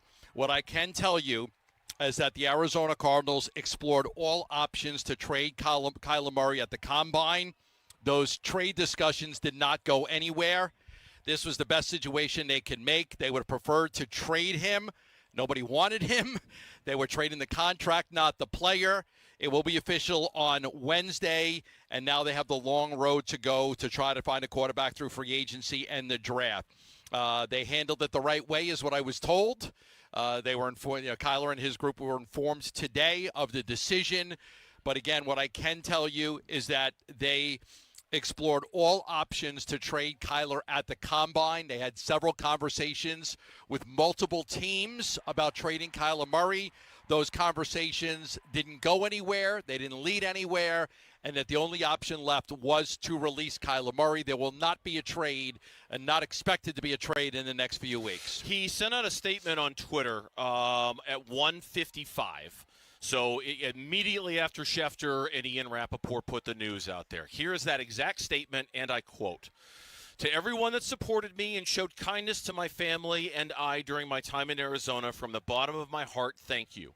I wanted nothing more than to be the one to end the 77-year drought for this organization. Oh, my goodness. I am sorry I failed us. I wish this community and my brothers nothing but the best. I am no stranger to adversity. I am prepared for whatever's next. I trust in God and my work ethic. I truly believe my best ball is in front of me, and I look forward to proving it. Godspeed, and then a black belt emoji, because I believe Kyler is a black belt, and close quote. That is the statement from Kyler Murray that he released a little bit ago. So there will be no trade. There will be no trade. Cap relief that comes with the trade. There will instead be a $54 million cap hit that you can either take all at once or you can spread out over 2 years. Kyler Murray's time with the Arizona Cardinals has come to a close, and now the Cardinals are prepared to move on and not making any mystery out of it. Like I was reading a story today in which, Gimbo, everybody kind of compared it to a staring contest. Yes. Who was going to blink first? What was going to be the first move? Who was going to go first? It would appear the Arizona Cardinals have gone first. Yes. We've tried. We looked for trade. We couldn't find it. We're moving on. We're going to cut Kyler Murray. Yes, at the Combine again. All options were explored at the Combine. They did try to trade Kyler Murray. It did not lead to anything. There was no teams that were willing to get into discussions about trading for Kyler Murray. Might come back to the fact that, hey, if you cut him, I can get him for a veteran's minimum, and nobody wanted to take on the contract. I was told it wasn't about trading the player, it was about trading the contract, and that's why it made it very, very difficult to move. Now they begin the long road to kind of find the new quarterback for the organization. Again, they preferred to trade him. But there was just no takers. This was the only option they were left with. When I say to you the Kyler Murray era, it's the first thing that pops into your mind. Disappointment. Good start, terrible finish. Disappointment. Unfulfilled expectations. That's probably It's it. fine. I mean, I want like immediate in the flow kind of reaction. Unfulfilled expectations. Just like word association. Disappointment. No playoff victories. Yep. No playoff victories. I thought when they drafted him, they might have a quarterback for the rest of the 2020s, and that's not going to happen. You hoped when you drafted him number 1 overall, you wouldn't even have to draft a quarterback or get another quarterback besides a backup for 10 years, and it didn't work out that way. So very unfulfilled expectations with Kyler. 0 playoff victories for Kyler Murray with the Arizona Cardinals. I think the first thing I think about is that it took us 7 years to get here. It's just such a long time to decide you don't have a franchise quarterback, you know? Yes. Like most of the time. I'm sure smarter people than I out there could figure out other, things that I'm forgetting, guys that I'm forgetting, players that I'm forgetting. But I feel like for the most part, if you've stuck with a quarterback 7 years, you've kind of decided he's our guy. Yeah. He's our guy. He's going to – we like him. We don't want him to go anywhere. It was – I don't know if the Cardinals did right by Kyler Murray. I don't know if they hired the right coaches to develop him properly. I don't know if they implemented the right offensive system. I don't know if they had as good an offensive line in front of him that he needed. But I do know from a time standpoint, they stuck with him a really long time. They gave him a contract extension. You went nuts yesterday because it dawned on you how poor he's played since the contract extension and how it was almost like, a two-part play. Act 1, Kyler before the contract. Act 2, Kyler after the contract, and how different those two acts were. I just think about how long it took the Arizona Cardinals to decide he's not for us, he's not our guy, and how unusual it is, I think, for that much time to expire. You've basically wasted 7 years of your franchise history. Yeah, I could say you're trying to fit a square peg in a round hole, but, man, the amount of money that was invested in Kyler Murray, Gannon was all on board with him. Gannon's second year was good. Like, it wasn't bad. It was good. And Kyler always teased you. He always gave you a little bit of hope that everything was going to be okay, and it just didn't. It never turned out to be that way. The first 3 years were good. The last 4 years were terrible. The second year with Gannon was okay. Like, the numbers were good and everything. But, I don't know. I think you almost keep wanting. You want to give yourself another year because you kind of, you feel like you're invested. You feel like you're committed. You feel like, I think this can work. And they just came to the conclusion that this was the time to part ways. So. Obviously, the time to part ways with a new coach coming in. Yep. And, now they've got to, whether it's free agency or the draft, they've got to get their new quarterback. But, again, I was told it was handled the right way. It was handled this morning. It won't be official till next week. I did ask if they were, if they did try to trade him. I was told that nobody wanted him. Nobody wanted him. They explored so many options at the Combine. They tried to trade him at the Combine, and there were no takers. I'm going to guess nobody wanted him because they all knew this day was inevitable. Nobody wanted him because everybody looked at the Cardinal situation and said, bro, you don't have a choice. We know it. You know it. You're not going to, why would I give you an asset for him? Why would I take that contract off your hands? Right. Even if you're willing to eat some of it, you're going to cut him. And that's if there's one thing about the recent history of this that you wonder if the Cardinals could have done differently. And maybe this is just spitting in the wind and it wouldn't have made any difference at all. Could they have bluffed a little harder? Could they have tried to convince the world a little bit? No, we're going to keep him. No, we like him. No, he can be our quarterback. Could Mike LaFleur had made overtures that, oh, no, man, I'm excited to coach Kyler Murray. I'm ready to see what we can do together. I've loved him from afar. Just to try to plant that seed of doubt in others. Because I think the other 31 teams in the league knew the Cardinals, just based off of their vibes and what they were saying, we're never going to keep him. We're never going to start him. We're never going to play him. And because of that, the Cardinals kind of painted themselves into a corner to a certain extent and put themselves in a position where, the rest of the league, we're not trading for him. You're going to have to cut him, and we're just going to wait for you to do it, And it wasn't the player, right? There's a lot of teams that like Kyler Murray. It's the contract. It's not it was trading the contract became impossible to do. I'm sure Kyler will have 6 teams that are interested in signing him, but nobody wanted to take that contract. I'm sure for most people it's the contract. I bet for some teams it's the player. Not so much the leadership or the work ethic or the stuff that we've talked about so much over the years. The fact that he's 5'10", and you're kind of limited with what you can do with him at quarterback. Don't you think there are some teams who just fundamentally would have looked at that and said, yeah, that's just not the kind of quarterback we want on our roster. Right. I understand the contract. Yes, I get what you're saying, and it's just a cumbersome contract to take on. But I'm sure that there are some teams out there who are like, even with a more manageable contract, that's just not the kind of guy I want to be my quarterback. That's not the kind of system I want to build. Probably. This league, Probably. You know what? Rip the Band-Aid off and move on. You're going to now that I'm told they're going to absorb most of the cap hit this year. So that I don't know the number. I wasn't given a number, but they're going to absorb most of that cap hit this year. They got to figure that part out. Got to figure out they don't know exactly, but they got to figure that part out, what the cap hit will be. Again, it was just it's the end of an era, and how people feel about this, I think they're going to feel the same way me and you do. What hits you when you think about it? I said unfulfilled, disappointing, unfulfilled expectations. Honestly, it's that. There's a little bit of relief that there's a little bit of excitement to see who's next, right? And to see now there's fear that you're gonna spend. Well, you know what? Let's talk about. We'll come back. Well, okay. Let's spend a little more time on this because now we're officially at the what's next phase. And even though we've kicked around a lot of names, the Arizona Cardinals are going to have a brand new quarterback in about a week. Who's it going to be? That's next on the Burns and Gambo Show. The D-backs 2026 Cactus League season is underway. Here's the pitch. Swung on. That's it on the line to right center field. Beckler racing, can't reach it. That's going to fall. Thomas scores. Waldschmidt hustles into second. It's a sliding RBI double, and it's now 6-5. The home of Arizona Diamondbacks baseball. Arizona Sports on YouTube. The Arizona Sports app. Arizona Sports 98.7. Cashback is not available on gas in New Jersey and Wisconsin.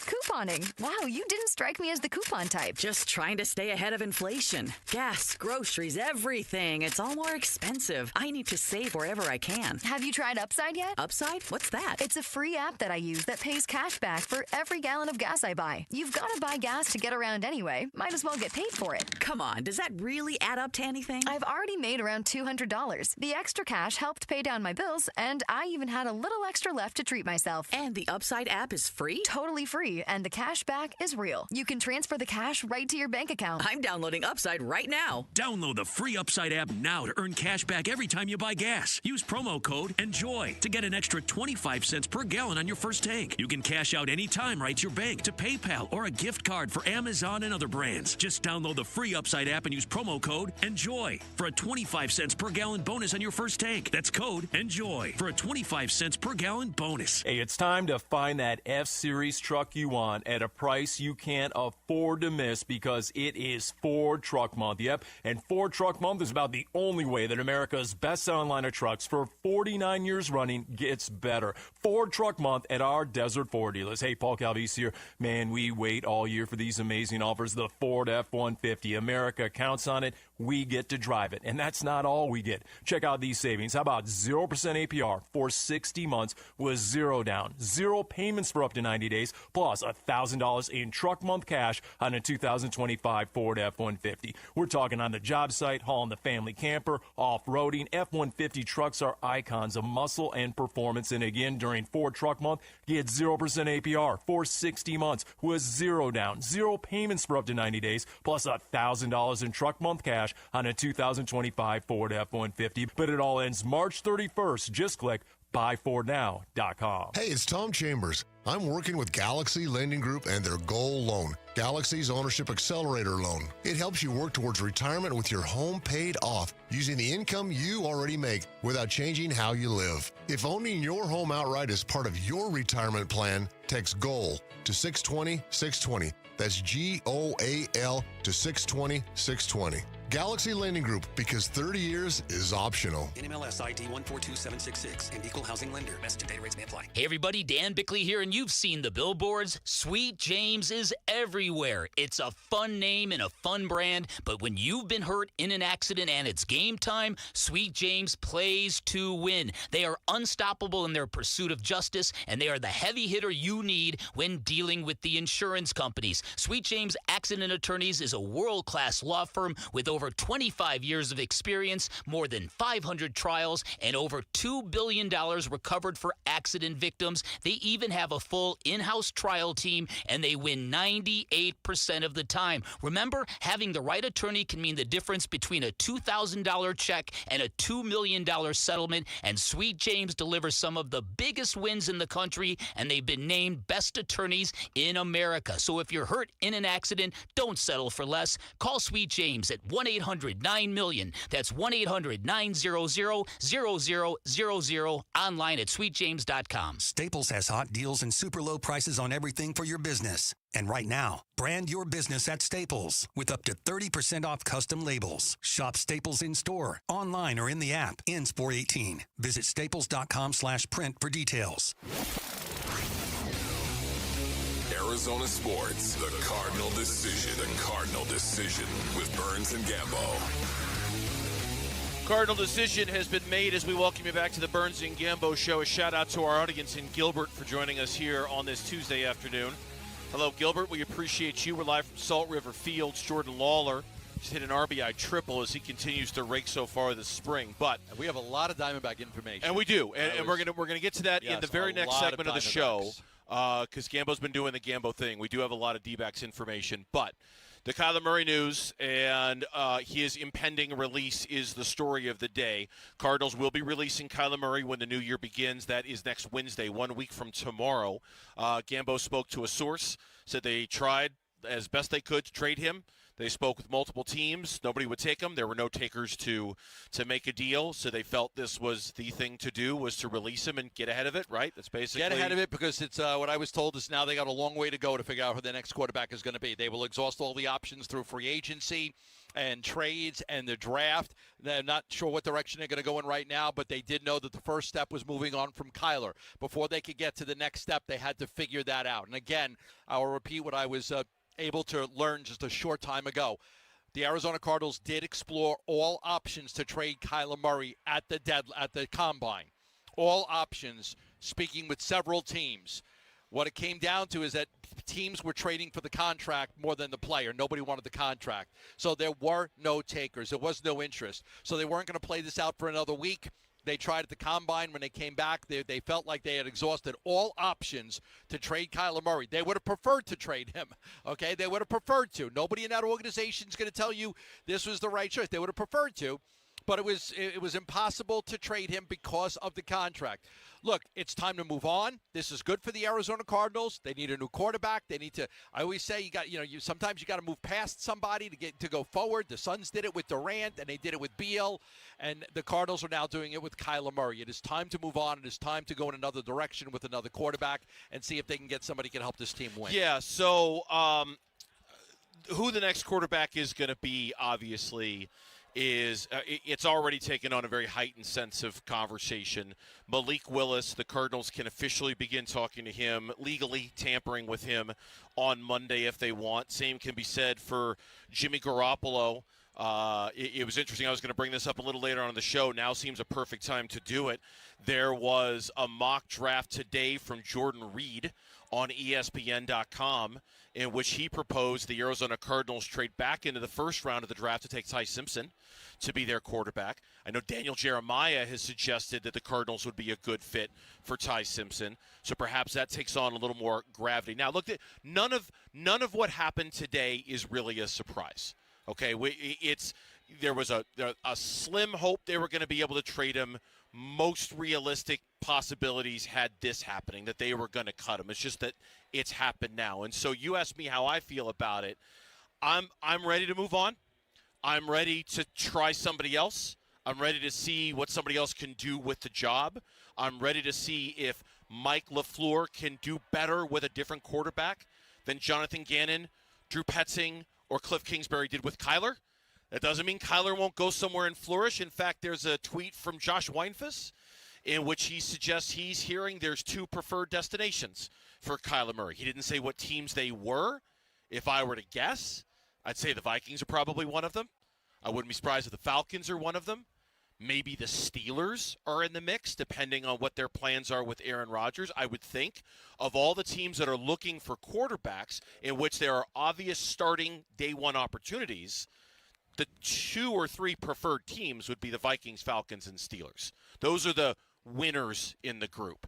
Everybody else are the Jets and the Browns and teams that are just awful. Steelers are cold weather in a very physical defensive conference. Right.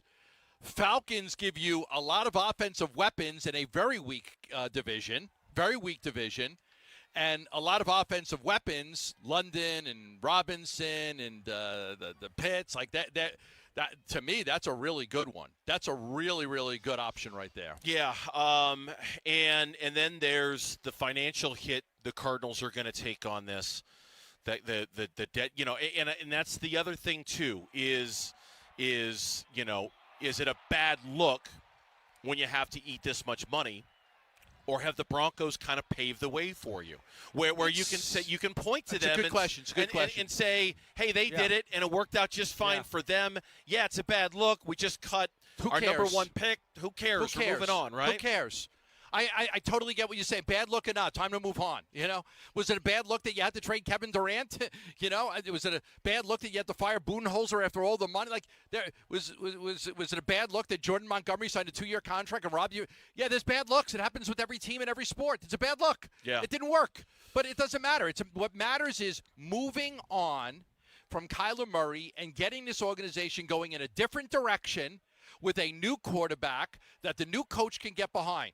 You got a new coach. You're going to give him a new quarterback, somebody that he believes in, and not Kyler Murray. We wish Kyler the best. I no ill will towards him. I hope he does well wherever he goes. I'm not going to hate Kyler Murray and root against him. It didn't work here.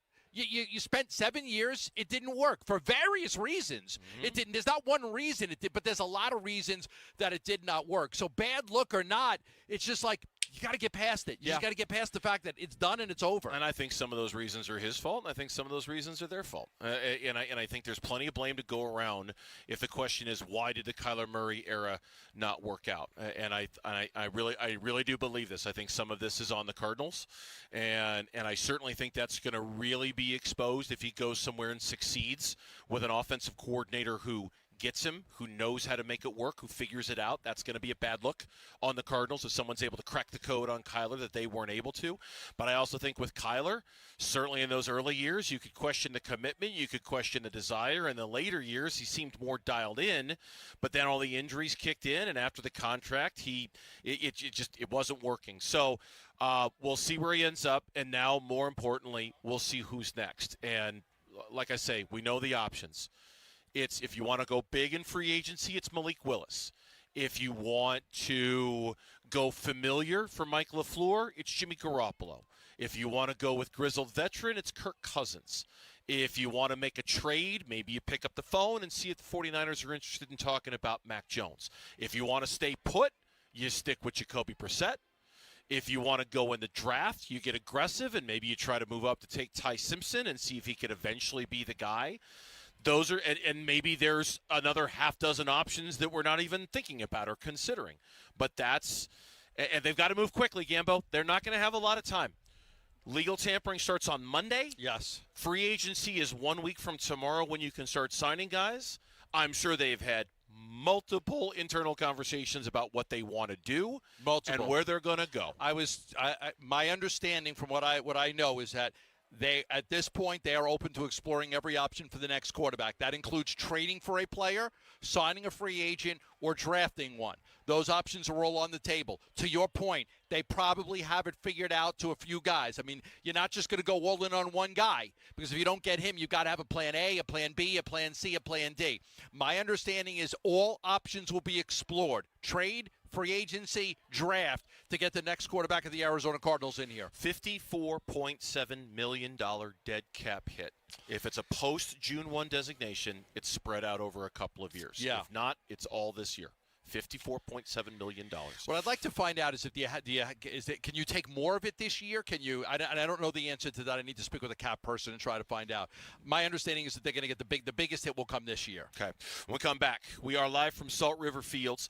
Diamondbacks are on the field right now taking on Team Mexico. Zach Gallen made his second spring appearance. Speaking of Gallen and the rotation, you've got questions. We've got some answers. We'll get to the bottom of what the latest Gambo Wiz knows about the Diamondbacks next on Burns and Gambo. Phoenix Suns basketball. Green steps back for a deep three, and that's banked in off the window for Jalen Green. The bank is open late on a Thursday night, and now Jamari Bouye steals the inbounds pass, throws it cross-court O'Neal for three. He got it. Back-to-back trifectas for the Suns, and this place is going crazy. Suns at the Kings tonight for a late tip. Pre-game at 8, and the play-by-play begins at 9 on the Arizona Sports app and 98.7. Back here to tell you about Liberty GMC. They're in Peoria, 87th Avenue and West Bell Road in Peoria. Or you can shop and buy online all the time at libertygmcaz.com. I don't know about you, but I hate getting my car serviced. It just feels like a giant waste of time. I want nothing to do with it. I see that light come on, and I think, there's 3 hours of my life I'll never get back, 4 hours of my life I'll never get back. You got to get a loaner. You got to make all sorts of play, et cetera, et cetera, et cetera. At Liberty GMC, boy, they make it so much easier. First of all, they've got a late-night shift, so you can drop your car off by 8 p.m. It's ready for you the next day. That's awesome. Free wiper blades with an oil change. That's great. Buy 3 tires, get the 4th free. You're not going to want to buy tires from anywhere else other than Liberty GMC. And right now they're offering 20% off everything their service department has to offer, up to $500. It's the place to go if you don't like getting your car serviced, because they'll make it as easy as possible. 87th Avenue and West Bell Road in Peoria. Shop and buy online all the time. LibertyGMCAZ.com. GMC, we are professional grade. I'm Ultima Morgan of Morgan & Morgan. Every time one of my children started driving, it was terrifying. I am quite aware of the dangers being on the road. Thousands of accidents happen across the country. We see it every day. These families' lives will be changed in an instant. We fight for these families as if they were our own. We've become America's largest injury law firm by winning cases just like these. If you've been injured in a car accident, call us. Injured? Dial # law or visit forthepeople.com for an office near you. Progressive knows life takes you in many directions. Bear right at exit 32, then begin to wonder why you never bought a fish tank. In 1.3 miles, you'll realize you've been mispronouncing epitome your whole life. At the roundabout, you will remember you said something at dinner you wish you hadn't, and will think about it for decades. You have arrived at your destination, but it turns out there really is no destination, and life just keeps going. Wherever life takes you, protect your home and auto with a bundle from Progressive. Progressive Casualty Insurance Company, affiliates, and other insurers. Not available in all states or situations. This is the story of the one. As a procurement manager for a hospital system, she keeps every facility in her network stocked and ready. That's why she counts on Grainger to be her single source for thousands of products, from disinfectants to lighting, air filters, and more. And with fast, dependable delivery, Grainger helps her keep every facility stocked, safe, and running smoothly. Call 1-800-GRAINGER, click Grainger.com, or just stop by. Grainger, for the ones who get it done. When it comes to protecting your family and your legacy, whom you choose matters. That's why many Arizona families trust Morris Hall, a premier estate planning law firm. Hello, I'm Tim Hall, Senior Partner at Morris Hall. I have the great privilege of helping clients design plans that are thorough, thoughtful, and built to stand the test of time. And I'm Ashley, one of the paralegals at Morris Hall, and also Tim's right-hand man. Which means I couldn't do without her. Now, Tim, how many team members do you have, and what can you provide for your clients at Morris Hall? Our team, which currently has 32 members, guides our clients through the process of creating a specialized estate plan for them and for their posterity. And Ashley, what's your role? My specific role is to work with the attorneys, answer day-to-day questions, keep the process moving, and make sure nothing slips through the cracks. If you think we are the right fit for you, please visit morrishall.com. That's morrishall.com. I'm Lauren Colville with Trending Now, presented by Parker & Sons, heating, cooling, plumbing, and electrical. The big news of the day came down just about 35 minutes ago. The Arizona Cardinals have informed quarterback Kyler Murray that they intend to release him on the first day of the league year. That's next Wednesday. Kyler Murray then went on to post a formal goodbye to the organization and the fans on social media. And the Phoenix Suns will get Devin Booker back tonight against the Sacramento Kings. Hayward Highsmith is also expected to make his debut for the Suns tonight. Tip-off for that one is at 9 p.m., a late start, with pregame coverage starting at 8, right here on Arizona Sports 98.7 and the Arizona Sports app. And the Arizona Diamondbacks are hosting Team Mexico today at Salt River Field. It is currently the bottom of the fifth. The D-backs are down 4-2 to Team Mexico. And Arizona State men's basketball hosts number 14 Kansas tonight at Desert Financial Arena. Tip-off for that one is at 7 over on ESPN 620 AM and the Arizona Sports app. This report is brought to you by Red Mountain Weight Loss. Low T, start for free. For a limited time, get your prescription testosterone therapy with no startup fee, only at Red Mountain Weight Loss. Hit pound 250 on your phone, keyword Red Mountain.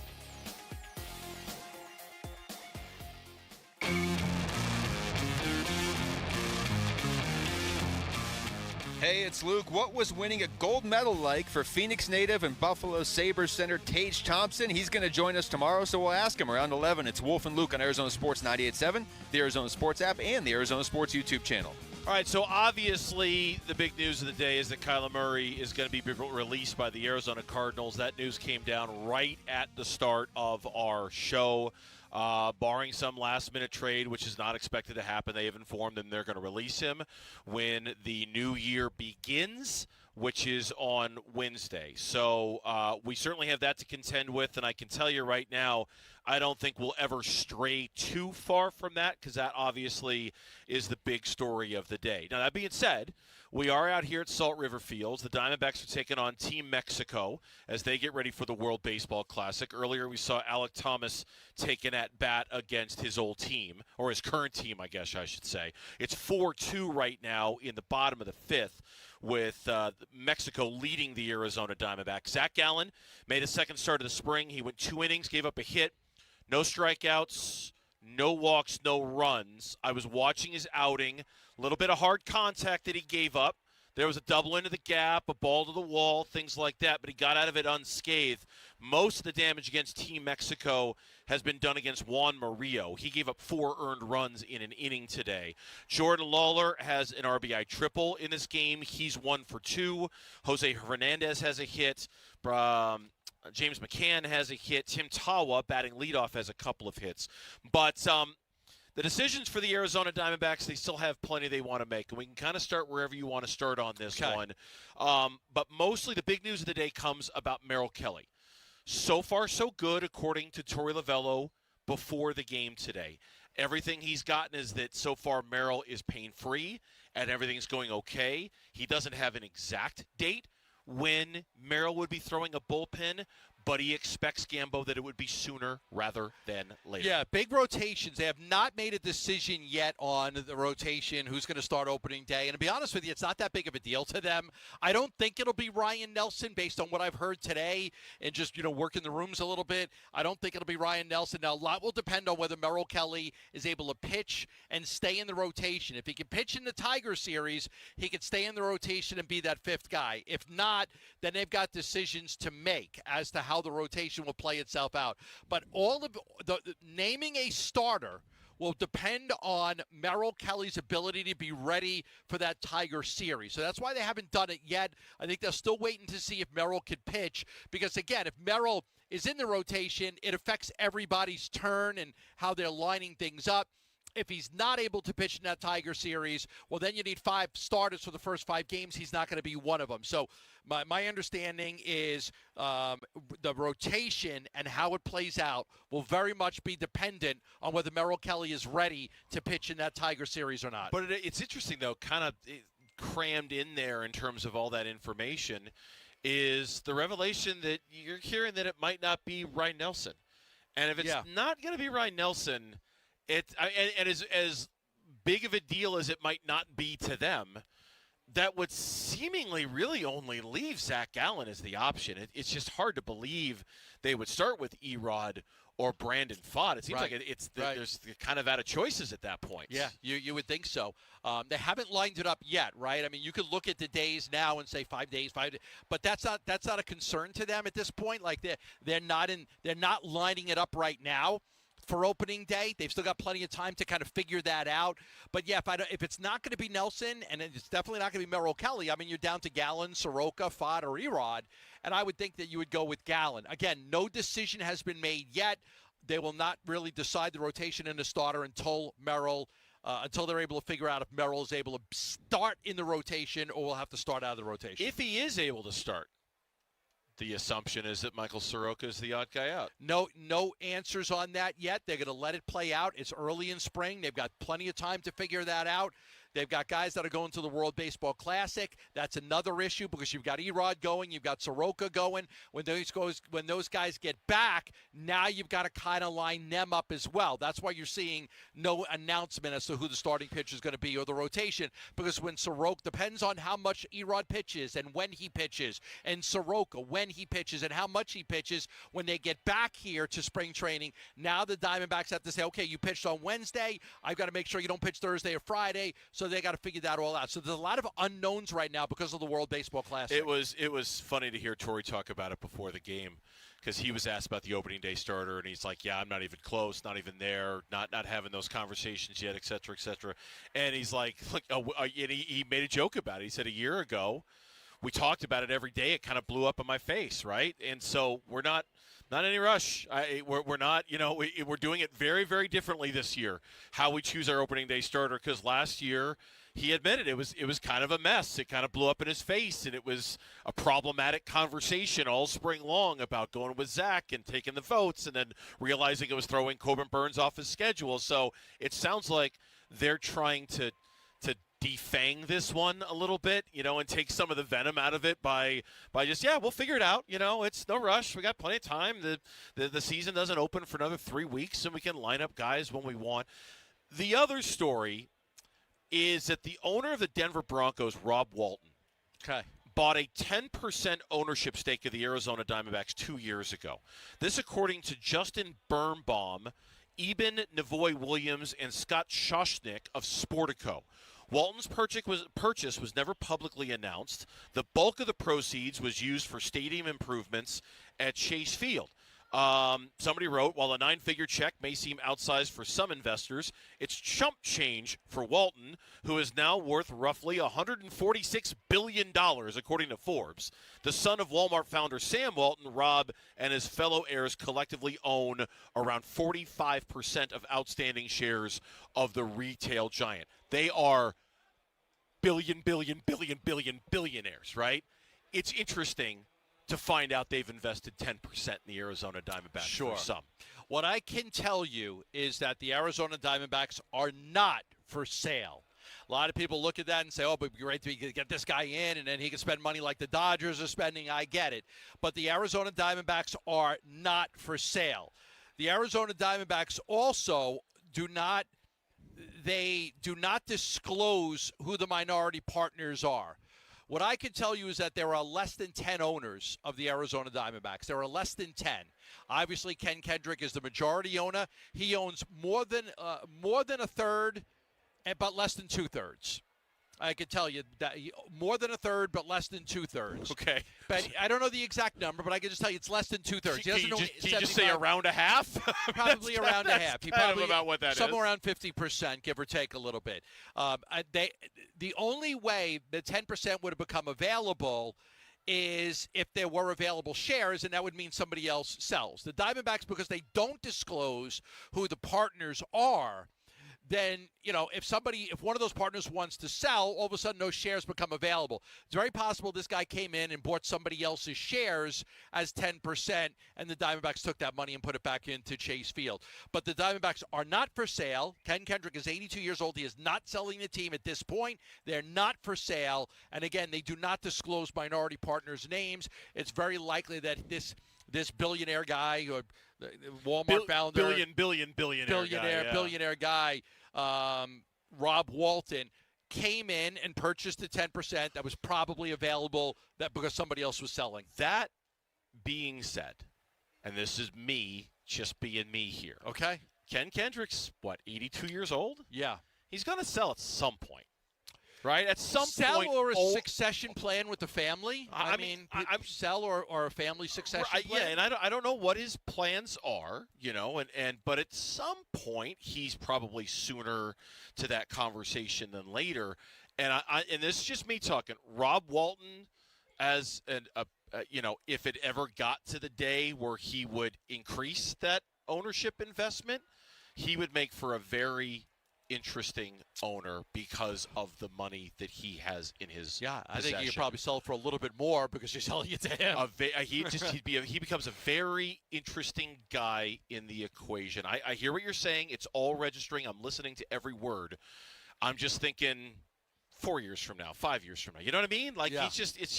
This is next level money. And the Broncos have seen the benefit of that. Our own Mitch Ferreldis would attest to that quite well. Yeah, the Diamondbacks are not for sale now. I'm not saying they're not going to be for sale a year from now after the season. I just don't know. But right now they are not for sale. One name we expected to be back for the Phoenix Suns tonight. One name we didn't expect to see available tonight for the Suns as they're back in action taking on the Kings. We'll give you the latest next on the Burns and Gambo Show. The Cardinal decision has been made. Cardinals will be releasing Kyler Murray when the new year begins. That is next Wednesday, 1 week from tomorrow. Gambo spoke to a source, said they tried as best they could to trade him. They spoke with multiple teams. Nobody would take him. There were no takers to make a deal, so they felt this was the thing to do, was to release him and get ahead of it. They're not sure what direction they're going to go in right now, but they did know that the first step was moving on from Kyler. Before they could get to the next step, they had to figure that out. Keep up with the next Cardinal decision at Arizona Sports on YouTube, the Arizona Sports app, arizonasports.com, and 98.7.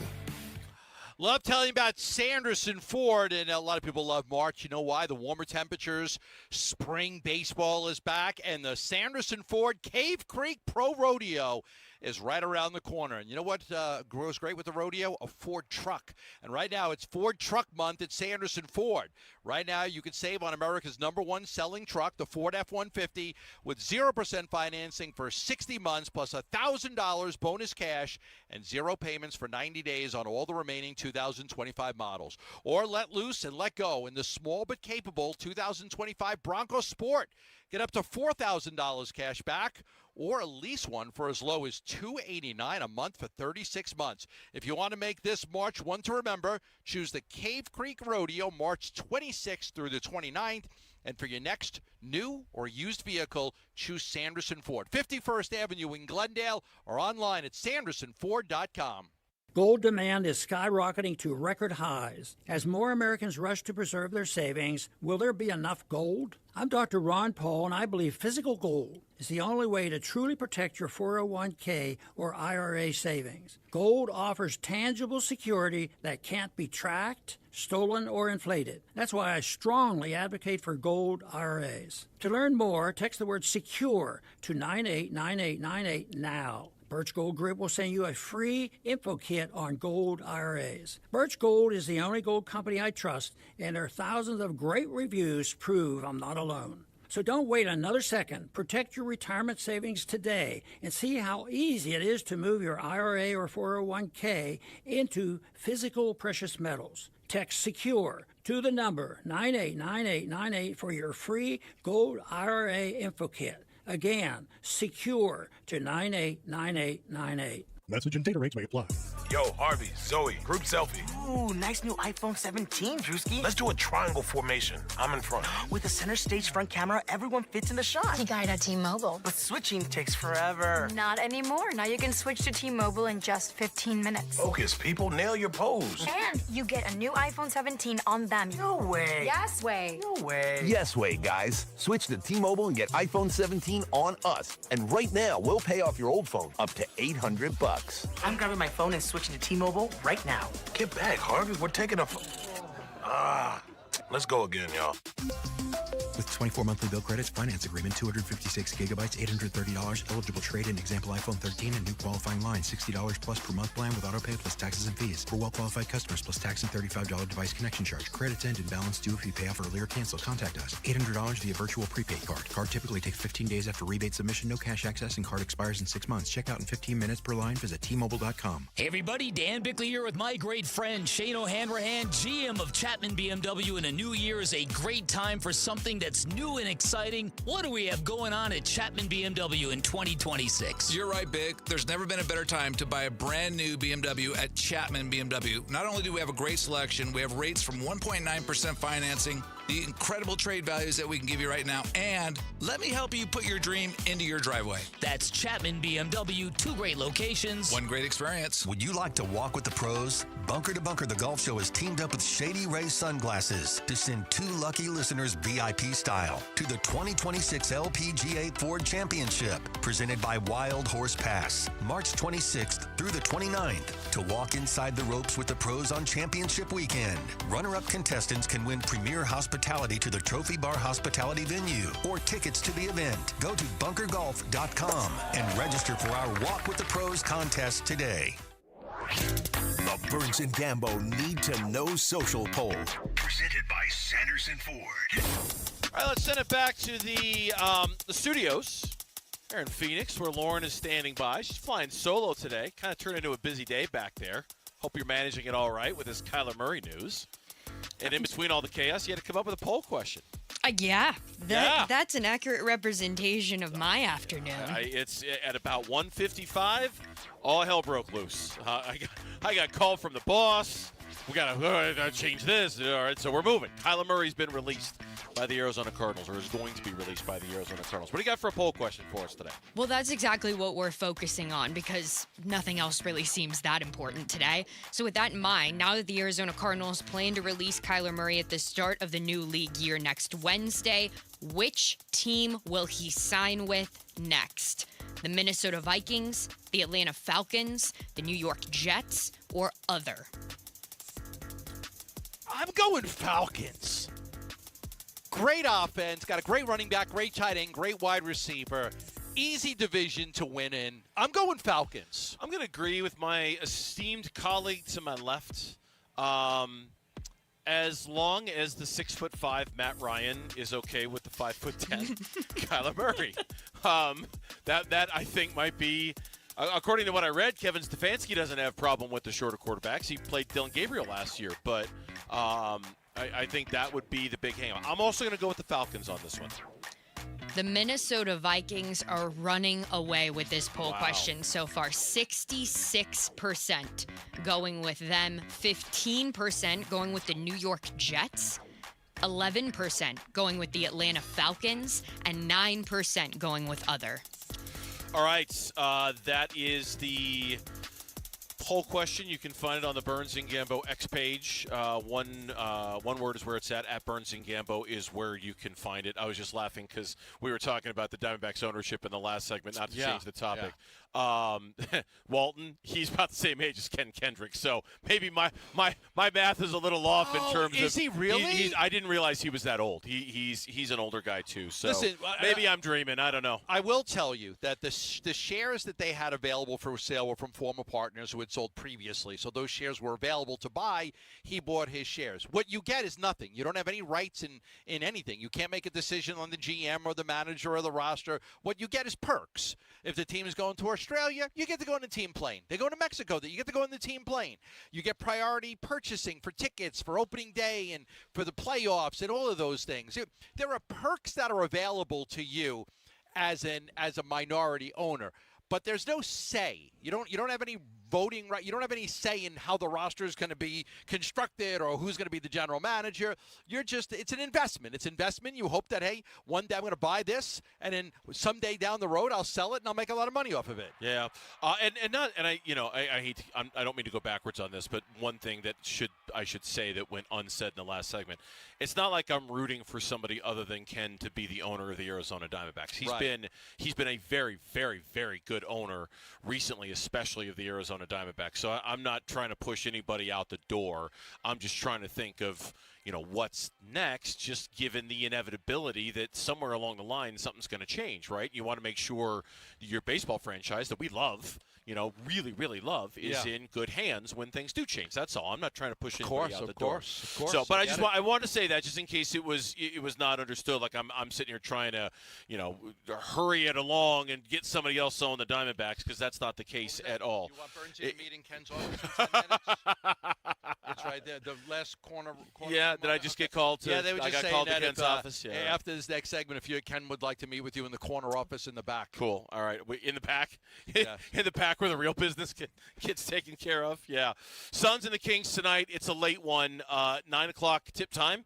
And what you talking about, Willis? I'm telling you, got to put on some coffee. You have a game that starts at 9 o'clock at night. Who does that? Hey, let's go. I'm fine with it. Bring it on. I'll stay up for it if you will. I can make it. I can handle it. Devin Booker's not on the injury report, so every expectation is that he's a go. Haywood Highsmith going to make his Suns debut. Now that's a surprise tonight. Yeah, he's available. When they got him, he was close to. People said he was close to playing with the Nets, but my understanding was he was about 3 weeks away from when they got him. I was told that he's about 3 weeks away. That kind of plays out to now. I think he was acquired on February 14th, so that would mean you're right around that 3 week mark right now, right around 3 weeks, 2.5 to 3 weeks that he's available. Again, he hasn't played a game all year. And the Phoenix Suns are absolutely that 2-year deal was made more so with the future in mind. There was a belief that he could probably play a little bit this year. But who knows what to expect from a guy who hasn't played all year. We're struggling with Jalen Green right now, getting him incorporated into the offense. Here's a guy that hasn't played a single basketball game all season long. But he's healthy. He's ready to go. He's going to play a little bit. He should make his season debut tonight, is from what I was told. I reported that earlier this morning, that he's supposed to make his debut tonight. And again, but I don't know what to expect, how much he'll play, how much he can contribute. There's not a lot of season left. If he can help a little, he will. But again, that move is definitely more for the future than it is for right now. Yeah, it's just like you just said a second ago. It's kind of surprising given the timeline.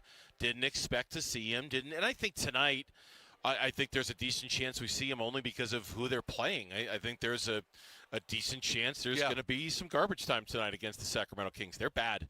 They're really, really, really, really Chris bad. Webber's not walking through that Chris door? Webber's walking through that door. Vlade Divac? Peja Stojakovic? He's not walking through that door. Mike Bibby's not walking through that door. Okay. None of the legendary Sacramento Kings are walking through that door. Instead, a team that very much is playing the part Danny Ainge? of the tanking. Yeah, no, not him. He's not walking through that door? Cotton Fitzsimmons isn't walking through that door. He used to be a part of the Kings organization. Or Eddie Johnson, I think. No, they're not. And so I think there's a high chance of some garbage time tonight in this game. And, I don't want to jinx it and say it's going to be a cakewalk, but it kind of better be a cakewalk for the Suns tonight. This is, like we've talked a lot about. This is, well, I'm thinking about it today. This was supposed to be the day where I thought I was going to pay off the bet. Oh, the rah-rah room. We now, it's coming. It's obviously coming. Right? Yes. But yes. we were. How many more wins do I need? I haven't looked at it in a while. Let me look. I haven't. I've been busy. I've been busy. You've been busy. You've been too busy to chart when you're getting your lunch. They need 3 more wins. I need 3 more wins. Okay. I'm going to start fasting right now. Are you? I mean, it could be by Friday. By Friday night. By Friday night, okay. Kings tonight. I might not eat the rest of the week. Bulls Thursday. Pelicans on Friday. Okay. By Monday of next week. By Monday of next week, I could be setting up that lunch. You need to start making arrangements for the. Trust me, I will. I will. The rah-rah room. I've already got the 5-pound marine lobster being flown in. It's just ready. Yeah. They got their eye on one in the ocean. They're just ready. They're following it. They put a tracker on it. Well, they said, hey, when we get that call, we got to get this out to Phoenix, Arizona. A lobster that big, you don't need a GPS tracker on it. You can basically see it from outer space, right? I mean, you're just kind of watching it move along the bottom. They know of the which ocean one it floor, is. It's not in a tank somewhere. It's in the ocean, and they're tracking it for me. When we were predicting like a month ago when I'd have to pay off this bet, we had all kind of agreed that Tuesday, March 3rd against the Kings would probably be the day. Now, it didn't quite go that fast, but it's going to happen sometime in the next week and a half, and I'll pay it off for you. Go ahead. Yeah, no, you'll pay it off. I think with the Kings is that, like, they're guaranteed a top 5 pick in the draft no matter what. Right, they're guaranteed a top 5 pick in the draft. They've got a 14% chance to land the first overall pick, and that's what they're playing for. They have the NBA's worst record. So losing the majority of their final 20 games is what they're going to want to do. They're going to want to lose those games, and if they can hold on to the worst record, they'll have a 14% chance of getting the top pick. And what's going to be a great draft, that's their goal. When we come back on the Burns and Gambo shows, we're live from Salt River Fields. We circle back to the top story of the day, the end of an era. Kyler Murray, the Cardinals quarterback, no more. He was informed of his release today. We'll give you the details next on the Burns and Gambo show. Bickley and Morada mornings. If you're going to attempt to win now, how do you get that done? You got a brand new head coach who's coming in. He's going to install a brand new offensive system. That takes some time. And you never know what the quarterbacks in place, how they're going to look in this brand new system. You would think that Jimmy Garoppolo would really accelerate the learning curve. In fact, Jimmy Garoppolo could be the guy on the field guiding this offense until it does become second nature. Then you've got the most stability you could probably have given a change at head coach for a 3-14 team. Yeah. Bickley and Morada, mornings on Arizona Sports, the local sports leader. Love telling you about M-Drive, the daily supplement that I take every single day that helps me with my strength, my endurance, my stamina. Really my ability to recover as well. And a lot of guys out there, look, you're working hard, you're eating right, you're getting to the gym, you're exercising, you're going for a nice little walk after meals, and it's just that extra weight. It's biology. It's not you. You're doing everything right. It's just biology. You see, at 40, things start to change. And that's why I tell you about M-Drive. You're willing to do the work. It's just, your body is changing as you get older. And so it's just different. You've got to have something that supports you. That's why I want to tell you about M-Drive Boost and Burn. It's the #1 men's health supplement at Sprouts, and Sprouts is one of the strictest specialty retailers in the country. So M-Drive can help you with steady energy, help support your metabolism without anything extreme. No hype, just real support for real life. And right now, if you go online at mdriveformen.com, put Gambo in the promo code, you can get 20% off your first purchase. How cool is that? Go to mdriveformen.com, put Gambo in the promo code for 20% off your first purchase.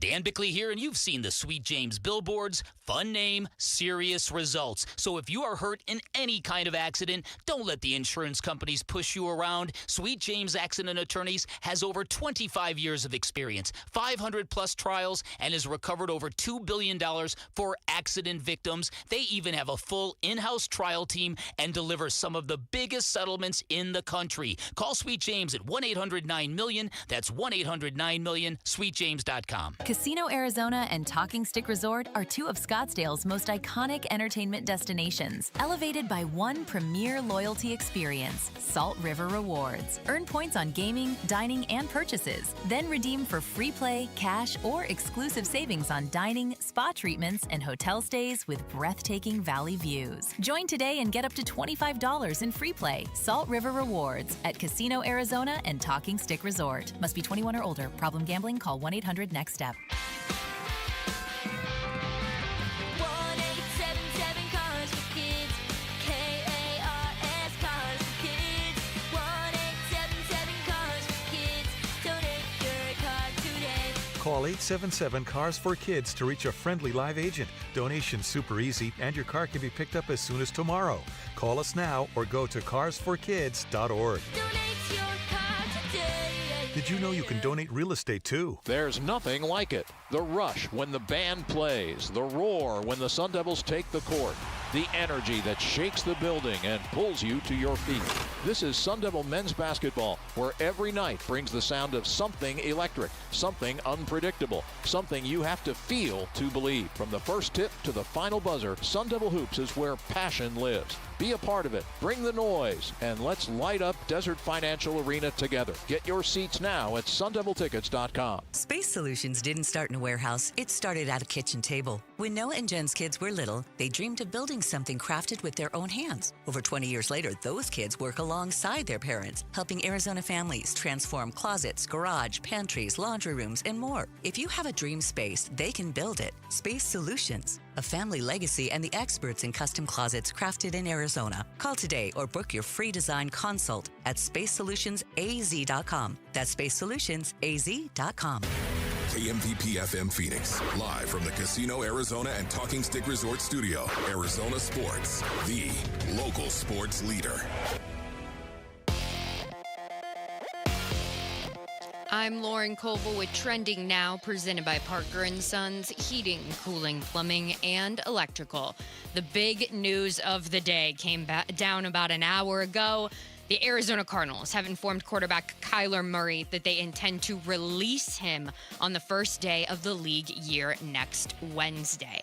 Kyler Murray then went on to post a formal goodbye to the organization and the fans on social media.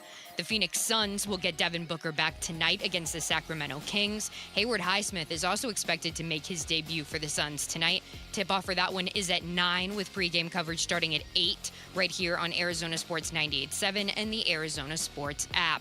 And the Arizona Diamondbacks are hosting Team Mexico today at Salt River Fields. It is currently the top of the 7th. Team Mexico leads the Diamondbacks 4-3. And Arizona State men's basketball hosts number 14 Kansas tonight at Desert Financial Arena. Tip-off for that one is at 7 over on ESPN 620 AM and the Arizona Sports app. This report is brought to you by Morris Hall, a premier estate planning law firm. Trusted guidance for every stage of life. Visit morrishall.com.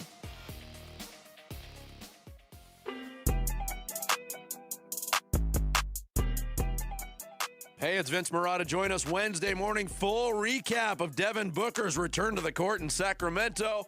All that and more starting at 6 here on Arizona Sports 98.7, the Arizona Sports app, and the Arizona Sports YouTube channel. All right, welcome back. It's Burns and Gambo show here on Arizona Sports. Team Mexico beating the Diamondbacks right now in this World Baseball Classic exhibition match. 4-3 is the score right now as we're live from Salt River Fields. And thanks to our friends at the Arizona Diamondbacks. We've got a whole bunch of people coming up to say hi to us over the course of the day. And joining us right now, somebody that we're excited about. Somebody that this time a year ago, I'm like, okay, I think he's going to be a big part of the bullpen, and I still feel that way very, very much. Dre Jameson's joining us here on Burns and Gambo. Dre, I'm Dave. This is Gambo. We've been talking off the air for a minute. Thanks for coming up, man. We appreciate it. Yeah, thanks for having me. All right, before we talk baseball, as an Indiana guy, were you thrilled that the Hoosiers won it all in football? Believe it or not, I mean, you're a Ball State guy. Great for them, but no. You weren't happy that Indiana won the national championship of football? I'm not mad about it because I'm not a football player, but definitely got overlooked in high school, so I have a little edge against IU for sure. Do you really? Oh, yeah. Oh, okay. Wait, I like it. I like it. So when you wanted to play baseball at Indiana? I did. And you ended up at Ball State? Yeah, I got a preferred walk-on to IU. They had a lot of good players. And, yeah, it wasn't good enough, you know. So you hold the grudge a little bit. Of course, Nice. always. I like that. How long ago was that? How many years are we talking? I'm sorry, I didn't mean to cut you off. 17, 18? 19? Yeah, so I was there in 18 and 19, I think. Okay. And then they got a new coach in 18, and then I think I faced them a midweek game. I threw 1 inning. It was my bullpen day. I just threw Friday. I threw on Monday against them. They were a good team. Yeah. Okay, So it worked out. You were a first-round draft pick out of Ball State. Yeah, it worked. So tell me how that worked out then. You had a preferred walk-on for Indiana, but you probably had a scholarship from Ball State, right? Yeah, so I mean, the story, I'm not going to tell the whole story, but I definitely got some chaos and some guys in my corner that weren't so happy that I went to Ball State and took that offer. It was one of my smallest offers, but I followed someone there, and yeah, I mean, they're going to find you where you're at, but IU definitely was not my number one school, but a school that I thought I could play at. Ball State. I'm glad I went there. Rich Maloney, the coaching staff, the school itself. I mean, if you look around, and I don't know about in the big leagues now, but if you just look back at draft charts of Ball State, I think they have more first-round draft picks than anyone in the Midwest. Really? I think. I think that's true. That sounds like it could be true. Just in that I just kind of anecdotally I think there are a lot of draft picks that do come from Ball State. So look, obviously the choice worked out, and the fact that you got a little grudge about it, I mean, that's kind of a cool story. Because I've been asked that a lot, and it's like a little funny thing. Like honestly, I really don't care. So when I'm asked that, I'm like, oh yeah, no, I don't like that they won. I don't really care. You were mainly a starting pitcher in college. Correct. Yeah. When did the transition happen to go to the bullpen? When I got TJ. After the Tommy John surgery. Yeah. And I'm not full go on the bullpen right now. I'm just trying to get my feet wet again. You know, coming back from TJ, got hurt again pretty early in the season last year, as my first year back from Tommy John, and just trying to get my feet wet to get some innings under my belt to then make my case to.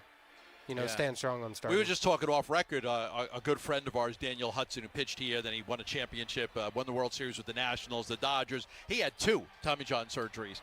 Ended up having an unbelievable career as a bullpen guy. And he was a starting pitcher here. It was him and Ian Kennedy. And then he transitioned into the bullpen after the Tommy John surgery. Had a great career. So at this point, make the roster.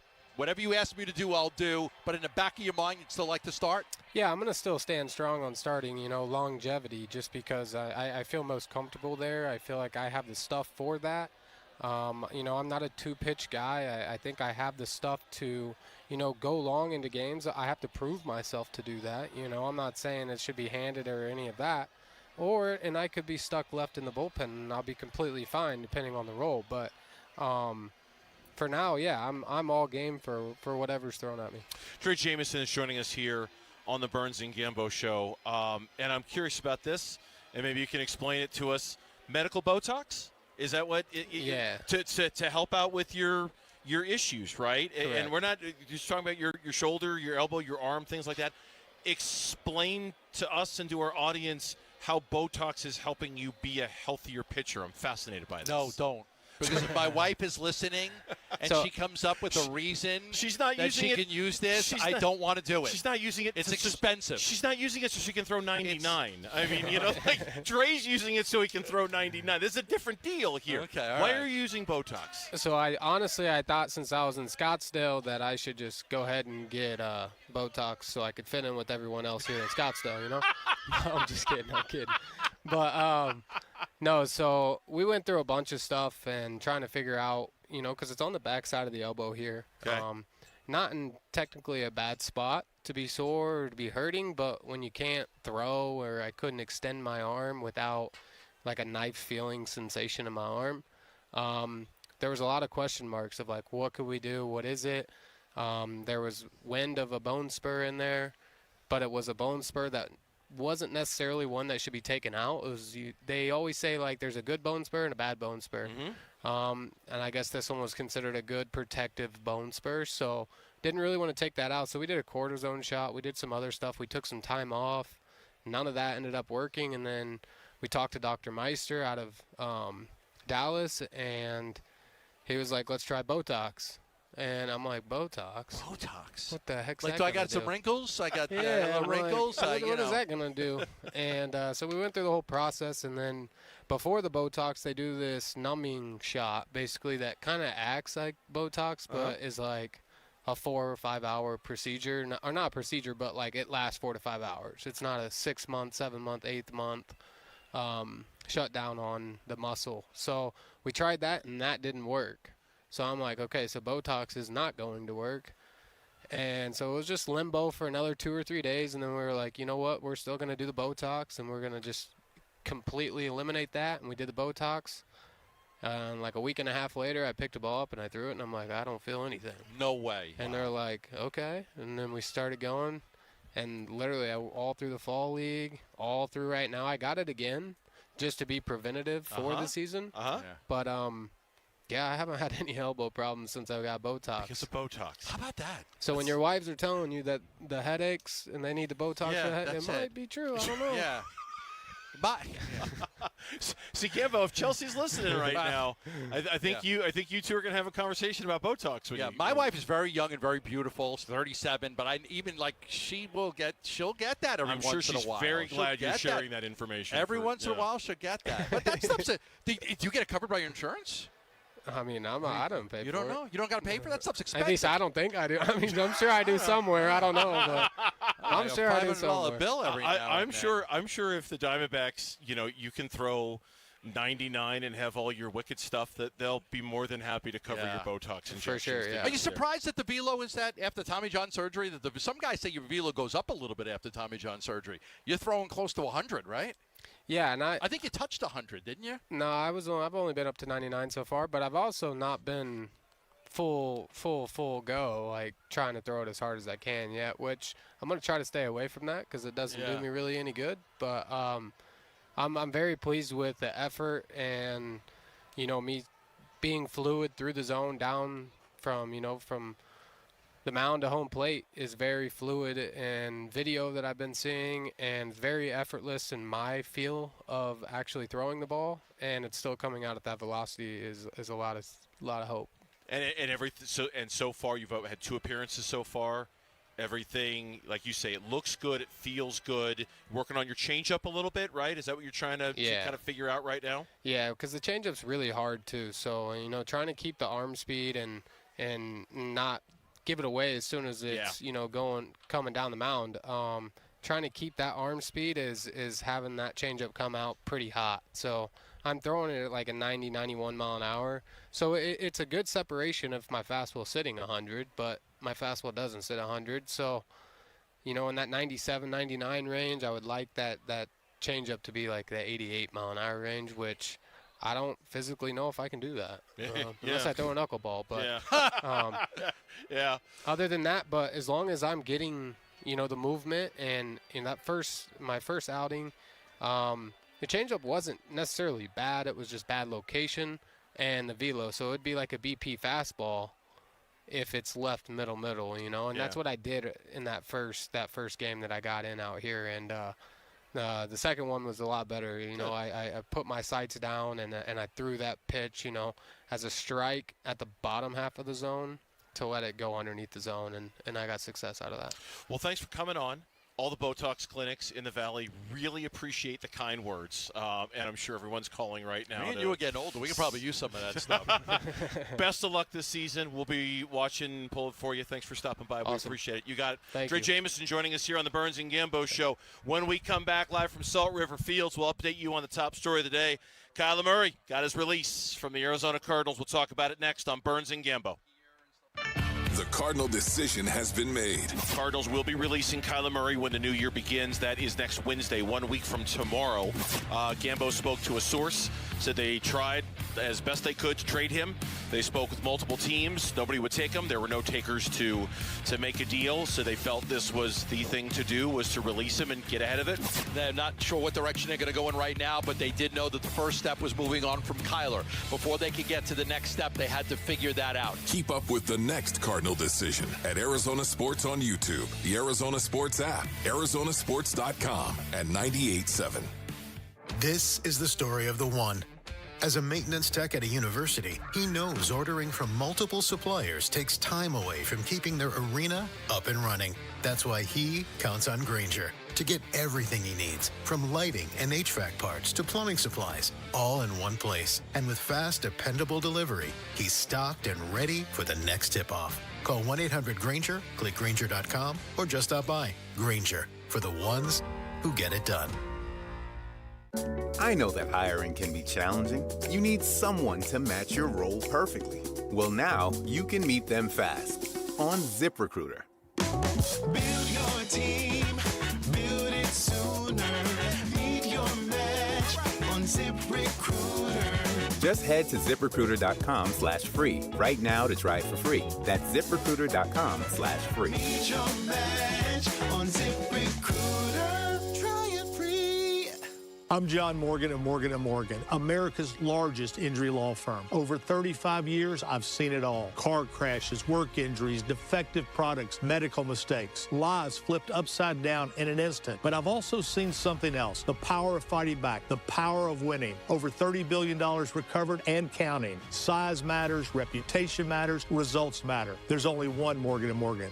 Morgan & Morgan, forthepeople.com. Arizona lawyer will handle Arizona cases. Prior results do not guarantee a similar outcome. Hey, it's Tom Chambers. I partner with Galaxy Lending Group because their goal loan, Galaxy's Ownership Accelerator Loan, reminded me of the way athletes train. Stick to the plan and get results. The goal loan helps homeowners pay off debt faster using the income they already have without changing their lifestyle. If getting out of debt is something you're serious about, text GOAL to 620-620. That's GOAL to 620-620. Galaxy Lending Group, because 30 years is optional. NMLS ID 142766 and Equal Housing Lender. Message and data rates may apply. Spring in the AZ, the best time to be outdoors, right? But does your backyard meet the moment? I tell you, at Casa Cal BC, we wanted more. We needed California Pools and Landscape, Arizona's most awarded pool builder. Speaking of more, California Pools handles everything. We're loving our new decking, landscaping, turf, shade structure. Start now so you can swim this summer. Get a free estimate at calpool.com/Paul, and see our before and after pics at calpool.com/Paul. I think one of the things that patients don't realize is that when they get a joint replacement, that's not a lifetime treatment option. And they're probably, if they are a younger patient, signing up for multiple surgeries down the road. As a physician and medical director for QC Kinetics, Dr. Caravelli's seen a pattern of trending joint pain.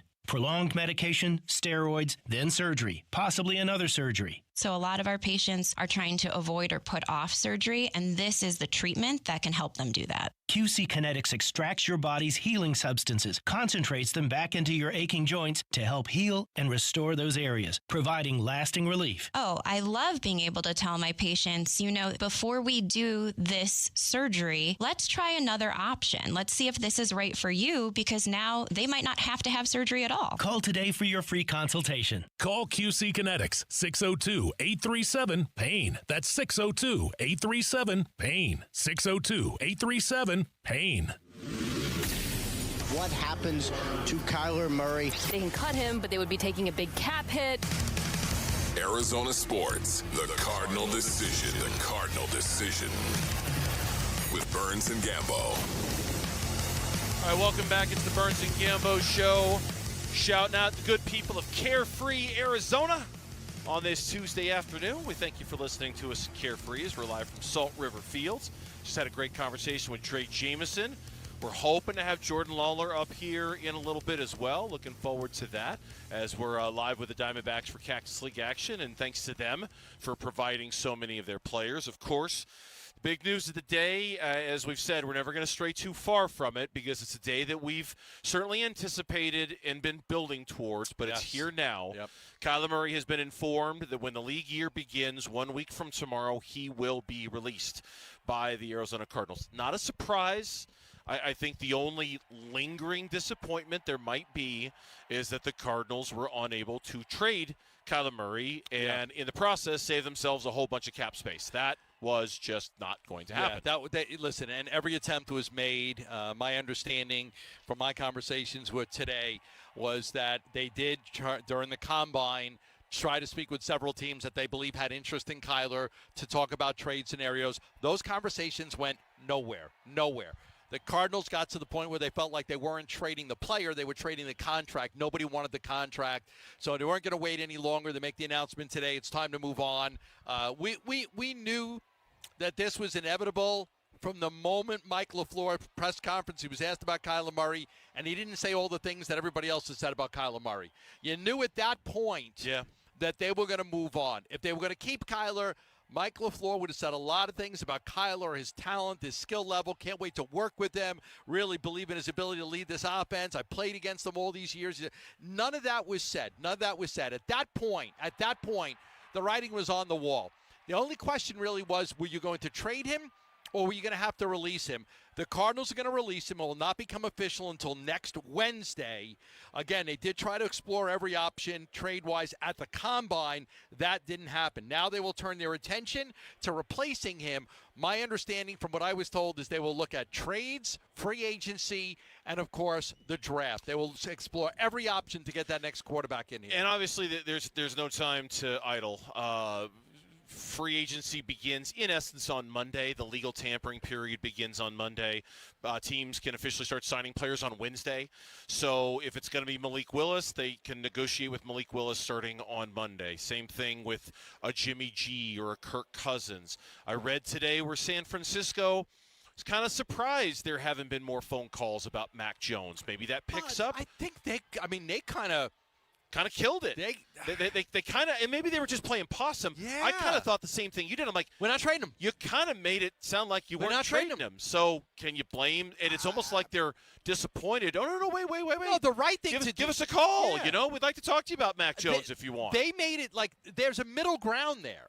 You don't have to say you're trading a guy, and you don't have to say we're keeping it. You have to say, listen, we really value Mac Jones. He's a great backup. Like the same thing the Bears are saying about Tyson Bagent. Right, yeah, we'd be open to trading him if we get the right price. So that way it's out there. I think that they miscalculated, and I think they overplayed their hand on we're not trading him. When the right thing to say is, look, we love Mac Jones. He's a great backup quarterback. If somebody called us, we'd have to listen. We owe it to ourselves, but it would take a really good price tag for us to move on from him. I wonder if that spurs more phone calls now to San Francisco, and if one of those calls are from the Cardinals. Maybe they don't want to trade him in the division. Maybe we do. I don't know.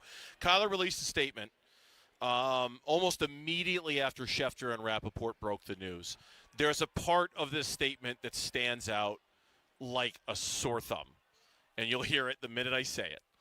Kyler tweeted out, "To everyone that supported me and showed kindness to my family and I during my time in Arizona, from the bottom of my heart, thank you.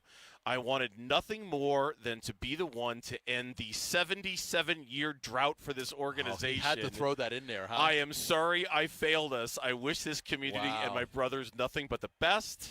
He had to look that up. Like he didn't know. Somebody helped him with that. Of course. His agent's people, like, okay, we're going to craft the statement, and when we do, we're going to take a little passive-aggressive dig. Just a little dig. twist the knife. I came in here. I'm trying to erase 77 years. Just so you all know, failure. I did my best to end a 77-year drought. And it is. It's deliberate. It's intentional. It's a little knife twisting.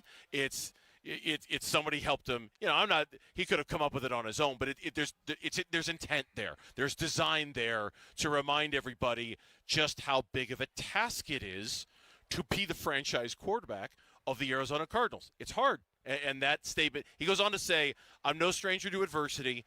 I am prepared for whatever's next. I trust in God and my work ethic. I truly believe my best ball is in front of me, and I look forward to proving it. Godspeed." Let's talk about the no trade.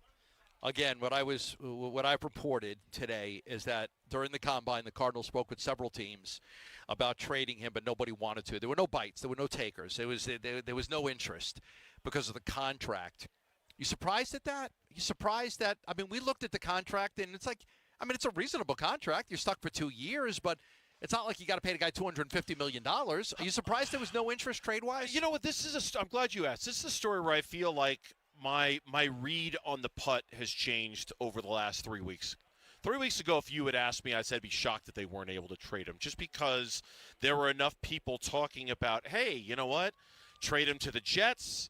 They eat the whole contract. all you're going to get is like a 4th or a 5th rounder, but you get off the contract. And it seemed reasonable to say, yeah, the Jets might want him. They might be willing to pay 2 years of Kyler Murray at that price to bring him in. And so 3 weeks ago, if you asked me, I would have said, yeah, I think you can trade him. And then Gambo, as time went on, it just became clearer and clearer that they weren't going to be able to trade him. But as time went on, more and more teams came to the forefront. Yeah, but the Jets, Miami, the Steelers, Minnesota, Atlanta. It became more and more like, oh, wow, there's a lot of teams that are interested in Kyler Murray. But none of those teams could afford to trade him. All those teams had to wait for the price to be at a level where they could afford. The price was wrong. The price was wrong, and they needed the price to be right. There were only a few teams out there who could have absorbed that contract, and that's what everyone was kind of putting two and two together with the Jets. Everybody else that you just mentioned, now there are going to be a half dozen teams that are going to want Kyler. He's going to come in at $1.3 million, The Cardinals are picking up the rest of the tab. I think if the website Over the Cap is correct, and I don't know I think this is $47 million in dead money this year. I was told most of it would be this year. $7 million next year. Okay. I was told most of it, we reported this, most of it would be this year. Let me see what else. What I said. I'm told I reported this. Most of the cap hit will be absorbed this year. That's what they expect. I didn't get an exact number, but I am being told that most of the cap hit will be this season. Okay, when we come back on the Burns and Gambo show, we believe Tim Tawa is going to be joining us very shortly from the Arizona Diamondbacks. So if he is here, we will pivot to that.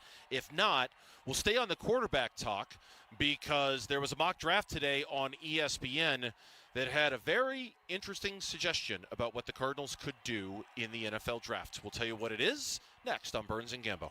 Phoenix Suns basketball. Green steps back for a deep three, and that's banked in off the window for Jalen Green. The bank is open late on a Thursday night, and now Jamari Bouye steals the inbounds pass, throws it cross-court O'Neal for three. He got it.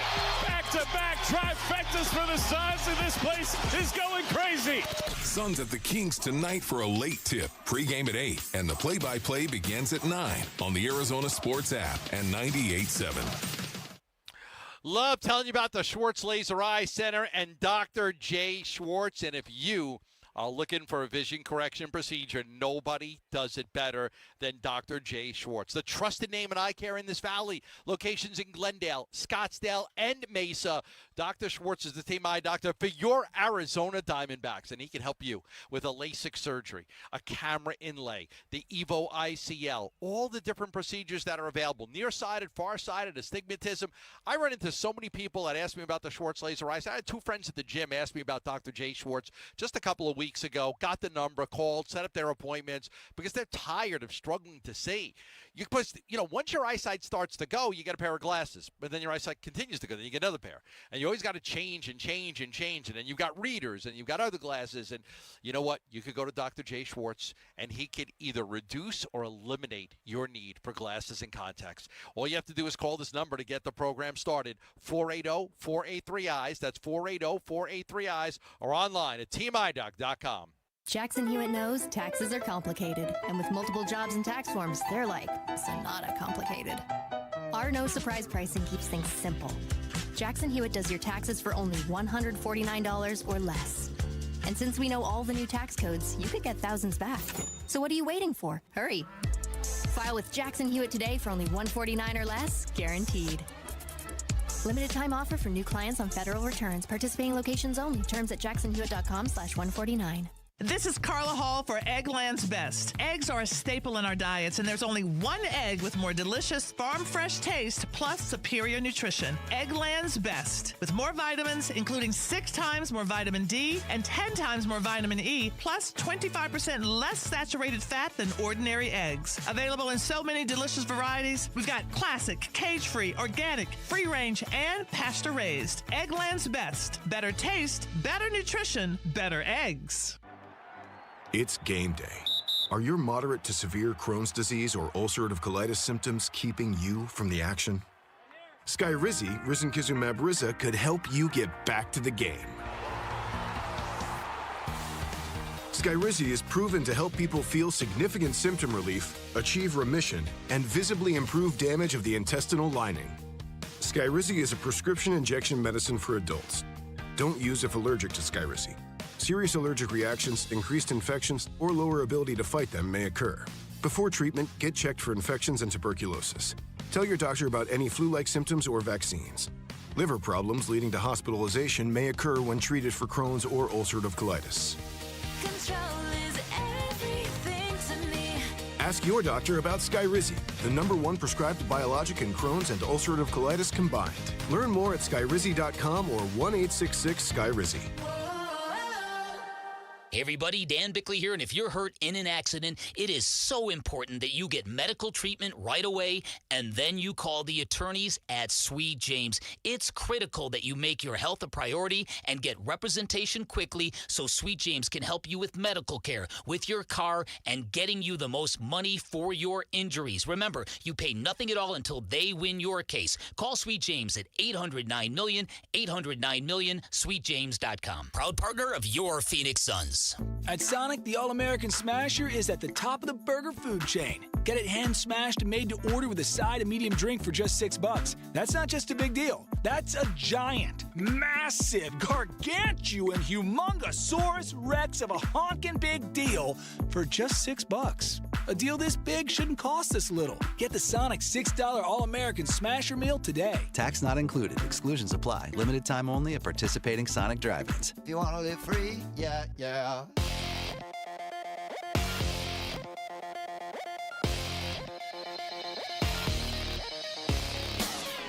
I'm Lauren Koval with Trending Now, presented by Parker & Sons Heating, Cooling, Plumbing, and Electrical.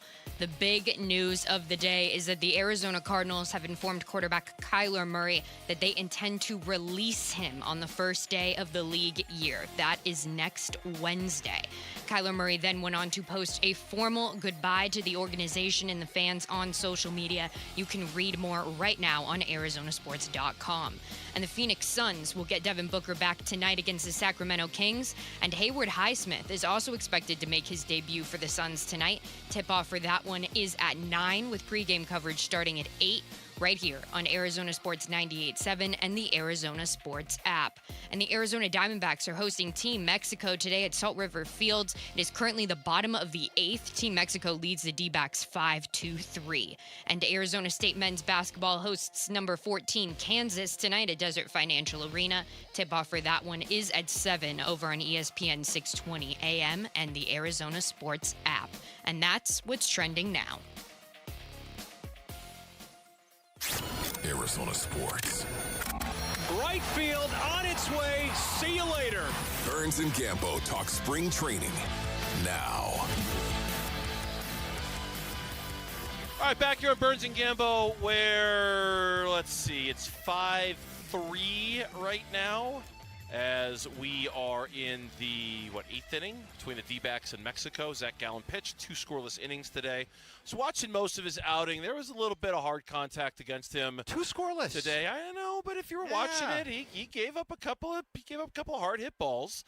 See what he says afterwards about his outing. I like no runs. I still like. How'd he pitch? He gave up no runs. But that's great. Then he pitched great to me. He pitched great. Oh, come on. You're a baseball guy. You know that not all no-run outings are made the same. Did anybody score a run off of him? You're just trying to be argumentative now. That's I'm just like I think sometimes that matters. No, you weren't watching. That's what you're trying to making up for the fact that you were staying in the air conditioning eating your lunch while I was out here watching baseball. I had a lot of meetings today. I had a lot. I'm a very important person. I had a lot of meetings today. I did more work than you did. Yeah, he gave up a couple of hard hit balls. Okay. Tim Tawa is scheduled to join us, and it could be very soon. In the meantime, let me bring this up since I teased it, knowing that I wasn't quite sure when Tim was going to be walking in. Jordan Reed, who's one of the draft experts over at ESPN, came up with a 2-round mock today. I clicked on it. I love the 2. I like the 3-round mocks better, but give me the 2-round mock. The 2-round mock. Okay, I haven't seen this yet. We've talked about it. Oh, yeah, this is the one where they move back up into the first round. Okay, I did see it. I saw your email. I saw it. David Bailey with the first pick at number 3 overall, the Edge out of Texas. Love it. Proposed trade. Cards move back into round 1. The Texans receive the Cardinals' second-round pick at number 34 and fourth-round pick, sending Arizona pick number 28. And at number 28, the Arizona Cardinals take Ty Simpson, the quarterback out of Alabama. So a second and a fourth. So a first-round pick on a quarterback. Yes. That locks in the more money. That locks in the fifth-year option.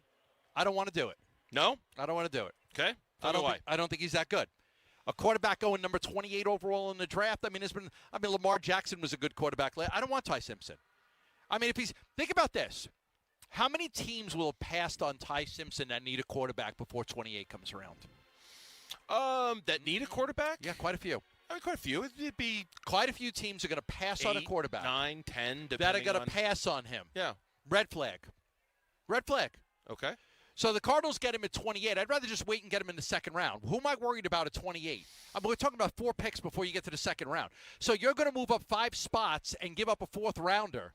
Like, who are you worried about taking him? I think you'd be worried about on the opening. Okay, can I play a soundbite for you guys? Yeah, probably just about the one I was going to play, but go ahead. Yeah. Yes, Chase Daniel on NFL Live today discussed exactly the team that the Cardinals need to get ahead of. Yeah, I couldn't agree more. And when you said jump up above the Rams, I agree with you because I really like his fit with the Rams in Sean McVay. If not, then why not go to Arizona and Mike LaFleur? And you look at this offense, right? It is all timing-based offense. Put Ty Simpson under center, put him in the shotgun, run some RPOs.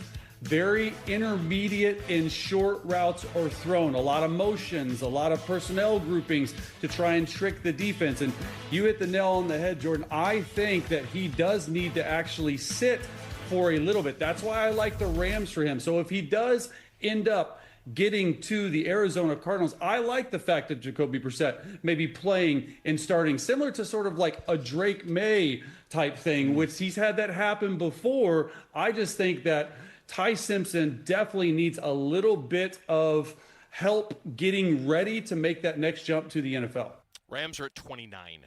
So he's thinking they take him as a possible replacement for Stafford. And that's why you'd have to jump ahead of the Rams. Yeah. I wouldn't do it. The other suggestion I was going to make was that you want to get past the first pick of the second round because a team that needs a quarterback might want to move up to the top of the second round to take him. I'm not doing it. I'll tell you why. I got my next Cardinals quarterback right here. Really? I got him right here. Really? He can throw the out pattern. He can throw the deep ball. He's good at connecting on the tight ends. Him and Trey McBride will be – the kid lit it up in Oregon in high school. I got my next Cardinal quarterback right here. Tim Talbot joining us on the show here on the Burns and Gamble Show. What do you think, Tim? You want to be the next quarterback of the Arizona Cardinals? You know, it'll always be a big what if for me about college football or pro stuff or whatever it would have been. So I think it'd be a lot of fun. But, you know, for now, stick to baseball. You were a high school quarterback? Yeah, back in the day. Yeah, he tore it up. He set records and stuff. In Oregon. Can you be a little more specific than my co-host here? I usually don't like talking about it because I talk about me. 11,000 yards passing? Yeah, a lot of passing yards, Wow. a lot of touchdown passes. Go ahead, brag about yourself. Go ahead. I brag about myself all the freaking time. All the time. You ain't wrong. Yeah, all the time. I'll tell you what. There's a you lot of of how handsome I am, how my wife is, whatever you. No, go ahead. Tell me about your career. It was a lot of fun. I'll tell you that. I had a lot of good players around me. And a really good quarterback coach. My quarterback coach was Chris Miller. He was a football player, quarterback for the Atlanta Falcons for a while. Chris Miller, sure. Yeah, so I was set up really well and a lot of fun. I think I threw 50 touchdowns and 1 interception my senior year. And wow. 50 touchdowns, 1 interception. You better than Kyler right now. Right now. You chose baseball over football. Did you have scholarship offers to play quarterback in college? Kind of. It was some of those things where coaches would approach my high school coach, and he would kind of say he's not gonna go there, so don't bother even offering it right now because he's just gonna go to Stanford and do his thing to play there. baseball. So, yes, I always wanted to go to Stanford. There weren't like the schools were like UC Davis, which is a really good school, but I wouldn't go there over Stanford. So when coaches would come in and ask about it, I would just say no. So you just say you don't like to talk about it? You don't like to? I mean, it's just something. It's in the past. It's in the rearview mirror. You're not going to spend a lot of time obsessing about it, sort of thing. It's something where I don't like talking about achievements that I have done. I like being humble. That's what I try and be. Oh. But it's also somewhere. What's that? I was going to say, I'm not used to this level of humility, so it takes me a minute to get used to it. It's something, too, where I get all kinds of crap from guys about it, too, about football stuff and the Gatorade Awards and all this other stuff that comes up. So I'm used to getting crap for it more than anything. So just try and keep it. I'm curious. If you would have said, I want to play football in college, could you play? You would play Division I? Yeah, I think so. I'm pretty confident in saying that I definitely would have had an opportunity somewhere. What did you love about baseball more than football? Well, that's a good question. I committed to play baseball before I had done anything in football. So I committed fall of my sophomore year of high school. Okay. And so at that point I hadn't really made a name for myself football-wise. And I always wanted to go to Stanford. That was the spot I wanted to go. And so when they offered, it was an easy decision for me to say, yes, that's where I want to go. And so if Stanford had said, we want you to play football too, I would have said, okay, like I probably would consider that. I would like to give that a shot, but they didn't ask, so I just ended up. Yeah, there are quite a few people that have played both. Yeah. In college. Yeah, we had somebody on my team who was a play for 1 year special teams guy, and then ended up getting drafted for baseball in the second round. To the Rays, I think, Brock Jones. You've made it to the major leagues. Like, you made it to the major leagues. So I would imagine there's no regrets, right? No, definitely not. I think physically I have no regrets. I also, coming out of high school, I was 5'11", 170. So didn't look like a quarterback or look like I look now. You look like that Vandy quarterback. What's that guy's name? The little guy in Vanderbilt. Padilla. Oh, what was his name? Yeah, no, I know who you're talking about. I'm sorry, I think of short quarterback. 5'11". That's a Kyler size. My brain goes to Kyler, yeah. So the size was an issue as a quarterback. I think that Stanford, when they were looking, they already had the best quarterback in my class nationally in their recruiting class, plus a walk-on. But I think they also, they recruit prototypically larger quarterbacks. So. All right, enough about the sport you didn't play. Let's talk about the one that you currently are playing. And do you, with all the WBC guys who have been kind of shuttled off, I know that Torrey today specifically mentioned you as a group, that he's excited to see play with a little more opportunity now that those spots have kind of been opened up for the next couple of weeks. Do you look at this as like every at-bat is an opportunity, every game played is an opportunity to impress a coach or somebody in the organization, but is there a little bit extra with these next couple of weeks given kind of the guys who are off the roster right now? I mean, I'm not trying to treat it that way. I think you kind of hit the nail on the head right there, saying that every opportunity matters. I mean, it doesn't, those guys who aren't here right now, whether they were here or not, I would want to be taking advantage of every opportunity that I had. And, it'll be something that I obviously want to take advantage. If I'm getting a little more playing time or doing this or that, like, you want to do the best you can and put your best foot forward.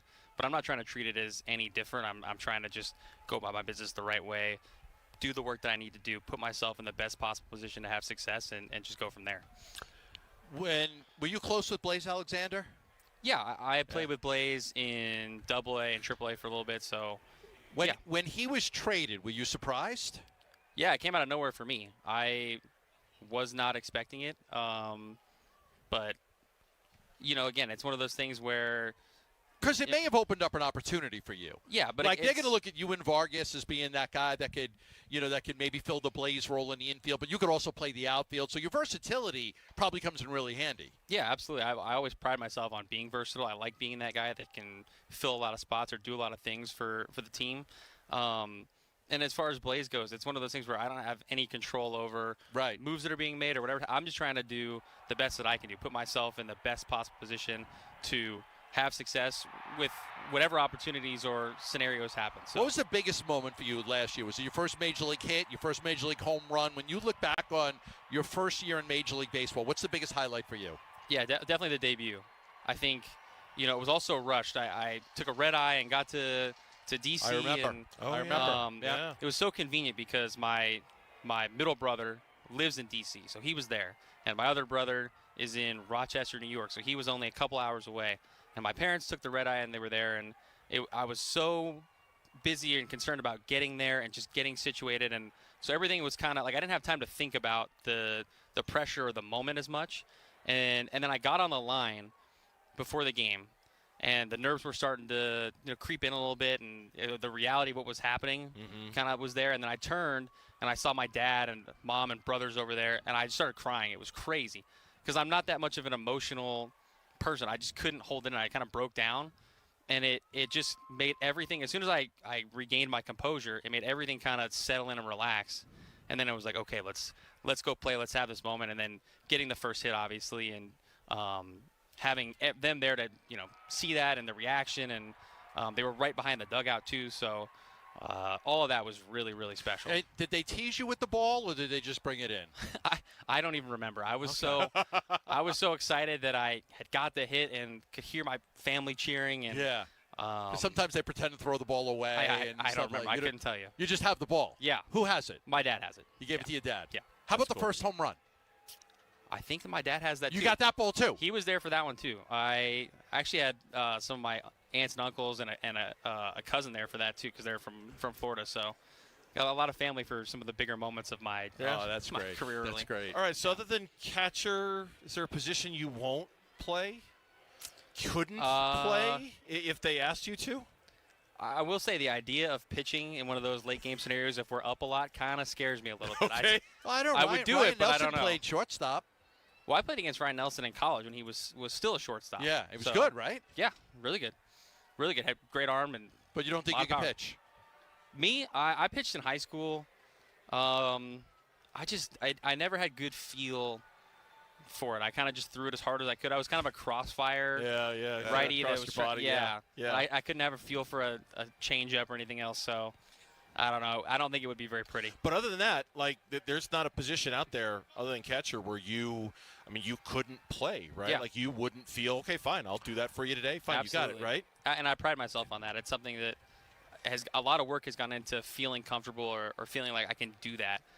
Whether it's getting a little extra infield work at third base or at first base, or shagging in all the different spots in the outfield during BP, just to make sure that you have seen the ball from all different kinds of angles. I know you're not a 10-year veteran, but is it kind of cool playing like Team Mexico instead of the Padres or the Reds or the Mariners? Yeah, it was really cool. I mean, the fans were really into it, and that kind of helps you, get your energy up a little bit. And playing against AT too was a lot of fun, seeing him out there. It's kind of like playing against your best friend when you're younger, and it's like rec ball. You're on the other team, and you're looking over, and so that was really cool. Tim, we appreciate the time. Best of luck this season. Congratulations on the 2 hits today and the great start you're off to so far this spring, all right? Appreciate that. Thank you. Got it. Tim Talbot joining us here on the Burns and Gambo Show. When we come back here on Arizona Sports, the local sports leader, Arizona last night, men's basketball clinched their Big 12 championship. We'll talk about it next on Arizona Sports, the local sports leader. Join Arizona Sports April 11th in Tempe for the 22nd annual Pats Run presented by Tech Systems. This 4.2-mile run walk finishes on the 42-yard line at Mountain America Stadium, home of the ASU Sun Devils. Bring the whole family. Kids can take part in the 0.42-mile Kids Run presented by Shields and Phoenix Children's Hospital. Honor Pat Tillman's legacy and help support the Tillman scholars who carry it forward. After the run, it's the Tillman Tailgate presented by Gila River Resorts and Casinos. Enjoy live music, food trucks, and vendor activations outside the stadium. Learn more and sign up today at patsrun.org. Pro Smile Dental. Remember that name, Pro Smile Dental. Nobody does it better. They specialize in all-on-4 implants, cosmetic, veneers. Listen, if you're one of those people out there, you're losing some teeth, you need your teeth fixed, you got gaps between your teeth, you got a big gum line, discoloration, you don't like the way you smile. I mean, you don't want to go through life not being able to smile and laugh and just have fun. And maybe you don't eat properly because there's something wrong with the way your teeth are aligned. Pro Smile Dental can fix it. They can take care of it. The difference with Pro Smile is very, very simple. Oral surgeons, not general dentists, do the surgery. Now, there's a lot of places out there that will do surgery, but not oral surgeons. They'll just use regular dentists. You want oral surgeons. The lab, the mill, the technicians, the anesthesiologists, all on site. Your entire smile is designed on site, not in 4 different places, and you're going to love this. You can get a custom-designed temporary smile in 1 day. In 1 day. All you have to do is call 1-888-GO-SMILE to set up your consult. That's 1-888-GO-SMILE, or go to ProSmileAZ.com. D-backs fans get access to flexible ticket plans, exclusive events, postseason priority, and more when you become a D-backs Advantage member. For more info, visit dbacks.com/memberships. Now is the time to start building your defense against the sun with All Pro Shade Concepts. Exactly right, Wolf. Smart homeowners are getting their free estimates now for retractable shades and awnings for their patio. Yep, if you wait until the playoffs to fix your defense, you're getting cooked. That's right. Our shades are custom fit, so the earlier we measure, the sooner your home is protected. Beat the summer rush and get your free estimate today and receive free installation. Go to allproshade.com because you gotta have shade.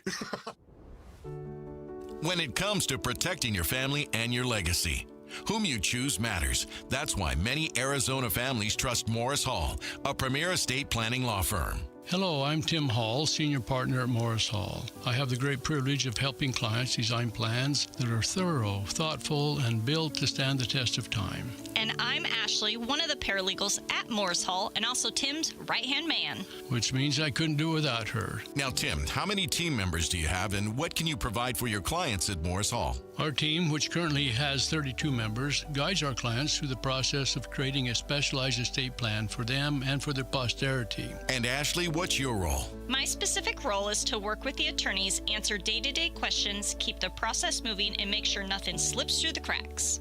If you think we are the right fit for you, please visit morrishall.com.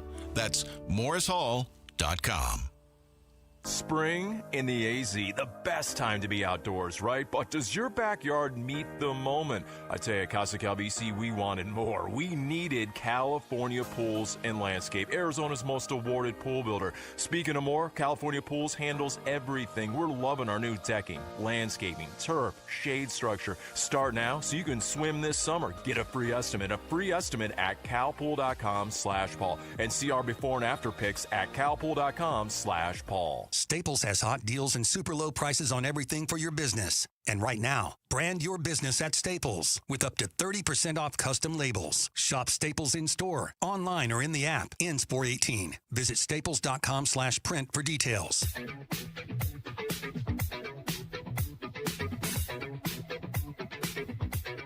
Hey, it's Wolf. What did Devin Booker's return do for the Phoenix Suns? We'll be reacting to Suns Kings tomorrow at 10 a.m. It's Wolf and Luke on Arizona Sports 98.7, the Arizona Sports app, and the Arizona Sports YouTube channel. Because of the breaking sports news with Kyler Murray getting released, being informed of his release today, he'll be released next week. Between that and the fact that we're here at Salt River Fields and we've had Tim Taba on the show and Dre Jameson, and we think we're going to get Jordan Lawler a little bit later as well. I can't believe, Gambo, we're 1 hour, 50 minutes, and 45 seconds into the show. You must be dying over there. We haven't brought up your beloved U of A men's basketball team We yet. have not. We've been very busy with the Kyler news. I was able to get some information out there about how that all went down. We've got a lot of Diamondback information that we still haven't got to that I'm looking forward to talking to either today or tomorrow, so I hope we do that. But, yeah, I'm blown away by how badly they're beating these great teams. Me too. I'm blown away Honestly, by how easy it comes to annihilate Kansas and Iowa State and the teams that they're playing. That was another butt-kicking last night. It wasn't a game. These teams are not – these are top 10 teams in the country. They're not even competitive with the Arizona Wildcats. That wasn't a game at all. They blew them out. Iowa State was 6th in the country. Kansas was top 15. And they're taking these teams to the woodshed. It is a great basketball team. I know what everybody's going to say. Well, okay, now you got to get to the Final Four. I get it. It would be such a huge disappointment if this team, they've locked up the number 1 seed in the NCAA tournament. There's nothing that can happen now that would prevent them from being a number 1 seed. Their resume is as good, if not better, than anybody's with all the top teams that they've beaten. And they're just, the thing that's different about this Wildcat team, and I do support them and root for them, and I enjoy watching them. They are just, they're so deep with Aristout coming in now, and he had the monster dunk last night on a follow and an alley-oop, and then he hit the 3. And it's just with the depth that they have, the size that they have, the physicality they have, the senior point guard that they have, the only thing, and I know you had it in your notes, the only thing they don't really have is three-point shooting, but they haven't even needed it. No, they haven't. I do wonder, and I'm not trying to be negative here. I really am not. I do wonder if at some point that's going to come back to hurt them. If at some point during the tournament they're going to wish they had more three-point shooting. But it is remarkable. U of A made fewer than 4 3-pointers against Florida, against UConn, against BYU, against Houston, and against Kansas, and they beat all 5. Last night against Iowa State, they made 6 threes. Which felt like an explosion from distance. It wasn't, but it felt like it. It doesn't mean anything now. It certainly hasn't hurt them now. I think it's fair to wonder if at some point it will during the tournament, but for now, that's not a concern. I'm going back to what you're saying about it, and I watched that game too last night from beginning to end. It's almost boring. Wait for me to finish. It's almost boring how easy it is for them to dismantle teams that are this good. Like Iowa State's the 6th best team in the country. It didn't look like it last night. No, they couldn't shoot. Kansas is the 14th best team in the country. It didn't look like it last night or 2 nights ago. Clobbered them with 2 huge runs. It's just they are so stifling, and they're so good at making you uncomfortable, and they take you out of everything that you want to do. It's easy, it's routine, it's boring almost to a point, and I look forward to the tournament, not because necessarily the pressure that's going to be on U of A. I'm kind of looking forward to see if there's somebody out there who can challenge them and who that team is going to be and how are they going to challenge U of A, because so far they're playing some of the best teams in the country in this conference, and they're blowing through them. Just absolutely blowing through them. I would think Michigan or Duke would be it. I would think that's it. I don't know that there's anybody, unless Arizona has a really bad game and somebody shoots lights out. I only think Michigan and Duke can beat them. You said who could beat Arizona? I'm not going to say nobody. Michigan can beat them. Duke could beat them. I don't know if UConn can in a neutral side. Arizona went to Stores and beat UConn there. I just think that they're very deep and they're so physical. Waka and Krivas, they're so physically gifted as a team. They could and even like Karchenkov is big. Mm-hmm. He's big and he's strong, and it's just it's amazing to watch this team play. And I think they're gonna get a top seed. I think you'll look at the 2 and the 3 and the 4 seeds, and you see if any of those teams match up with them. I don't know if any of the later teams are going to be able to beat them. It's been a great year, but you got to cap it off now. They were saying it last night. It's been 25 years since they've been to a Final Four. It's been 10 years since they've been to an Elite 8. It's just it's been and they're a blue blood. Way too long for a program that belongs in the blue blood conversation. You can't be a blue blood if you're not getting to Elite 8s and Final Fours. That's where the blue bloods go. Yeah. Right? Like it's hard to say they are when they haven't been to the place that blue bloods are supposed to routinely be able to go to. So a lot on the line for them. They've got one more regular season game against Colorado this weekend. Then they won't make their Big 12 tournament debut until next Thursday, I believe. Double bye. They've got the double bye. When we come back, as long as Jordan Lawler isn't stopping by, because we're expecting he might be a little bit later, Lauren is going to be stepping in with the 4 o'clock reset to get us all caught up on what's going on in sports next here on Burns and Gambo. Live streaming audio, podcasts, video highlights. The Arizona Sports app has all this and more from the local sports leader and Phoenix Suns play-by-play. Devin Booker from downtown. Download the Arizona Sports app, presented by Ready Services Plumbing and Air Conditioning.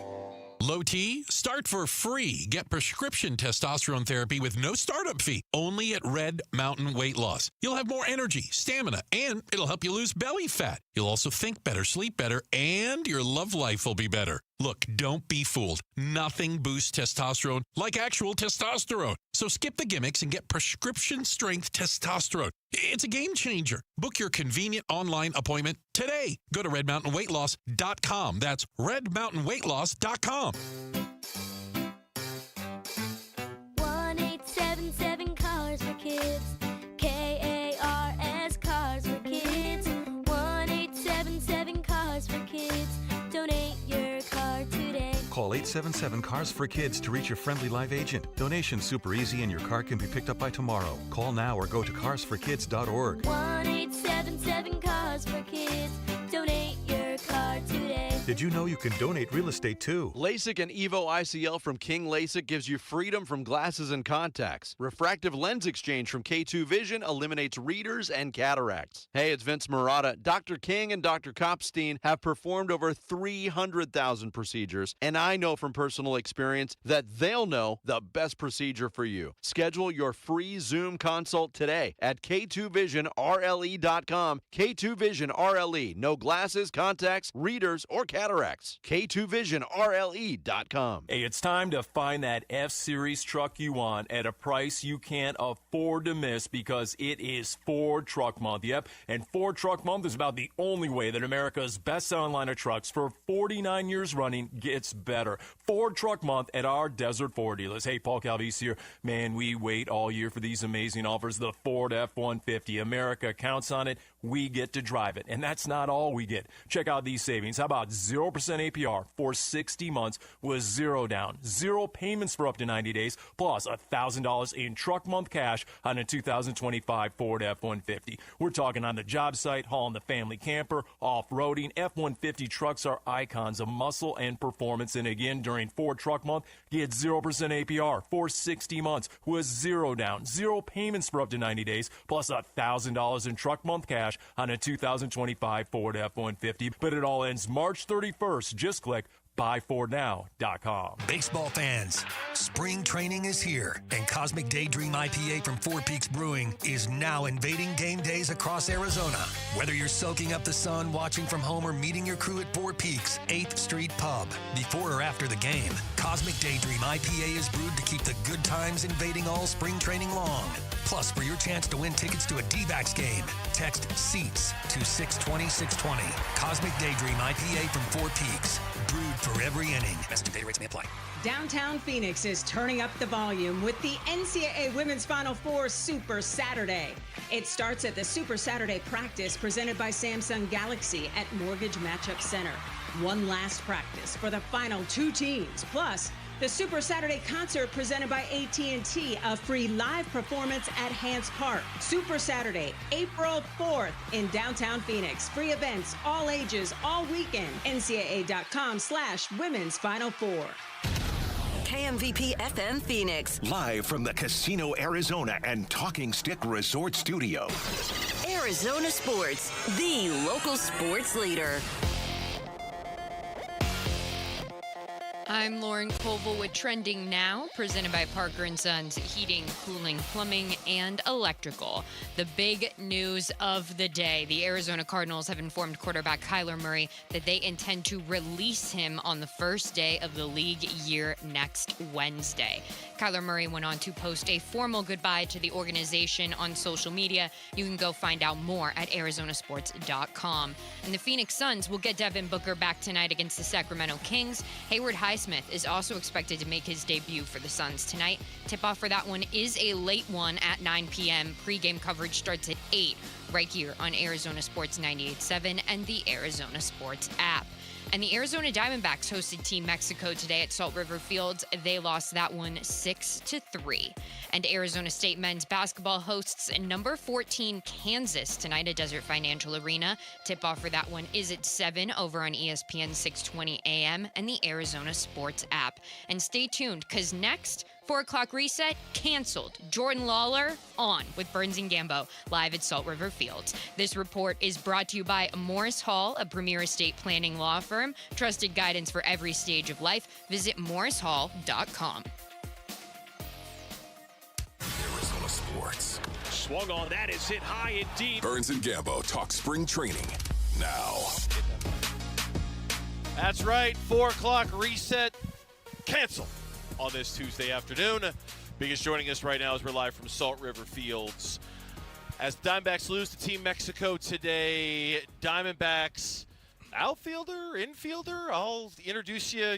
I'm going outfield. Outfielder, I'm going outfielder. Diamondbacks right outfielder Jordan Lawler joining us here on the Burns and Gambo show. If the shoe fits, I guess, right? There we go. Yeah, I'll take it. Diamondbacks player. I'll take Diamondbacks that for player. now. Yeah, there you go. There you go. Yeah. I think it's a plus with your versatility. You can play shortstop, you can play in the infield, you can play left field, you can play center field. That's a credit. That's how you stick around in this game these days, isn't it? Definitely, yeah. I want to do whatever I can to use my athleticism and let that play. So wherever that's at.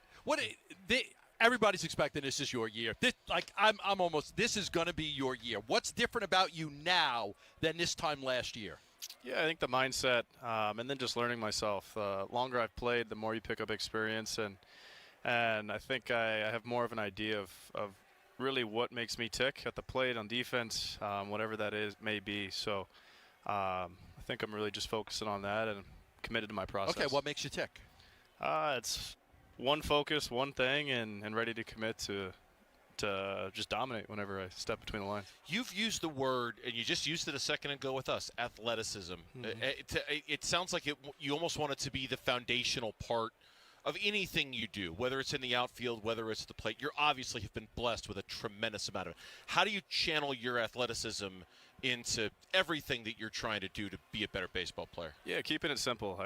Everybody says it, but it's a different thing to actually do it, and that's where I feel like I've taken that step is figuring out what works for me and what work is perfect, what work is too much, and being okay with that. I like to work hard and like to do a lot, so I think sometimes scaling it back and just figuring out what is that, the 20% of my 80, that's going to give me the best results. At what point this offseason did, either through a conversation with the organization or just through your own analysis of the situation, did you go, okay, I need to really start working on my outfield skills to be prepared because that's what they're going to ask me to do, or that's what they are asking me to do? At what point this offseason did you see that vision? Did you commit to that? And what did you do to prepare yourself kind of for this when that moment happens? So kind of a two-parter there. Yeah. Early on, so we talked last series in San Diego last year. I just had a conversation with McKay, actually an outfield line, and we just talked about the idea of being in the outfield. And then we actually made the decision to go to the DR this year. So I went back, played with Felisa again. I ended up getting 3 or 4 games. The weather wasn't too great, but that decision to go to the DR was to get actual game reps. I've had a few when I was in high school, and then I had a handful when I was kind of coming up in travel ball, but none professionally. So that was my Did you get enough in the DR? I mean, we were kind of following from afar, and I was surprised a little bit at how few you got. Were you wanting more? What happened there that didn't allow you to get maybe as many as you would have wanted? Yeah, I definitely wanted to. We just kind of ran into an injury bug. Okay. And, I was really the only shortstop on the roster that could play the position, so they needed me for the team, and that's what I did until we kind of shored that up. Did you get to see any sights or anything in the Dominican? You go around a little bit? And yeah, second time there. First time actually hung out with Perdomo, so I went to his house. Did? His mom made us some great food. No way. It was amazing. Yeah, I loved it. So what was it called? Do you know what it was called? Fritos. So like just kind of fried meat, salami, different kinds of chicharrones, tostones. Oh, man. Yeah, so that was really awesome first time. And then this time I actually went to Casa de Campo with my mother for the end of it. So, got to see some of the country. I've seen a lot of the country now. Was it beautiful? I went to some cuevas, which are caves. Caves. Yeah. So, I mean, we saw that whole southern to eastern side. Yeah, that's fantastic. I love to travel. Me and my wife travel a lot. You're still just 23 years old. Mm-hmm. Do you feel frustrating or pressure? You were the 6th overall pick. With that comes the pressure and the expectations that you're going to make it to the major leagues fast. You're going to dominate. You're still just 23. Do you think about that at all, or do you feel pressure and frustration with how long it's taken you to get to this point right now? I think it all comes back to perspective, and I've been able to kind of take advantage of the opportunities that have been given to me, and just really living in the moment and really enjoying it, and this is another year, another blessing to be out and wherever it is, outfield, infield, and just be with these guys again. So no frustration. It's more of just it makes you value the game even more. This is my 4th or 5th professional season now, so it feels like it's flying by. It's a hard game. It's the hardest game to play this game. When you look at where you are now and how far you've come, are you pretty satisfied at your ability to, when you fail, to be able to react to failing? When you have a tough game at second base and Lovello brings you in and you're not going to play the field, we're just going to have you. Have you been able to learn from your failures and deal with that easier now? Definitely. Like I said a little earlier, experience, and if you're willing to learn from that experience, whether good or bad, I don't see failure. I just see it as like learning opportunity, honestly. So I succeed or I'm learning. And good way to look at everybody's path and journey is different, and I've embraced that, I've embodied that, and the more I've begun to accept that and just continue to put in the work day in and day out and kind of lean on my support structure around me, good things have happened. Jordan Lawler is our guest here on the Burns and Gambo Show. Diamondbacks lose to Team Mexico today in an exhibition. They'll be in Mesa taking on the A's tomorrow, I think. As far as you at the plate and I'm not going to sit here and pretend like I've watched every single at-bat, but I've read some of the reports, I've seen some of your quotes, and it does seem like the walks are up, which for you is obviously a very good thing. The recognition of the breaking pitch, especially the right-on-right breaking pitches, right, and your ability to kind of lay off of those or work off of those. How do you feel like your adjustments at the plate have led to the success you've had so far this spring, kind of changing who you are, or at least adapting who you are a little bit as a hitter? Yeah, I think it all comes down to your approach, right? So the mechanics, your mechanics, you work all offseason for that, and then you trust them, and then kind of game playing and how am I going to face this pitcher tonight or the afternoon, and again, like I said earlier, committing to one thing and committing to where do I want this ball off this pitcher, and just being hard-headed and sticking to that, and then being able to be so in the moment that you can take what the pitcher's giving you, read that information, and if you have to adapt, you have to adapt, but then you commit right back to whatever that next decision is. After last season, did you have a checklist of, okay, in the offseason, in addition to transferring to the outfield or at least giving it a look, here's what I want to work on, here's what I know what to do, and was that your approach at the plate? Was that the number one thing on your off-season checklist in terms of what you want to do? Yeah, there's a few small mechanic things. I'm a little taller. Again, be more athletic like I was when I started my career. I was a little bit wider last year, which obviously good numbers there, but still just being more adaptable and being able to use my body, how I want to use my body. And then, yeah, I would say kind of after I got through, I had wrist surgery this offseason, and once I got through that, it started to be more of like swing decisions and kind of pitch selection and just training that because you can train it. So yeah, you shortstops could play almost anywhere on the field, right? Every coach says, if I had 7 shortstops, I'd win every year. How easy has it been to go from being a shortstop to a center fielder?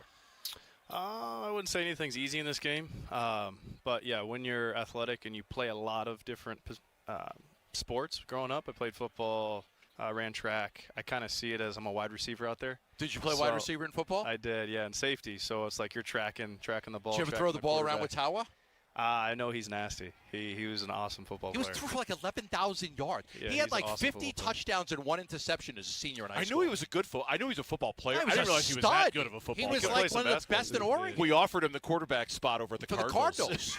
He didn't bite, but he could do it. Yeah, but we don't want to go from one 5'11" quarterback to another 5'11" quarterback. We need a little size at quarterback. No, we never said we were the night show here. I'm a Texas guy. Kyler's a Texas guy to defend my people. Yeah. No, but like he could. Have you thrown the football with him? I have. I haven't thrown it with him, but okay, you've got to do that. I know he's awesome at football. Yeah, I want you to bring a football in one day, and I want to get how good is he still at throwing the football? Whoa. He's a humble guy, though. He is. Like I was talking about it, and he doesn't want to brag at all about it. Like he's very humble. That's why I'm going to brag for him. Yeah. He was awesome. Outstanding. Numbers were freaking awesome, but he loved baseball more, and he went to Stanford to play baseball. That's outstanding. Yeah. Well, Jordan, we appreciate you coming by. We wish you, of course, the very best. All eyes are on you, man. We've been talking about it all spring long as the guy to watch. So you're off to a great start so far. I got your first home run in the Tiger Series. All right. Let's do it. That's the first one. I'm calling it right now. Okay. Tiger Series. So during the first homestand, during one of those first 3 games home run in against the Tigers. Tiger Series. There I we got go. you. I like it. got you. Give me Okay. some. Well, there we go. All right. Jordan Lawler, our guest here on the You Burns don't have to and give me Gambo the show. ball if you hit it out against me. No, you get to keep it. I don't want it. Dear I God, don't want please it. don't. Yeah, please I'll don't. sign it for you if you want, but you can keep the ball. There we go. When we come back, we're going to talk with the man calling the shots around here with the Arizona Diamondbacks, Torey Lovullo, manager of the D-backs, will swing by and join us next here on Arizona Sports, the local sports leader. The Cardinal decision on K1 is made. Cardinals will be releasing Kyler Murray when the new year begins. That is next Wednesday, 1 week from tomorrow. Gambo spoke to a source, said they tried as best they could to trade him. There were no takers to make a deal, so they felt this was the thing to do, was to release him and get ahead of it. They're not sure what direction they're going to go in right now, but they did know that the first step was moving on from Kyler. Where will K1 end up? Who's the next Cardinals QB1? More on the Cardinal decision to release Kyler Murray is yours on YouTube, the Arizona Sports app, Arizonasports.com, and 98.7. Hey, it's Paul Calvisi, and I'm here with Matt Dagas, president of Bright Wealth Management. And Matt, most people enter retirement without a real roadmap. They do, and it's really risky. You need to know how your income works, how taxes affect it, and how long your savings will last. And you help people understand the whole picture. Yes, we build complete retirement plans that are simple to follow and designed to protect your future. And listeners can get a complimentary consultation? They can. Call 844-726-9116. Investment Advisory Services offered through Foundations Investment Advisors, LLC, an SEC-registered investment advisor. The content provided is for educational purposes only. I'm Matt Morgan of Morgan & Morgan, America's largest injury law firm. I've had the privilege of seeing miracles, broken families rebuilt, every crash, every workplace injury, every medical mistake. Fighting back can work. We've gone toe-to-toe with insurance giants, and we've won a lot. Over $30 billion recovered. Size matters. Reputation matters. Results matter. There's only one Morgan & Morgan. Morgan & Morgan, forthepeople.com. Arizona lawyer will handle Arizona cases. Prior results do not guarantee a similar outcome.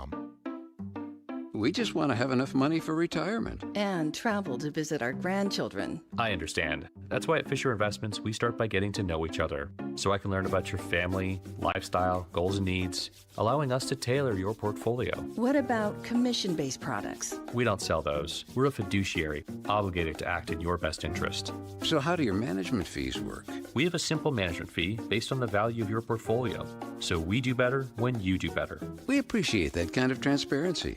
We also check in with you regularly to keep you up to date on the markets and your portfolio. Well, what other services do you offer?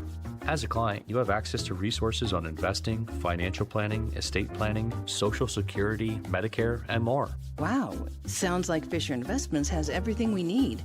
At Fisher Investments, we're clearly different. Learn more at FisherInvestments.com. Investing in securities involves the risk of loss. Jackson Hewitt knows taxes are complicated, and with multiple jobs and tax forms, they're like Sonata complicated. Our no surprise pricing keeps things simple. Jackson Hewitt does your taxes for only $149 or less. And since we know all the new tax codes, you could get thousands back. So what are you waiting for? Hurry. File with Jackson Hewitt today for only $149 or less, guaranteed. Limited time offer for new clients on federal returns. Participating locations only. Terms at jacksonhewitt.com/149. This is the story of the one.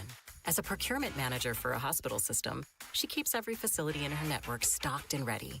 That's why she counts on Grainger to be her single source for thousands of products, from disinfectants to lighting, air filters, and more. And with fast, dependable delivery, Grainger helps her keep every facility stocked, safe, and running smoothly. Call 1-800-GRAINGER, click Grainger.com, or just stop by. Grainger, for the ones who get it done. This is the story of the one. As a maintenance tech at a university, he knows ordering from multiple suppliers takes time away from keeping their arena up and running. That's why he counts on Grainger to get everything he needs, from lighting and HVAC parts to plumbing supplies, all in one place. And with fast, dependable delivery, he's stocked and ready for the next tip-off. Call 1-800-GRAINGER, click Grainger.com, or just stop by. Grainger, for the ones who get it done. Jackson Hewitt knows taxes are complicated, and with multiple jobs and tax forms, they're like Sonata complicated. Our no surprise pricing keeps things simple. Jackson Hewitt does your taxes for only $149 or less. And since we know all the new tax codes, you could get thousands back. So what are you waiting for? Hurry. File with Jackson Hewitt today for only $149 or less, guaranteed. Limited time offer for new clients on federal returns. Participating locations only. Terms at jacksonhewitt.com/149. Arizona Sports. Right field on its way. See you later. Burns and Gambo talk spring training now. Live from Salt River Fields on this beautiful sun-soaked Tuesday afternoon here in Arizona Sports, flagship home of the Arizona Diamondbacks. No visit to Salt River Fields to talk D-backs baseball would be complete without the manager of the Arizona Diamondbacks, Troy Lavello, coming on by to talk a little shop with us for a few minutes. It is good to see you. Likewise. You look relaxed. You look refreshed. Yeah, you look like you lost a little weight. Yeah. You look like you've been taking care of yourself this. You look good, man. I appreciate that. Lots of love, you guys. Yeah, I don't have the bags under my eyes. I'm not eating late at night. You doing a Botox like Dre Jameson? No, maybe one day, but I mean, I'm 60. I got what I got. I'm going to live with it. When did you hit 60? 60 in July. So I'll be 60 in November. Yeah. Yeah, happy early birthday. But wow, we're almost yeah, there. I'm proud of the hair I got. You know, I got a little bit of hair left. Yeah, it's just one of those things. You wear it great. Thank you. I turned 55 tomorrow. Oh my God! Yeah, happy birthday! Double nickels tomorrow. Yeah, so a little bit behind you, but what are you gonna do? I'm gonna host a show with him tomorrow from 2 until 6. That's the gift you gave him. I got him a cake yesterday. I brought in a cake yesterday. That's so good. It was funny. Go ahead. You know, look, the season does get long, and it's a grind. It's a 6 months grind. And we were just talking about that. So, I did lose a little weight. I changed my diet. Like it, yeah. I want to put on the uniform. I don't wear my uniform because I have a big belly, and the belly gets exposed when I put on the uni. So that's why I wear these big baggy clothes. But I'm super excited to get back in the saddle with you guys, see what the season's all about. Yeah. I'm excited about your options in the bullpen. Yeah. You don't have the $15 million closer. Yep. I love Loizaga if he can throw strikes and not walk anybody. I love him as an option. He's got the best stuff you have. Seawald's velocity's up a couple of ticks. I'm a big Ginkel and Thompson guy. Both of those guys came over and said hello to me. Ginkel's like, I was just in Torrey's office. He's got a picture of you in there. I'm like, so there you you still go. got I told you. He's like, Gambo, he still has. He got a picture of you. I was just in his office. He's got a picture. So I like the way you're set up. You don't have that one guy. I think you'll probably give Seawald the first crack at it because of the experience. But I think Loizaga's got an opportunity too if he can throw strikes. Tell me where you are now with setting up your bullpen. Yeah, I think we got a lot of really good candidates that the front office brought in. Some non-roster guys, some guys that are ready to take the next step that have been brought up through the system. That's guys like Jameson. But we love our options. The velo's starting to creep up there a little bit. You know, the 91, 92s have been elevated to 94, 95, 96. And you're right, Loizaga, he's got a lot of fuel in that arm, and he looks really, really good. He's healthy. He's throwing the ball well for us. Throwing strikes. He's in the mix, and I like the competition, and I like what I'm seeing. Where guys are pumping some heat coming out of the. And I'm not a velo junkie. I just know you make a lot of mistakes when you're a hitter when you get in that type of velo. Misbats. It's a very, very good competitive camp right now. Our camp is going in the right direction. These boys are getting after it. I couldn't help but notice. Speaking of velo, and I don't want to make too big of a deal out of it. Paul Sewald might have found a couple extra miles per hour. I know it was just one outing, but I know he dedicated a lot of his offseason to trying to find even just a little extra juice in there. How does that change him and make him closer to the version he was for you back in 23 when he was shutting the door on all these games? Yeah, the Fountain of Youth. I think he found it, right? We got to find out where that is, and we're gonna give him the opportunity. You know, Gambo's probably a little bit in my head. He's gonna be somebody I'm gonna strongly consider because he's already been on the back end. But 93 is different than 89, 90 when he left us, and I think he was just a little bit banged up, a lot of wear and tear on that body. But he's done a really nice job of getting himself in great shape, working hard, and we're seeing that fastball climb, good rise, good velo with good secondary stuff. So I don't know what these kids are doing to throw that hard. Paul Sewald definitely found it, and he's looking really good as well. All right, rotation. I know you haven't made any decisions yet. My understanding is it really depends on if Merrill's able to be in the rotation for the second series against the Tigers as to how you play everything out. I don't think you'll go Nelson, but it could line up Gallen or somebody else. But when do you want to figure that out? And part of it is Soroka's gone and Erod's gone. You got to get those guys come back and then kind of get your schedule guy. You got to get them on the right schedule. When do you try to play it out as to how I'm going to fix the rotation? How much of it depends on if Merrill's able to pitch against the Tigers? A little bit. We're hoping that he could join us on the back end. I think the days are very important here in the next couple that will determine if he's going to be ready to start the season or not. He's feeling good. He played catch today. I haven't gotten a report on how he's actually doing through the rest of the day. I'll find that out tomorrow. But we got to figure out 1, 2, 3. That's my big concern. 4 and 5, that'll fall into place once we set eyes on Erod and pitching for Venezuela and Soroka pitching for Team Canada. So there's a lot of contingencies. They got to be built up. They got to go out there and do their job. We're We're watching their build up. We're watching their overall workload with where they're going to be performing, and then we're going to add it all up and figure the game out. If Merrill were to avoid a stint on the IR and were able to pitch in that first series against the Tigers, you know, when does he need to get back on a bump? I mean, like, when is sort of in your mind it kind of has to, in order for the math to work, it has to happen by this day in order for him to be ready for it? Yeah, I think it's coming up here pretty soon. So I know that there was talk, depending on how he was doing today with his catch program, that he's going to get on the bump and throw a bullpen. He's still built up. There's a lot of strength. He's just got to make sure he's asymptomatic. I know you guys know this, but we have a calendar. The medical team will put a calendar together, and it's a target date this on this day, and then it's work backwards 5 days at a time, and then you go the next day. What does that look like? And each day that Merrill is giving us the go, we're closer to understanding when that day will become. We don't know what it is, but it's getting very, very close. Okay. The history of guys going from AA to the major leagues is not good. Yeah. The numbers, the history is not good. Would it benefit Waldschmidt? Yeah, you're good. You follow it, man. You're good. You're on the right scent here. Go ahead. Would it? Yeah. Okay, the history is terrible with guys going straight from AA. Yeah. Would it benefit him to get regular at-bats in AAA? You know, especially if Gurriel's going to come back in the first 3 weeks, which I think he'll be back in the first 3 weeks. I don't know, playing him twice a week would be any benefit to you. Well, I understand the logic. I know the AA transition to the big leagues. We can at times throw that out the window. We're down Corbin. We got to consider him down until we know he's coming back. We're down Gurriel.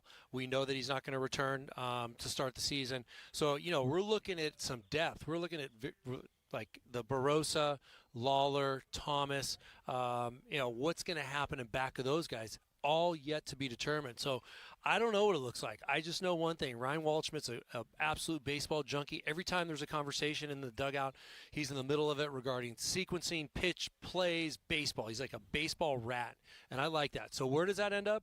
I don't know. We got a lot of thinking to do here. We got to get guys healthy. He's going to be a good player. His time will come. You lost Blaze. I know you guys will absolutely look to see what guys you added Beeks when the Astros didn't put him on the roster. Yeah. And I know Mike will probably look to see if there's an infielder out there that gets cut from another team that you guys like. In the meantime, you've got Vargas, you got Tawa. Blaze was great for you, but you've got to replace him. How does that competition look right now? Real good. They're both playing really, really well, Tawa and Vargas. And, you know, in one scenario, we carry both of them. If they continue to perform and the evaluation lands on them, that they make the team. But I like those players. I like the way Timmy Tawa plays the game. He brings a football mentality to the game of baseball. He's got a zero back down idea when he's between the white lines. Vargas just kind of growing and learning each year. He's a very heady, smart, dependable player, solid defensively, switch hitter, barrels up fastballs. The bottom line for me is when you're a bench player, you got to handle velo. You got to be able to sit in the dugout for 7 innings, come in the game, and turn around 98. If you can handle a fastball, I always put you in the category of being a very capable bench player. That does not sound easy. It doesn't sound easy. Yeah. I want to ask you about another guy since Gambo, you know, and I might not be on the scent here at all, but I'm curious about Tommy Troy. Yeah. And how Tommy's doing for you because I know the numbers, they're fantastic. Yeah. He looks like a Diamondback, yeah. Right? Like, not the tallest guy in the world, but the bat-to-ball skills are absolutely amazing. Like, you know, like almost like that prototypical. How's he doing, and where does he kind of fit into the puzzle when all of this is said and done? Yeah, right. What's with the short guys? We like short guys, You right? like the short guys. Yeah. You do. It's like a thing, right? Yeah. Like you draft the short guys that everyone says, oh, he's too short. Oh, yeah, watch this. And he just hits all day long, right? He's got that God-given strength. Like, you know, Corbin Carroll, the ball's electric off his bat. Tommy's got those same qualities. He's still learning. You know, I had a moment with him today. I don't know if you saw. He wandered off the base. He thought it was ball 4 when it was strike 3. And there was an out between first and second base. So I basically told him that was a cluster F, and that can't happen ever again. Like, put yourself in Dodger Stadium. We're getting booed off the field, laughed off the field, and you're getting sent down after the game. It can't happen. So there's a lot of little things that he's got to tighten up. He will. He's on the right path. And I put him in the category of Waldschmidt. They're in camp. They're doing a great job, and anything's possible. He's loaded with talent, and he's coming. He's really, really doing a good job. We got Francisco Cervelli managing our Italian team right now. I'm thinking in a few years, if you decide to call it quits, I want you to manage our Italian team. Do you want to be I want one to of be the coaches? There. Yes. Okay, yes. let's do that. Can we make it happen? Did you see Benji Gill's son playing second base? We can do something like that. We'll put you out there. We'll put Q on the team. We'll figure this out. We're going to make it happen. Yeah, we could incorporate that. Yeah, just I'll take any role. Just not a PR guy, but you as the manager, and I'll just have some kind of role in the background. Yeah, I'm bench coach. We drive Bernsey crazy with this stuff. It's fun. I'm actually going to Italy for the first time this summer. Oh, I'm so happy. That'll be such a good time. I'm so happy. Florence, Rome, and Positano. Oh my God, I'm so jealous. Yeah, we're looking forward to it. I love it. I will say this: a couple years ago, I tried to before I was a manager, I tried to get on Team Italy staff several times. Yeah, and I got shut down. By who? I don't know. Mr. Italy himself. I don't know whoever. The Prime Minister. I don't know. The President. I am put in to be the ambassador to Italy. I really have. I'm not kidding. It's not a joke. Let's go. I really have put in to be the ambassador to Italy. Yeah. With the powers that be. Haven't heard back yet. But if I get Shocking. We're in. I'm working it. I'm working it. Yeah. I would be honored. Look, I was born and raised in Southern California. I am a proud U.S. citizen, but I am so proud of my heritage and my grandparents. I am very Italian, and I love my heritage. That's exciting. Yeah. We could get you citizenship if your grandparents never naturalized. Yeah, my maternal grandmother was never naturalized. So we're in. I can work through that. I could get you citizenship. Yeah. I'm serious. I can. No problem. First things first. Yeah. Let's manage this baseball team right. this year. I got you on that. Well, let's stay in the moment. Let's stay present and just worry about tomorrow against the A's and figure that out. We will. Look, I love my time with you guys. And look, the week that every week we're together, you kind of give me a chance to laugh. You laugh with me. I kind of laugh at myself. We talk about hard-hitting details about what's going on, but you guys are good for my soul, and I really appreciate it. Well, you're a good manager. Honestly, appreciate that. And I'm glad that you're still here. And I think you'll do a good job with this team. I appreciate you guys. That made my day today. I appreciate it. That's the thing that made my day, so I appreciate I that. appreciate it, Bernsey. Thank you, Tori. Appreciate it. Yeah, Tori Lavello, manager of the Arizona Diamondbacks, joining us here, and we appreciate you coming by. Tori Lavello, as they lose to Team Mexico today. When we come back here on the Burns and Gambo Show, we go back to our top story of the day. Kyler Murray released by the Arizona Cardinals. We'll give you the latest next on Burns and Gambo. The D-backs 2026 Cactus League season is underway. 1-2. That one swung on and drilled. High and deep.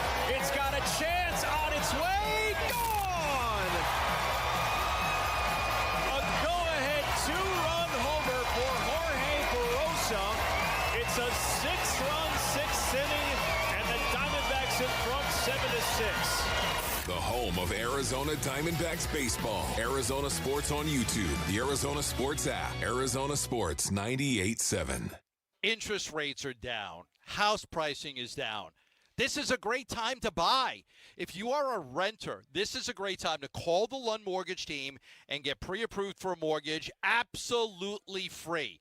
The Lund Mortgage team has over 35 years of experience right here in Arizona. They're a family-owned company, and they're the only mortgage company I've ever used. It's true. I've only used the Lund Mortgage team because they're local, because they make sure I get the right mortgage. They don't sell me something I don't need. They always make sure to understand what your wants are and what your needs are to get you the right mortgage. So if you want to refinance, if you want to do a new home loan, or you do want to get pre-approved for a mortgage absolutely free so you can get out of renting and own your own home, call the Lund Mortgage team today. 623-889-0130 or online at lundmortgage.com. And it's Testimonial Tuesday from Ready Services Plumbing and Air Conditioning. Ready! My technician let me know everything he was doing and finally found the problem. He took his time and he made sure everything was working perfectly before he left. Thank you, Ready Services. Ready Services Plumbing and Air Conditioning appreciates all of our customers. Always ready since 1957. Saving you money and doing business the right way. Your home of the no-fee emergency. ReadyServices.com. Ready. At Sonic, the All-American Smasher is at the top of the burger food chain. Get it hand-smashed and made to order with a side and medium drink for just $6. That's not just a big deal. That's a giant, massive, gargantuan, humongousaurus rex of a honkin' big deal for just $6. A deal this big shouldn't cost this little. Get the Sonic $6 All-American Smasher Meal today. Tax not included. Exclusions apply. Limited time only at participating Sonic drive-ins. If you want to live free, yeah.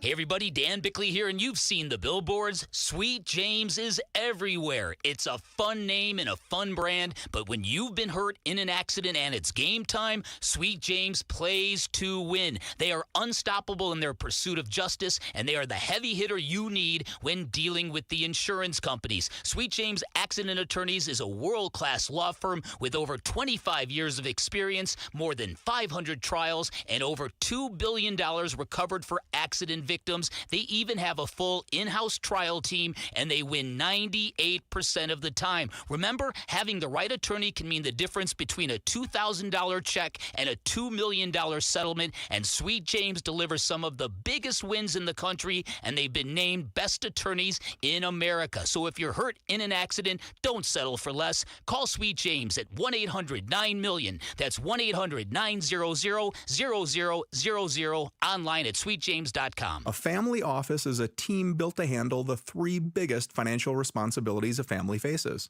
wealth management, tax strategy, and estate planning. Most firms only manage your investments and refer the rest out, hoping everyone stays aligned. At Trajan, we built something different. Your wealth, tax planning, and estate planning are handled together inside one firm, under one roof. There's no guessing whether your CPA, advisor, and estate attorney are truly in sync, because our team works together every day on your behalf. When your financial life becomes more complex, your advice should become more coordinated, not more fragmented. One plan, one trusted team. Call Trajan today, 480-360-7900. That's 480-360-7900. Trajan Wealth, an SEC-registered investment advisor. Additional services through Trajan Estate and Trajan Tax. Additional disclosures and accreditation at TrajanWealth.com. I'm Lauren Colville with Trending Now, presented by Parker & Sons, heating, cooling, plumbing, and electrical. The big news of the day. The Arizona Cardinals have informed quarterback Kyler Murray that they intend to release him on the first day of the league year next Wednesday. Kyler went on to post a formal goodbye to the organization and the fans on social media. You can read more about that now on ArizonaSports.com. And the Phoenix Suns will get Devin Booker back tonight against the Sacramento Kings, and Hayward Highsmith is also expected to make his debut for the Suns. Tip-off for that one is late at 9 p.m. with pregame coverage starting at 8 right here on Arizona Sports 98.7 and the Arizona Sports app. And the Arizona Diamondbacks hosted Team Mexico today at Salt River Fields. They lost 6-3. And Arizona State men's basketball hosts number 14 Kansas tonight at Desert Financial Arena. Tip-off for that one is at 7 over on ESPN 620 AM and the Arizona Sports app. This report is brought to you by K2 Vision RLE. No readers, glasses, contacts, or cataracts. Schedule your free Zoom consultation at k2visionrle.com.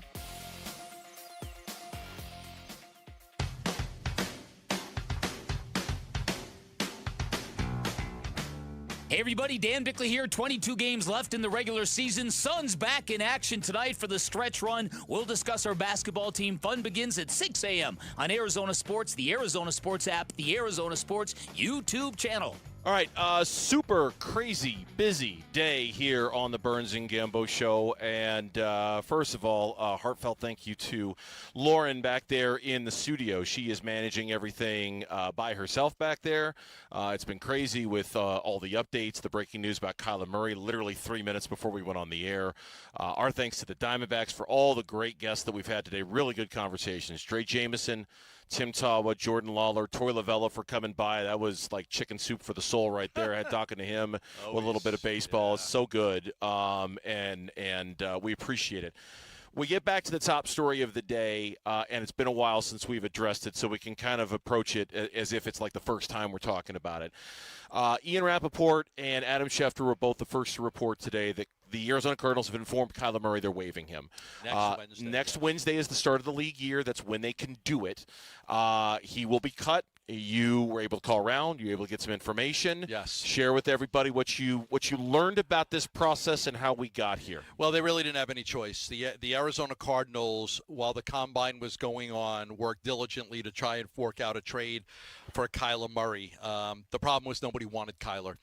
There were talks with several teams that have interest in Kyler to see if those teams would be what's a word? Agreeable? Agreeable to, sorry, I can't speak right now. If they'd be agreeable to a trade, but the answer was no, they were not. The contract was just too big. At some point, you felt like you weren't even trading the player anymore. You were just trading the contract. But yes, while the combine was going on, the Arizona Cardinals did have communication with several teams to inquire about the possibility of trading Kyler Murray to those teams. It never went anywhere. It didn't go anywhere. There was never even a chance they could have traded Kyler. There was nothing close to trading Kyler. There was nobody that wanted to trade for Kyler. At that point, there's no use to hang on and try to see if another couple days are going to make a difference. They decided to waive him. It'll be official on Wednesday. Once now the process will begin. They're figuring out exactly what the cap will be. What I was told is that most of the cap hit will be this year. Most of the cap hit will be this year. Now we'll start to talk about how does that affect them. My understanding is that they're going to explore all options via trade, free agency, and the draft to find their next quarterback, leave no stone unturned. Haven't determined how they're going to do it yet, but you have to figure that big cap hit may have an effect on their ability to go after some of the higher-priced guys. If they designate it post-June 1, which at this point we have no reason to think that they won't, according to the website overthecap.com, which I'm not guaranteeing it's completely accurate, but usually it's pretty close. A post-June 1 cut of Kyler Murray gives them a $47.5 million dead money hit this year. A $7.2 million dead hit money on the cap next year. Which would leave them with about $5 million in cap space before any other cuts? Yes. Now, my understanding is the Cardinals will have a $54.7 million dead money against the cap this year. That would leave them with only $2 million in cap space. Now, there are ways for them to create space. Yes. There are lots of ways for them to create space. And whether it's Dalvin Tomlinson, whether it's Zaven Collins, whether it's James Conner, whether it's Evan Brown, there are upwards of 7, I think, really obvious players, and even closer to 9 players that if they wanted to, they could cut. And we're talking of a savings of nearly $50 million, if I remember the story right. So, I mean, they can get some of that cap space back. And we'll talk a little bit later, but I think you're right. I think the fundamental question is, did they just take themselves out of the Malik Willis running? If that's $20 to $30 million, that becomes very difficult to do. Because how much cap space can you create now that you've got this dead cap hit from Kyler on your table, and having to deal with that? So that could change the dynamics quite a bit. Potentially. Could change it. Dalvin Tomlinson is 9.4. James Conner is 7.6. Sean Murphy-Bunting is 7.2. Bilal Nichols is 5.8. Akeem Davis-Gaither is 5.2. Evan Brown is 5. Zaven Collins is 4.4. If you even wanted to go deeper than that, you could go Baron Browning and Yelda Froholt, though I would imagine they wouldn't want to cut quite that deep. So the cap is always kind of a fluid thing, and I don't know the answer, but obviously the question now kind of moves to, okay, who's next? And it's a question we've been trying to answer for the last 2 weeks. These aren't necessarily new conversations, but now that we know that trading him is not an option, and the cap savings that come with trading him is not an option, it might change the conversation a little bit. It really might. But the other thing that benefits them too, there aren't a lot of teams that can afford Malik Willis either. The Dolphins can't. If they do the same thing with Tua that the Cardinals just did with Kyler, they're more screwed than the Cardinals are cap-wise. So it's going to be just as hard for them to find a way to sign him. And then it goes, okay, so if not them, does he really want to go to Cleveland?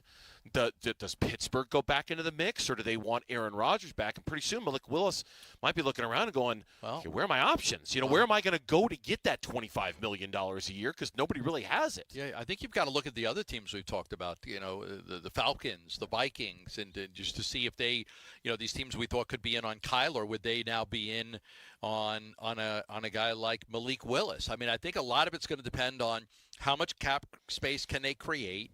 How many guys will they have to move off of? But then again, remember, every guy you're moving on from, you almost have to, you've got to address other areas. People are talking about, whether the Cardinals could take a Love with the number 3 overall pick and then, use free agency to go get your offensive line. Well, if you're going to spend a lot of money on the quarterback, do you have the money to go sign Malik Willis and then go sign an offensive guard? Yeah. And a running back would be cheaper in free agency. You could go get a veteran running back and not pay a lot of money for a guy like that if you want to have a 1-2 punch of that guy and Benson, or do you love Love and you want him to be your running back at number 3? But if you get Love at number 3, you're not getting Bailey or you're not getting Mawanoa or one of those guys, and now you might have to dip into free agency to address those areas. It's a complicated scenario. It really is. And it really forces you to then spend a lot of money on the offensive line if you're not going to address it in the first round of the draft, which then makes it problematic. Potentially get a quarterback, and now that downshifts you more into the Jimmy Garoppolo part of the store, or the keep Jacoby Brissett part of the store, or the Kirk Cousins part of the store, which is not a part of the store anybody gets excited about when you're quarterback shopping, right? Like that's not going to move the needle that much. It is a very complicated equation. We have a lot more on this over the course of the day, so stay with us. When we come back, though, back here with the Arizona Diamondbacks, and Gambo kind of snuck something in there a little bit with our conversation about Torey Lovullo. Snuck it in a little bit, I thought, about Lourdes Gurriel Jr. Oh, okay. We'll get to that next on the Burns and Gambo Show. Phoenix Suns basketball. Green steps back for a deep 3, and that's banked in off the window for Jalen Green. The bank is open late on a Thursday night, and now Jamari Bouye steals the inbounds pass, throws it cross-court O'Neal for 3. He got it. Back-to-back trifectas for the Suns, and this place is going crazy.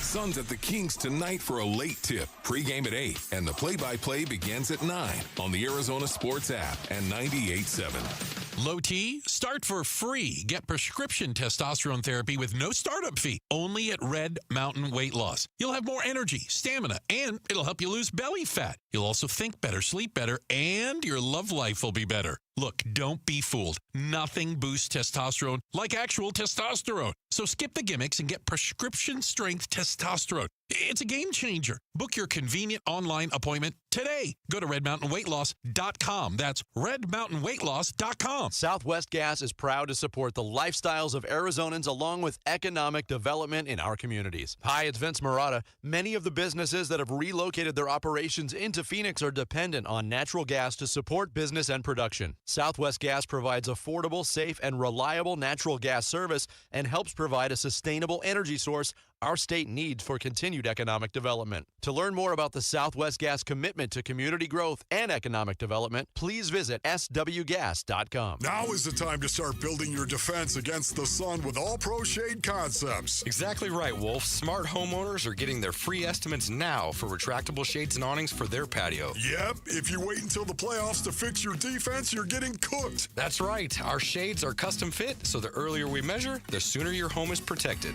Beat the summer rush and get your free estimate today and receive free installation. Go to allproshade.com because you gotta have shade. Hey, homeowners, if you're thinking about moving this spring, you've probably run into this problem. You can't buy your next home until you sell your current one, but you don't want to sell until you know where you're going. So you wait and miss out, or you rush and lose money. Carol Royce with Your Home Sold Guaranteed Realty has your solution. With Carol's Buy Before You Sell program, you can buy your next home, then sell your current home the right way for top dollar without carrying 2 mortgages. Don't miss this opportunity. Call Carol Royce today or visit carolhasthebuyers.com. When it comes to protecting your family and your legacy, whom you choose matters. That's why many Arizona families trust Morris Hall, a premier estate planning law firm.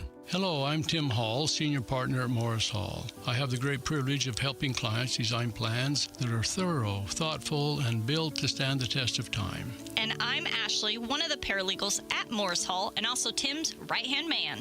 Which means I couldn't do without her. Now, Tim, how many team members do you have, and what can you provide for your clients at Morris Hall? Our team, which currently has 32 members, guides our clients through the process of creating a specialized estate plan for them and for their posterity. And Ashley, what's your role? My specific role is to work with the attorneys, answer day-to-day questions, keep the process moving, and make sure nothing slips through the cracks. If you think we are the right fit for you, please visit morrishall.com. That's morrishall.com. The Burns and Gambo Need to Know Social Poll Update. Presented by Sanderson Ford. All right, after what's been a whirlwind day, Lauren is here. She's got a poll question for us, which you can find on the Burns and Gambo Twitter page, at Burns and Gambo. One word is where it's at. This day has just flown by. Good night, everybody. No. We're still here, and we are still happy to be here. Lauren is happy to bring us the poll question. What you got? All right, well, it is based off of the big news of the day, which is that the Arizona Cardinals plan to release Kyler Murray at the start of the new league year, which is next Wednesday. So now that we know he will not be a member of the Arizona Cardinals, which team will he sign with next? Oh, wow, this is good. Minnesota Vikings, Atlanta Falcons, New York Jets, or other. Josh Weinfuss is reporting that there are two teams. He didn't say which two, at least he didn't the last time I checked Twitter, that Kyler is interested in going to. I'm going to say the Falcons. And I got to admit, Kyler on the Falcons with Bijan and Drake London and Kyle Pitts could be with a real experienced offensive guy running the show in Kevin Stefanski could be something to watch. I think the Atlanta Falcons. I got the Falcons too. I think that offense is really good for him, and I love the division's weak. Minnesota Vikings still running away with this one. 62% of our audience going with them. 14% going with both the New York Jets and the Atlanta Falcons. And 11% going with other. We'll talk about this coming up at 5. I really am curious to see if he goes and lands in the hands of a real experienced offensive coordinator head coach. Not some guy coming in out of college like Cliff. Not somebody who's a first-time OC like Drew, but a Stefanski or Kevin O'Connell type in Minnesota. Yeah, the Jets coach is a defensive guy. I Aaron Glenn. Wonder what those guys can do with Kyler and what sort of other version of him they can unlock if there is a next level to Kyler. We'll talk about that in a little bit because when we were talking with Tori, and you kind of snuck it in there. But I heard it. Okay. Lourdes Gurriel Jr. 3 weeks. About 3 weeks. Okay. Into the season. I kind of felt like you went 5-hole on me with that one. It was like, what? Huh? 3 weeks? Lourdes Gurriel Jr.?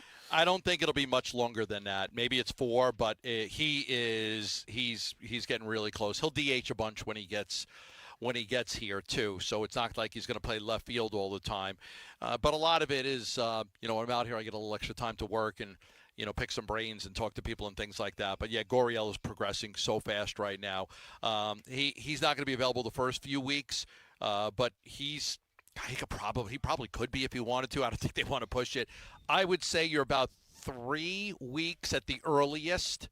I'll give it an extra week at 4 at the most, but I don't think you're going very much further than the first month of the season before he's back. That's tremendous news. Yeah, I'll say 3 to 4 weeks. It's tremendous news. I mean, just because I get it. He's going to DH probably mostly, and that makes sense. So that still doesn't that doesn't eliminate risk. There's still bang plays at second. There's still the force of the leg hitting the bag when you're trying to beat out a single or a play at the plate. I mean, it doesn't eliminate risk, but it certainly helps minimize risk a little bit if you only do that. Yeah, because there's a lot of talk about Waldschmidt, and I do not think that Waldschmidt is going to make the opening roster. I just think that, again, the history of guys going straight from AA to the majors is not good. I think in many ways you hurt the player when you do that, and if you're not going to get regular at bats. So I think Waldschmidt has a bright future with the Arizona Diamondbacks, and he may actually play this year, but I think it would be beneficial for him to go to AAA, get regular at-bats, play every day, and then get up here. So I would say I'm not ruling it out, and I don't think they're ruling it out either. I would just say it's a long shot that Waldschmidt makes this roster, the opening day roster. I think it'd be a long shot. I think it might take an injury or something, but I think it'd be a long shot. So what are we? So we're thinking left field, center field. So I think left Alec Thomas, Jordan Lawler. The Alec Thomas, Jordan Lawler thing will come down to who's the better left fielder, not who's the better center fielder. Both guys are very capable at center field, so it will come down to which guy is better at left. And if Alec Thomas is better at left than Jordan's going to play center, and Alec is going to play left. Now this is interesting because again nobody's discussed this or talked about it, but we'll do it. The decision with Alec and Jordan does come down to who is better defensively at left. I think the organization feels very good about both of those guys in center. They're both fast. They can both run down balls. They're both great athletes. But left field's a little bit different. Which guy is better at left? And if Alec is better at left than Lawler is, then Alec will play left field and Jordan will play center field. Well, there's an argument to be made that center, not that it's easier necessarily, but he certainly has the athleticism in Lawler. It just doesn't have the experience, right? Like Alec Thomas is just so good. Now, defensively, I don't think Alec has been as good the last couple of years as he was early on in his career. But I think left, at least you could say, with the angle and the caroms and the way the ball could go, that it might be a different challenge for Lawler, who instead could, what did he talk about, playing center field almost like a safety, like a football safety would, just go see ball, get ball kind of thing. So yeah. And then you've got, I think Carroll will be ready for opening day. I think he will be. And then you've got Barossa as your fourth outfielder. So you would have Alec, you would have Jordan, you would have Corbin, and then you would have Barossa. And then when Gurriel comes back in 3 weeks, you would add him to that mix as a guy that could play a couple of times a week in the outfield. So that's why my projection will be that Waldschmidt opens the season in AAA. Okay. Yeah, it was a reach to think that he could make the big league roster. He would have had to really, and he's hit the ball really, really well so far, but he would have had to go above and beyond, I think, to kind of make that leap. And like you hinted, that it's just a difficult leap to make. Yeah. When you're a hitter, to go from AA to the majors like that. It's not easy. No, there's a lot of things we talked, I think Seawold will get the first crack at the closer spot. I think experience-wise, I think they like Loizaga, but he's got to throw. He's got to make sure he keeps throwing strikes and doesn't walk guys. Ginkel, Thompson, I think are better suited for the 7th and 8th inning roles. But I do think that the first crack will be given to Seawold, and if he does a good job, he might end up being the closer on this baseball team. See, look, at his velocity, if he can keep it around 92, I'm okay with that. Around 90. Just makes me nervous. Yeah. It's crazy to think that 2 miles per hour would make a difference with Paul Seawold, but it does. Given that he's basically a 2-pitch pitcher, right? Yeah. Like he needs that extra velocity to make him effective to work off the deception of his 2 pitches. And if he really indeed has discovered a way to pitch where he can get 2 miles per hour back, then I'm okay with it. If he doesn't, I don't think it's going to last very long. Right. If he's sitting around 90, I don't think he'll be the closer of this baseball team very long. If he can keep it around 92, then yeah, I could see I think the biggest question they have right now is left-handed relief depth. It's an issue for them. They've only got 2 guys right now. They might convert some guys. You might see Walston become that guy or Eastling, but I think that left-handed pitching depth is something that's a concern to them. And then again, the way they added Jalen Beeks at the end of last season, he didn't make the Astros roster. The Diamondbacks added him. He ended up being a good player for them. They'll be scouring these teams that are making these cuts. They could add a left-handed reliever, and they could also add another infielder, via trade or something by the end of spring training to try, because you've got Tawa and Vargas right now replacing Blaze. If that's not good enough, then you'll probably look to see what they do at the end of spring training when teams start letting guys go. Join us on April 11th. It's Pat's Run, and it's presented by Tech Systems. 4.2-mile run/walk honoring Pat Tillman's life as an ASU Sun Devil, Arizona Cardinal, and Army Ranger. Learn more and sign up today at patsrun.org. When we come back, 7 years later, the Kyler Murray era is over. Where is he headed? And how are we going to look back at the last 7 years we all collectively spent watching him play quarterback? That's next on the Burns and Gambo Show. Wolf and Luke, middays 10 to 2. This year's crop of quarterbacks for the Arizona Cardinals and the potential of drafting one, I could see that happening. Not in the first round, of course, but in the second round. Maybe even the third. Maybe honestly. even the third. That's absolutely. I just, the reason I keep bringing that up is I don't want to just punt for a year and just say, there'll be a great one in 2027. There might be, and if you take one in the third round this year and it doesn't work, you can still take that guy in the first round in 2027 if you have to. I think I'd be okay in the third. Third, because you're not. That'd be nice. Wolf and Luke, middays 10 to 2 on Arizona Sports, the local sports leader. This is a great time to get your AC unit tuned up. We've hit 90. My air conditioning's been on for the last few days. My wife likes it cold at night. So our AC has been up and running. I've got my appointment next week with Christian Brothers to get my AC unit tuned up. Well, why get it tuned up? It doesn't cost a lot of money for a tune-up. They go through the whole unit. They clean the condenser coils for you. They make sure everything's running properly. They do some work. They get their hands dirty with a tune-up to make sure that your unit is functioning properly. Their whole goal is to get you through the summer. They know what it's going to be like these next 6-7 months and how hot it's going to be. So their goal is to make sure that your unit gets you through. A tune-up can do that, just like a car, right? You got to get your car tuned up. You got to change the oil. You've got to get your AC unit tuned up every year so it runs efficiently. If it's dirty and it's clogged and condenser coils aren't cleaned and the drain line hasn't been flushed, you might find yourself paying a lot more for your regular monthly bills. Why? Because it's not running efficiently. It's working harder and harder. Get your AC tuned up with Christian Brothers AC Plumbing and Electric right now. Call 602-222-3535 or go to cbrothers.com.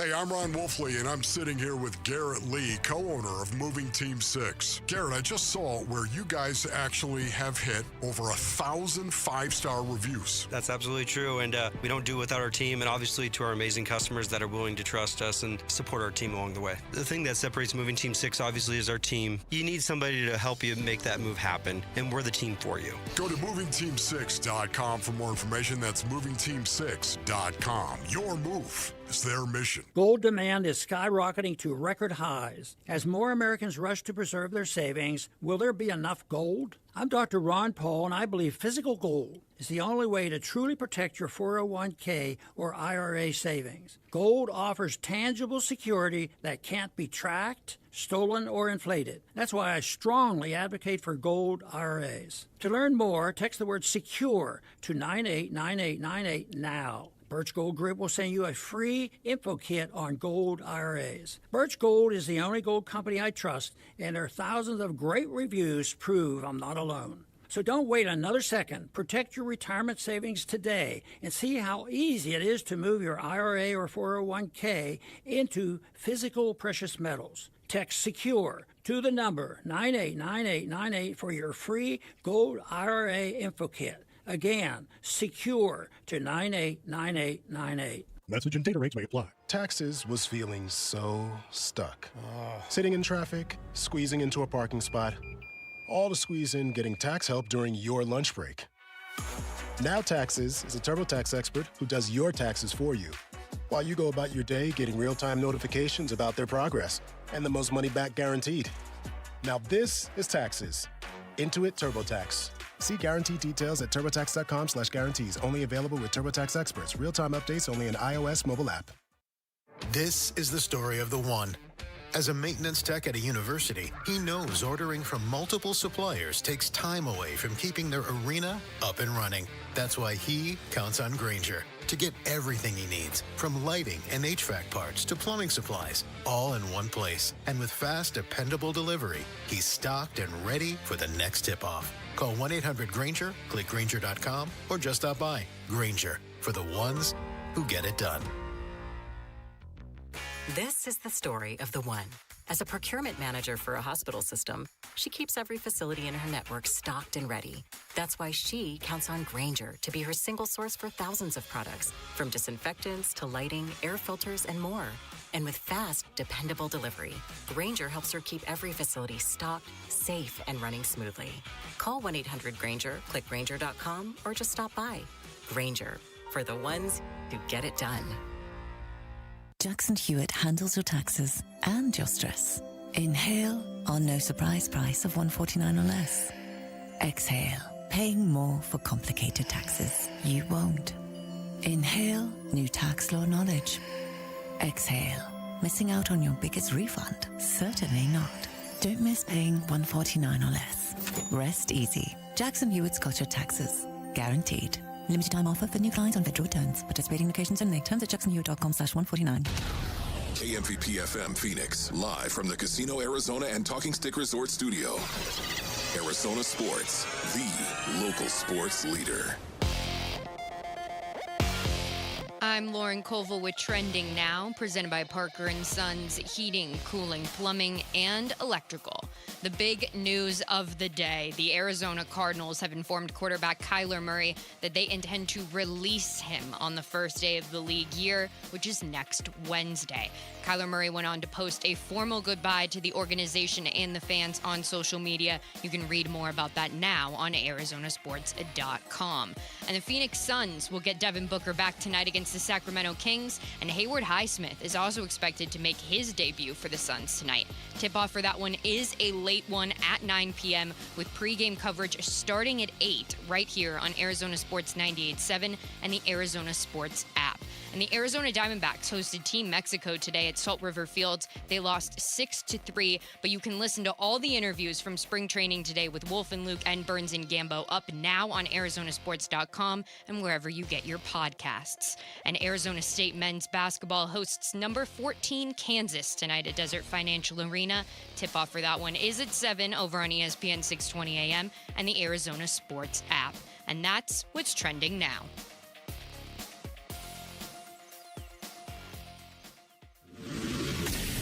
What happens to Kyler Murray? They can cut him, but they would be taking a big cap hit.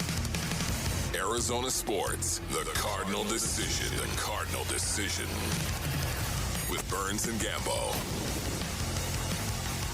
Quote, to everyone that supported me and showed kindness to my family and I during my time in Arizona, from the bottom of my heart, thank you.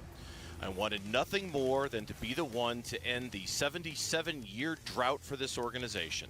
I am sorry I failed us. I wish this community and my brothers nothing but the best. I am no stranger to adversity. I am prepared for whatever's next. I trust in God and my work ethic. I truly believe my best ball is in front of me, and I look forward to proving it. Godspeed. So said Kyler Murray on Twitter at about 1:55 this afternoon, right as news was breaking. It was literally during our shift change out here at Salt River Fields. Wolf and Luke were on their way out. You and I were on our way in. I got a call from our bosses who said Kyler Murray just got cut and everything just flew into motion. You got on the phone. I'm flying around trying to get information, doing all the thing, figuring out how the show's going to be. And in the midst of all of that, Kyler Murray said what seemed like a very sincere goodbye with a little bit of a knife twist. Yeah, I could. 77 years. Don't blame me. It's 77 years this team hasn't won. There's been a lot of quarterbacks that couldn't deliver what I couldn't deliver. So I'm sad, but hey, 77 years. It's there was a dig there. There's no question it was a dig there. Listen, more than anything, we could talk about cap space and how it affects it. And I know our good friend Howard Balzer was making a good point to us that the projections of the space all accounted for his scheduled hit. So he says it doesn't deplete the space they had. So we're just so that was from Howard Balzer, just sending us a message to check on that, and that's good because we need to find out what the cap space will be, because that's very important whether they can get Malik Willis or not. The most important thing, more than anything else, and we can debate this all day long, what Kyler said and cap space. The most important thing, he's gone. He's gone. He's gone. 7 years of frustration with Kyler Murray is gone and over. Gone and over. I even started to talk about this yesterday with you at the end of the show, and I got so fascinated by it that I kind of went and did some homework on it and looked at Kyler's first 3 years before the 5-year $230 million contract. They were good. First 3 years, 70 touchdowns, 34 interceptions. There was a playoff appearance. He played in 47 out of a possible 49 games.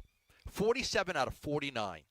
Then he signs a 4-year contract. He signs the contract, 5-year contract for $230 million. The first year he was on a 4-year rookie contract worth $35.2. The second he signed that 5-year contract, the numbers went to hell in a handbasket. The next 4 years, 51 touchdowns to 26 interceptions, no playoff appearances, and he only played in 41 out of a possible 68 games. 41 out of 68. That means he missed 27 games. The win-loss record before the contract, 22 wins, 23 losses, 1 tie. This is Kyler, not the team. This is when Kyler played. 22 wins, 23 losses, 1 tie. He was about a 500 quarterback wins and loss-wise before the contract. After the contract, 16 wins, 25 losses. Much worse. It's easy to look at that now and say, from the time he signed that contract till the time he got waived, it was a disaster. Just the only real limited success you had was in the first 3 years before he signed the contract. There was really no success in the next 4 years. There was a lot of missed games. There was a lot of losses. It was bad. It was really bad.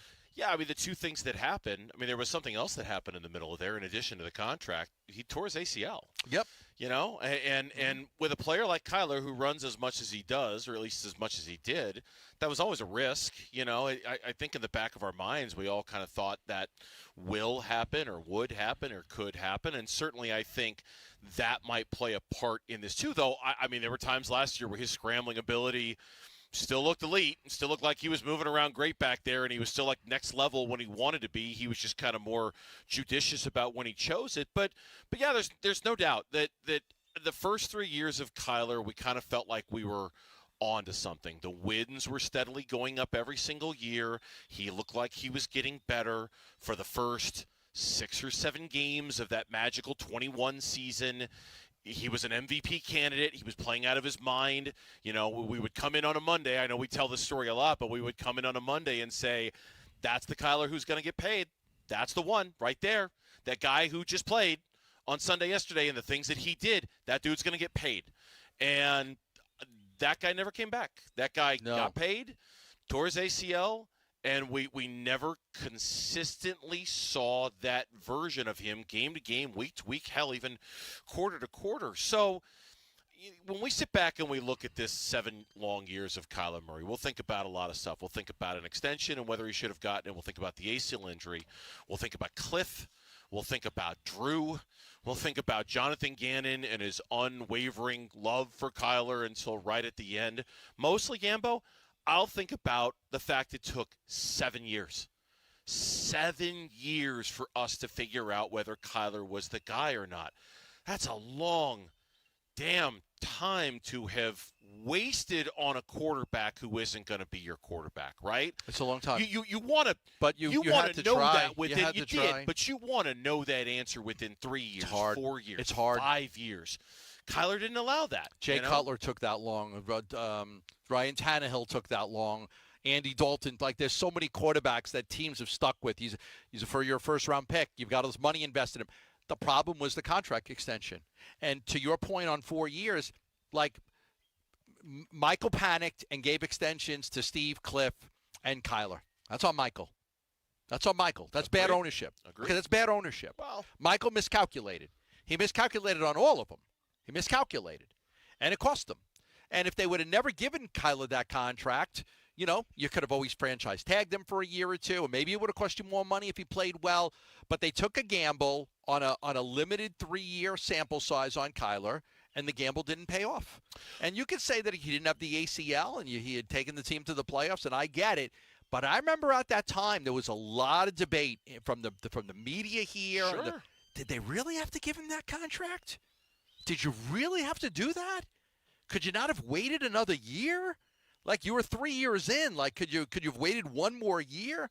So they jumped the gun. They gave him the contract extension. That's a good job by Eric Burkhart, the agent. He got all that money for Kyler, and then Kyler didn't play well. But I understand. I get it. You feel like it's like you were in a marriage for 7 years and it was a disaster. Now you got to start all over again. Yeah, and I was in a marriage for 7 years, and the last 3. I was miserable in it, and I'm like, man, if we could just have gotten divorced if I could have just gotten on with restarting my life 3 years ago, I'd should have done this earlier. I'd be in that better place, right? I'd be in that happier place, and I understand to a certain extent. I mean, look, they were financially committed. They were in the same position the Dolphins are in with Tua. You were so financially in on him.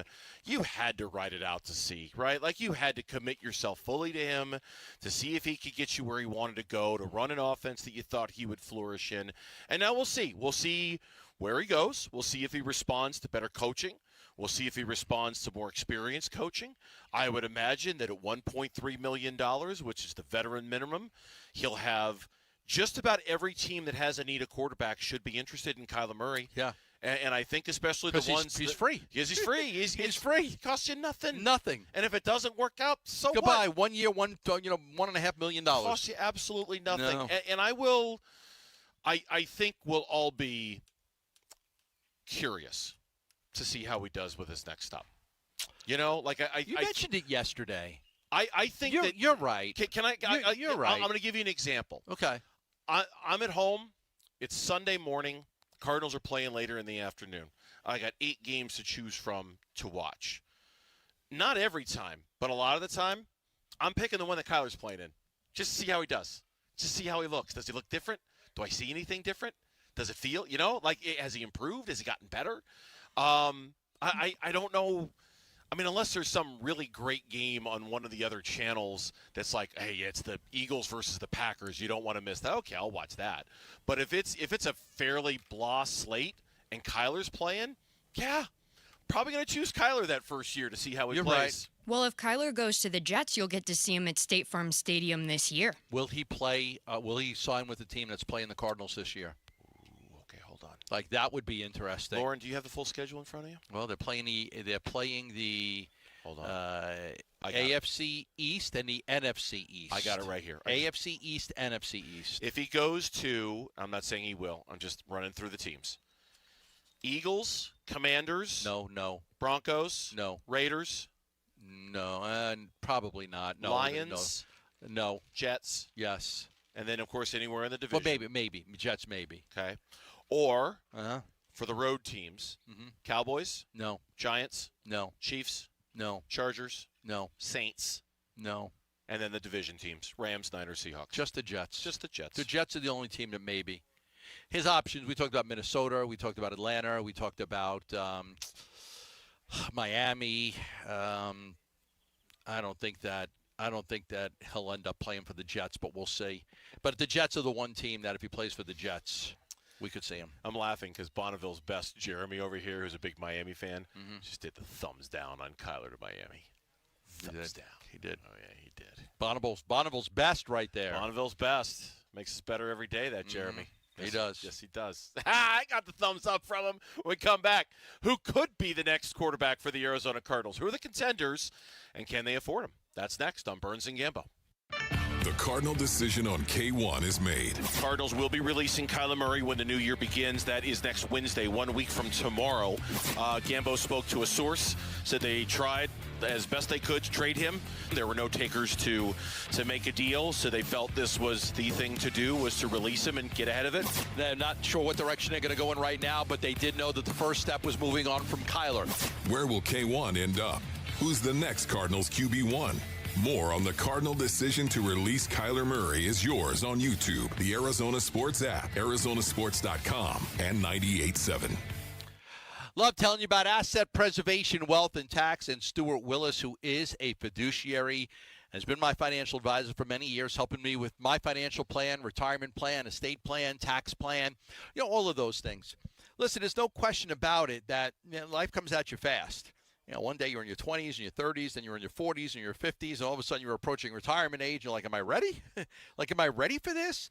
The moves you make now are going to have a profound effect on whether you're going to be able to retire on your terms. A lot of people find themselves wanting to retire and not being able to. They've got to work 2 more years, 5 more years, 7 more years because they didn't make the right choices when they were younger. Now, when you work with a guy like Stuart Willis, it's all about setting up a plan, making sure that you're investing wisely, that your investments are growing, that you understand the importance of having those investments grow, and making sure that you have that tax plan, financial plan, and retirement plan, because once you have the plan in place, you can execute it. It's like a football team. He has the game plan. Now execute the game plan, and you'll be fine. He's got 5 locations in the Valley. Call him at 602-877-PLAN for a free portfolio review. That's 602-877-PLAN.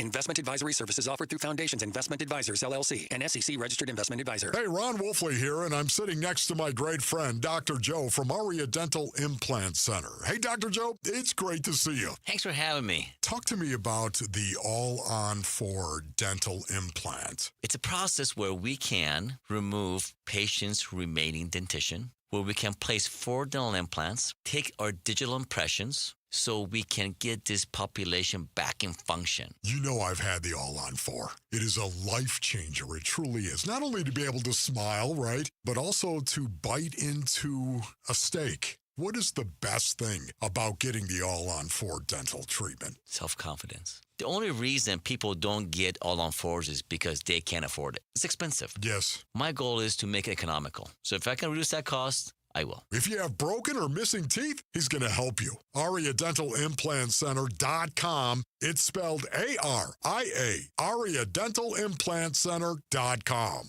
Because we have lawyers in all 50 states, I see lots of lawyers' ads. Most seem to be bragging on results, but are they true or misleading? For example, in some cases, a firm may try a case even though the at-fault party has no lawyer, then brag in the ad about their results. My son Matt got one for nearly $50 million, but we never collected one dime. Some lawyers may say they got a result even though they were sitting second chair at a firm like mine, and even though they had little to do with it. Happens all the time. All that glitters is not gold. At Morgan & Morgan, our results are real. Visit forthepeople.com and go to Settlements and Verdicts to see for yourself what your case may be worth before you hire a law firm. Do your homework. Fact check. It's easy and too important not to. Morgan & Morgan, forthepeople.com. Injured? Dial pound law or visit forthepeople.com for an office near you. Hey everybody, Dan Bickley here with my great friend Shane O'Hanrahan, GM of Chapman BMW, the guy that can make your car buying dreams come true. It's true, Dan. I can't tell you how many times somebody has called or emailed me and asked for me by name and said, hey, Dan Bickley sent me to get the hookup. And you know what? We make it happen. So put me to the test. I will make your dreams come true. That's Chapman BMW, 2 great locations. 1 great experience. Staples has hot deals and super low prices on everything for your business. And right now, brand your business at Staples with up to 30% off custom labels. Shop Staples in store, online, or in the app. Ends 4/18. Visit staples.com/print for details. What happens to Kyler Murray? They can cut him, but they would be taking a big cap hit. Arizona Sports, the Cardinal Decision. The Cardinal Decision. With Burns and Gambo. Wonder what the folks in Anthem think of the Cardinals' decision. Find out. Hello, Anthem. Thanks for listening on this or watching on the YouTube stream. If you're checking us out here on the Burns and Gambo Show, we do appreciate it because, today the big news about Kyler Murray informed he's going to be released next Wednesday. And so now we venture off into the great unknown, Gambo, the undiscovered country. Who is going to be the next quarterback? What's behind door number 1? What's behind Cardinals? door number 2? And what's behind door number 3? Can they afford Malik Willis? The Jimmy Garoppolo connection with Mike LaFleur. Cheaper? Is it a cheaper quarterback? Is it a more expensive? Did I trade for Bagent? Did I sign a cheap quarterback like Garoppolo? Did I go one for Malik? Did I move up you had a 2-round mock today. Did they move up and get Ty Simpson, a kid from Alabama? There's a lot of directions. What I was told today is that they will look at trades, free agency, and the draft. They will look at all 3. They are going. They don't have the answer right now. They don't know who their quarterback is going to be, but they're going to look at. They're going to really pound the pavement. They had to get past this Kyler thing, and now that they'll look at all 3 options. So I couldn't tell you one way or another. I'll try to find out more within the next 24 hours or so. But my understanding is that they're going to look at all 3 options. You had reported too, and I should have brought this up in the last segment to let you pass this along, that they tried to trade him. They tried, and they just really couldn't hard find any at the combine takers on him. Yeah. They tried at the combine. Let me get to my notes right here because I do have some notes on this. They didn't want to have to release him, and they will officially release him next Wednesday. They did try to trade him. There were no takers. They tried to trade him at the combine. Nobody wanted him. So that was the hard thing. You know, they would have preferred to trade him. They would have loved to have been able to trade him and get an asset for him, get something for him. There was just nobody that was interested. They spoke with several teams at the Combine to see if there was anybody who would express interest in making a trade. The bottom line is nobody wanted. Now, you can say not nobody wanted Kyler. Nobody wanted the contract. There are teams that are going to want Kyler Murray, but nobody wanted Kyler Murray with the contract. They were all like, just cut him and we'll pay him $1.3 million. So they weren't really trading Kyler. They were trying to trade a gigantic contract, and nobody wanted that contract. Yeah, and it was like 2 years, $80 million is what it would have ended up being that you're taking on. And then for the Cardinals to redo the contract to make it more maybe financially appealing for that team, then Kyler has to approve that. That gives Kyler the hammer, et cetera, et cetera, et cetera. So the Cardinals read the landscape, recognize the fact that a trade just isn't going to happen, and they get out in front of it. And it's kind of been a staring contest, to be honest with you, in the quarterback market the last few days or so, and the Cardinals were the first one to make a move. The Miami Dolphins might be next with Tua. Maybe something comes down in the next couple of days, very similar to what we just saw here, and then he'll be in the marketplace as well. So it reminds me so much of the DeAndre Hopkins thing from a few years ago, where we were just almost like aghast that they could. How could you not trade DeAndre Hopkins? And it was the same deal. Everyone knows you're going to cut him. Everyone knows he's not coming back. We're all just going to smoke you out and wait you. That's what we're going to do. We're just going to wait until you throw your hands up and go, we can't trade him, so we just got to cut him. We have no choice here. And that's why the decisions they could have waited and then tried a little bit more, but they exhausted every option. Yeah. They exhausted every option to try and trade him, and they couldn't do it. Yeah, and I believe that, and I do genuinely believe they were. Maybe it was a corner that they painted of their own making, but I think they were into a painted corner where everybody knew they had to trade him. So I think the Malik Willis thing will be the most interesting story to watch between now and when legal tampering opens on Monday. I don't remember exactly what time, but I know starting Monday you can start negotiating with free agents. Do the Cardinals aggressively pursue him? Do they create the cap space necessary to pursue him? I read a really interesting story about Malik Willis today that suggested he might be better off taking less and going to a good team rather than dooming his career by going to a bad team. And the example they used was, let's say he gets a 2-year, $50 million contract to go to a crap team. Well, if after a year he's not great because the parts around him aren't great, that team's probably drafting his replacement this time a year from now.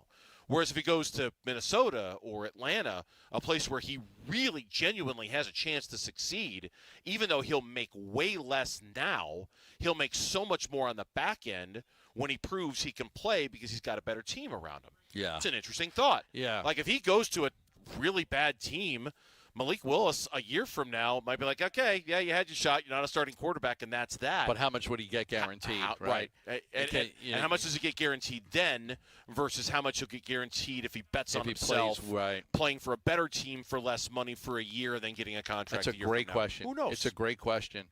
I mean, somebody puts all this money in front of your face. It's you almost try to convince yourself that you can make it work there, right? Even if it's a bad team, because you want that money, you want that financial security for you and your family. You bet on yourself, you go to a better situation. I mean, if it doesn't work out, you don't have the money. So we've seen a lot of guys bet on themselves and it doesn't work out, and we've seen guys that have and it does. So that's a really, really interesting angle on him. This is Matt Miller. Because I want to ask you about this. We got a little cut short earlier. This is Matt Miller, draft expert on ESPN. He is not the one who mocked the Cardinals to move back into the first round to take Ty Simpson. But he was on with Wolf and Luke today, and they asked him how many quarterbacks are going to be taken in the first round. One should, and that's Fernando Mendoza. Okay. I think two probably will. I think Ty Simpson finds his way in there. Some of that's on talent. I just mentioned that number, 25 starts for a quarterback. He's the guy. He's the reason we're talking about that number, because he had 15 starts in college. There has not been a quarterback with fewer than 25 starts in college to have what I would call successful NFL career since Cam Newton. And he's just a freak. If you look like Cam Newton, okay, cool. I'll draft you with 12 starts. Ty Simpson's 6'1", 211 pounds. So it's a little bit different than Cam Newton. So I think that's what you got to figure out with Ty Simpson is he looks like a first-round pick through 9 games. The final 6, you look like a player that should go back to college. And some of that I know is going to be injury-related. Some of that is going to be the talent around him related. Again, Matt is not the one who mocked the Cardinals to move back into the first round. Jordan Reed did on ESPN. For Ty Simpson. When we brought this up earlier, you were very, very, very opposed to moving back into the first round to take Ty Simpson. Yes. And I'm just curious why you are so against that if you're the Cards. Two things. One, if a guy's going 28, think about how many teams that need a quarterback are passing on him. Okay. How many teams that need a quarterback look at Ty Simpson and say, that's not the guy. That's not a franchise quarterback. There's at least 8. There's at least 8 teams that will get there. Now, the fear is that you're moving up 5 spots. The fear is that the Rams would take him at 28 to try to get a future quarterback for Stafford. I would rather roll the dice that the Rams don't take him, that the Rams go get a quarterback. Yeah. So I don't think you have to worry about those teams. So I think you're in a pretty good spot to grab a quarterback, to grab him in the second round. I wouldn't give up the inventory to move into the first round just for fear of the Rams, just because I'm worried that the Rams are going to take him. We have no idea if the Rams would take him or not. He'd be a project behind Stafford for a year or two and then maybe get an opportunity. The other thing is, there is a debate on whether Ty Simpson is any good or not. There's a lot of people. If he was that good, he'd be a top 10 pick in the draft. But he's not. We're talking about him at the moving up to get him at the end of the first round. I think what they're basically saying too is if the Rams don't take him, he's not a first round pick. So I think I'm more opposed to taking to taking him in the second round if he's there, but not the first round. I'm intrigued by him.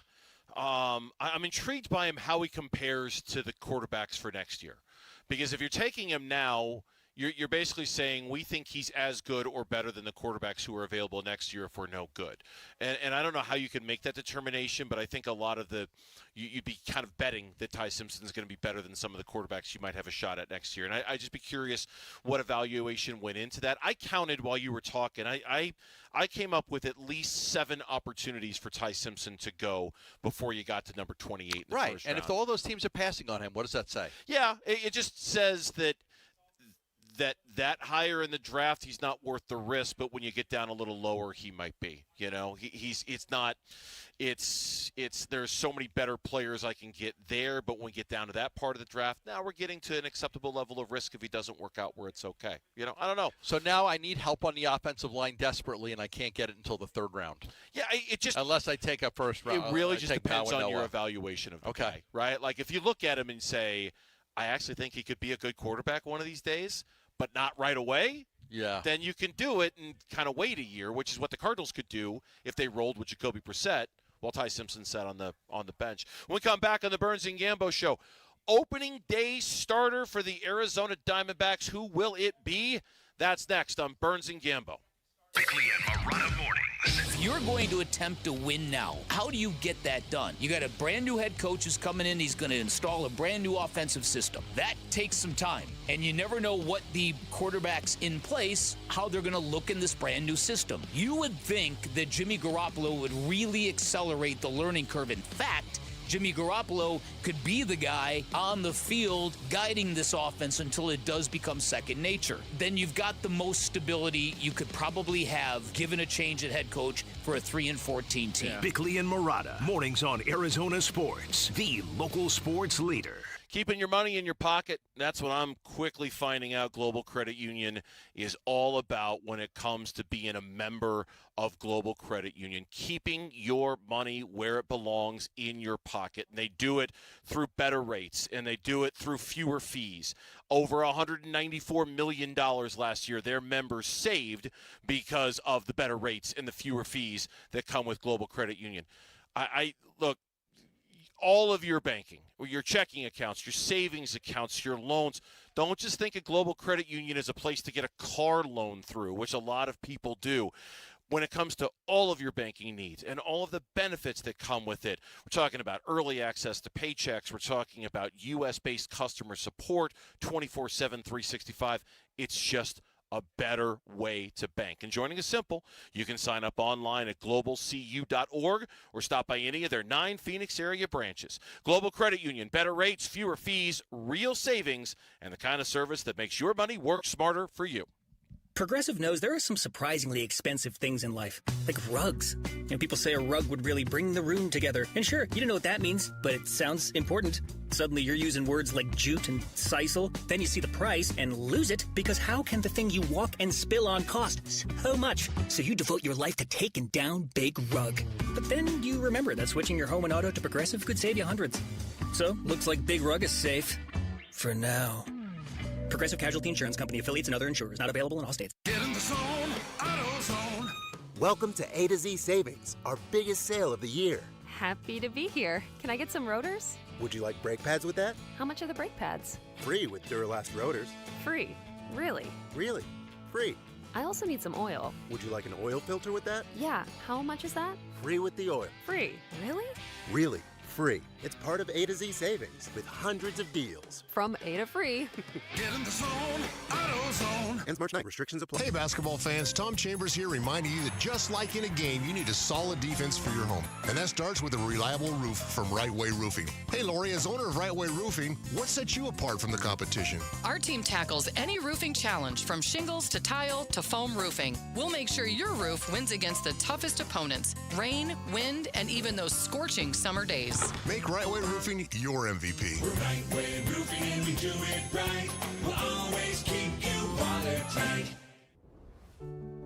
When it comes to protecting your family and your legacy, whom you choose matters. That's why many Arizona families trust Morris Hall, a premier estate planning law firm. Hello, I'm Tim Hall, Senior Partner at Morris Hall. I have the great privilege of helping clients design plans that are thorough, thoughtful, and built to stand the test of time. And I'm Ashley, one of the paralegals at Morris Hall, and also Tim's right-hand man. Which means I couldn't do without her. Now, Tim, how many team members do you have, and what can you provide for your clients at Morris Hall? Our team, which currently has 32 members, guides our clients through the process of creating a specialized estate plan for them and for their posterity. And Ashley, what's your role? My specific role is to work with the attorneys, answer day-to-day questions, keep the process moving, and make sure nothing slips through the cracks. If you think we are the right fit for you, please visit morrishall.com. That's morrishall.com. Dan Bickley here, and you've seen the Sweet James billboards. Fun name, serious results. So if you are hurt in any kind of accident, don't let the insurance companies push you around. Sweet James Accident Attorneys has over 25 years of experience, 500-plus trials, and has recovered over $2 billion for accident victims. They even have a full in-house trial team and deliver some of the biggest settlements in the country. Call Sweet James at 1-800-9-MILLION. That's 1-800-9-MILLION, sweetjames.com. I'm Lauren Colville with Trending Now, presented by Parker & Sons, heating, cooling, plumbing, and electrical.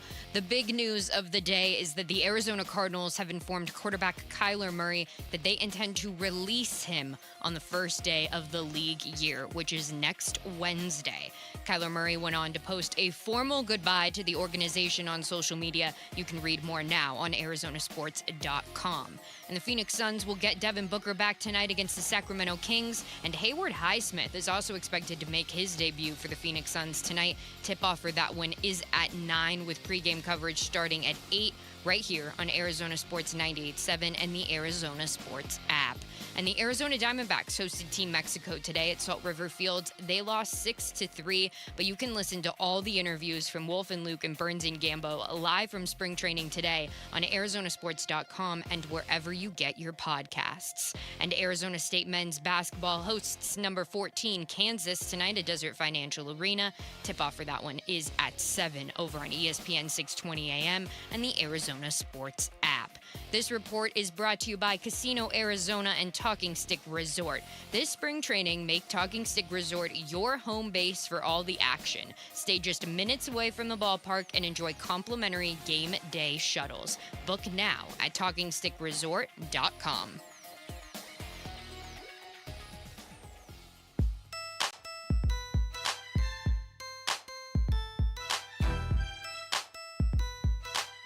Here are the top 3 headlines on ArizonaSports.com. I'm Kevin Zimmerman. Kyler Murray will be released by the Cardinals, and he's already posted a goodbye. Broncos owner Rob Walton reportedly bought a 10% stake in the Diamondbacks 2 years ago, and Bobby Hurley is ready to go to battle in what could be his last ASU home game. Those are the top 3 headlines on ArizonaSports.com. Out here at Salt River Fields, where the Diamondbacks lost to Team Mexico today in what was a World Baseball Classic tune-up for them. For the Arizona Diamondbacks, it was an opportunity to get 2 innings from Zach Gallen, 2 scoreless innings from him.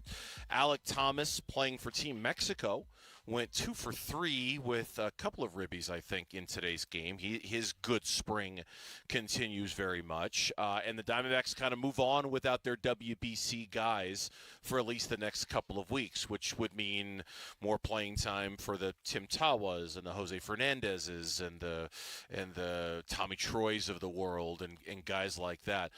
It's also, in the next couple of weeks, time for them to, if they're going to start to line up their rotation, start to figure out who that's going to be and who their opening day starter is going to be. Yep. And we'll give you an update on Merrill here in a minute because that obviously plays a big part in it.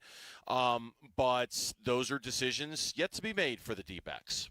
Yeah, decisions that, there's a lot of decisions that are coming through. The first thing I'll say is that a lot of people are talking about this this owner coming in. Oh, you want to start there? Oh, we can. Yeah, that's fine. Yeah. That's fine. Yeah, go ahead. Because I know it's part of the segment. Rob Walton, this was interesting because we didn't know how old he was. Rob Walton, who owns the Broncos, wrote a 9-figure check for 10% of the Arizona Diamondbacks 2 years ago. What my report is that the Diamondbacks are not for sale. This is just a guy coming in and buying shares that were available. So there were shares that were available from former partners having sold their shares in the past. Those shares were available. He comes in. He buys those shares. He doesn't have any say in anything. He can't make any decisions. He doesn't have vote on anything. It's just a business opportunity and investment for him that he bought those. So a lot of people wonder if the Diamondbacks are for sale now. No, the Arizona Diamondbacks are not for sale. Yeah, it was interesting to me only because, and thanks to some of our astute listeners who pointed out there's really not that much of an age difference between Rob Walton and Ken Kendrick. Look, I'm not trying to push Ken out the door. I think Ken's been a really good owner for the Diamondbacks, in particular the last several years where he's obviously committed resources to try to make this team a winner, kind of above and beyond what you would expect from a team in his market size. So I'm not trying to push Ken Kendrick out. It's just there's an obscene amount of money that Rob Walton has, like obscene. Yeah. And being the Broncos owner, anybody who's a Broncos fan will tell you that kind of money has given them real power in the marketplace, right? To have an owner who's got that kind of a cash outlay that they'll be able to put on the team. And so I just got a little excited, like if the day comes when Ken's not the owner, and I hear what you're saying, team's not for sale, okay, that's fine. At some point it will be, right? Like at some point there's going to be a transfer of ownership from Ken to somebody. And I just got a little intrigued because Rob Walton's a big money guy. And if he's in for 10%, you just wonder if somewhere down the road could he become that guy. Now, again, this was before I realized he's the same age as Ken, so you kind of run into the same problem. Yeah. You're not, the team's not for sale, and that's what I think a lot of people were wondering when they saw this. The Diamondbacks do not disclose minority partners' names. There are less than 10 of them. There are less than 10. Ken Kendrick owns, like I said, less than 2/3 of the team. He doesn't own more than that. He owns less than 2/3, but he's the majority owner. But they do not disclose who the minority partners are. Other teams do that, but the Diamondbacks do not do that. I'm laughing at the headline of the story on Sportico.com, and I'm just going to read it word for word. The richest owner in U.S. sports quietly expanded his sports empire. That's why I got so. Yeah. That's why my ears perked up. I'm like, he's got some money, right? So there's that. Okay, so okay. Now let's go to the team. Now let's go to the opening day starter and who it's going to be. You don't think it's going to be Ryan Nelson? That's interesting. We talked about that way earlier in the show, but you don't think it's going to be Nelson? I mean, I had kind of thought that it would be Nelson, but you work a little bit today. I don't think it'll be Nelson. Now, a lot depends on Merrill Kelly and whether Merrill Kelly's able to be in the rotation in the beginning. Because if he's not, then they got to change some things up, right? If Merrill Kelly's pitching, well, somebody between, Soroka, Pfaadt, Erod, somebody's not going to be in the rotation. If Merrill's not ready, then all three of those guys will be in the rotation. Now, Soroka's going to the World Baseball Classic, and Erod's going to the World Baseball Classic, so it's hard to get those guys on a schedule right now, not knowing exactly how many pitches they're going to throw and innings and stuff like that. So once the World Baseball Classic is over, they'll be able to settle that down a little bit more. I would say all signs kind of point to Gallen right now, as being the guy that'll open against the Dodgers. Nothing's done yet, and they haven't made a decision on it. I would lean it against being Ryan Nelson. But again, I think that they want to get through the Merrill Kelly thing to find out if he's going to be in the rotation before they make a decision. Torey Lovullo pregame gave this update on Merrill Kelly. He's thrown out to 60 feet, and I don't know where he's at today, and I haven't got the update as to what his day was like health-wise up to this point. But all systems are pointing towards him feeling good enough to continue progressing and get into that throwing program. There is an eye on getting him back out and throwing a bullpen. But we got to make sure that he gets that throwing program. He's asymptomatic, and so far, so good. That's really all I have. Gave us the same answer when he was on with us about an hour ago, but we did ask him if he's going to be ready for the Tigers series, so either the 4th or 5th game of the season, when does he need to get back on the bump for the math to work? I think it's coming up here pretty soon. So I know that there was talk, depending on how he was doing today with his catch program, that he's going to get on the bump and throw a bullpen. He's still built up. There's a lot of strength. He's just got to make sure he's asymptomatic. I know you guys know this, but we have a calendar. The medical team will put a calendar together, and it's a target date this on this day, and then it's work backwards 5 days at a time, and then you go the next day. What does that look like? And each day that Merrill is giving us the go, we're closer to understanding when that day will become. We don't know what it is, but it's getting very, very close. Very, very close. Yeah, and that will ultimately determine, again, who the starting pitcher is going to be, because if Merrill is going to be in the rotation, somebody is not going to be, and they haven't made that determination yet. They have no idea. There's so much of spring training left, but if Merrill is going to pitch against the Tigers in one of those games, then one of those guys is not going to be in the rotation. And it makes it hard because Erod is with Team Venezuela right now, and Michael Soroka is with Team Canada right now, and that makes it pretty difficult too. The Phoenix Suns are getting Devin Booker back tonight. How will that impact the game against the Kings? And how much are we going to see the newest member of the Phoenix Suns tonight, if at all? That's coming up next on the Burns and Gambo Show. Phoenix Suns basketball. Green steps back for a deep three, and that's banked in off the window for Jalen Green. The bank is open late on a Thursday night, and now Jamari Bouye steals the inbounds pass, throws it cross-court O'Neal for three. He got it. Back-to-back trifectas for the Suns, and this place is going crazy. Suns at the Kings tonight for a late tip. Pre-game at 8, and the play-by-play begins at 9 on the Arizona Sports app and 98.7. Love telling you about Lifeguard Imaging, and we've got a really special offer for you. You're going to absolutely love this. This is a new one from Lifeguard Imaging. We can get a heart scan done for you and a loved one for $69 total. You're saying, okay, $69. That's savings of over $1,000, like well over $1,000 in saving for them to come in and give you a heart scan. You're going to love the heart scan. Why? Because the information is priceless. It's 3 minutes. The heart scan takes 3 minutes. $69 for 2 people. They're going to do the artery scan, the heart scan. Again, a savings of over $1,000. No needles, no prep, no claustrophobic tubes. Maybe heart disease runs in your family. Maybe you've got a high-stress life. Maybe you just want a baseline. Where is your heart? How does your heart compare?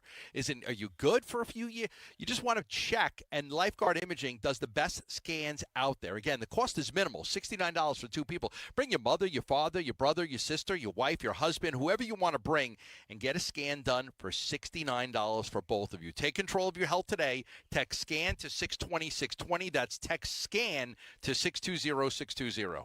Are your investments in the right accounts? What's best, traditional or Roth? Are you receiving all available tax deductions? Are you paying as little in tax as you can? These are all questions you can't afford to get wrong. Hi, I'm Jeff Jr., founder of Trajan Wealth, and in many cases, it's not what you make, but it's what you keep that makes the real difference. Trajan Wealth and Trajan Tax work closely together exclusively. No more guessing about whether you should do a Roth conversion, or if maxing out your 401k is really the best option. Our nationally recognized fiduciary advisors and CPA team work in tandem to make sure your tax strategy works with your investment strategy. We'll even do your tax preparation. One team, one strategy. Isn't it time for a second opinion? Call Trajan today, 480-360-7900. That's 480-360-7900. Trajan Wealth, an SEC-registered investment advisor. Additional services through Trajan Estate and Trajan Tax. Additional disclosures and accreditation at TrajanWealth.com. Retail jewelry stores charge more because you're paying for their high rent, big storefront displays, and large sales staff. All of that overhead has to be covered, and it usually gets built right into the price of a diamond. I'm Diamond Dave, a fourth-generation jeweler at Desert Wholesale Diamond. We work by appointment, so important purchases get all the time and attention they deserve. We sit down one-on-one and take the time to look at diamonds side by side. We talk through what actually matters, how a diamond looks in real light, how it's cut, and what you're truly getting for your money. The goal is clarity, not pressure. At Desert Wholesale Diamond, you skip the markup that comes with traditional retail stores. Your appointment is private, honest, and pressure-free. Exactly how diamond buying should be.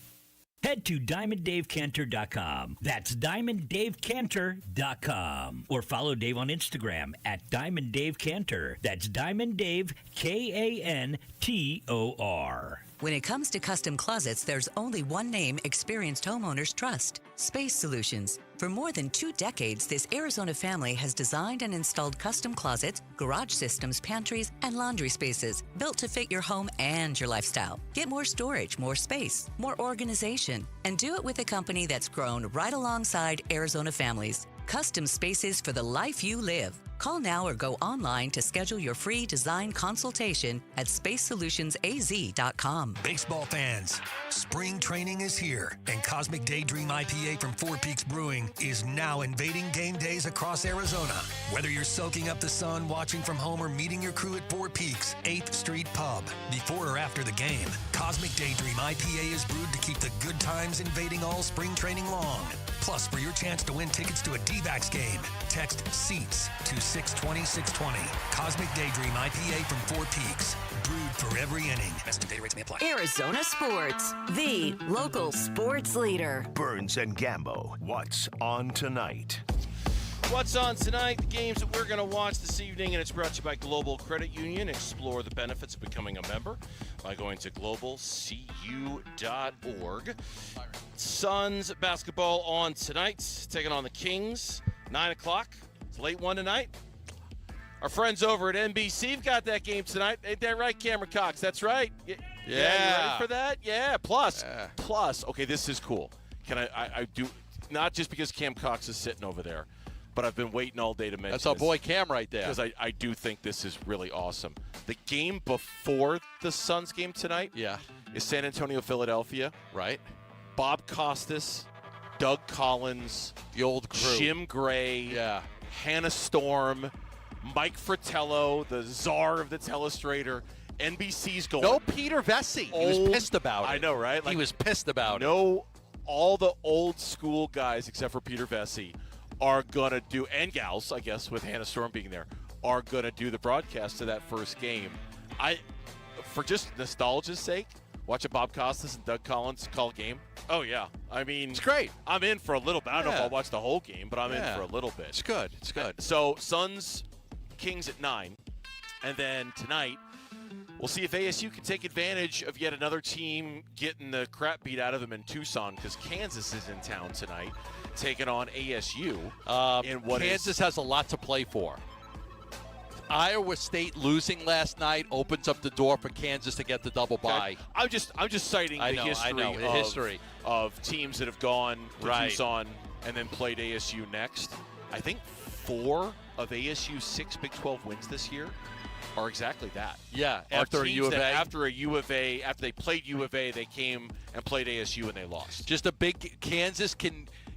The Iowa State loss last night really helped Kansas because it gives them an opportunity to lock down that double bye as one of the top 4 teams in the This Big 12 is unfreaking believable. It is. And it is such a great basketball conference. And it is such an accomplishment for U of A to have been able to win the regular season title outright, given how difficult crazy and conference. Honestly, they've made it look easy the last couple of weeks. They're peaking. They really have. They're peaking at the right time. They are. Those 2 losses, you had said it, and I don't know if I agreed with you at the time, but you were right. They needed to lose. They needed to lose.